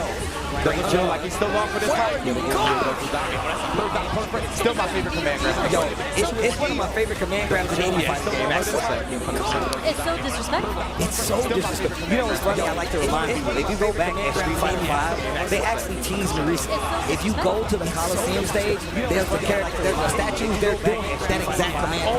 100%. And I saw that and I was like, oh, that's actually kind of dope. I don't know if anybody else called that, but I definitely No, that's not Yeah, I did not know about that at all. The only thing when I think about something back for the hippos, Elena stage. No, that's hippos. Oh man, speaking of Elena. The Africa stage looks sick at 6 already. Yeah. From the trailer. Call that bit the Lion King. Oh man, speaking of Elena. Okay, Goku Dami locked down. And again, Francisco, when he's had Goku Dami in the corner, right, he's kind of backed up. This time, getting the strike throw off the drive rush can, so putting Goku Dami down. Last game, last round. Slowing his game down is really what's going to help Francisco get the dub. You can see he's starting to get more control of it too. Knock down in the corner, level 3. The parry. Tried the armor and just threw her out of it. Very nice. Perfect parry. That's exactly what you want to do versus Flicker, but Francisco's on the run. The throw strike is not working out. And don't be perfect parry. Exactly what you want to do versus Flicker. Francisco's on the run. What are you doing? We literally all looked at each other in the back of the screen, and the couple wasn't there anymore. And Francisco, best believe he ain't dropping this one. Wrap it up 2-1, just like that. The punching bag. I mean, I feel like when you make those hard call-outs with like drive rush GI, you've already committed to that, which would kind of help you realize you got the hit. Yeah. It's a weird spot to drop the combo. Yeah, 100%. Yeah, it could just be like stage nerves, right? Like you in Japan. You're on the big stage. You're on the big stage of you in Japan right now. There's thousands and thousands of people watching you play. Shout out to everybody watching home, speaking out of thousands and thousands of people. I know you guys are probably in a different time zone. I know you guys are probably in bed, maybe hanging out, but thank you guys for joining us here at Evo Japan, man. Once again, big side Tokyo, Sherry Jennings, the boy, man. Man, it's good to have you guys here on the couch talking about Spider-Man, man. Yeah, man. And in addition, I want to bring up the time zone thing, right? If you're up late right now, if you're barely holding on for dear life and you know you're going to sleep soon, there's actually going to be like, not a rebroadcast, but Wooly is going to take over on the Evo channel once we're done here. He's going to be looking at all the matches, all kinds of cool stuff from the event. So you're going to sleep now, so be it. If you want to be, you know, I've fallen victim to none of my time zone tournament. I follow some Street Fighter streams. Yeah, exactly. But we're going to be live almost 24 hours with Wooly also going over everything. That's you probably going normal time zones for the folks in the West. We're going to be live. Good point to call that out. But yeah, man, look, personally, I definitely try to run the gauntlet. When I'm watching tournaments, I'm like, I'm in bed and I'm like, nope, we're locked in. I don't care what happens. I will stay here. If I fall asleep, so be it. A lot of times they just keep running back and forth with myself. It's always good, always good. Oh, man. No, and just to get back, I was thinking about this. I'm like, man, every time I come to like big tournaments like Evo, like, I'm like, man, I really wish that I could like enter. I remember my last Evo where I had to DQ myself playing amazing. When was the last time you entered I'm like, man, last time I entered a tournament, maybe, oh man, it was a NorCal tournament. The Foundry. It was at the they still have tournaments. Okay, I know, like, shout out to the Guild House. I know a lot of tournaments are held up here. And I keep saying I'm going to go to Guild House, but I'm never home long enough to actually make the trip. So shout out to Guild House. I will be there one day. Yeah, it seems like a super dope local. Hoping to make it there one day myself. Coming up with Zugo. Zugo versus Jones. Who? We do like the Leroy. I like Leroy. How was the Leroy transition from Tekken 7 to Tekken 8? So at first he wasn't as strong, right? In season 1 he wasn't as strong. Even though he does have like they added like chip to this game now, right? And he has moves that really do take a lot of chip damage. And you haven't seen many Leroys that actually do very well. But shout out to Redman, who is one of the more dedicated like Leroy players out there. And he's still really strong. A lot of the characters across the board, they do damage evenly. But Leroy's one of these characters in season 2 that got a lot better when it comes to his damage, have better options when it comes to combos, and of course, he's still very ridiculously cool. I was gonna say like his moveset is really, really cool. Yeah, I think it's the Green Chun, if I'm not mistaken. Yo, shout out to Doc. Yeah, in Tekken 7 he even has the intro with the doll. Super sick. It's honestly been one of my favorite characters since being introduced. Yes. So I'm glad to hear that he's got some love in season 2. Dude, when they showed him, when they introduced him in Tekken 8, it's called the grandfather of like swag or something. The grandfather of drip. That's what I'm saying, bro. I mean, he comes out with the king and all, so for 100% he's dripped out. And Sugar. Yeah, I was literally about to say, I know you about Sugar, Red. That's the dog name. That's the dog name. How does Steve fall on the tier list right now?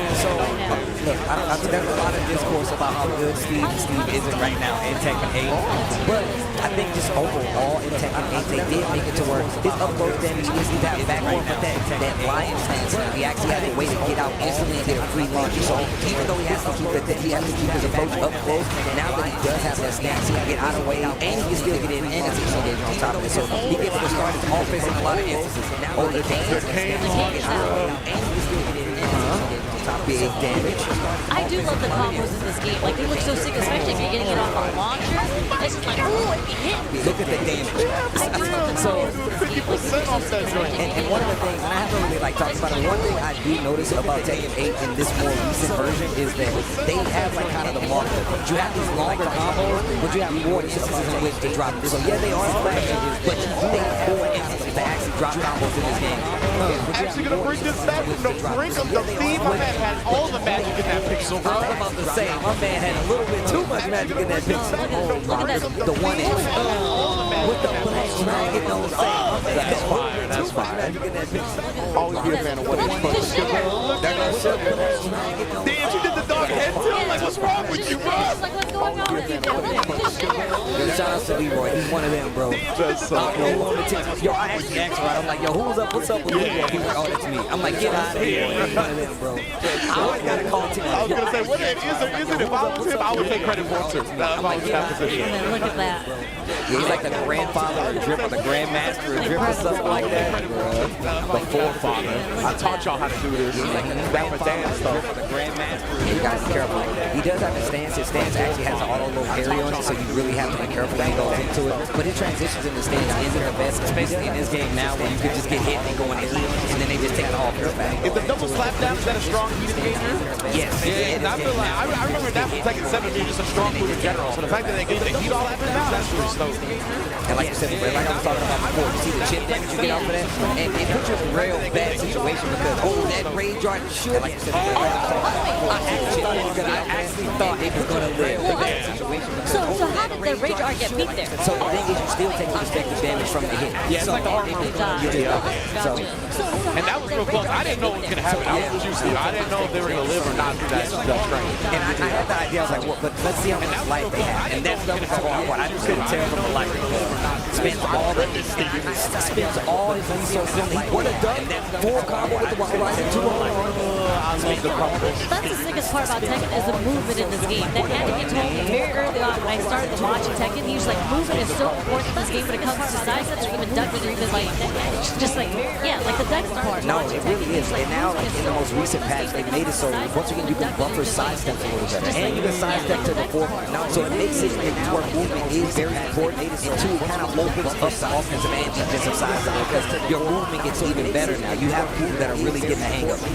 Yeah, whenever I talk to the veterans taking heads, they always told me, like, you got to get your movement down first and foremost. That is the most important thing in the game. It was an old meme where like people like, I got this cool like upper, down forward tier to electric, and those are the other steps, but the first step is movement. So you try to jump over all that stuff and get a cool combo, you play somebody, and they're like, man, I can't even touch this guy. And that's because it's the movement forward trying to jump. And I fell victim to it. I definitely practiced taunt jet upper before anything else. People be like, yeah, bro, I got down forward to electric. I'm like, bro, you don't even know how to do it. You don't That was a perfect example right there. Side step to the right, keeping the pressure, goes in the stance, get that lion tamer stance. Lion tamer stance. Right there for lion tamer reaction. I'm done playing around. They points at you with the glove. I love their activation. They always say something snarky like, no, it's not over yet. They're like, I'm just getting started. I'm like, let's go. It gets me hyped. Oh, nice. That's big damage right there. And his launch function as well takes the small string on top of it. And also, he has one of the things, one of his newer strings in Season 2 is so dumb. On top of that, like, it's an added advantage. You have to hold it, but it does take a bunch of your heat, so you really got to be careful spending it. Steve will leave it. Steve, okay. So I think we saw that, right? Like, another round? Okay, I know what you're saying. We were talking about that. He only gets one of those, but you got to make a catch. That's right. I knew there was something with the cane. I couldn't remember. He only busts the cane out once. He only gets one. He only gets one. Does he get to choose between low high or it's always the low? He gets to choose. Right now, oh my goodness, the heat. What a sidestep on the wall. B-Boy in trouble. He does the okey-doke in the mid. And this is exactly what I'm talking about. It's very scary in this game with Tekken, right? Everybody who's played Tekken historically, they're used to a slower pace kind of Tekken. This game, it kind of throws it out the window like, nah, bro, you got to be ready offensively at all times. I was going to say, I feel like the Steves that I see in the past, like if they had you in a situation like that, they back up a little bit, put themselves at the optimal range. That was like pure rush down in your face Steve. Like, I am not used to that. That was wild. And the thing is that I've noticed, and just the evolution of how people are learning to play this game, one of the things I noticed is that a lot of players would start to interrupt your beat, right? Like, you didn't just read that loose, you're like, no, I'm going to hit a button, but you think it's for you. And now since they've changed, it's a lot of more guesswork, right? You actually have options out of it. You can make them force a movement and make your mistakes. So they really are making it to where you really have to make a choice out of it. It's not easy as to take the offense off the wall and make your mistakes. The stage has it.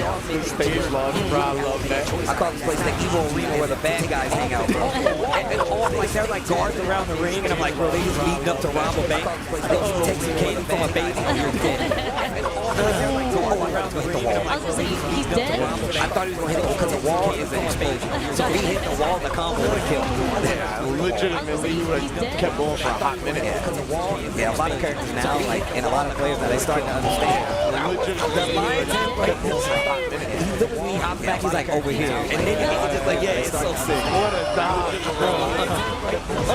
Lion Tamer to the wall, he's like, over here. And then he's just like, yeah, it's so sick. Starts off with the low string. What a duck. Tries to punish with the wild standing two right there. Did get it to massage. Okay.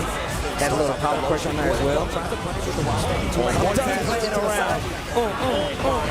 Okay. Oh, look at that. Leads into the punch though. And that looked like what you were talking about where somebody will try to challenge, right? Like he tried to challenge with a button and he just got countered. And that was the subject of all. That's one of the things with Steve using that new string, especially using heat, you don't want to actually challenge them. Okay. You're gonna get, it's going to take mad damage on top. One of the things with Steve using that new string, and now you have to play a lot more respect for going into that Hermit stance, which is like you said, he has to parry out of it and the low parry. Okay. And now you have to punch. We're going to the wall. I can't remember if this one blew up or not yet. It's already done. Done playing around. Extend with the heat, the massage on the wall. You'll get up. The OTG, I'll put him away. That's what I'm talking about. Look at this, bro. And uses the last mix for a crouch mix. These are the fist of a champion. Let's go, Mad Cats. Look at that sponsorship. Sponsor Mad Cats. And we recently, I just saw they got a booth over here with the Mad Cat shirt making a comeback. That's crazy.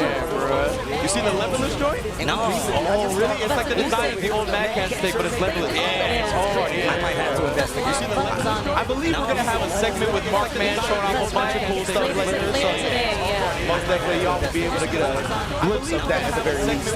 Yo, that's cheap. I like how I just looked over and just saw it was out already. I was like looking at you talking about 6 and I looked over to the screen and just saw it was out. The omnipresence of Isar, bro. Always there. Of course, Terry in Street Fighter 6 as well. We were talking about this earlier. Terry's literally in like every single fighting game right now.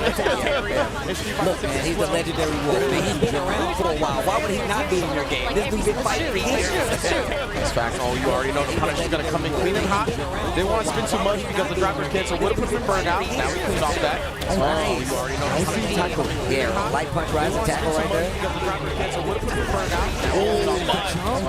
Yeah, that could have been a lot worse, right? If he actually jumped in with the button. So Bumpy gonna have a chance now, and at the corner. Oh, we gotta throw this man. Oh, that's 2. What we gonna do with it? Oh, we took the goal, get the jump to get out of there. But my man's in burnout. Sonokawa in trouble. Oh my goodness. Oh, there we go. Once they get to those sniping, those fireball attempts. No power waves here. Oh my goodness. I didn't go for the jump this time to start off. He heard you, Steve. He's like, oh, I didn't start off with the jump. I got you.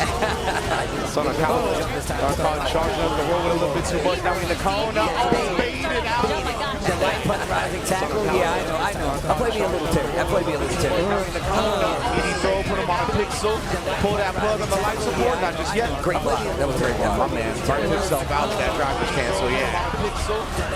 I get it. Sometimes you're in the heat of the moment. You see a way to try to get out. You just cancel to the driver and actually burn yourself out. 100%. That's so scary in this game, man. Like you are a lot of times your reaction. I need to get out of danger, jump. Yeah, at least I do, and it's a bad habit. Man, and even right there, if you blow up on the time to get a throw attempt, Home Beat was trying to protect themselves. Not gonna happen for free. I like the drive reversal.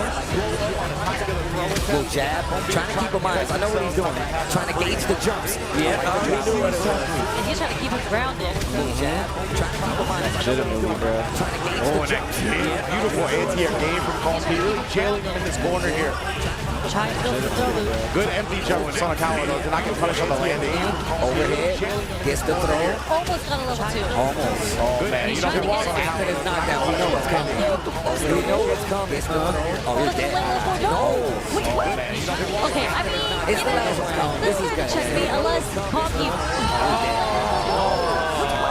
Well played, but Sonokawa is in burnout.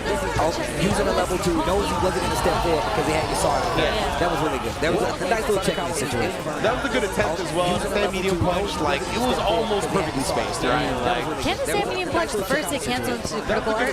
So that's exactly what I thought in my head as well. I was like, I wonder if that's what he was trying. Like, if he was going to do like a delayed cancel. Yes, 100%. Like, there's no way you can confirm off the first hit off of that. No. But that was actually the only thing he could have done to get away from Isar, and he actually would have taken that round. Yeah. Like, so I was thinking, like, was he going to go for a late cancel, or was he going to try to put it out there and let it recover and then do super after, right? Like, those were the two things that I was thinking, like, was he going to go for Isar just clipped him at the very end, didn't even get a chance. He would have had to delay cancel, like you said. Yeah, because Isar actually punished that. Yeah, exactly. I get it, though. Well, the games have been good so far. We've been seeing a little Tekken, seeing a little Street Fighter, but we got to take a little break. But when we come back, still have more than Evo Japan 2025. See you guys at home. Stay tuned. We got to take a little break. But when we come back, still have more than Evo Japan 2025. See you guys at home. Stay tuned. We got to take a little break. But when we come back, still have more than Evo Japan 2025. See you guys at home. Stay tuned.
sunglasses in the day, blue light glasses for the gaming at night. Zenny's got affordable eyewear for everyone.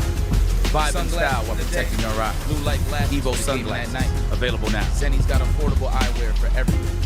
Vibe and style while protecting your eye. Blue light glasses Evo sunglasses at night. Available now. Zenny's got affordable eyewear for everyone. Vibe and style while protecting your eye. Blue light glasses Evo sunglasses available now.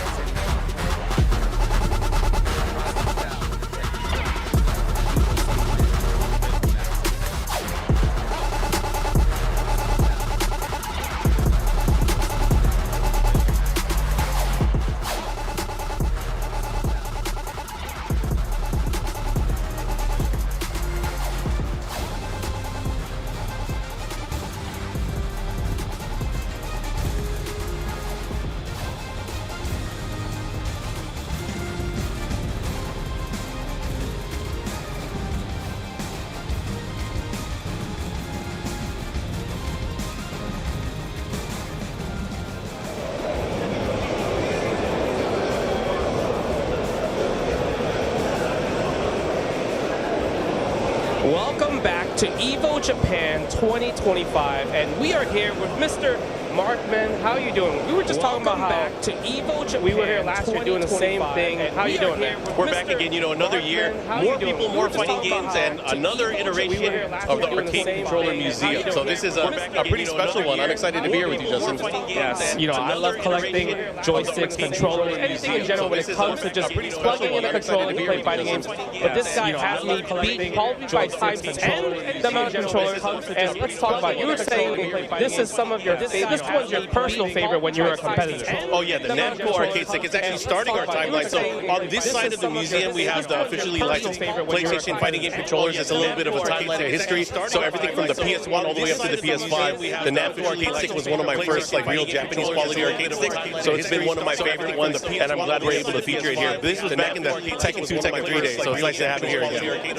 So it's been one of my favorite ones, and I'm glad we're able to feature it here. This was back in the Okay, this one right here, like I enjoyed this one a lot because I never owned it, but I've seen friends that own it, right? So yeah, the Real Arcade Pro came out in 2005. It was really the first time we started seeing Sanwa parts that were more in a commercialized state. But again, this was like the nice pro level one. But after that, the Americans got a different version when Tekken 5 came out. I think that's the one a lot of people were rocking. You were talking about that as well, the Tekken 5 anniversary arcade stick. Yeah, when it comes to just like getting a Japanese arcade sticks, before we were using mop sticks, right?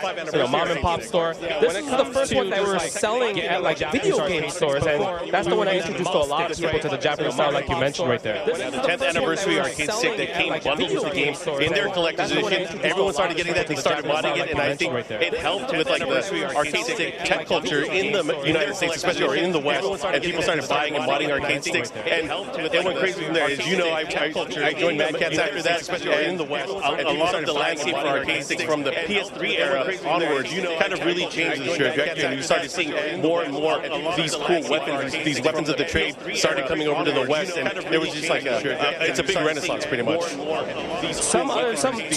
Two controllers that I saw, I didn't know they were back to back, and that's Godlike. It's right here. The Vuelix, right, from Horde 2, and the Mad Cats, the VS. Talk about these two right here. So this was the Vuelix arcade stick, which was officially licensed by Saito, and it really emulated. You know, a lot of people were switching to the Vuelix style layout, but this is actually Vuelix control panel modeled from the arcade cabinet. So they took it to the next level, and Hori obviously worked with Saito on this. Amazing. Mad Cats kind of had the same idea. They wanted to make something more the size of an arcade cabinet, and that's why the Versus stick was created. You could connect two of them together by emulating a two-player control panel. But you know, this was in 2012, and things started getting crazier even more from there. And I don't know. I thought it was a really fun time. I know everyone started. You started using a bunch of different arcade sticks. I started using a bunch of different arcade sticks, and then you had companies like Razer and Quanba also join in as well. Again, it kind of rounds out the history of all the different controllers that you have that were officially made for the PlayStation. So again, I love the ecosystem and where we're at. But this is just the PlayStation stuff. What about the community stuff? There's so much stuff. We need to go check out the community edition, the EVO Arcade Controller Museum, because I feel like with the boom of all these companies doing official stuff, it boomed a lot of mom and pop stores, and we're going to see it right here. Like, which ones out of these these are kind of like some of your favorites. For me, the TR, the new one, this octopus right here is so good. So the Octopus Arcade 6 from Fight Stick TR, an amazing labor of love. Again, shout out to Herset and the team that have created this one. This one has ultra compatibility. Any console you can think of, it is compatible with it, but obviously you can see it takes so many design references from so many of the arcade sticks that came before it, an aluminum chassis, and you really can fit almost any arcade stick there and really catering towards what you like. But I mean, there's so many great ones. You have the Ismall arcade stick, you have a lot of stuff from the Golden Lever team from Arcade Stick Indonesia, and then there's a lot of the Evo stuff here that's available at this event. We got Punk Workshop, they have their new TWS system, and of course Arcade Shop with their Sakura theme travel. And I know you guys were shopping and buying a lot of this stuff yesterday, but if you're here at the event, and of course, and you're not here at the event, you're probably missing out because these are event exclusive for Evo Japan, so hopefully a lot of people are able to check this out. But right now, we're on the community Evo side of the Arcade Controller Museum, and I think a lot of this stuff, you'll see so many different varied tech. You know, there's the rise of the leverless controller, you see a lot more of those nowadays, and even new and novel ideas. So if you guys look towards the end there, we'll walk over there. I'll kind of walk through there and show you the new stuff that we have. But anything that stands out to you, Jay? So I already got both of those controllers right there. So I'm waiting just to get them to like kind of like install. The Sapphire right here, that one is beautiful. So I'm excited to try that out when I get a chance to add the combo booth right there. Shout out to Juan, of course. And again, there's a lot of cool stuff here. We even have the Virtual Stick Hybrid, which in my opinion, one of the most influential arcade sticks came out in 2007. I had to include it here just because it influenced so many of the arcade sticks that came before it. But again, looking at the future, we have Vermillo. You saw Vermillo's new arcade stick with Kasai. It looks really cool. We have Junk Food Arcade, but with the swirl that just released, which is a mix of a WASD format, but of course with the analog domes and of course the familiar kind of like leverless button, which is a mix. But there's a lot of great stuff here. And the one I want to call it in particular is, you know, we started putting some fight pads in here as well. We have the new iteration of the Fight Commander, but also the Arcot pad box for GS, which was just announced a few days ago. They expedited one over here, like, hey, check it out, this is the new one. I was like, of course I gotta throw it in. We gotta throw it here and just represent. But again, there's a lot of love from everybody here, from Razor to Hori to Mad Cats, everyone you can think of, and of course all the community members. The amount of love that you see from Markman himself talking about joystick. We can talk about this for hours, but guess what? We are out of time. Let's send it back to the English broadcast team, and we will see you again soon. I just feel like whenever we cut to Justin, he's back at that Sabrina Carpenter concert. Like espresso in his head. Like, oh yeah, wait a minute. Arcade 6. I just feel like shout out whenever we cut to Jam Markman holding it down at the Arcade Museum. Of course, we are in Evo Japan. Myself, friend Sherry Jennings, and Tasty Steve on the couch, re-on his first block of action with Tekken 8 and Street Fighter 6. It's been a hell of a show so far. It's been a hell of a week in Japan. Yeah, it's been a good time so far, man. I've really been enjoying myself. I've really been enjoying these games. Zachary with the Marisa, the modern Marisa. And the role, which is actually why Marisa, I feel like was started, not because they started in Japan, but it was made popular in Japan, like, because you have people like Shudo playing Wanderers for a long time competitively. So I'm always supportive of Luke out there because me, myself, people like Shudo, I'm one of Wanderers for a long time competitively. Luke player. There you go. I think we're the cleanest, like, me, myself. You sounded a little ashamed. You did. You knew what you were saying. You knew what you were saying. When I say ashamed, it's because there's not a lot of us that exist anymore. I'm proud to see others out there. Wow. You know? Because everybody is, because there's not a lot of us that I'm gonna let you slide. Good answer. Y'all need some PR with your leader being known the prodigy. You know what I'm saying? You gotta bring balance to the force. That's actually true. You gotta balance the positive energy out there. School kids. There you go. Go to school and watch Tokido. You can do both. Jesus. It was so bad. It was so good. It was. You can go to school and watch Tokido. You can play some Street Fighter and go to school at the same time. You finish your homework, play some video games. It's not that complicated. That's to be the B&B, honestly. That's how I grew up. But James plays video games. Damn, it's not that complicated. Long pump is one or the other. Yo, what are you doing? You better be playing Street Fighter. You better got no damn homework. You better be thinking about Daigo tonight. You better have dreams of Tokido and Mago. I better not be hearing anything about calculus or algebra. This better be that brain data. You doing math and earth? Better be brain data. I better not be hearing anything Side, cosine, get that out of here. I want to see DRCs, DIs, that type. Oh, man. Oh, my God. Hey, yo, Steve, I want to say I'm impressed with your processing speed, because I was definitely going to say Zach Ray, not Zach Ray. Like, I was like, oh, you're right. That is definitely what they're doing. I want to say Zach Ray. I think it is Zach Ray. I think it's Zach Ray. I think it's Zach Ray, but they just put it like Zach Ray. You know what I'm saying? But no, I'm pretty sure Steve's correct. And then we got Rohan on the other side. We said that Monica Marisa definitely was getting a little momentum, but this character just seems correct. She's just too linear, honestly. I think she's getting done at the high level. No. She's very linear, so she really has to earn those hits for the big damage. I mean, think about it though. If she gets that hit, that game, it's definitely that. And like people always tell me, bro, they be like, man, I don't know why you play that character. I'm like, I just think she's cool. She's mad cool. She's so cool at the beginning of the game. I absolutely hate this costume, by the way, of Marisa. She has to be the one. I wear the suit all day. Okay, but it's the other one, the one where she has the white hair. Oh, the wedding dress. The wedding dress. The charm there. Alright, Marisa can have that. But this is an absolutely helmet of a hair costume. She's a gladiator, bro. I was about to say, you don't like the bob? You know? Because that was just a bob. Why is it just glued to her face like that? The way it like wraps around her cheeks is pretty good. That's what I'm saying. Why is it just glued to her face? I like Marisa too, you know what I'm saying? Shout out to the Love Salons out there. I'm just saying. Speaking of which, I think we got some content with Justin Wong and some Muscle Mommies coming down the pipeline one of these days. So be on the lookout for that. Yeah, make sure you check out, subscribe to Justin Wong's YouTube services, you know what I'm saying? And the Evo Events YouTube as well. Of course. Right now, though, Rohan, he wanted to do something after that driver's jab, but good discipline. Yeah, he was late on pressing the button there, too. Yeah, he was late. I wonder what he's trying to fish for there. Yeah, I wonder. Oh, the lockdown. Crowds are strong. It's the confirmed drive.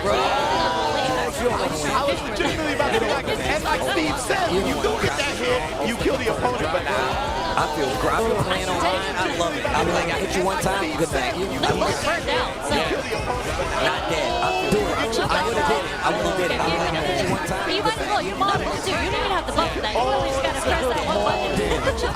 Yeah, I definitely would have expected a modern answer to that sequence. Even at the end right there, right? Yeah, like I love that. I love that. But like even when pulling back on the burn up, right? He actually got chipped out twice in both of those rounds. Yeah. And as a modern player, you should be able to defend against that burn up, right? The next sequence is the end of you. You're on the stage. You're sitting on 3 bars. You might as well just let it rip. Whatever happens from that point. Caution to the wind. I'll give it to the universe. And like you said, like even with Classic, a lot of times we're looking for those situations, but it's so much more committal. You have to buffer, you open yourself up to things.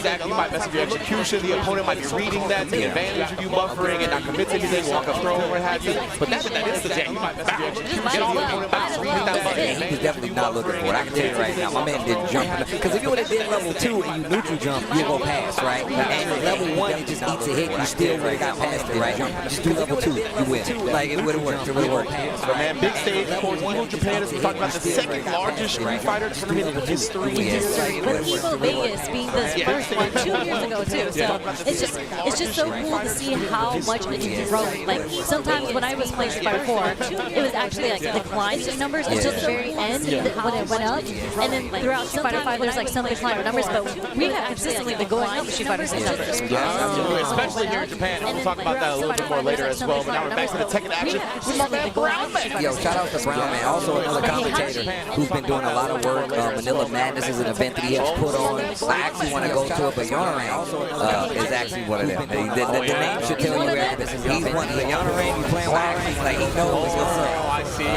On the Final Fantasy, Sherry's face was so good. So this is the Clive stage. So Clive against characters, and you're fighting in the Final Fantasy world. So literally, they have the summons, and then look at the battle stage. And actually they just fight, and the song goes crazy. The song goes crazy. Low carry. So it's going to say this is one of our more competitive matches this early on, right? And Brown Man is no slouch. My man also used Andrew as well. Obviously, he switched over to be more of a commentator, do more events. But I remember with him entering tournaments, he was very nice with it. One of the things was he was a Yachi player, so he wasn't in the game until, he said he was dead. That's what I was going to say. Wasn't there lore for Heihachi being dead? Bro, you know what's crazy about the lore? They said in the in-game promo where they was like, Heihachi Machine was dead, they cut to the live footage of Harada saying, Yeah, I just did it. And he's alive. Are you kidding me? Yeah. Oh, man. But hey, actually, another one of these characters, they kind of got like retooled, right? Like, they gave him stances now. And also, it's obviously a lot cooler, but his damage is ridiculous. And he has this warrior instinct, which kind of forces you to use heat, right? Because if you use heat every round, you get access to his warrior instinct, which gives you powered up moves. And it kind of makes it like a weird thing where you want to save it for the last round so you can pop it, right? Is that what this do? Yeah, that's exactly. So next to the people, you can see that. See now, so now you got 3. That means he has an instance where he literally get warrior instinct. He just did. So that's the powered up moves and everything. Also, the outfit goes crazy. His feet are so moisturized. I was just watching him around. I like that. That's what you were looking Like when you're barefoot, you know, like human instinct is to look at the feet and see how crusty it is, especially when you're walking barefoot. Okay, number one, Sherry, you don't call that human instinct? That's human instinct. You just look at their feet, especially when you're walking barefoot. My eyes are up here, Sherry. Never go to any pool, Sherry. Because she is going to judge your foot moisture. Make sure you're moisturized around me. We gotta see Paul Pierce. Paul Pierce had a 120 miles barefoot. We gotta get a review from Sherry. He popped the board. He's trying to go back to commentating the back. Feet moisturization got me, bro. That's crazy. Just say, look how shiny he is. I'm not gonna do that. Don't bring me down to your level, Sherry. Looking at people's We're talking about his outfit. His entire outfit is sick. Yes, and there's no outfit on his feet.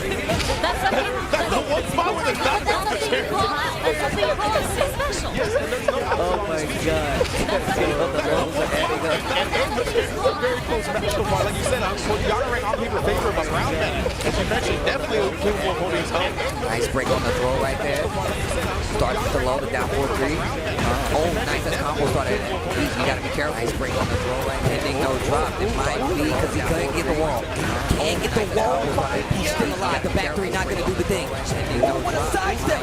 He's big the rest. He's got a chance. It's Brown man. Look at all that hell gets pulling back as well. Over the low. Step on. Oh my God. My man hit with the I said, no, the 4-4-2. Brown man hits him with the mid. Going down the game. That's what we're talking about, right? The can't talk right now. What word am I trying to look for? The validity. That's what we're talking about, right? Validity. There you go. That's what I'm I had the L before. Yeah, but it can be a very volatile experience, right? You get knocked down one time, that's what I should have said. Validity. Yeah, it's just a volatile experience. Once you get knocked down, your game can get away from you really fast. We saw right there with Brown Man bringing that round back up against Yana Ray. You all right, Steve? I'm sorry. I'm curious, in that stage, were you not able to break that wall? No, so in Tekken 8, there are no infinite stages anymore. They're just really big stages. This being the biggest stage, this is the biggest stage. All the stages have walls now. I remember back in the day on the old man store, I remember arcades and Tekken 5 when they added walls. Man, the discourse in the arcade was crazy. They got walls? How am I supposed to run away? I don't understand what you mean. Yeah, probably my favorite non-infinite stage is the one like the sand area, which is the back.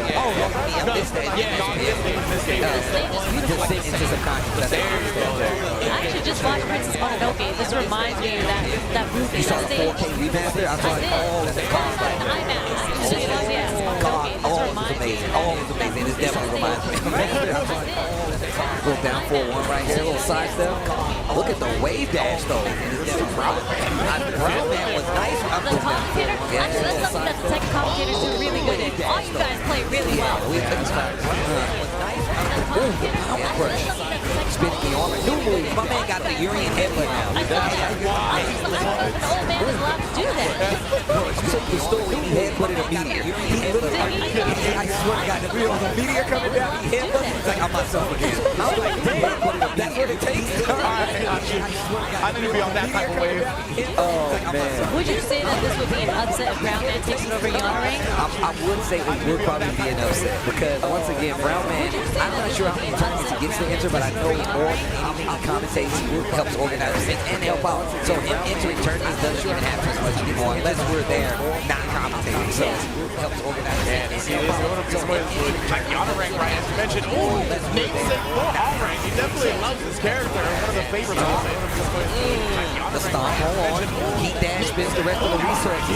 Nice little wave dash, trying to go for the low. Brown Man is aware, goes for the stomp out of stance. So he's got like his wide stance now, where he actually take able to move. A lot of characters in 8 all have stances now, so they got like new extensions on life. The duelist got a little long, you know.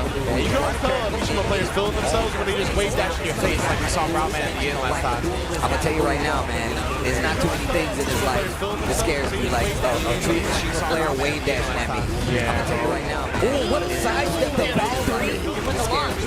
Yeah, and that three, Flag the Blade, one of his most prominent launches on top of it. Yo, the spring up, and on top of that, in Tekken 8 now, you do get life back. So you do have a couple of life. I saw when he got that hit, he got a little life back into that. So you only have a couple of great life, right? Like if you get hit, like you get like a chunk of life that you can't get back.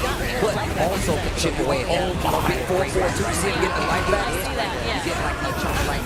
And it makes it so like a lot of times you get the return on investment when it comes to the round. The life gets really low, you want it to be able to zap that great life, right? So you get the clean hits, zap the ball so they don't even have an opportunity to come back. Because let's just say you get to the end of the round, right? And you're like, well, I hit him with a rage on. You'll get that great life back. So, but you have to hit him. And it's not a lot, but it's also one of those things you'll see people gamble with that a lot more now. Where they're like, I'm losing, I don't have much life, but I got a lot of great life. So I got I'm gonna this range right here. Gotcha. So that electric stomp, is that one of the moves locked behind the warrior?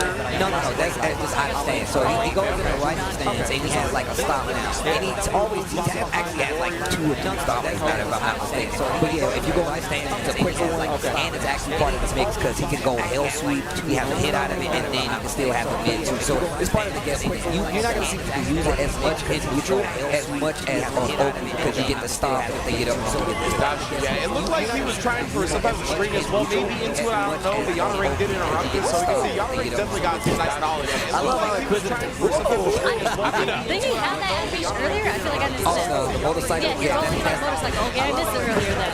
That's his intro. Cool. Didn't he have that animation earlier? Also, this song goes quick. Oh, nice full front down full sweep. That's one of his moves, that back two. Full launch, spin the rest of his heat. Nice full front down. Get this follow, take it to the wall. That's one of his moves, that back two.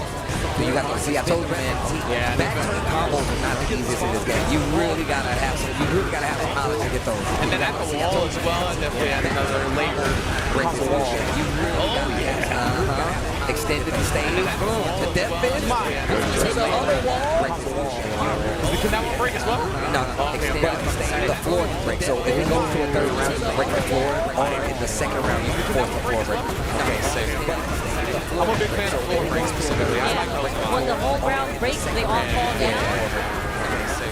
Okay, wait a minute. Brown Man getting the lead in the set again. Yonarang, see? I like how they just keep fighting. You gotta have real beef. Ball for the beast. Get the kids out of here. I'm still fighting. What's going on? These dudes are fighting. I don't know why. What's going on?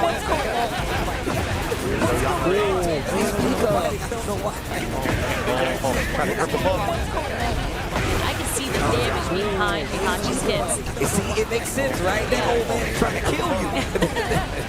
It's just like the sound and the animation, and you can actually see the damage with the bar. It's a lot of damage. Bro, he's got some of the craziest animations, right? Like now he's got like a new move, like his uppercut out of stance. He hits the like the Buddha's palm and uppercut at the same time. It's actually like damage. He's got like a new move.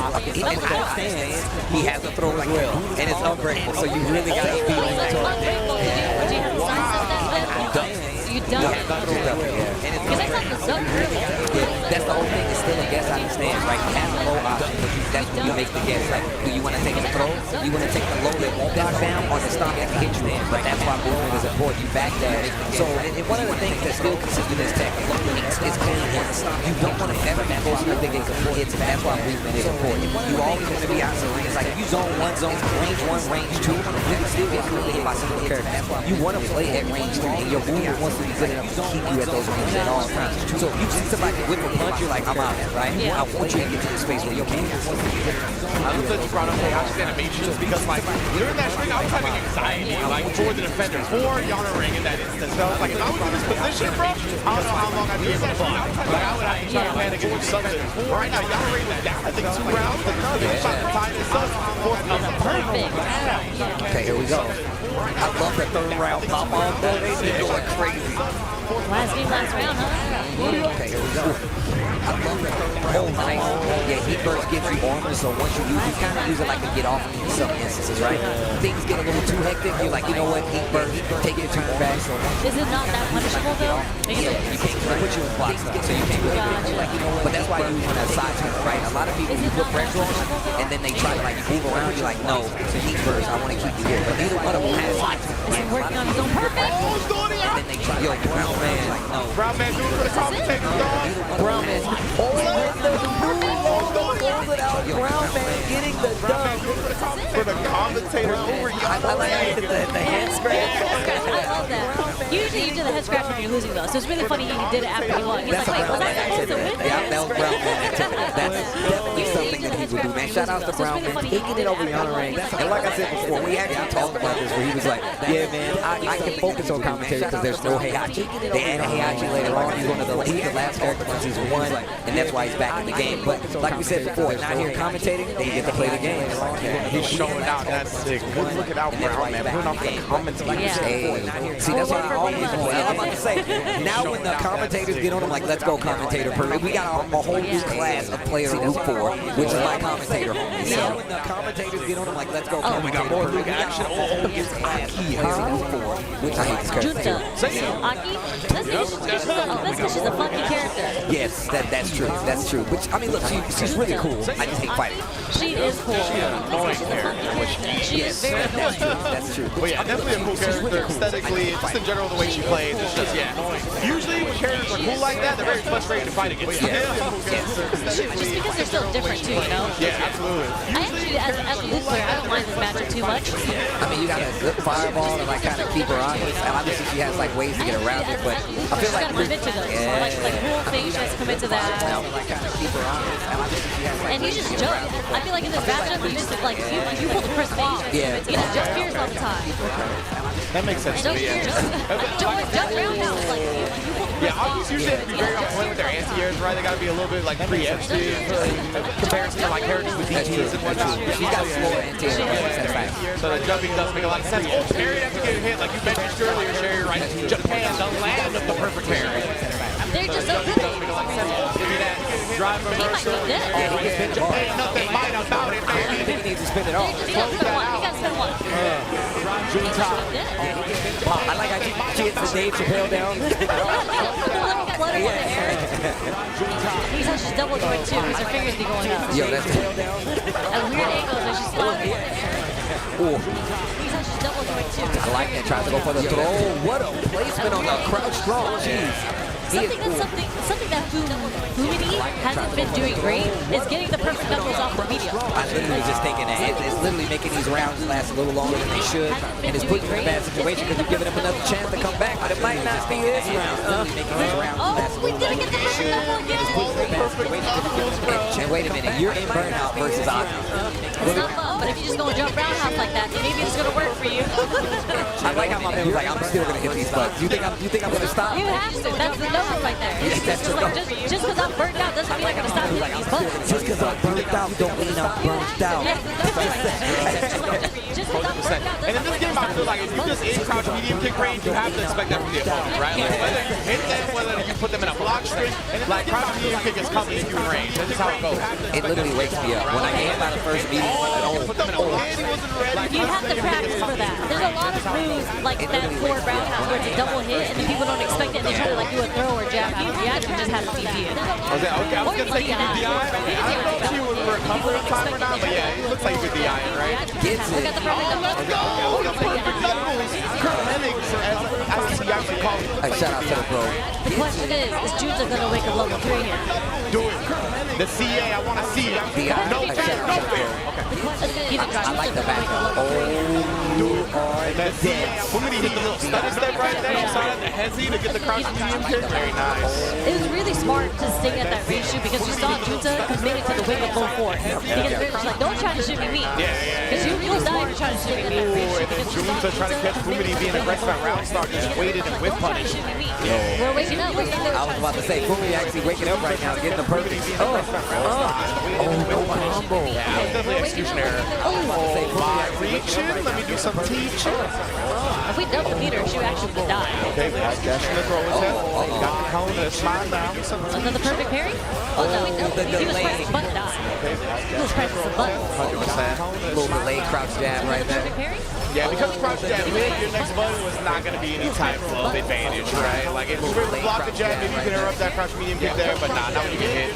Something that good players are really good at doing is if they get hit by the first hit, whether it be a light or medium, they go automatically to parry on the defense. Just in case, like in that situation, is that low forward instead of countering would actually be perfect medium. They go automatically. Oh, the jump in. Sherry Tall versus jump in, Brown. With his dirty feet. Oh, again, he's barefoot. Jump in. Sherry Tall versus jump in, Brown. With his dirty feet. Why are you pointing out? Look, he's barefoot. You are not beating these allegations. Jury player Sherry incoming. Look, he's that's why you hang out with Just a Kid all the time. That makes jury player Sherry incoming. Y'all bond over there, huh? We do not talk about the feet. It's an unspoken rule. I literally was going to say that. I was like, that's the unspoken bond? Okay. Literally what I was going to say. Oh my God. Well, I couldn't tell if the match was over because his reaction was kind of just like sitting there. Right? Literally saying, did he I was like, is this 3 out of 5 out of nowhere? Man was like, job is not done. Because his reaction was Oh man, oh we back in here? Hama-Chain going up against, what does that say? Cena out of nowhere. That's a cock. Is that the name? I think it's called Hama-Chain. It's an L in here? Yeah. Man, I'm going to need LASIK or glasses I sooner got than later. LASIK. I promise you. It's amazing. Get that for yourself. LASIK is incredible. Get that for yourself. We deserve it. Shut up about their vision. I want to see an HD. I'm tired In of the 4K 4K. vision. I'm going to load the stream in the source. The 1080p and the 4K. I need my eyeballs to be so close as happening. In the source. Oh my God. Going to the opposite center. Another new character who definitely been getting like actively updated every time they update it, make this character a little better. Especially when it comes to, oh wow, the low heat smash, getting really close to it. They've actually made this character a lot better since that. They made her stance transition a little better. At first she was kind of dumb because she had like 1-3-2, I believe it was, where literally you just had to hold it a lot of times. They changed it over sidestep. So this character now has definitely become a lot more violent. Trying to go for the low throw out of stance and like hold it a lot of times. Okay, so like at the beginning she was a problem, right? And then like they toned her down a little bit. Now she's a little bit of a problem. Because I feel like I remember Anakin like speed running to number 1 on the leaderboard when it was set up, when the game came out. Anakin well known for like, yo, I'm gonna take this character to the last try. That's funny that Anakin wouldn't do that because he's a Jack player. So how do you get Jack to understand? But he plays like everybody. He plays everybody. If you're a tournament player, especially like he is, he's gonna have that. It's so funny because Anakin on stream, he'll play like every character on stage. Except his main, except Jack, right? And he'll do it on stick. And in tournament, it's Jack and Pat. That's it. My man, stage strap. He's got a holster for his, bro. No, but honestly, she looks sick. I don't know much about her. Just her fit in itself, that's a sick fit. Like, I would wear that. I'm telling you, first off, if she looks sick about this character, she is the costume. She's the costume lady, right? She's an evil costume lady. Yeah, she's a bad guy. So literally, she wants to sell coffee out of business. Yeah, that's what do you mean? That's my enemy. She's trying to get her coffee brand to be #1 in the world, so she aligns with the bad guys. That is such a random story. I know.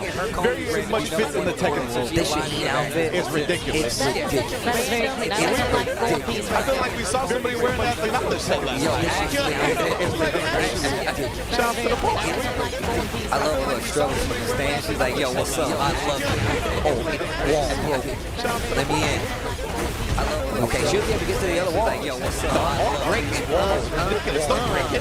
Let me in. So how exactly do you put an input to break the wall? Is it a different input, or you just keep on No, doing the it's combo? if you hit the wall, like high enough, it will break the wall. It's just a big impact move on the wall. It'll break and then it just goes. Like certain moves just having an impact wall break, right? It's just a big impact. There we go. Oh my I see God. the wall It'll break taking away. yeah. And she's really annoying because she's got a lot of tricky lows.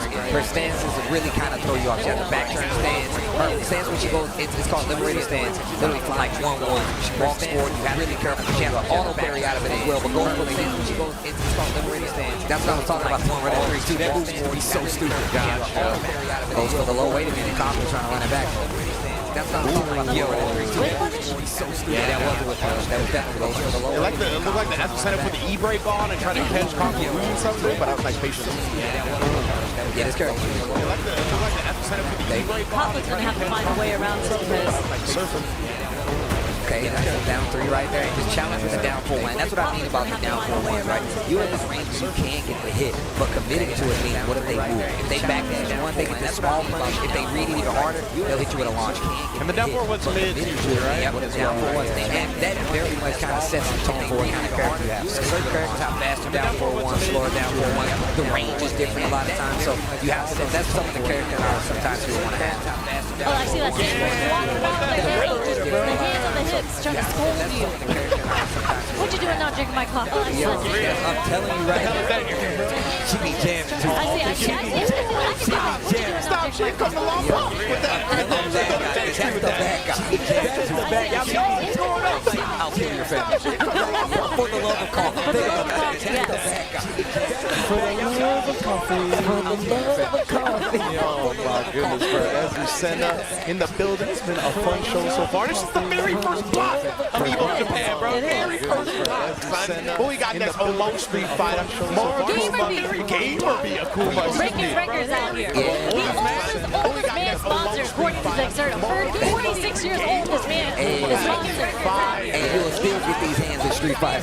That's fact, because Gamer B has been godlike for so long. Let's not forget that is an Evo champ right there. Yeah, so a lot of people don't understand, man. I love that, like, one of the largest discourses about fighting games is when you have to stop playing them. And it's really all about you never have to stop playing. You never have to stop playing. Look at Gamer B right here. As you mentioned, been godlike for so long as well. And one of the things I love about Gamer B is that he's really taken that responsibility for his country, right? For Taiwan, for his region, of being like one of the premier people in the scene. And he's done so much work in Taiwan building up the FGC. It's a beautiful thing.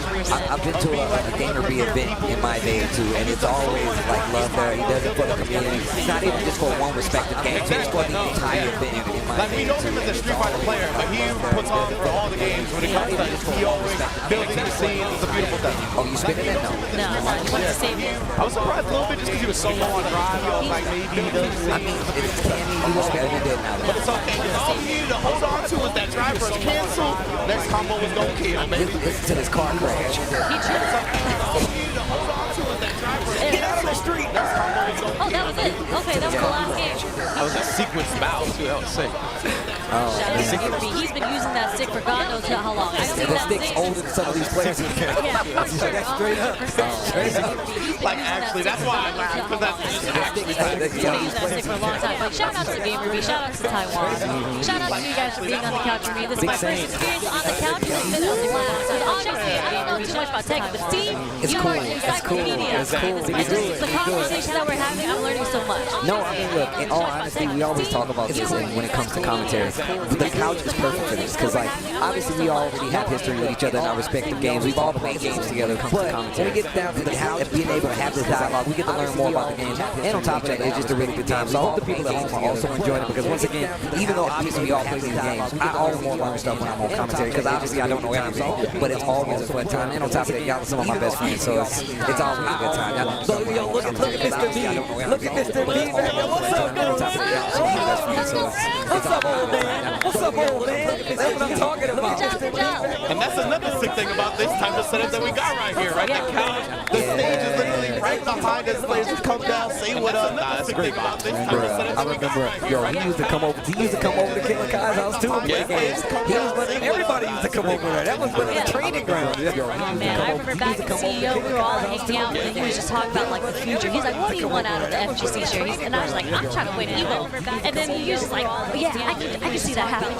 He's like, "What do you want out of it?" Yo, I like the inspiration. That's what I'm saying. It's just like and then small little conversations that you have, and you get to meet these players. That conversation was at CEO like 2013. It's like 12 years. There's something so long ago. It's just so cool. These players like look around and to see everyone still here. I think that's one of the most endearing things about like the community that we have is that like there's so many people. Like I said, I'm a transplant to the West Coast. You know what I'm saying? And still, when I came to there's so many people, like I said, I'm a transplant to the West Coast. You know what I'm saying? It's always been love, man. It's always been one of those things where like I learned so much more about the community and being in this space because I met y'all when I came to Super Arcade, and literally it made me a better person to see and be around y'all because like it made me love the community even more. So it's always a pleasure to be here talking to y'all. Same goes for us 100% with y'all being around. And one of the things I really love about the couch setup too is because like we may not be as familiar with Tekken me and Sherry, but we play so many fighting games for so long that we know the questions to ask, right? We know the conversations to have. I think that's one of the best parts about like, and that's how I know you guys know what y'all doing because y'all ask these questions. And Sherry, that's one of the things I always like to commend about that. You be asking questions. You're like, and that's not what that was. What was that? And I'm like, there you go, Sherry. Talk to me. You know what I'm saying? That's one of the things. Honestly, we live in a world where some commentators don't want to do that, right? Like they feel like they're gonna expose themselves and whatnot, but honestly, the viewers can smell BS anyway. So you might as well don't ask, bro. Just ask. I'm telling you, I know I don't know everything. That's why I tell people all the time when I'm like doing Street Fighter stuff, specifically with the guy Jammer. Shout out to the bro. I'm like, oh, you're right. You're the Bible. I think Jammers has like all the official names. Like when he goes to bed at night, he has a list of all the moves.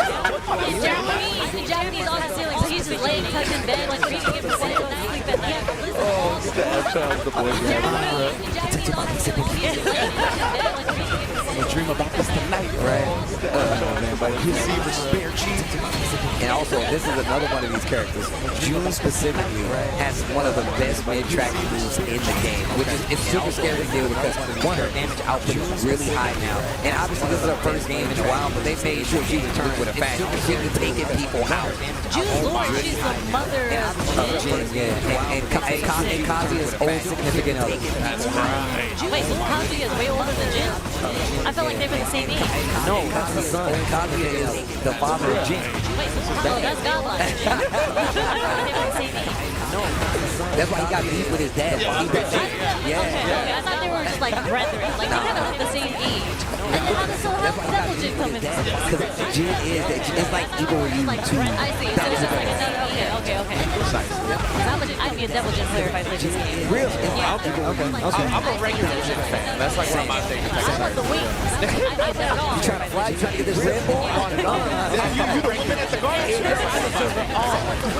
Give me the wings. I deserve it all. I just remember flying laser beam trail suits. I deserve it all. The flying laser beams. But I remember when I first started trying to pick up Tekken, and everybody was saying the hardest thing you could do is Electric Wing God Fist. And I was like, that's what I'm gonna do. I'm gonna tell you right now. If you once you actually hit somebody, it's one of I feel like it's one of the few things in fighting games. You hit somebody with an electric, you're like, oh, I'm dealing with a professional. Like it's instantly reads like, oh damn, they know what they're doing. So and that's one of the things I love about Tekken. There are things you can see players do, and you're like, oh damn, these guys either play this game a lot or they're character-specific players. And that's one of the reasons I really love Tekken. You really learn a lot from watching these people like, oh damn, they know what they're doing. And that's one of the sorry, I was gonna say just for June, Arson used to play June, right? He used to play Kazumi, and it's kind of like June because she's kind of like Junior like that. I don't like to say it in this game, but they look similar.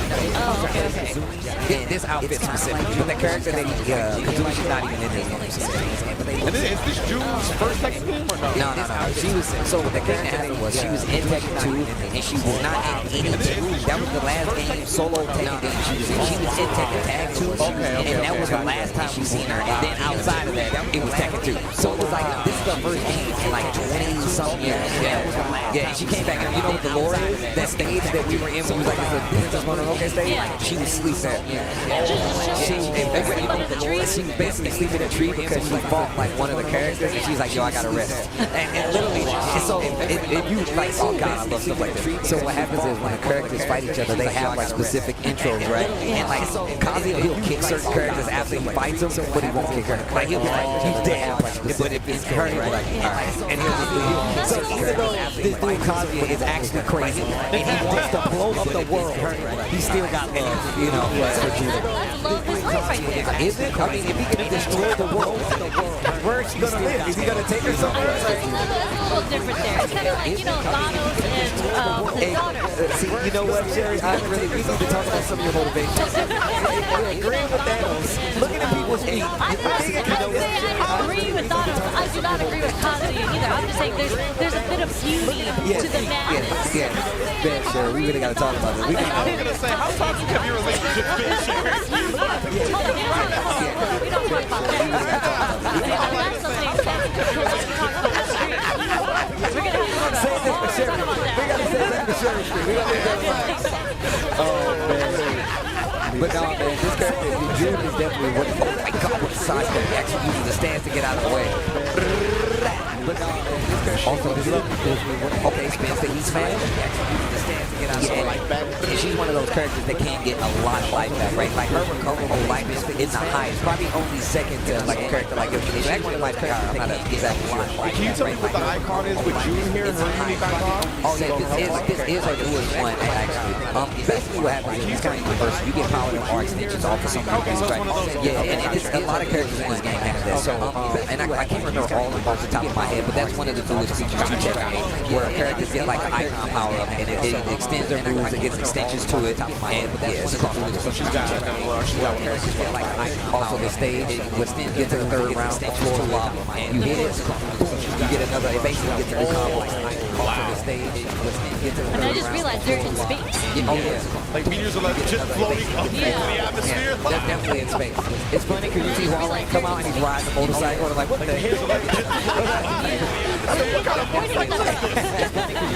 Come out and he's riding a motorcycle and like, yes, armor to go through it. And that's also one of the things I love seeing about Tekken 8 because obviously there's super impressive, right? But there's ways, small ways you can use armor sometimes. If you see people going for armor, you can use throw. So they keep their RPS pretty active. Calling it out is still really hard though because obviously it's all about aggression. This game, one wrong guess, you're on the wall, you're on the defensive. You really got to be careful. First, we're trying to extend this combo. Look at the damage. Yeah, like I said before, she's one of these characters in all of 8, she's still been taking a chunk of damage with her gameplay and just combo overall. Like I said before, ridiculous pressure right there from Hissy. Tight up the sit. I have no idea what she said, but it seems very, very peaceful. Ridiculous pressure right there. She used to like something, she win and Snow White, the bird will just come and be like, yo, what's up? Is that even a bird? You just said Snow White. Like something she win and it's very Snow White. I get you now. Yo, this stage music is one of the greatest in any fighting game ever. Is it? Ever. Dog, this song goes bonkers. If anybody's an authority on fighting game music, I will give that. I swear, after this, just go listen to this song. I'm telling you, it's one of my favorite songs ever. On the scene, yeah. Nah, this is hard. This is and the new character, Victor, is actually sitting back and watching him fight. So if you don't, this is his fault. He's literally sitting back. Yeah, he's sitting back there with a wave. He's sitting back and watching him fight. Man, check this out. This is the coolest stage, bro. Wait a minute, we good? We good? Yeah. Ooh, what a dog. Yes. She's so racist. Yeah, while we're in the group, big damage. Yeah.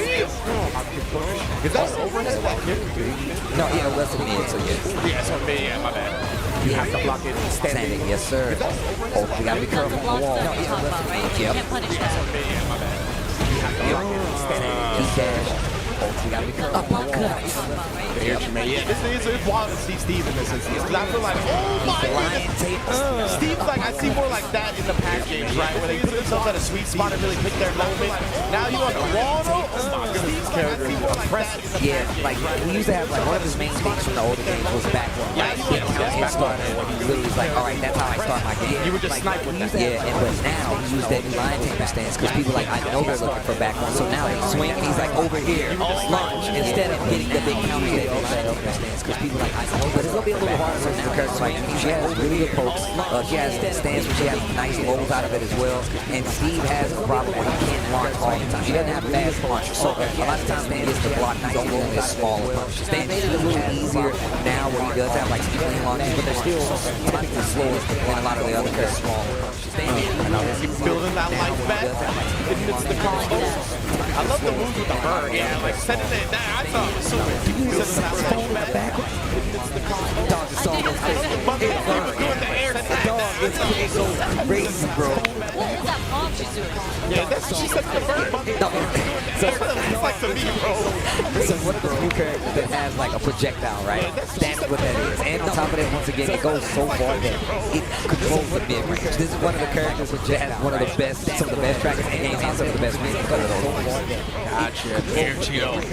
Really, guys, they kill with the rage art, they always do extra animation and stuff like that. That's dope. I like little stuff like that in my fighting games.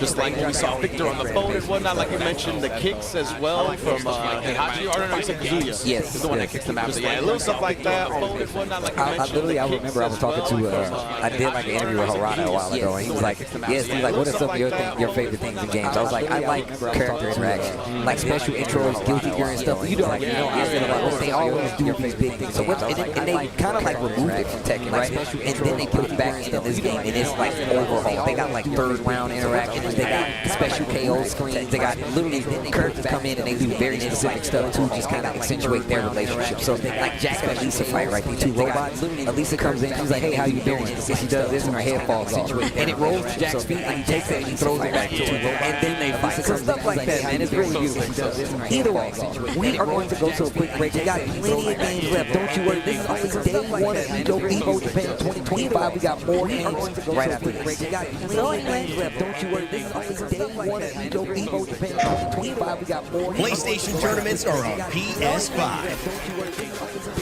Featuring the biggest games. PlayStation tournaments are on PS5. More players and more ways to win. Featuring the biggest games. Get ready to compete on a global stage. And more ways to win. Biggest games. With new and exciting daily tournaments, on a global stage, all at the press of a button. With new and exciting, so whether you're a seasoned competitor or just starting, come for the challenge and leave with glory and incredible prizes. It's time to join the competition. Sign up now on PS5. It's time to join the competition. Sign up now on PS5.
Protect your eyes, styling under the sun.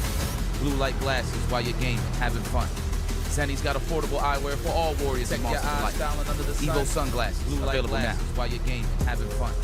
Zenny's got affordable eyewear for all warriors and monsters alike. Evo sunglasses, available now while you're gaming, having fun. Zenny's got affordable eyewear for all warriors and Evo sunglasses, available now while you're gaming, having fun.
Evo Japan 2025. This is day one. I am with the lovely Tasty Steve and the lovely Ringe. Thank you guys for joining me today. Man, it's been fun, man. You've been holding it down. What do you mean? Us joining you, we joined each other. We all here together. Thank you. Yes, that's true. It is a collaborative effort. Man, it's been good though. I mean, we've been seeing a lot of games so far. We've been seeing a few names, a lot of unknown names, but that's what happens on the day one, right? We work our way through the pools, and then as it progresses, we kind of whittle out all the people that, you know, we're just feeding the pools until we get to the end, right? Between Tekken 8 and Street Fighter 6, there's literally, what, almost, that's over 7,000 competitors. Look at the shot! Quick match, that was crazy. That was the way you just did that. Obviously somebody in school instead of playing Street Fighter. Don't tell them the quick match. Don't tell us that. The way you just did that. That's your fault. That's your fault. You was already doing bad. Or you'd be winning like Nova right now if you weren't doing bad earlier. Look at so many people. There's so many competitors. See of people, man. This is actually the rules, I think, are every 20 minutes, too. So that's insane. I mean, there's pool blocks are used to being like an hour, 2 hours, really. But now I have every 20 minutes you're starting to pool. So there's a lot of competitors that got to get to be like you're talking about, second largest Street Fighter bracket in history. You have to imagine they got to be moving it quick. But yeah, in addition to Street Fighter 6, of course, all kinds of people here to play that. But you heard Justin in the opening segment, right? Even the non-tournament games, there's a lot of people here to play those. I saw somebody run up on Yikes like, yo, there's Marvel over here. Come on, you got to go play those. There is side tournaments, so there's a Marvel 3 side tournament, right? And there's a Funny City of Wolves, also a side tournament here. And the Co-op Cup, I was about to say, shout out to my homie. He actually hit me up. He wanted me to play on his team for Virtua Fighter. I'm sorry, they got me working. I definitely wanted to. I love Virtua Fighter. I definitely was going in when the game re-released. And I would have loved to like come here because I've never actually played in one of the V tribes or the co-op, none of that stuff. And it's a big thing. I really would love to do something like that. Maybe one day when I'm not commentating. It's so cool because like Virtua Fighter, I heard that they just released a new patch for 5, and it's like a 12-year-old game. But that's really cool that like the developers just like, let's do this patch because we know the new one is coming out. We got to bring the players back. Super smart move. It's actually crazy. It's like I remember me and Rip came out here a few years ago, and I think it was just for Evo Japan or something else. And we went to some of the more Virtua Fighter centric like arcades. It is nothing but like salary. It was nothing but salaries. They all had on suits, and they were ridiculous. Like they're old men, but they will beat you up at Virtua Fighter. Bro, one of the first people I ever got introduced to in the FGC that really put me on to what the FGC was Sudoku. He's one of them. And even when I was playing like Virtua Fighter, I watched his streams and it just goes back for shout out to Sudoku as well. But we're gonna get back to it. Tekken 8, King Ray Jr., our Tatakai Tuesday winner for the game. It's on the screen and he's down around. But up a game. Our Tatakai Tuesday winner from Japan. Is King Ray Jr. sponsor Rear Side? Am I reading that correctly? Rare side. But it's a 4 and a 3. Is King Ray Jr. sponsor Rear Side? Make more sense of Rear Side. I went a little dyslexic there. Oh, wait a minute. Big damage, bro. Goes for the low. Yo, Raven in this game is ridiculous. He's so cool. He's absolutely ridiculous. I feel like every time I see Raven, I had no idea what's going on. Like, no matter what second game. I mean, what they did was, him having like the Shadow Clone thing is like brand new. And this is coming from like, he was a Tekken 5 character where he didn't have any of that. And then he was in what, 6? They changed him out to 7 for Master Raven, who had like the sword. She's the leader of the Ravens. And then they brought him back and he was like, yo, I'm trained up. She's actually 6. He's like, I'm trained up. And that's why he's able to do like the leader of the Ravens. Yeah, then he's like, witness the results of my training. And then that's why he goes ballistic. I love that too, since he wasn't in the last game, right? Like, the lore is there. Like, why he wasn't in the last game, now comes back with a whole new style. I love that too, since he wasn't in the last Also, you can't cancel, I tell you, you can cancel your heat burst activation. So, like, if you do it, like, if you're like, oh, I just want to do it as a bait, you can actually cancel it. So the thing is, when you use the move, it takes like a little chunk, but if you just activate and cancel it, you have to roll. So the thing is, when you use the move, it takes like a little chunk into the wall. King Ray Jr., I just saw him playing at Level Up Expo as well. So he did really well there too. He did really well, but he lost to Arslan. Yeah, but I think the night before at Vulcan, he beat Arsenal. So yeah, So there's a rivalry going on. And that's why Craig Jr. has come such a long way, bro. Oh, yo, and yeah, Raven has like a back turn counter. So if sometimes you'll see, you'll see him stand. No, he'll literally be like, I got you. And he's like, for real. But that's the thing. He's not a crazy stance heavy character, but you have to respect his back turn stance because he does have options out. He has a low, he has a power crush, so even if he chooses not to do the counter, he has an armor move out of it as well. Does it have anything to do with like the power of his clone? Not really. It's just him. It literally he'll back turn and he'll catch your hand. But he also has like the true ninja move where he gets to make a clone of himself and the other one just drops down, so he gets to catch your thing. Yeah, he'll literally just be like, nope, and he's further back. So a lot of it takes a chunk of piece of life if people do it to like delay the game just in case they get overwhelmed. Okay. That's really cool. I love when fighting games have that little extra element with characters. For example, like Zato, like you have the shadow that you can control, and then like Lava-chan kind of DM. For example, that's really cool. No, that's it. He's a Zato. I'm gonna say you said the words of my heart. Zato? When I was watching Guilty Gear, I was like, if I was to play Guilty Gear, I would just play Zato. Because his execution is super hard. But when I saw his big 50-50 with the shadow, I was like, I'm about that life. Yeah, that character, I mean, he's my favorite fighting game character across all fighting games straight now. Like, yeah, no, he's sick. 50-50. But unfortunately, he got super nerfed in Stride. Yeah, they shoot that character over and over again. I want you to know, I've always felt this way. That character can never be bad. I don't care who you are. I've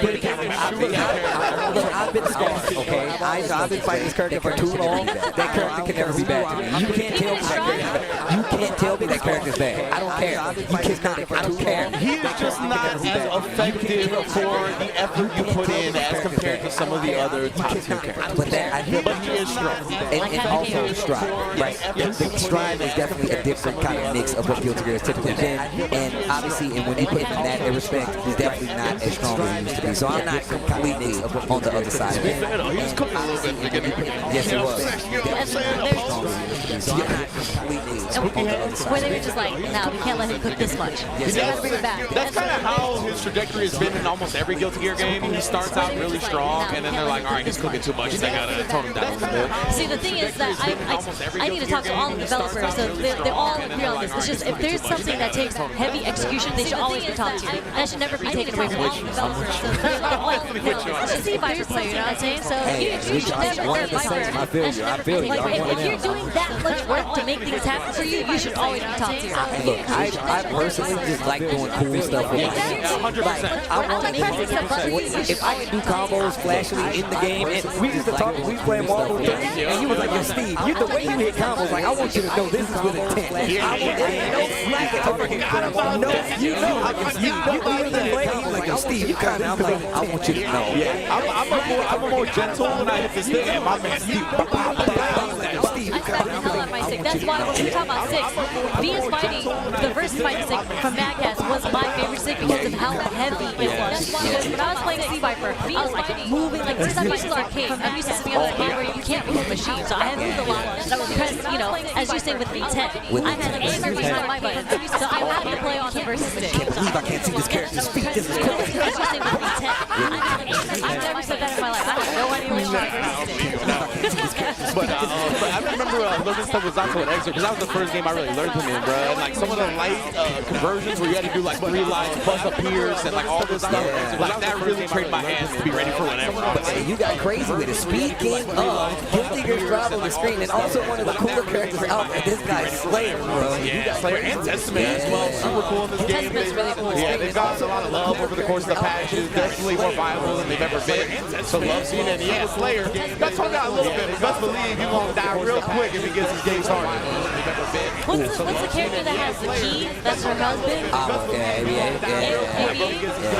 I saw that character for the first time at the Art World Tour Finals, and it was so, like, the work that they put behind that character is sick. So, like, when he's not activated, it's just like forward dashing, and then she's like dragging. I was like, this is sick. So I started noticing about Guilty Gear, like, how much, like, work they put into, like, little micro animations and whatnot. It's really cool. So reason why it's one of my favorite anything, not including just fighting games, the characters, and like even like to the point when I used to play like the older games, I would pause the game in training mode to see the different animations because they literally had certain animations that were like one frame that you literally you only see it if you were paying attention. So that's one of my favorite things about it. And on top of that, just like bringing one frame two characters and making them even cooler every time. Like I always have. Is Slayer the legacy character here? Both Testament's been around for quite some time.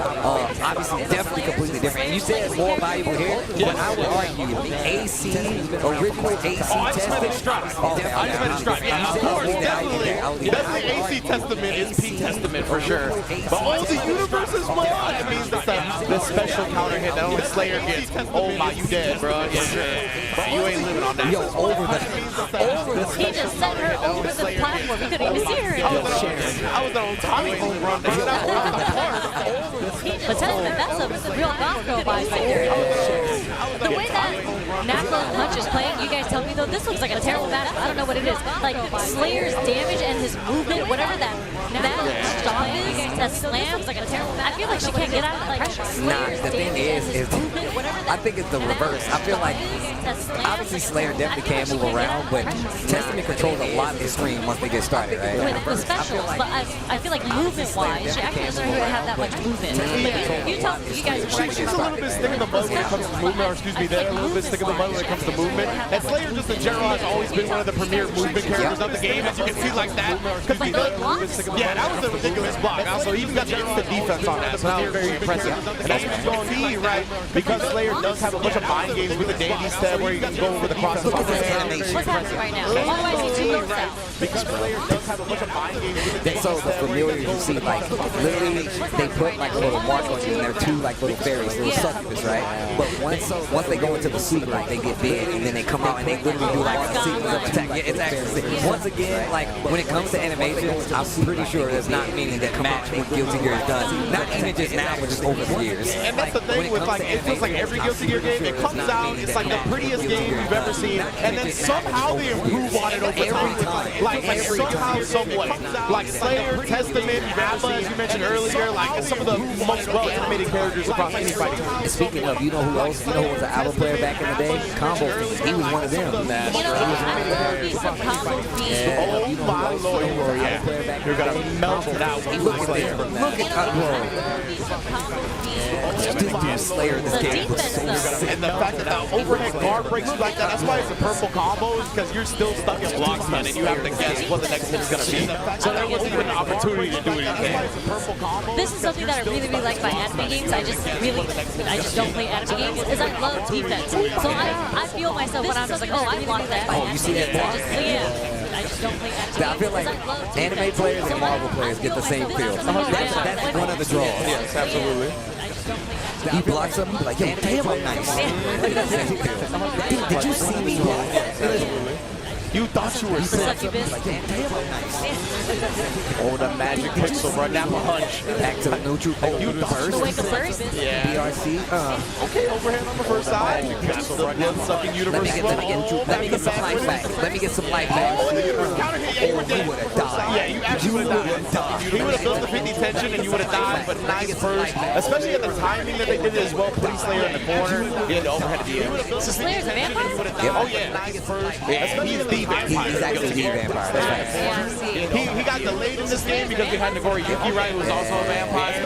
So they couldn't have too many vampires at once. And they let him rock for a little bit before bringing back the OG. He's animated. That's like 50%. This is Guilty Gear Strive, baby. You know, one of my favorite things about Guilty Gear Strive, obviously not like the conventional like Guilty Gear games, is that they turned it more to like a Super Turbo-esque game. It's more concerned about like the neutral and how you navigate other characters than anything. So of course you'll get the hit. You'll always be able to do damage. Okay. But the thing is, you don't want to get hit. So you're literally part of that is being like, how good is your defense? Who's gonna get that hit first? And I love like one of the things they've done in this game to kind of reset it is you do get these neutral resets when you break the wall and stuff like that. So they really did put a lot of thought into it, but that's one of the kind of most compelling things about like Strive is that like they thought about that to where like they want you to focus on the neutral, being able to move around and finding that big hit, because once you get the hit, it's always going to take a significant damage. Maybe not a huge chunk of damage all the time, but it's significant to the point where you feel like you're in the lead. It's an interesting balance with the positive bonus aspect of it, right? Like still getting some type of buff with the wall break. Oh, was that a charge done? You snuck that in there like that? Okay. Oh, the low profile, the jump in, that was super clean. I like the stage transition right there. I don't blame fools for trying to press right there, but, or excuse me, Fool 2 trying to press, but that punch is all they needed. Okay. Like, just look at the damage. Yeah. Oh, yeah. You don't want to get hit no more, you know? But What's also, that little heart thing that pops up on the bottom? Like, just but Testament, yeah, that little heart thing. I know it's like her little fairies, right? But I see it pop up every now and then and it just disappears. I wonder if that's like a bomb or something that she like traps. I know it's like her little fairies, right? But I see it pop up every now and then. I believe it's just like an effect, right? It's just an effect. It's just an effect, like it hits. Yeah, see, like it just stays there. It's just a little. I wonder if it's like a little trap to block a chance. Or like what's it called? Kane in Fatal Fury? Like puts on a little box. A little bomb. Yeah, but that'd be too cheap. Don't 100%. Don't give Testament anything like that. Don't give them ideas, okay? Do not give some little bomb. What's the character in this game that has two swords? The chick with two swords. And then she's like the swords are a trap, right? Like that has two swords. Yes, the swords are everything. They're her footsies. They can trap you. They can frame trap you. You can put them on the wall, and before they explode, you can run up and throw them if they're waiting for the explosion to happen. Yeah, I mean that character just won our full tour finals. So yeah, pretty good character. Child's Rendito. Rendito is also weird. That's right. You see Riverside, I think. Yes. Esports League. Also, shout out to Sajan. That's how I found out. Yeah, he was a hoop squad. Yep, he was a hoop squad. That's how he got in the fight. That's so cool. Also, shout out to Sajan. To the wall. Yeah, she can. Yeah, we forgot about that. So she can teleport to the little. She can teleport to it. Yeah, she has it out there like that. Yeah, my bad. Basically, so like you get a hit here, right? You get a knockdown, you get a hit, and the guess is like, hey, are they going to take the space, go for a cross-up, or just keep the screen at the, you know what I'm saying? So you really do have, I'll get a hit, and the guess is like, are they going to take the space, and then the water locked. Yeah, you ain't going to get nothing now. Take him down. Full 2 takes the set 3-1 over Nappa Punch. Namesake 2 Slayer, Nappa Punch is one of Slayer's main moves. I keep wanting to say like Nappa Punch. That's what I'm saying. Man, this character's sick. Dude, every character in this game. It's just so cool. That is the calling card of Guilty Gear. That every character is very cool, very unique. Wait, hold on. Is he Carl from BlazBlue? Or the dad? Oh, the dad, my bad. Is it BlazBlue or is it BlazBlue? You guys tell me. I say Blaze. I've always said BlazBlue, but then someone was like, wouldn't it be Blaz? And I started thinking about it. I was like, I'm pretty sure. Why are you trying to apply conventional logic? Yeah, dude, we play fighting games. Have you seen about the right way? Especially the BlazBlue story. Have you seen it? Nah, listen. They don't even know. They don't even know if it's called Blaze or Blast. They don't know. That's how confusing it is. The story makes the name confusing. They don't even know if it's called Blaze or Blast. Yeah, man. It's been hell of a show here. The story makes no, man, it's been a really good time, and I love that we're starting to get some of these other games in there too. Got to see some Guilty Gear. Obviously, another region that's very strong, Japan and Guilty Gear, but also we're in the spot of where every player, a lot of players are going to be coming in, getting some games in for Guilty Gear specifically. Yeah, absolutely, right? Like, yeah, America actually went home with the Evo Japan title last year for Guilty Gear Strive, so yeah, we are going to take a quick break though before we get into any other games. Please keep it locked and loaded right here at Evo Japan. We'll be right back. Yeah, we are going to take a quick break though before we get into any other games. Please keep it locked and loaded right here at Evo Japan. We'll be right back. Yeah, we are going to take a quick break though before we get into any other games. Please keep it locked and loaded right here at Evo Japan. We'll be right back.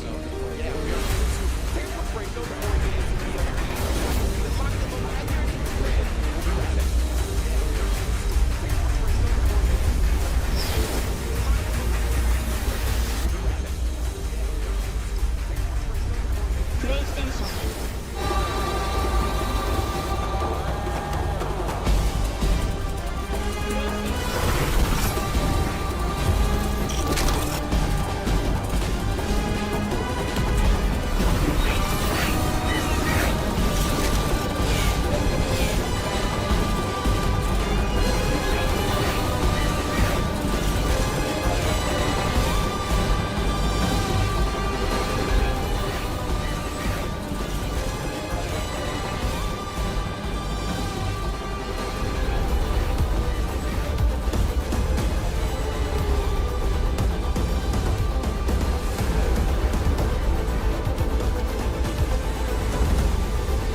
everybody. Welcome to Evolution. You already know what time it is, baby. It is the celebration of fighting games, and we are so overjoyed. Welcome to Evolution. There are so many people here. The venue is huge. So many people here. Big jump with Nitro. He closes out the first match. And there it is. This is Retribution. This is the spectacle fighting game. Welcome back. As you can see right there, Evo Vegas is upon us.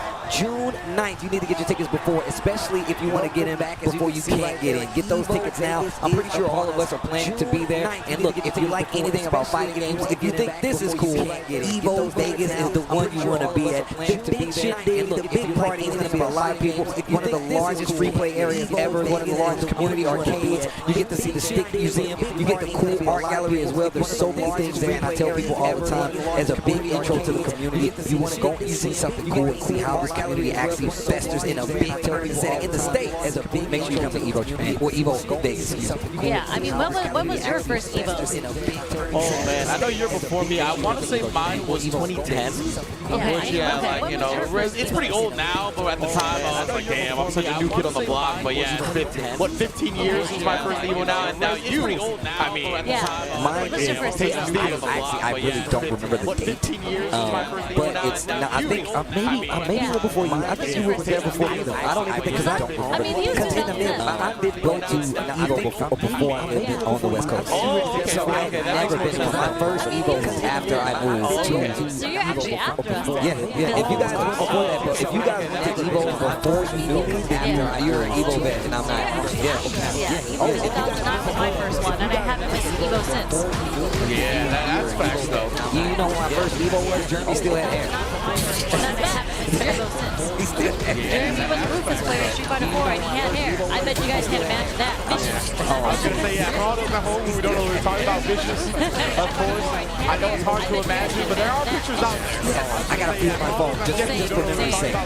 Speaking of which, you need to show the pictures of you, Steve, from back in the day with your long hair. It's definitely different from the long hair we have now. Sherry's favorite character, Jury. I mean, she's not truly barefoot, though. Oh, okay. You would know this. You got a problem with that, though. I'm just pointing that out there so you guys are trying to say that we're Jerry's book lover, you know? Okay. And also, I actually absolutely hate Jury. Oh, yeah? I'm just coming as a C-Fighter player from Street Fighter 4. You know, like, Jury was just wasn't that cool with Jury. Yeah. I'm going to tell you, I just hate Jury because she's too good. No, she's really, really good. Jury was just wasn't. I think there's a little envy there, though, because I feel like C-Fighter should have been the character that was like the face. And Jury took that away from her. Yeah, Jury and then become the heir of like the female Street Fighter main character. Yeah, outside of Cammy, these are literally like the two classics plus Chun-Li, right? But I do like that, like, she's one of the newer characters that has really kind of like risen to like being like this. And then and I'm gonna tell you right now, one of my biggest problems was like, I was not a fan of a bunch of the Street Fighter 4 guys. I love C-Viper. I thought Aiden was cool. I absolutely, positively, with all my being, hate Rufus. I used to play El Fuerte until I heard him talk, and then that was it. Like, until with all my being, hate Rufus. I literally wanted to leave my house. I don't need to live here anymore. Oh, man. But of course, Cammy, the piecing people up, set forward really. Yeah, and it's still, like, we said how good, like, Jury is. Cammy just the same. Definitely one of the staples of, like, Street Fighter 6 when it comes to knowing how to play the game. The meta, the DI. Like, Jury. She's still alive, though. The level 2 is going to be fun. Reset for sure. They both got hit by the wake-up throw and checkmate situations there. Yeah, I wonder if that was like intentionally with the elbow to try and bait something out or just mistyped media, I don't know. Yo, I will say, I did like how Cammy's like checking with jabs just in case there's a drivers there to use the jabs, but and that same jab from Cammy, that's juice, man. A lot of great players utilize that to really keep their opponent at bay. Obviously, that's a special Punk to God. Best stand jab user in the game, in my opinion. And knuckles across the face, can't finish the combo. Find the throw when you try to boost stuff. This Cammy is all gas right now. I can see no breaks. Like, even when the combo drops and the buttons are whipping, there's still another button right behind is all gas right now. I don't even know. That's what I'm saying. It doesn't matter what drops and the buttons. It's all gas right now. Still another button right behind. no breaks. Check the front too. Exactly. That's how I'm You already perfect carry into the back row. Okay, taking the positional advantage. I like that. And we got both players showing no fear. No fear. They like perfect carry. I actually absolutely hate that habit that Street Fighter 6 is built in that, where like you don't want to anti-air with like your anti-air, whatever it is, GP or button, that they go for perfect carry. You don't want to anti-air with definitely. It's something that can be exploited, but yeah. I'm the old one. I'm hating on new mechanics. It's like that sometimes. That's how we know you've been here. But something cool that I don't know if Japan is the one who started it, but something really cool that they started doing, because you know autocorrect DPs aren't the greatest because DPs are so slow in this game. Really cool that they started. Japan actually started doing dash unders on process jumps. You know what's crazy? A lot of times, and one of my things coming from like anime games and playing Street Fighter, I see characters in the air and I'm like, I'm gonna dash under them. And a lot of times it don't work. Like especially versus characters like Panty. I'm like, you're in the air, I'm going under, and I'm like, damn, I just got hit. I think we were talking with Yax about Yas, the Ryu, right? Yeah, but instead of doing cross-cut DP when people jump out of the corner, he gets like the roundhouse anti-air, he's able to do more off that. So yeah, I think that's definitely something that's going to be developing more and more, like answers to people trying to jump out the corner and getting an optimal reward off of it, rather than just like a DP. I'm trying to figure out, like, the stand roundhouse Ryu does so much damage as a punish to jump out. I wonder what other characters can do something like that, because stand roundhouse is very unique. Yeah, exactly. Like, you can do like the crouchers and a run, which is cool, right? But that's still not as much of a reward. That's like what we're talking about with Ryu. It's really unique too. It's very like character defining when you have those situations. Oh, nice. On reaction. Oh, trying to get the overhead to get the scaling out of here. Either way. Into the level 3 and she'll be closing this bad boy out. The life bar is always empty and slammed. Backcrack, thank you for getting the feet away before Sherry can lose her mind. There's no reach show. What are you talking about? Yes, they cut it away before they showed it. I like shoes. That's what I was like. Yes, they cut it away. I like shoes. Shoes, they should be covered. I'm just saying. But anyways, shout out to Anna. Yeah. You know, nice recognition. Yeah. Like Cammy like to mash buttons all the time. There's bad count hits over there. It was. Yeah, they were definitely hitting the buttons. Both had coverage to mash buttons all the time. But also, we were talking about like anti-airs and stuff like that. One of the things I will give Street Fighter 6, and it's not to say I'm taking anything away from it, is how people have started doing like walk under cross cut, stuff like that. Uppercuts. Shout out to Udio. Like he does like literally people see it, they jump and he literally walks and then hit you with the uppercut. I'm like, that's what I like to see. It's crispy to me, and like obviously we're talking about how people jump over. And they definitely have made it a lot of ways of getting in Street Fighter 6. Like there's a lot more variety to it, and of course even on the defensive side, you got to go with where about parries and stuff like that. So definitely an evolved game. And definitely one of my favorite iterations of the series is Street Fighter 6. And this is coming from somebody who's been playing for a very long time. I'm a third strike, I'm a 6 guy, I'm a 2 guy, not that big of a 4 guy, but yeah, you know how that goes. I want you playing for a very long time. So I'm a third strike, I know you 4, I know you 4, you sit with 2 knockout. Street Fighter 4 is the golden age. For you. Oh, fighting is wow. Oh, fighting, wow. They cut to just y'all 2 team up on so good. Like we're not going to talk about, you know, 2009, 2013. Street Fighter 4 did amazing things for the community. We're not taking it away from that. It's not just about the community. You sounded like a really big fan right now. I'm an 09er. That's where I came from. That's what I'm saying. What are you doing? So, you're trying to get back into the story, Sherry. Let me get the story. So, I was 09er, picked up Street Fighter 4, right? I played. So, I started getting into the community. I saw Marvel 2 footage. I was like, yo, I'm too late for this game, but if there's ever a Marvel 3, I'm done with 4. I saw that it happened. That's 2009 to 2013. Marvel 3 dropped, Vanilla Marvel 3 dropped in 2010. Yeah. And then we had so many tournaments going where we had so many players play multiple games. And the chat would say, when's Marvel? Because they didn't want to watch 4 anymore. But it's not about that. I'm talking about how we were saying in top games, like Sunday. Nowadays, people watch their games respectively and completely. But when it came to that age, like Sunday, everyone stayed. Like everybody watched top games throughout all the games. And that's why when it came to Killer Instinct people, I met the Tekken players. Yeah, you know what I'm saying? Listen, I'm not trying to take, once again, I won't take nothing away from what it did for the community. I played a lot. Ask Journey. Dixon was at my house. I played, I'm not trying to lie. Once again, no, I played a lot of characters. I played Viper. We talked about this. I was a Viper Viper, Forte. I played Deep at one point. I played Rufus and Dudley. Oh, that's disgusting. I played Viper. Actually, I can't say much because there were a lot of Rufus players, but Dudley is a sick character. Yes, I love Dudley. Please, I don't think he's going to come back in this game, but I hope he does one day.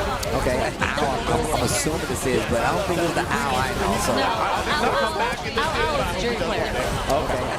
This is just one Owl. Yeah. Was there a second player in this game too? But I think he's sponsored, so I don't think this is what he is. Yeah, gotcha. But what's really funny is there's a lot of players have multiple names. Did you hear that there's like 3 Hikarus here? What? All exactly the same, different sponsors. But I remember people were hear the brackets, they're like, which one do I have here? Wow. Do you think that's intentional? You think? Because I feel like how do you come into the spot and have somebody else's name? So apparently one of them was an older Smash player. So like they came from different communities, but we don't know who came first. You know what I'm saying? That's part of the mix-up. You're losing on the pool bracket. You don't know who you're fighting. That's how it happened with Shines, though, right? The Shines. Yes, that's true. We had to tell when we were talking about no. You got shot.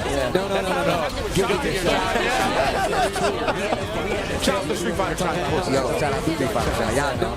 Mr. Sean Simpson. Just back then, you had to put his government out there. People looking for it. Shout out to Street Fighter Shot. Y'all know. Mr. Sean Simpson. We found it. Staying in Springfield right now. What's crazy is if you were part of the HGC during the Facebook days, I know everyone's government names. Oh, wow. If you were my Facebook, I remember people's government names for some reason. Okay. I know everyone's government names. You were just talking about. I don't even know your government. A lot of people, it's funny, people think my name is Jenny from Gen X. And I'm like, Somebody actually said that. Yeah. So I was talking about you, they were like, yeah, Jenny. I'm like, who are you talking about? people think my name is Jenny. Sherry Jennings, the player. I'm like, why do you say Sherry Jennings? Why do you skip the first Because like, it was Jenny. I'm like, that's not her name. Sherry Jennings, Like, the what player. happened to the first part of Sherry Jennings? Why did you default to Jenny's? Yeah, that's crazy. Jenny. I'm like, that's not her name. That one has definitely never occurred to me. Dude, we've been talking about this. Like, do you guys always call your friends their fighting game names? If I met him in the community, like I have never called Flo Ari in my life. He will always be Flo. Ah, okay. And he's asked me that before. He's just like, dude, we've been friends for like 10 plus years now. Why don't you just call me Ari? Why do you call me Flo? And I was like, I cannot see you as you are Flo. And he's like, dude, we've been friends for like 10 That's true. I remember I introduced other people, and I'm like, yeah, man, Mary dropped your ring. They're like, who? I'm like, oh, Josh. I remember I introduced other people. See, and with me, like, I don't like my real name. Like, so that's another reason. Like, I prefer to go by my title. You know what's crazy is just like you are forever rich to me, and like the only reason why I know your government name is because I added you on Instagram, and I was like, there's no way I would ever call him by his government name. I don't give Louis a Louis vibes. I just don't. It's funny, though. I swear he introduced himself to somebody last time. He said it. He said it. I swear he introduced himself. I looked around, I'm like, am I tripping? Oh, yeah, that's his name. That's like yikes. I always just say yikes. Never in my life have I ever called him Michael or Mike. I feel like that's different. If I call Yikes Mike, I would say I would hurt myself. Exactly. I'm taking my ass to the woodshed myself. And he's saying this out. I would say get to level 3, get a kill on the board, tying up the set. Firing back up against Linda on the DJ. Very explosive matchup, honestly. Cammy versus DJ. I just realized I have that camping jacket. Yeah, I was walking around Anime Expo and the leather company actually did that camping jacket with leather. So I was like, I don't mess with camping like that, but that jacket is sick, so I think the company actually did that. Like the straps hanging down on the side? Yeah, it's everything. That's huge. That's huge. Like that, but that jacket is sick, so Drive gauge, please. Yo, let me out. Let me out. I'm so happy they nerfed that. Yeah, with the both sides. I'm so pissed. Somebody will say, they're like, why did they take that away? I'm like, what are you talking about? Like, what? She didn't deserve that. She definitely didn't deserve that. But it's like, yeah, but if you block it, then you get the world on her. I was like, okay, just like every other. Yeah, what the hell? It's a side switch, and you get hit by it. Yeah, but if you block it, what the hell? What are you talking about? Everybody is supposed to block their DP, bro. Like, I actually really like this matchup, though. I think it's very interesting just because, like, Cammy, footsie base, so fast on the ground. But DJ having different ways to manipulate his hurt box, the sways and whatnot. Even being able to low crush some moves like the fast stick and whatnot. Yeah, really cool matchup, honestly, in my opinion. I think DJ is such a sick character, although I absolutely hate playing against him. But he's so cool. Like, I think any character in this game that has just like a multitude of tools. Yeah. The way that he uses Sway, and because Drive Rush is just like a universal tool, but he is allowed to switch it up because of what he can follow up with Sway is really, really cool. Yeah, he's always been like the anti-meta Street Fighter character to me, right? Like being able to blow through fireballs and whatnot, check people trying to drive rush check. I was gonna say, is he anti-meta because his Drive Rush jab is egregious? I mean, in that instance, he's very meta, right? But like he doesn't have crouch medium kick fireball, like or crouch medium kick drive rush. Excuse me. But let's get into this one with the tech. We got Lydia and Reina. Wow. I don't think there's been one repeat character of the Tekken matches we've seen so far. That's one of the things that I really love about like yeah, we've seen a lot of Steve. Because who doesn't love Steve? Come on now. The name of one, you know. Also, this stage is sick. You have not said one stage was bad. All the stages are bad. Am I wrong? I'm not saying you're wrong. You have not said one stage was bad. What she said? What did that say? No, I didn't. He's going to put him on the spot like that? I mean, you said the intro was sick and the bad. What she said? No, I mean, I wasn't talking about the clash, not the language that they were speaking. Jesus. We're not actually Tekken characters. We're just like understand everything. I don't know about the education system in the Tekken world, but they can speak bad. Like, what the hell?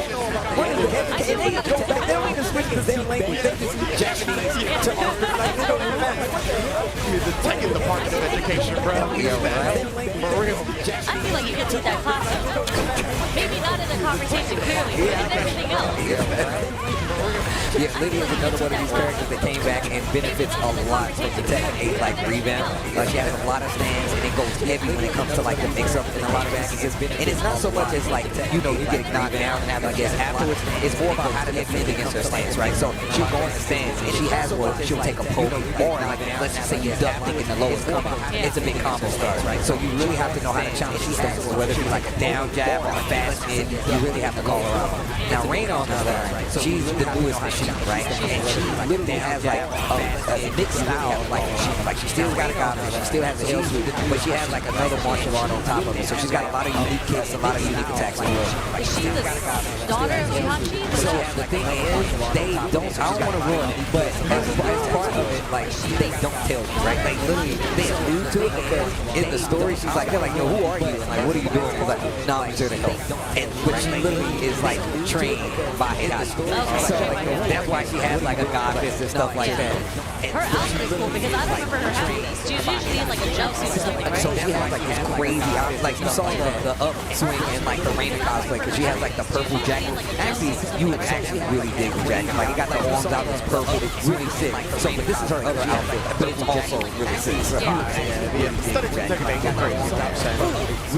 he's heard his counter hit, and if, once you see the great screen like that, that means it takes the coverable life. So if you ever see like the screen flash like that, that means they have no more recoverable life. And not every character has it, only certain characters have it, and they like a lot of certain reasons there. Okay, so it's like a move base, like this move, do that, and not every character. So like Kuma the bear, he literally, or even like a panda, like the throw out of 100 stands, it literally saps the bar, so you have to like that ducking. What does Panda and Bear say to each other in the intro? So Panda, Kuma has a crush on Panda. Yeah. So Kuma's always hunting Panda. He's like, what's up? He's like, yo, say what? Let me get this fish and smack you. Yeah, that's true. But now we got old boy JB in the building right now, running against the horror on the Cammy, and JB should have plenty of high-level Cammy experience. 100%. I mean, like, he literally plays in almost every single weekly online tournament, right? I've commentated so many of his matches already. Yeah, legit. 100%. I mean, like, he literally plays in almost every single weekly online tournament, right? I've commentated so many. Locked down in this corner, what we're going to do with it? That's 50-50 there. Yeah, strike throw, and it's an equally weighted 50-50, right? Because you're going to die from the throw anyway. So at that point, you can't just take it. Strike throw, and it's an equally weighted 50-50. And once again, you already know, after the forward throw, we got 2 balls. The assault is not far. His follow-up, I think it was a crouch strong after that. Oh, the fake side switch. Yeah, JB just keeping the pressure meaty, right? Really testing the Navarro. Oh, no, and the parry came out. Faked him out, pocket recovery. I love that from JB as well. He didn't go for throw, right? He pressed the buzz on that, and Navarro just wasn't blocking back. You can block at the parry, you just can't do anything else. You know, one of my favorite, like, kind of like meta, like, mental stack things is like, we talking about a little bit with DJ, how he can kind of feint you out of using your drive bar, right, where you use the parry. I mean, JP does that as well. Quite a few characters. One of my things in this game that I really like, because it's kind of new to the Street Fighter universe, where you have to worry about that resource so much that you want people to spend it by fainting. It's actually cool. And one of the evolutions of what we've seen in the meta so far, and maybe why JB did that stand medium punch in response to the parry, is that a lot of times now people will hold parry and then drive rush out to avoid the smash counter beat through that stand. So if that's how you counter that, you just put a button out and they drive rush into the button. So that could have been what JB was looking for earlier. So if that's how you counter that, you just put a button out. Trying to do something out there. So that could have been Trying to get a reaction out of JB, but he's not doing it. But he gets the jump in on the ball. Hold on. Something that JB actually does really well in this matchup, he almost got it there. It was a pickup when he gets to juggle off of Cammy trying to do the dive kick. Because if you hit her when she's trying to do the dive kick, you actually get a juggle out there, juggle in the air. He gets to juggle off of Cammy trying to do the dive kick. Yeah, I definitely have to get used to that. Like, even when I'm like fighting this matchup, you get the float, I'm like, oh dang, I can get up. Like, I don't show no curve, I get a DP or something like that. Or even just a jab or a medium punch for a reset, still get the float. I'm like, so actually you can see again, JP doesn't go for the throw right there, right? He's really, I think, expecting the bar to cancel that parry and drive rush. But either way, here, oh, you don't have the back throw. I swear, when people drive rush out of the corner, 90% of the time they do back throw. 90% of the time. They're trying to put you in the corner. Exactly, yeah. I swear, when people drive, and that's what makes characters that have like side switch combos really dangerous, like Ken. That's like a great thing for Ken, right? He drive rushes out of the corner, you think it's a back throw, he just side switches you with a combo anyway. What is it great for Ken? Wow. That's like a great thing for Ken, right? He drive rushes out of the corner, you think it's a back throw, he just side switches. Oh, that kid JB has been working this corner, bro. Block the DP. Oh my goodness. Okay. Yes, indeed. Efficient with the meter usage as well. Again, the bar does not let that driver's rock long enough to get close for the back throw. Ooh, JB got caught off guard by that jump. It was definitely one that I was ready for. Oh, the trade. He's got 3 bars sitting on deck. Force knockdown, jump the stage. Sherry Jennings pointed out before, and he gonna get the trade. Oh, never mind. No, that was way too far. I mean, I didn't know that when like There's no way that is. Because the very last hit before he activated it, that's how I was like, wait, you did level 3? I know if it was closer for sure. I was like, man, once I saw, I was like, that's really far. And I was like, nah, I don't think the hitbox on that is actually pretty close to his body. That's really far. It's a little deceptive. A little deceptive. Maybe he knew something I didn't know. Yo, he in the building with the textbooks, Ryan. Man, one of the things that I love about him, and I've been seeing in a lot of tournaments, is he really starting to play like Tekken 8, right? Like, he's really starting to wrap his mind around. He's like, yo, I can't play it this way anymore. I actually have to play it this way. Yo, he got the sparkly one too, right? Like, yeah, so it's a hit grab. So if you, it's an input. So if you get the hit, it's a combo starting to do it. Amazing, something as you were mentioning, like when people transition from different iterations of the game, like they always have difficulty in the beginning because the meta is a little different, right? But it's always beautiful when you see the competitive players starting to understand, like, how they need to change and they start to adapt. That is a little different, that's absolutely true. And like, and now even talking about this game, like specific Joe, that was so god. Like he did the punch parry on the gun hit. That's actually great. And Brian, he got juiced in season 2, right? Yeah, he got like a brand new low that wall splash. It's actually stupid. And just with this character plays, one of the characters on the opposite side of that Victor, even though he's still really good at the original version, he's definitely been toned down. Yeah, I remember him running a bump online launching the game. Like everybody was playing. What is that, a gun that he has? Yeah, he got a gun on his hip and he's got like a plasma sword thing. I mean, why? It's so funny to me when he's like fighting like games, creating characters with like swords and guns. Like Happy Chaos when you're trying to like melee people. Like you're trying to go punch for punch and then he whips out the sword on you. Night to a gunfight, man. My man trying to land. You think this is a fair fight? You think I care that you don't have a gun and I have a gun? You just pulled out to be fair, like you be like, oh, he got a gun and a sword. My man Brian got a knee that's a block. Right. So you don't know if he has that in this game anymore. Yeah, it's hard to yeah, so you know, if my knees are blockable, then I guess bringing a gun is pretty fair. Spins the heat. Goes poor. If my knees are blockable, I don't know much about Brian, but he does look very buff. Yes, he's sick. He's also crazy. Yes. My mind, Edward 500%. Yes, very. Yes. For the entrance, he literally is holding a mini. Like, it's great. Todd jet upper as well. It's one of the hardest things to do in the game as well. So like that's another reason why I really like him. He's got like a big execution thing with him too. Todd jet upper as well. Oh, it's freaking the game. So like that's another reason why I really like him. He's got Victor's like, bro, I should have fought him too. He's like, what's up? He's like, yeah, you cool. You got the CQC stage. It's like, bro, Sidestep He's like, what's up? nah, that's me right there. That's big me. Oh, I love that combo. Was that counter immediately after? It looked like it. What are you supposed to do about those dashes? You can interrupt it if he's not doing it. Exactly. He's got a high out of it, so if you see him do the big swipe, he's a high, but he also has a mid. So it's literally just if he knocks you down, you see him do it, it's a miss. Okay, so you can't interrupt that. It's really bad. I mean, it's kind of like, I used to have the same issue with when I played Mortal Kombat 5. Like, you know how when you first see like a Scorpion teleport, he goes off the screen, you're like, how the hell do you do that game, right? But once you get the hang of it, you're like, oh, when you start to anticipate, you know what people start to placement, and then it becomes It's like Bison when you try to TP on. Exactly. Oh, you start to anticipate all the time and whatnot. That's one of the things about fighting games, right? Seeing the things that are like so abusable at the beginning, and then all of a sudden as you get used to it, everything is coming down. But right now, Chai, seeing the things that are like so abusable at the beginning, and then all of a sudden as you get taking the Oki, and there's the low, right? So he has the big swipe and he has the low. You block that low, you can launch it. You duck that high, you launch it.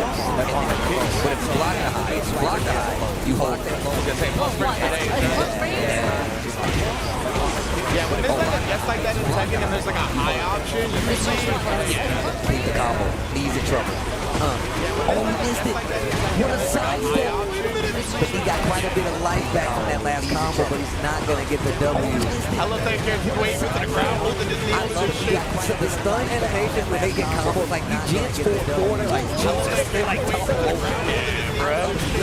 Still again, that little sidestep. Man, Australia came to play today, bro. Brown ran, taking that Yana ran, Child, giving me some problems.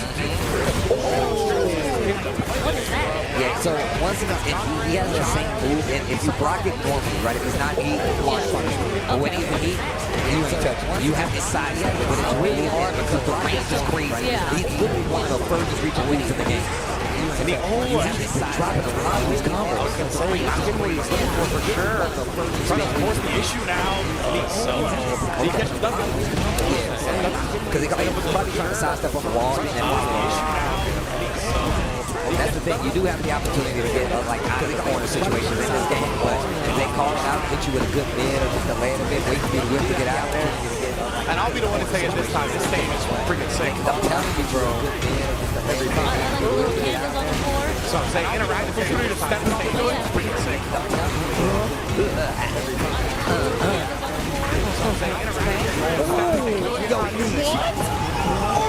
Oh my god! How is that continuing, bro? The knee, he tried it, that was the touch and that was the unblockable. That's unblockable. Yeah, so like you just have to do it faster. Yes, exactly. It's like one frame timing. It's extremely good. That was the touch and that was the unblockable. He just did it. Oh, it's like one frame timing. He was swinging on him, not with something big enough to take the health bar away. And if you notice, the gray light, look at it, he gets a little bit back because he gets the hit. Oh, it's there. The knee now has heat. He's got rage. Oh, that's rage. Okay. And then Dean's still able to close it out. The composed one. Yeah. Knee. Always, bro. Good stuff. And then Dean's still able to close You pointed at this because I saw G1 on the screen. I just hear the hype of the Japanese commentators right behind you right now. So I'm just like, what's going on in the match right now? You pointed at this because I saw G1 on the screen. We can hear him going crazy. And Daru with the mind tying up the set as we joined it as well. It looked like, and Jay was playing the Ryu, huh?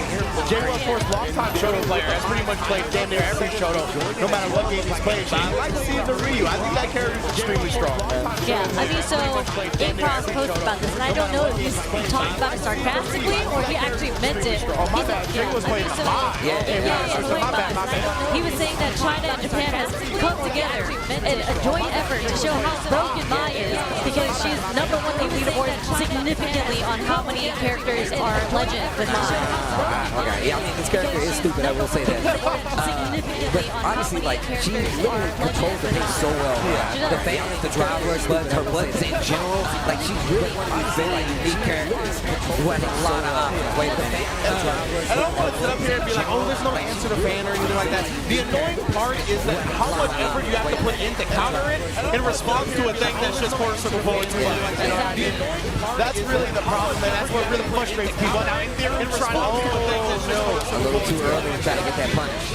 Okay, we got that level 1 going. We got the 5 stocks. And this is where basically it's over for you. Gotta hold out, I'm gonna throw you, I'm gonna throw fat. We'll just throw you one more again. Perfect on the bow. What's the winner's final pool as well?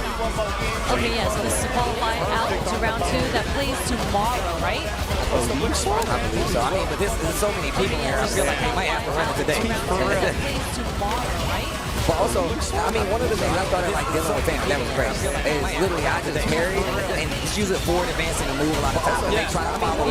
So you do have options, but it's more about the mindset. Like if you're playing somebody that's first in, they'll call you out a lot. They'll use a powered up fan. They'll use an enhanced fan just to make sense. Even like at Rebel Kumite, we saw Vlad versus Killing You a couple of times, right? And we saw Vlad get parry and backdash. Like he already had aim as well, so there were definitely a lot of things you could explore. But as you say, it just feels like she controls so much for what you're able to do. And now we're in the corner, just like, yeah, but calling out the shimmy attack with the wake up. He feels like she gets the top 2 guys. This time the throw itself, J1, 2-0 wrapping it up. But that's what makes her so good in this game, as you mentioned. It's just like her putting you in the 50-50 where you're the one who has to make the defensive read, but the resources that she has to use to do that is just like a lot. Yeah, exactly. It's just so weighted in her favor with how much effort she expends and resources in comparison to the defense. And that's really what separates, that's what's so frustrating about playing against her. Also, her round is cheap. That hits so far because she's just like, all right, I'm trying to stay out of this range just so I can see just the van coming off, and then she's doing a roundhouse trigger blocking. It's like, that reached me. And even the fear just makes me mad when I'm blind. Just like tapping my forehead like that's patronizing, bro. I do like it though, I'm not gonna lie. When she like bombs you like that, I like that. She goes bomb. I was like, okay, that's not sick. I will say they really did kind of give a lot of personality to the character outside of like the gameplay itself. Like this very much seems like the way Mai would play, and play the character in any other games. It's very favorite job of character to play. So, and on top of that, like one of my options versus the whole fan situation. If I see you do it with Marisa, I just on the flat. Like you try to jump in, you try to dash forward, so it makes you start using more buttons, and then you start all over. You know? I wonder if we're gonna see something like that, right? Where like a lesser character starts getting played more because they might have a better option. Yes. That's one of the evolutions of fighting game metas, right? So maybe we'll see that start getting played to whatnot, how people approach that. Hopefully we'll see it one day. I still want to see Jamie get some love in the spotlight. I mean, I'm gonna be real. I think we have a player.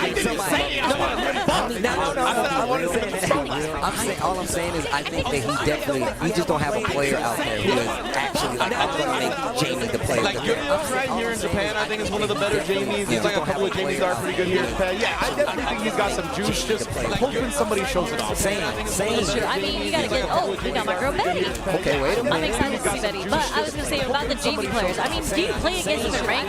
When you play against a Jamie in rank, you're just like, this is why people hate Jamie players. I mean, do you play like they start off the round like Odie Pong immediately like this is they're akin to the offline rank 3 players. Like there's these individuals that have no decorum. And he's public enemy number 2 now, huh? He might be. But like Ryu players actually, I think after they watch vlogs, they're just like, you know what? This might be the correct way to play.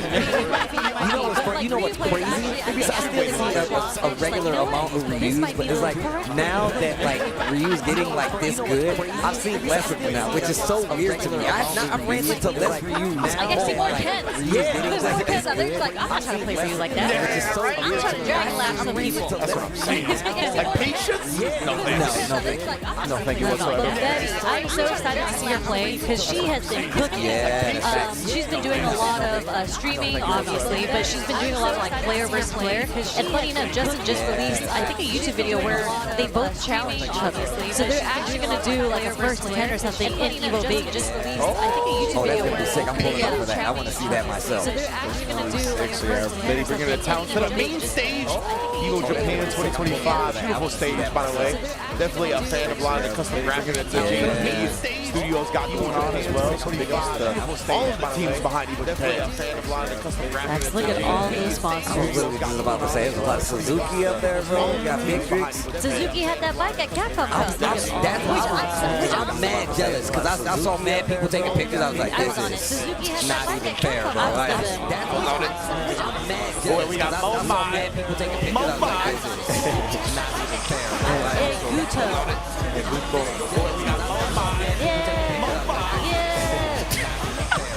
But I'd rather pick records. I don't know how people don't rock with this. You know the lyrics? Come on, He's bro. commentating enough where he knows the lyrics. I mean, I'm not against it. I like it, you know? I just remember the part when it's on, it's on. When it's on, it's on. I'm not against it. I like it, you know? I mean, Betty, as you mentioned, definitely one of the premier players out here in Japan on the jury. Oh, no, reaching. Hands and arms inside the vehicle. Oh my God, what were we just talking about? We were just talking about this track, and it's literally seeing it in action right now. I think we're going to see a lot of mines in this tournament. Almost definitely. They don't want to spend the light lights to drivers to seal the deal. I think we're going to see a little strange right there, maybe just floating in the moment. Definitely got plenty of fans to make use, and yeah, that's the thing, right? If she got the stops, a little strange right there. Maybe just it's hard, man. Like we're talking about, there's options, but you got to be so on point. And the driver's overhead to start, and that's through. I love that counter. That would have tilted me instantly. I would have been like, oh, I think that's why she did the jump, like the call and the throw. She's like, oh, you want to be rude like that? I can be rude like that. Oh, wow. The pickup off of that would be insane. But mine has, to me, one of the fastest drive rushes in the game. I don't know what it is. It feels like it goes like it's super fast. I'm going to look it up. Okay. Chopping it up. Finishes out. That's another round on the board.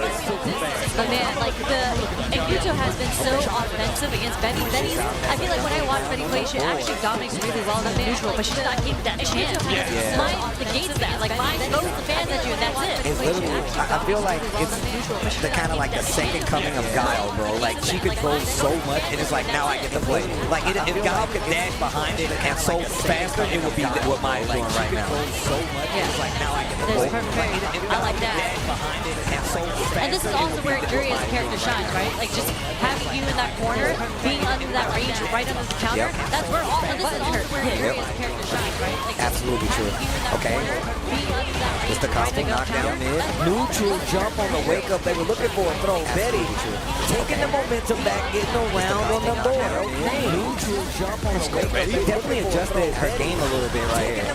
Playing back a little more, not trying to take the offense as fast. Yeah, we've had some pretty nice anti-airs as well, honestly. Trying to commit to that roundhouse like you talked about, right? But that drive rush they used from Jury is posted. Pretty nice anti-airs. Wake up, crouch jab. Yeah. We had 5 stops for fans. I like that too because Betty had woken up DP last time when she got knocked down, so I think she thought that the opponent was thinking about doing that in himself, right?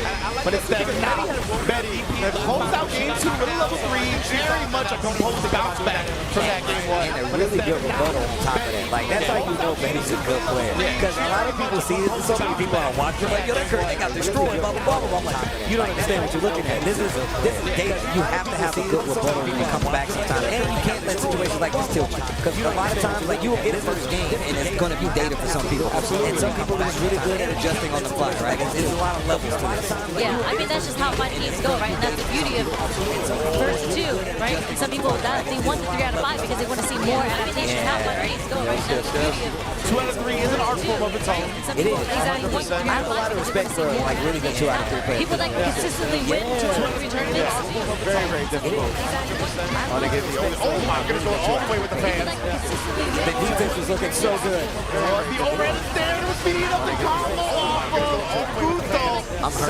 You can only defend for so long in this game. You're going to get sprung eventually. But also like knowing when to like properly maybe drive reversal, get the knockdown, and at least get some reprieve, right? Yeah, for real. But also like we're gonna see we're already in this corner again in one a clutch perfect parry from Betty to switch it up. You're really gonna have to start switching up your approach, like you said before. This will be where it all starts.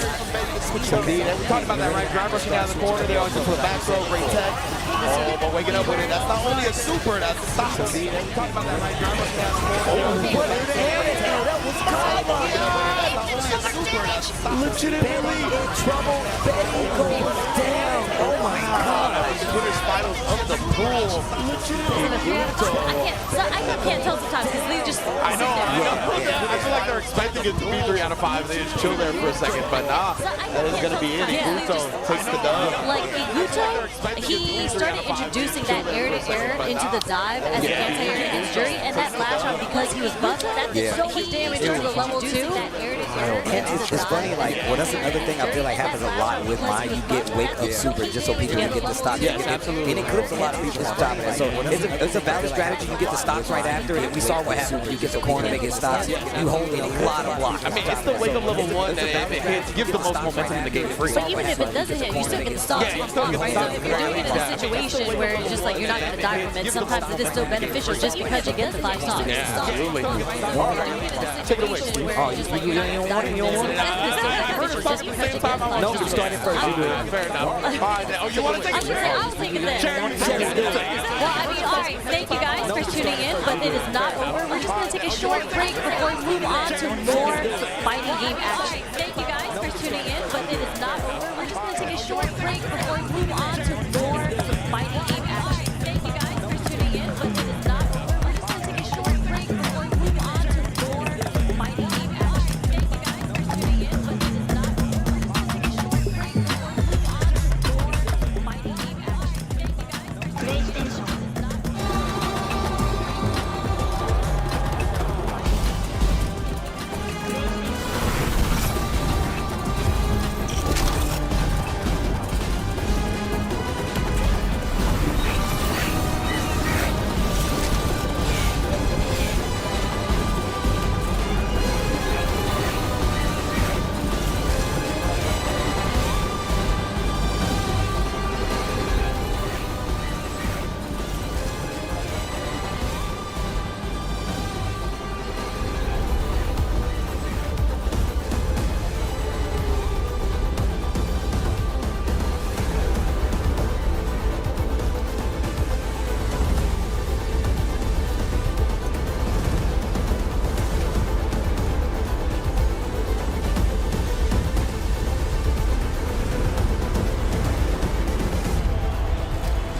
Sunglasses in the day, blue light glasses for the gaming at night. Zenny's got affordable eyewear for everyone. Vibe and style while protecting your eyes. Blue light glasses Evo sunglasses at night. Available now. Zenny's got affordable eyewear for everyone. Vibe and style while protecting your eyes. Blue light glasses Evo sunglasses at night. Available now. Zenny's got affordable eyewear for everyone. Vibe and style while protecting your eyes. Evo sunglasses available now.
Okay.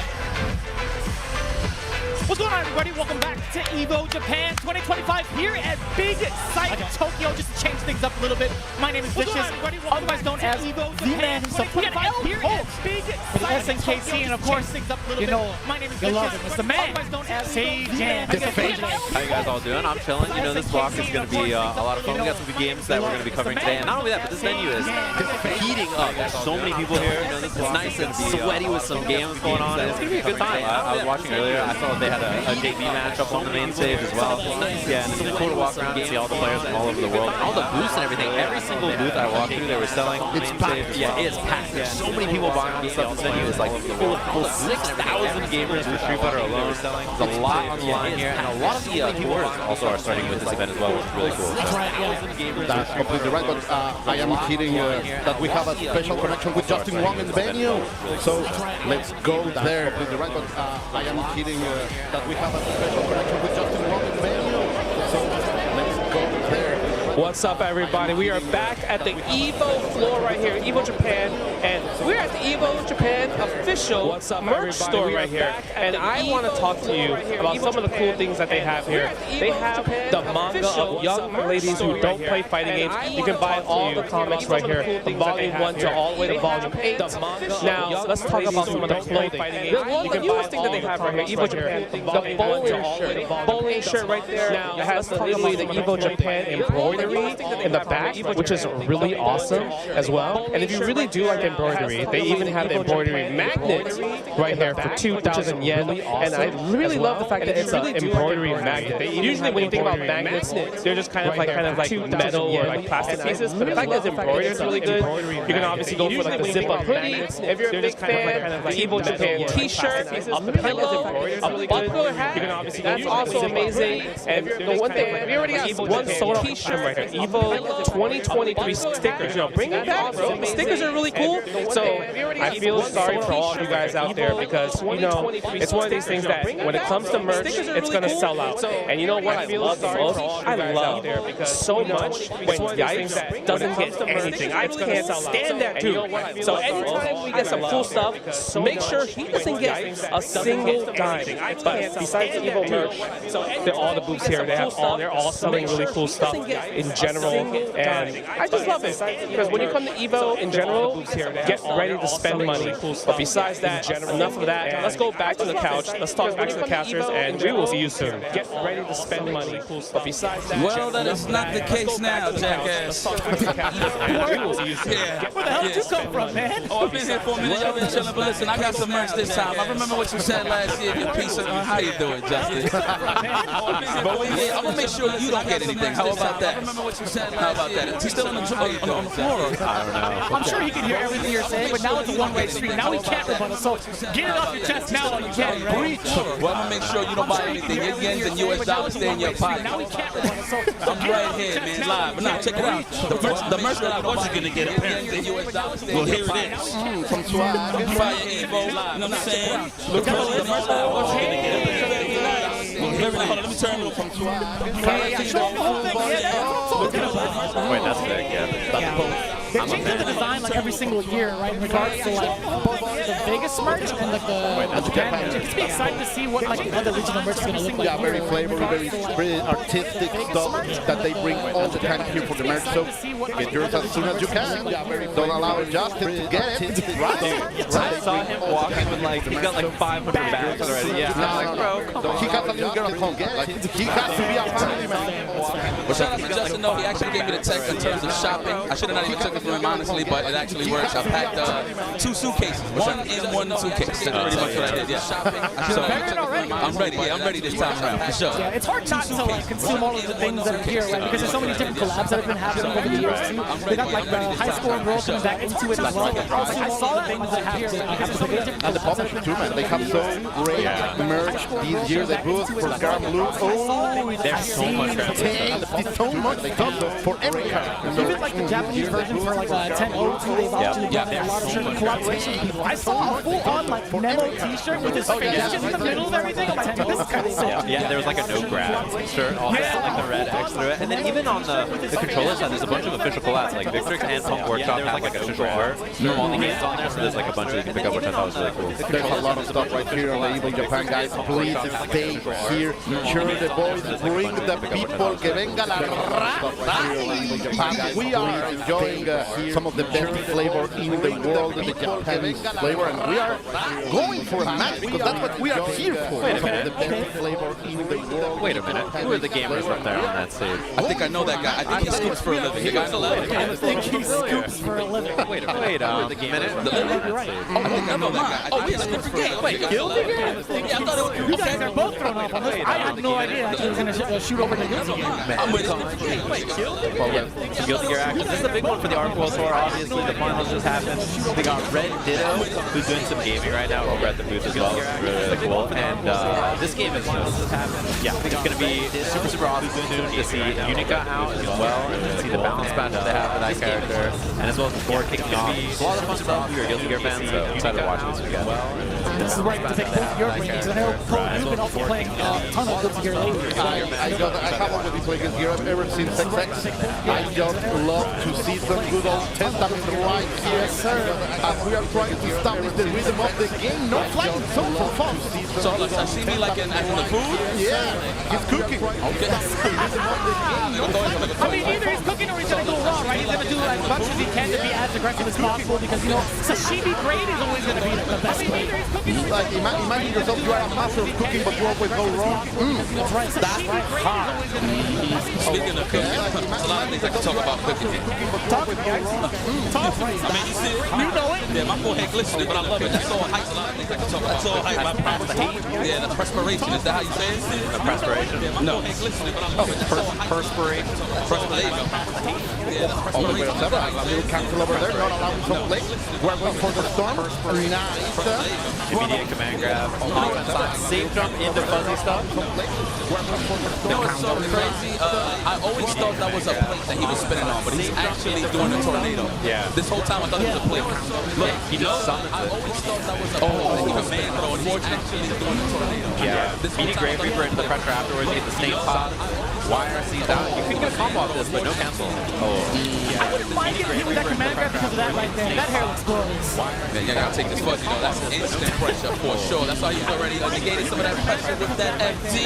Love it. Man, you gotta take this fuzzy. Man, not only that, but he gets killed on hit right there by the Afro explosion. Oh, Trumpet. There should be a free Trumpet for Testament here. Man, not only that, but Goldberg whiffing from full screen. That's crazy. We want to take no blocks done. That's the danger of these games nowadays. Blocks done. That's crazy. Huh? Yeah, for sure.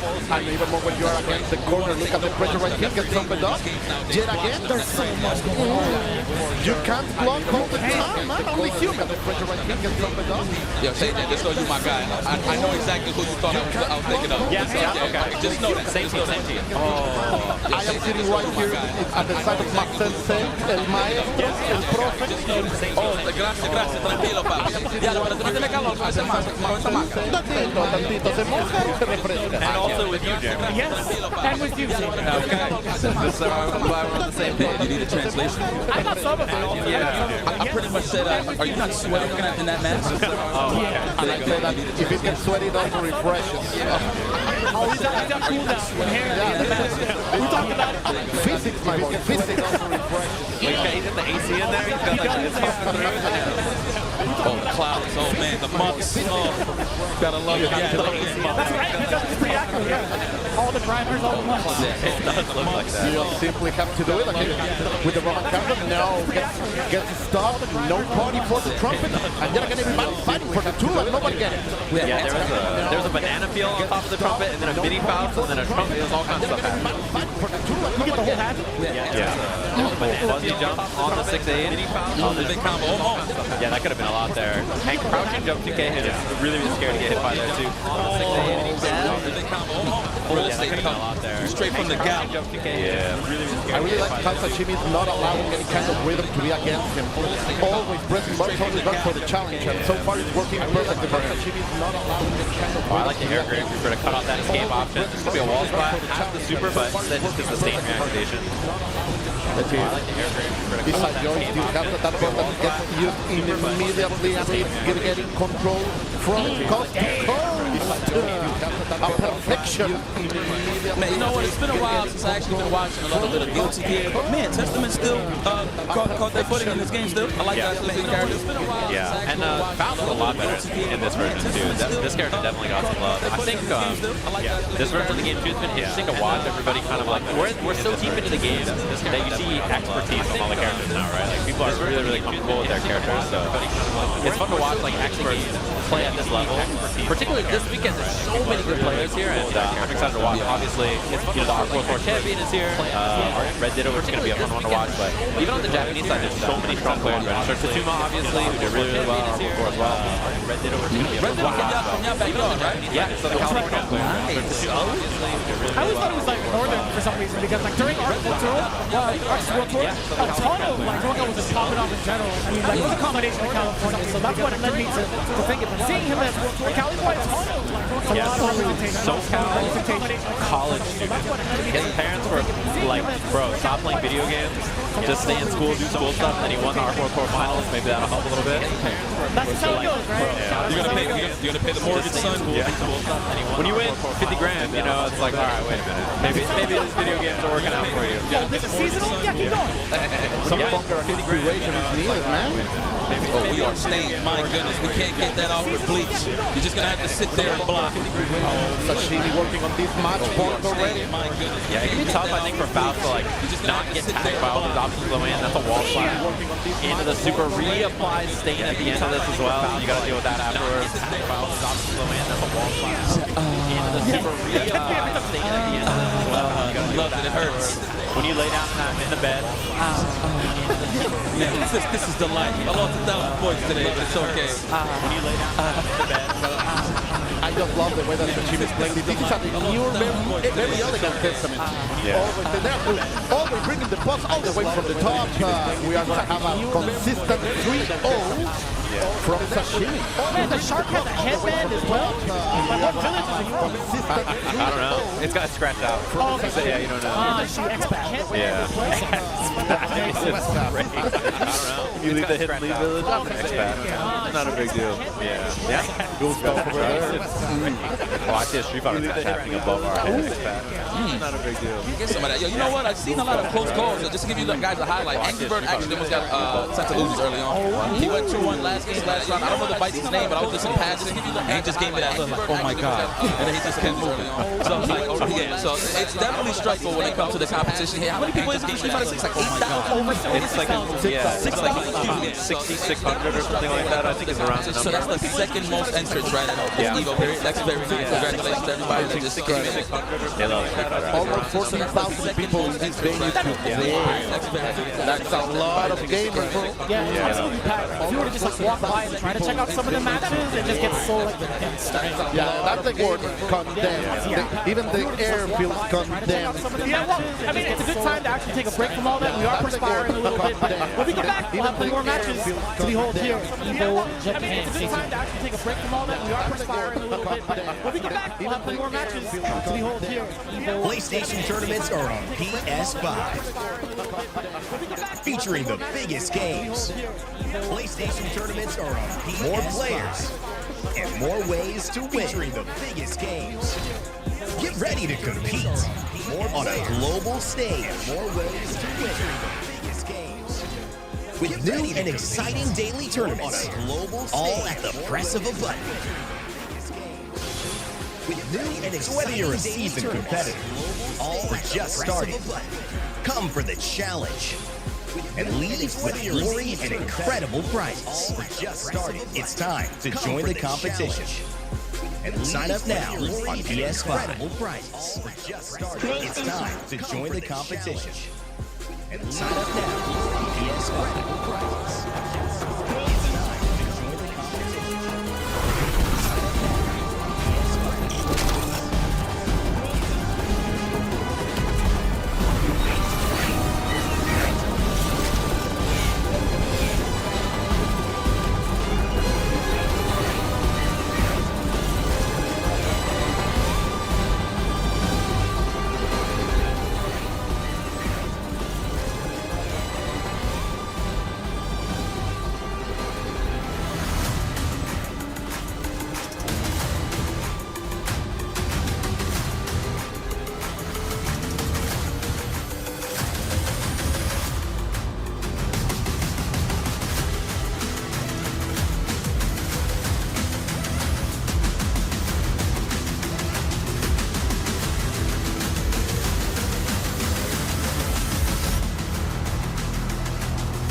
your eyes styling under the sun.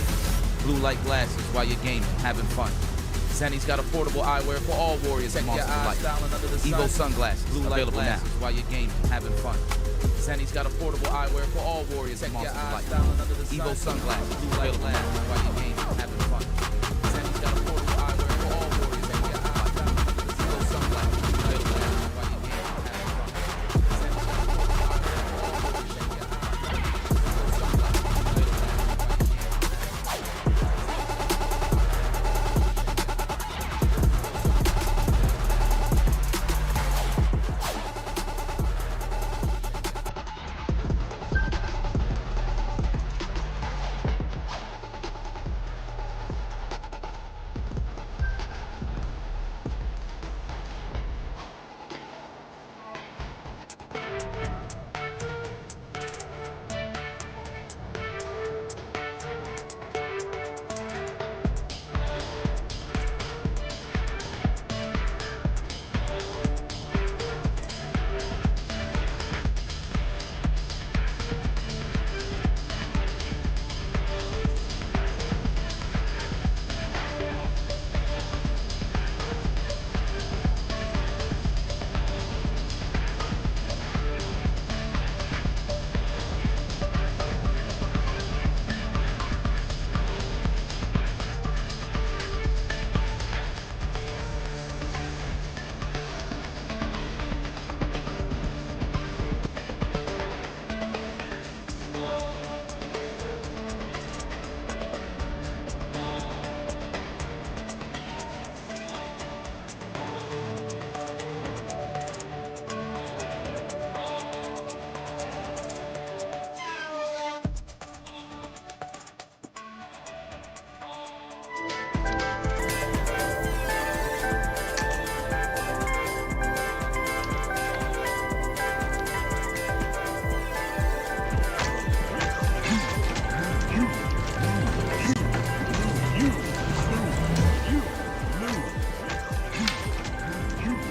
fun. Soon. However, they are arriving now. Arrive soon. Production. However, where are we going? They are arriving now. Arrive soon. Production. However, where are we going? They are arriving now. Arrive soon. Production. Where are we going?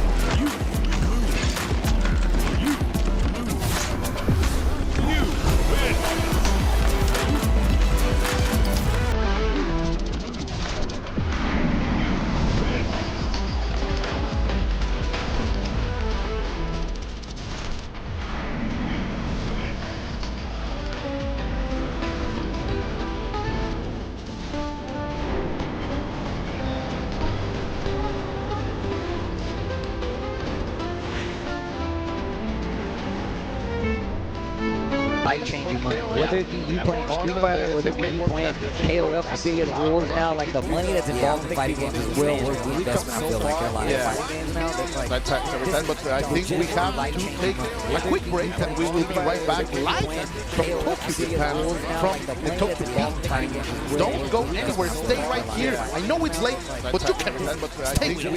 We're back. A quick break and we will be right back live from Tokyo, Japan, from the Tokyo Beat. Don't go anywhere, stay right here. I know it's late, but you can stay here. We're back. A quick break and we will be right back live from Tokyo, Japan, from the Tokyo Beat. Don't go anywhere, stay right here. I know it's late, but you can stay here.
sunglasses in the day, blue light glasses for the gaming at night.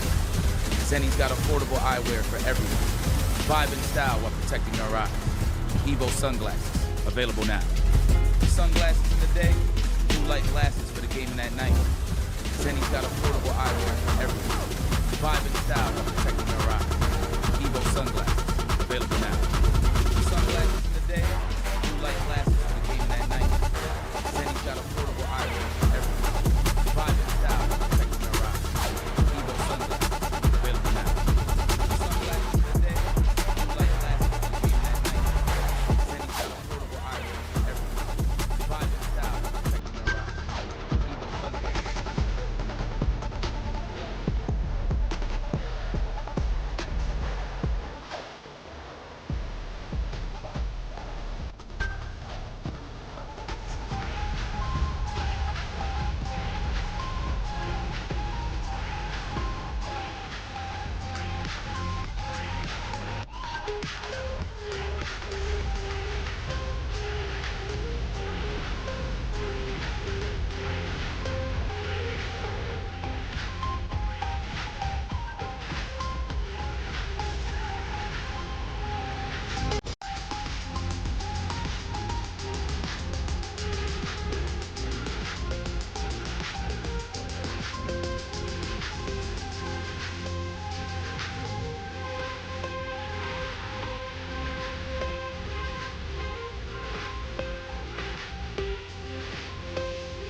What is up, everybody? We are back at EVO Japan 2025.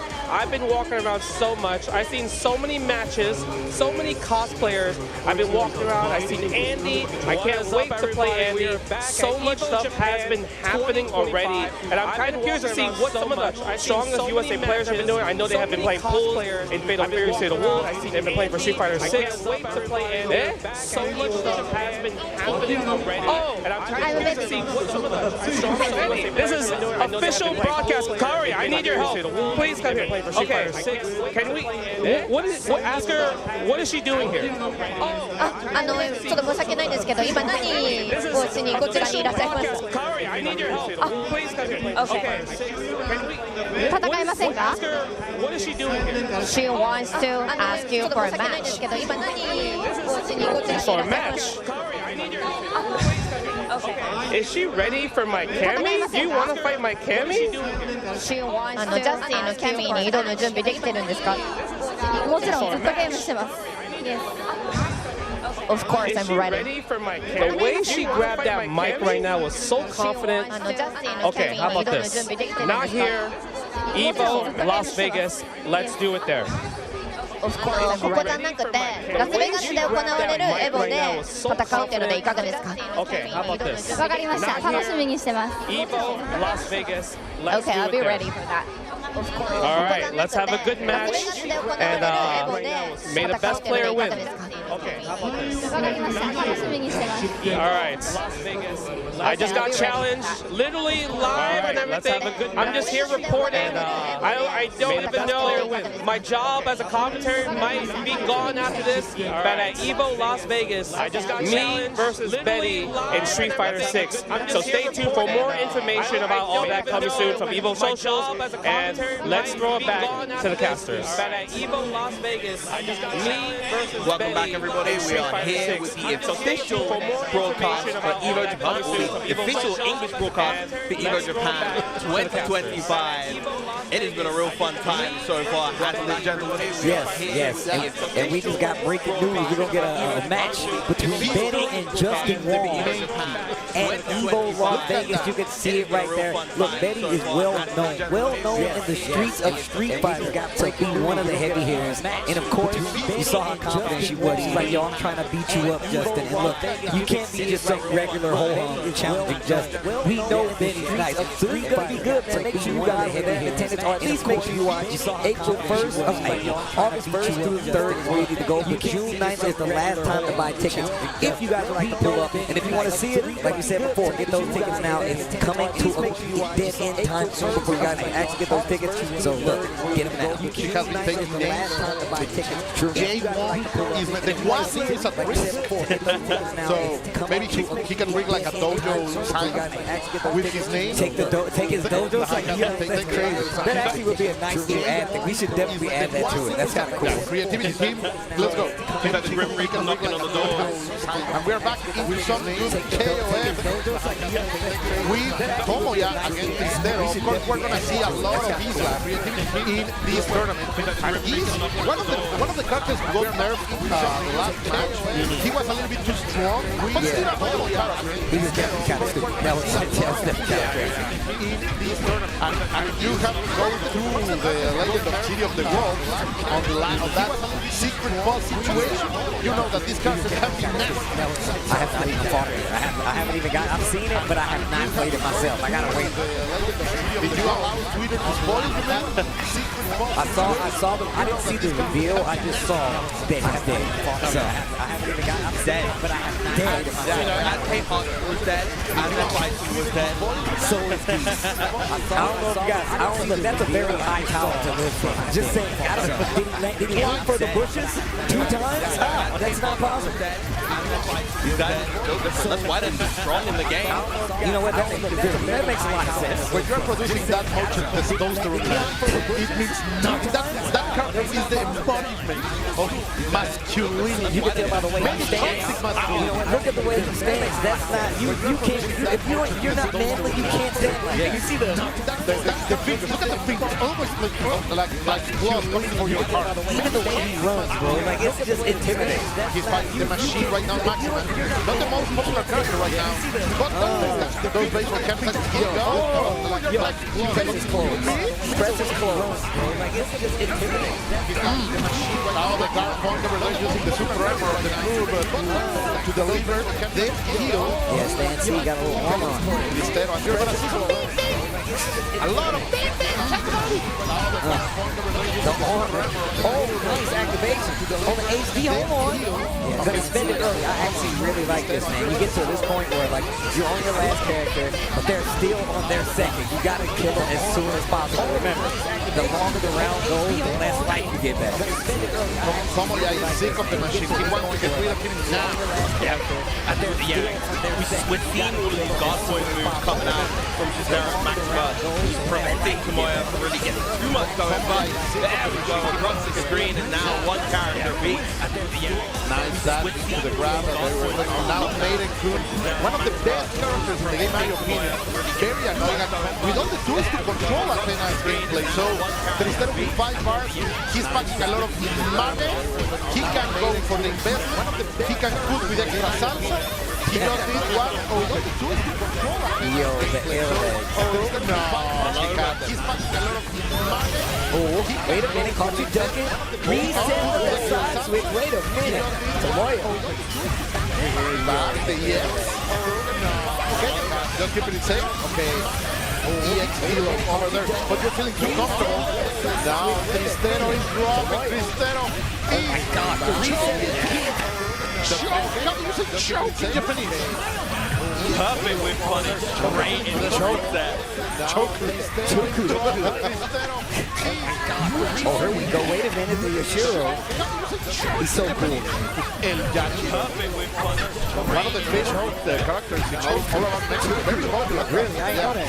He should be though. I completely understand him. He's way too cool.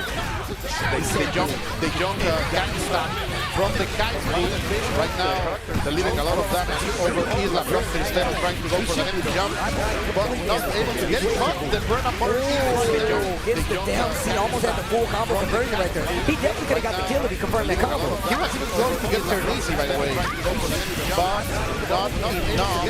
Tristero staying alive by a hair.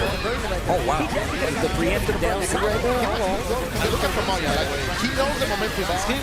He knows that he stole that last hit. He knows that the emotional game is over Tristero, and he's playing around that very, very I like the patience. In the grand scheme of things, it is people versus people, and you've got to capitalize on when you can sense that the person is crumbling mentally. And that is so very important. That's why I tell people that never show your emotions in the when you are sitting on the stick. Like never do heavy movements. Never show that you are desperate, because these people, they are sharp. They can snip it out. They will destroy you when you show weakness. And feel like instead of bringing it back. Yo, the hyper beam. Hyper. Or the Unity. They can snip it out. Some start technology right here. Jump D. Oh, wait a minute. I like him playing back. Tomoyo playing back with the Yoshiro. That's up right there. He's gonna. Oh, you're dead. You're dead. Oh, Jack, you know, that's why he's here. Delivering a lot of work with small money. That guy is a work. I'm trying to get the Yoshiro jack. Now that I think about it, every time I see it, I messed up. This is on my list of things to wear. The Yoshiro jack. It's clean. It's very clean. Alright, here we go. Look at the camera. Look at the camera. Man, it's ready. But every time I see it, I messed up. This is on my list of things to wear. Starting out strong with the fireball. The Repulsion. That was so good. Look at the damage. Like Melee is insane. Like people can guile for Turtle at this point. So this point will annoy guys. My man Turtle's so hard he falls asleep. That's how you know. Yeah. Like Melee is insane. Like nice again with the launch punch. Tristero more than ready. Willing to bring it back with the grudge match against Athena. As a Mia herself, as an punch. The cycle moves are here, but of course, she has to be very careful with the EX pillow because it will destroy every kind of projectile. English figure. No, you good. All right, activate. Now, money the floor. I like the little OTG right there. It's constantly taking advantage. Try to go for a little empty jump. Double overhead, like another one. Oh, that was amazing. But he wasn't able to pull it. I was going to get nuts out of that move. Taking advantage. And the projectile and just a little late picks out the uppercut. Wait a minute. That like launching uppercut has been so effective, but in this particular match between the Athena right here, it's just been kind of missing the mark time. Oh, come on, spend the bar, yes, level 2. So effective, but very close. Last characters on both sides. Is Tristero gonna choke again? Oh wow, the read on the angle. Oh my god, that was so sick. Like, where are you jumping for? Stay on the ground. Do not jump.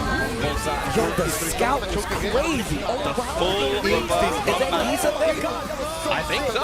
I think that back character. Yeah. Stay on the instincts like these guys. That tournament, I'm going to finish this one. I'm going to see what's happening over there. But there are two Mexican players over there. La Raza is being represented here. I know La Raza. I know what you're talking about. Yeah. EK and Tamago are these guys. Okay. I want to see how they are doing. Of course, also, but there are two Mexican players over there. La Cidi is there too, great friend of all of the KOF community. So I want to know what's happening over there, because that's a lot of hype. But of course, we'll still have those 6,000 players dishing it out in Street Fighter. So that's a sea of people right now. Yeah, I mean, even when they were showing like the floor and how many people were out there, bro, there's no space. I mean, and I'm used to it. You know, I'm definitely used to it. However, so many people out here. I mean, the typical, I'm telling you, even when it's exactly how many people here. But this is only day one. Street Fighter having such a crazy pool, so many players. But then we still have so many people that are traveling for some of these side games too, which is really exciting. There's a lot of things happening. What are you excited about? Well, of course, I'm always going to be excited about Brandon, but I know that there's Mark Trasco, I know there's a First Strike team, yes, the Call-Out Cup. Yeah, that's a very exciting one coming up. And honestly, I can't not be excited for Street Fighter 6.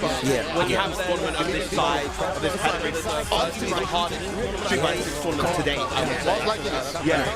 It's definitely going to be a tournament to watch. I mean, Mina is here, defending Evo champ. Yep, Punk and Mina. It's actually going to be crazy. And just, you know, the best players in Japan are here as well. And there's a lot of big names out there, a lot of big people trying to take that title away from Mina. Both Mina and Punk have big targets on their backs right now. Of course. Everyone wants to be the player that say, I stopped him from getting into top 8. Like, they are hungry here in Japan. You know, these people, these cultures, they really carry a grudge, and they are delivering. They will deliver it right here.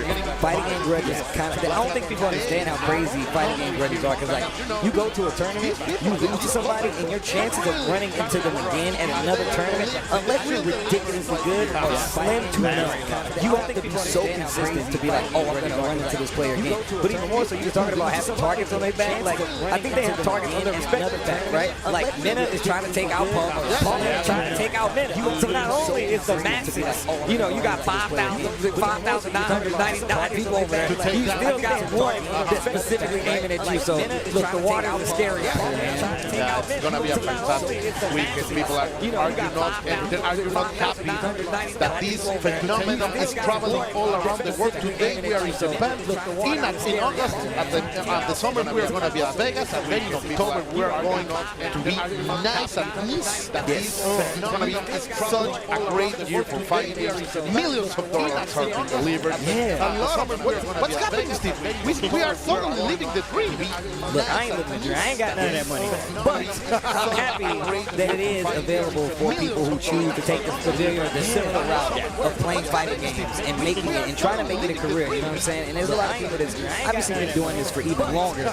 But you know, personally, I feel like it's about that time. As people, as a person who's been playing fighting games since he was 15, 16 years old, it's good to see that there's an opportunity for big money to be made. You know what I'm saying? Never saying I'm an Evo winning player. I feel like that. But the tournaments that I did get money in, it was nowhere near as much money that's on the line. So honestly, I think we're living a different dream here. We're living a dream where we get to come out to these big events, we get to talk to you guys at home about some of these great fighting games, share these experiences, and that in itself has been so fulfilling. That is the dream. You know what? That's the dream. I need a hand here because that's he's speaking truth. Because we normally when we talk about this kind of event, normally we are the focus on the player, right? But you know, there are hundreds of people backstage working for this to happen, and that's also a dream for them. Like creating a business that they believe around fighting games. The focus of bringing people, creating even merch for you to enjoy and show the passion that you have for these games. All of that is creating being delivered now on the community, the esports community, that is the most healthy around the world. Maybe we don't have the cash of other big corporate games, but the passion that moves the FGC is legit. And that has kept us going for more than 30 years. So clap to yourself, people, because we are right here growing and growing strong because of you, because of what we feel here.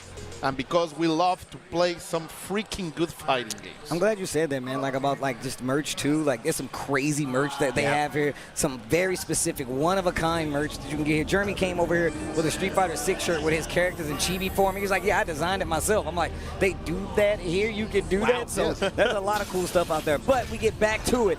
Bedman and Venom together. Like, we had to get a Bedman match, right? Oh, I thought it was Venom. All I saw was the side pants thing. I forgot. Look at those intense green eyes. Oh, he's hungry. And of course, there is a spirit trapped in that bed. And Angie is maybe willing to take it out. But, no start. You will not start your stuff with me, man. Okay. Bedman, another character that I know started off really weak, got gradually stronger as time went on. I don't think had quite the same impact as someone like Sin, but definitely in a much better spot. But that said, though, the same can be said about Angie, a character that started weak, got a lot really stronger. needed it. Yeah, he really needed it. And right now, he's not on the top, but he's fair. Yeah, he's still good. He's definitely viable. I mean, the last time they actually kind of adjusted the character, he definitely got a lot better. And it's more about being able for him to like force these mix-ups, makes you guess harder, and just maybe just speed increment increases on certain things too, just to make it a little harder to catch the guess afterwards. So. Yeah, just improving the layers of offense on like his Fujin and stuff, and being able to capitalize so heavily on his damage now. Yeah, definitely helps the character a lot. Getting something because of the risk, right? Yeah. Like now you can get paid when you take those risks. But let's go forward because right now he's feeling the pain. A-Chang is really bringing him the Oni-chan damage, and that's gonna be enough. Yes. With the OTG at the end, just enough for the perfect. 2-3. Yo, Bedman. Wow. Just the opening Wild Assault straight away, wanting to push Yahari's Anji into the corner, apply that offense. Look at the pressure. Faultless to push back. You have to block again. That wrist bar has been cranked, and look at all the damage. One attack. Man, like we lost 30% off of that just because the guard gauge was cranked. Finally, just going with the positive bonus. We're gonna have a lot of money. That's ringing right here. He's dead. On the bait, on the burst, the double perfect from A-Chang. Yo, let me eat that bird, senpai. Delicious. That should count as like a 21-0. That should be like, that should just count as 2 games. Yeah. That wouldn't be fair. I wouldn't say that, but oof. Ooh. Blocked. An eye for an eye. Look at the damage now, and we're gonna break the glass. Of course we are. Clap the fans, and we're gonna make money just by leaving. That's the billionaire style. I like that. Faultless pushes back quite a bit. Oh, nice interrupt with the 2P. Wait a minute. Have to spell the burst. Okay, going with the purple. I like the call out right there on the air dash. Overhead after the Fujin, but. Oh, backdash in the corner actually got him out of trouble. He completely reverses it. Wait a minute. A-Chang. The bomb. Into the super. Bedman. Oh. And there's that high guts of Anji keeping him alive. Oh, wow. PRC gets in for the throw. Good stuff over there by Yahari, not breaking, like going for the victory because suddenly he was so overwhelmed, but he was able to still clutch it out. Good stuff over here, but now he will be on that spot. He has been unable to escape. Now he fights his way out. That's some good stuff. My dear Biro. Oof. Okay, wait a minute. Gonna carry. Didn't quite complete the combo. Overhead again. That Fuji mix, that's exactly what I was talking about. You got to really be careful now because you get knocked down in these situations. You guess wrong once. Guard point to get through. YRC. Yeah, even after all of those good blocks, A-Chang still taking a lot of damage, finally establishing themselves here with the offense from Bedman. Oh, yet again, from coast to coast, like that was such a good offensive series by A-Chang, still going, maintaining the pressure. Another throw. Oh, el de Uva, that's gonna be it. Yeah, that's gonna do it. A-Chang turning on the pressure though. Get locked down in the corner really good with Bedman. And that round start Wild Assault is working out so well for A-Chang again and again. Just pushes straight to the corner, and he's like, yo, what are you going to do? How good is the defense? Backdash gets out of the throw. He got out of the vortex, and now A-Chang wants to play. Great challenge over there. Don't come to me, you freak. You monster. That is pretty scary, I will say. Imagine a bed is trying to kill you. What? How do you even stop that? The bed frame itself is trying to kill you? This is like some horror. This is horror movie activity right here. Yahari this time going for the throws himself. The reversal super. Hit. Yes. No respect. Wake up super like the champs. BRC sets the butterfly. Challenge again. Oh. PRC backdash. He tried the tricky stuff, but it failed. Finally, a backdash over there. No grabs for you, son. A-Chang has been consistently backdashing in the corner. Yeah. And the last 2 times he's done it, it's actually got him out of trouble. And he started his offense just based off of that. Completely right. My dear tasty Steve. El Esteban Sabroso. Hey. Let's see. Great over there. It sounds so much cooler when you say my name. That's man, I gotta learn how to roll my R's better. Jeez. All right, here we go. Yo, a whole new world. I love this super. I love the pose he does at the end. It's so extra. You know what I love? I like it's so extra. You know what? He doesn't need to do it, but he does it anyway. He don't need to do it. He does it anyway. That's good. What I used to love was the storyline about those fans and the 7 pieces of the outrage, and that's gone. Where is Daisuke? I want the other pieces. Where are they? Yeah, that's facts. Where is the lore? Oh, nice. Another wake up Superman. Like, are we playing Street Fighter now? Yeah. Yahari, hold on. Not doing too bad, but every time he gets to start this offense, backdashes in the corner from A-Chang. Yahari doing a lot better, though. Carry. Ooh, look at that, man. That's some Grey Wolf from coast to coast. Got that positive bonus running as well. Gonna build all that tension. All right, nice. Tried to get sneaky with it, maybe get in and get a throw. A-Chang was like, nah, I'm gonna steal my turn back. Gets the dust. RC to keep the combo. These matches, man, he's feeling hungry. Look at that, the cross-up. That was disgusting. Disgusting. Right there. Wow. Okay, wait a minute. YRC trying to take his turn back. Yahari says, I'm tired of blocking. It's time for offense, but if he gets hit again, it's going to be the end. Covering all angles with the plethora of projectiles. A-Chang now 1 round away from advancing in the low. Going to get the punish, but bursts out. Machu Pointo, as they would say here in Japan.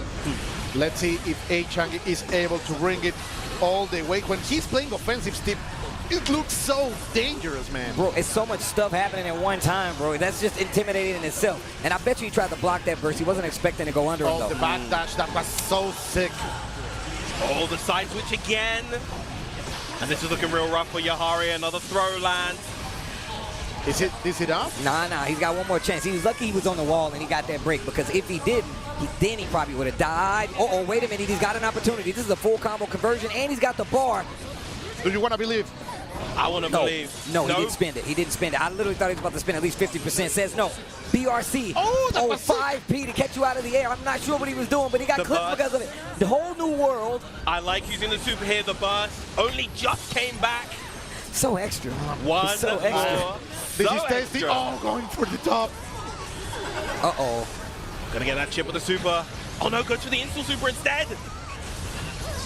Wow, did you see this guard through it? That's OD. Oh, why do you make me believe and you take my heart like that? The dream was so close to being realized. Almost makes that comeback, but A-Chang gonna take it with the bedman. That hurt. 3-0.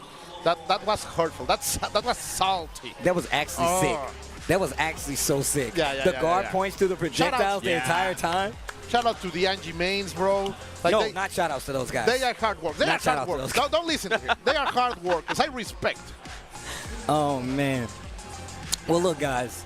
Of course, we have more fighting game action here from EVO Japan 2025 coming live from Tokyo Big Sight. But we got to take a quick break. But when we do, we have more games. Will it be Guilty Gear? Will it be Tekken? Will it be Street Fighter? Who knows? Stay tuned.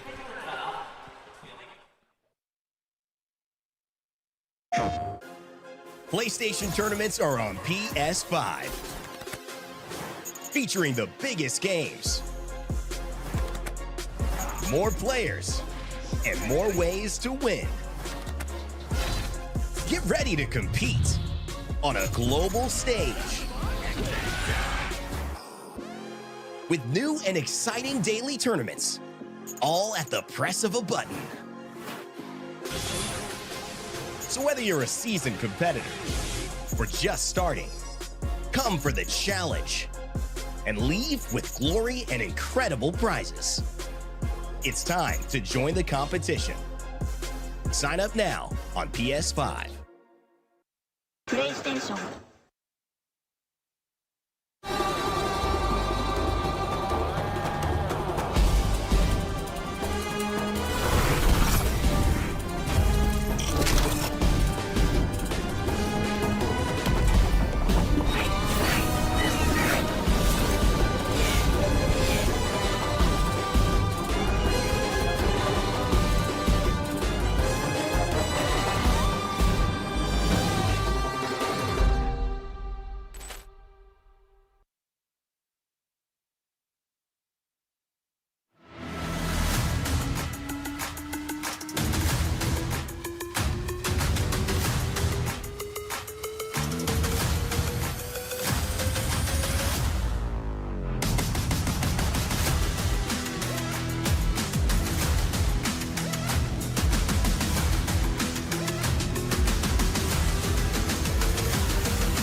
Protect your eyes styling under the sun.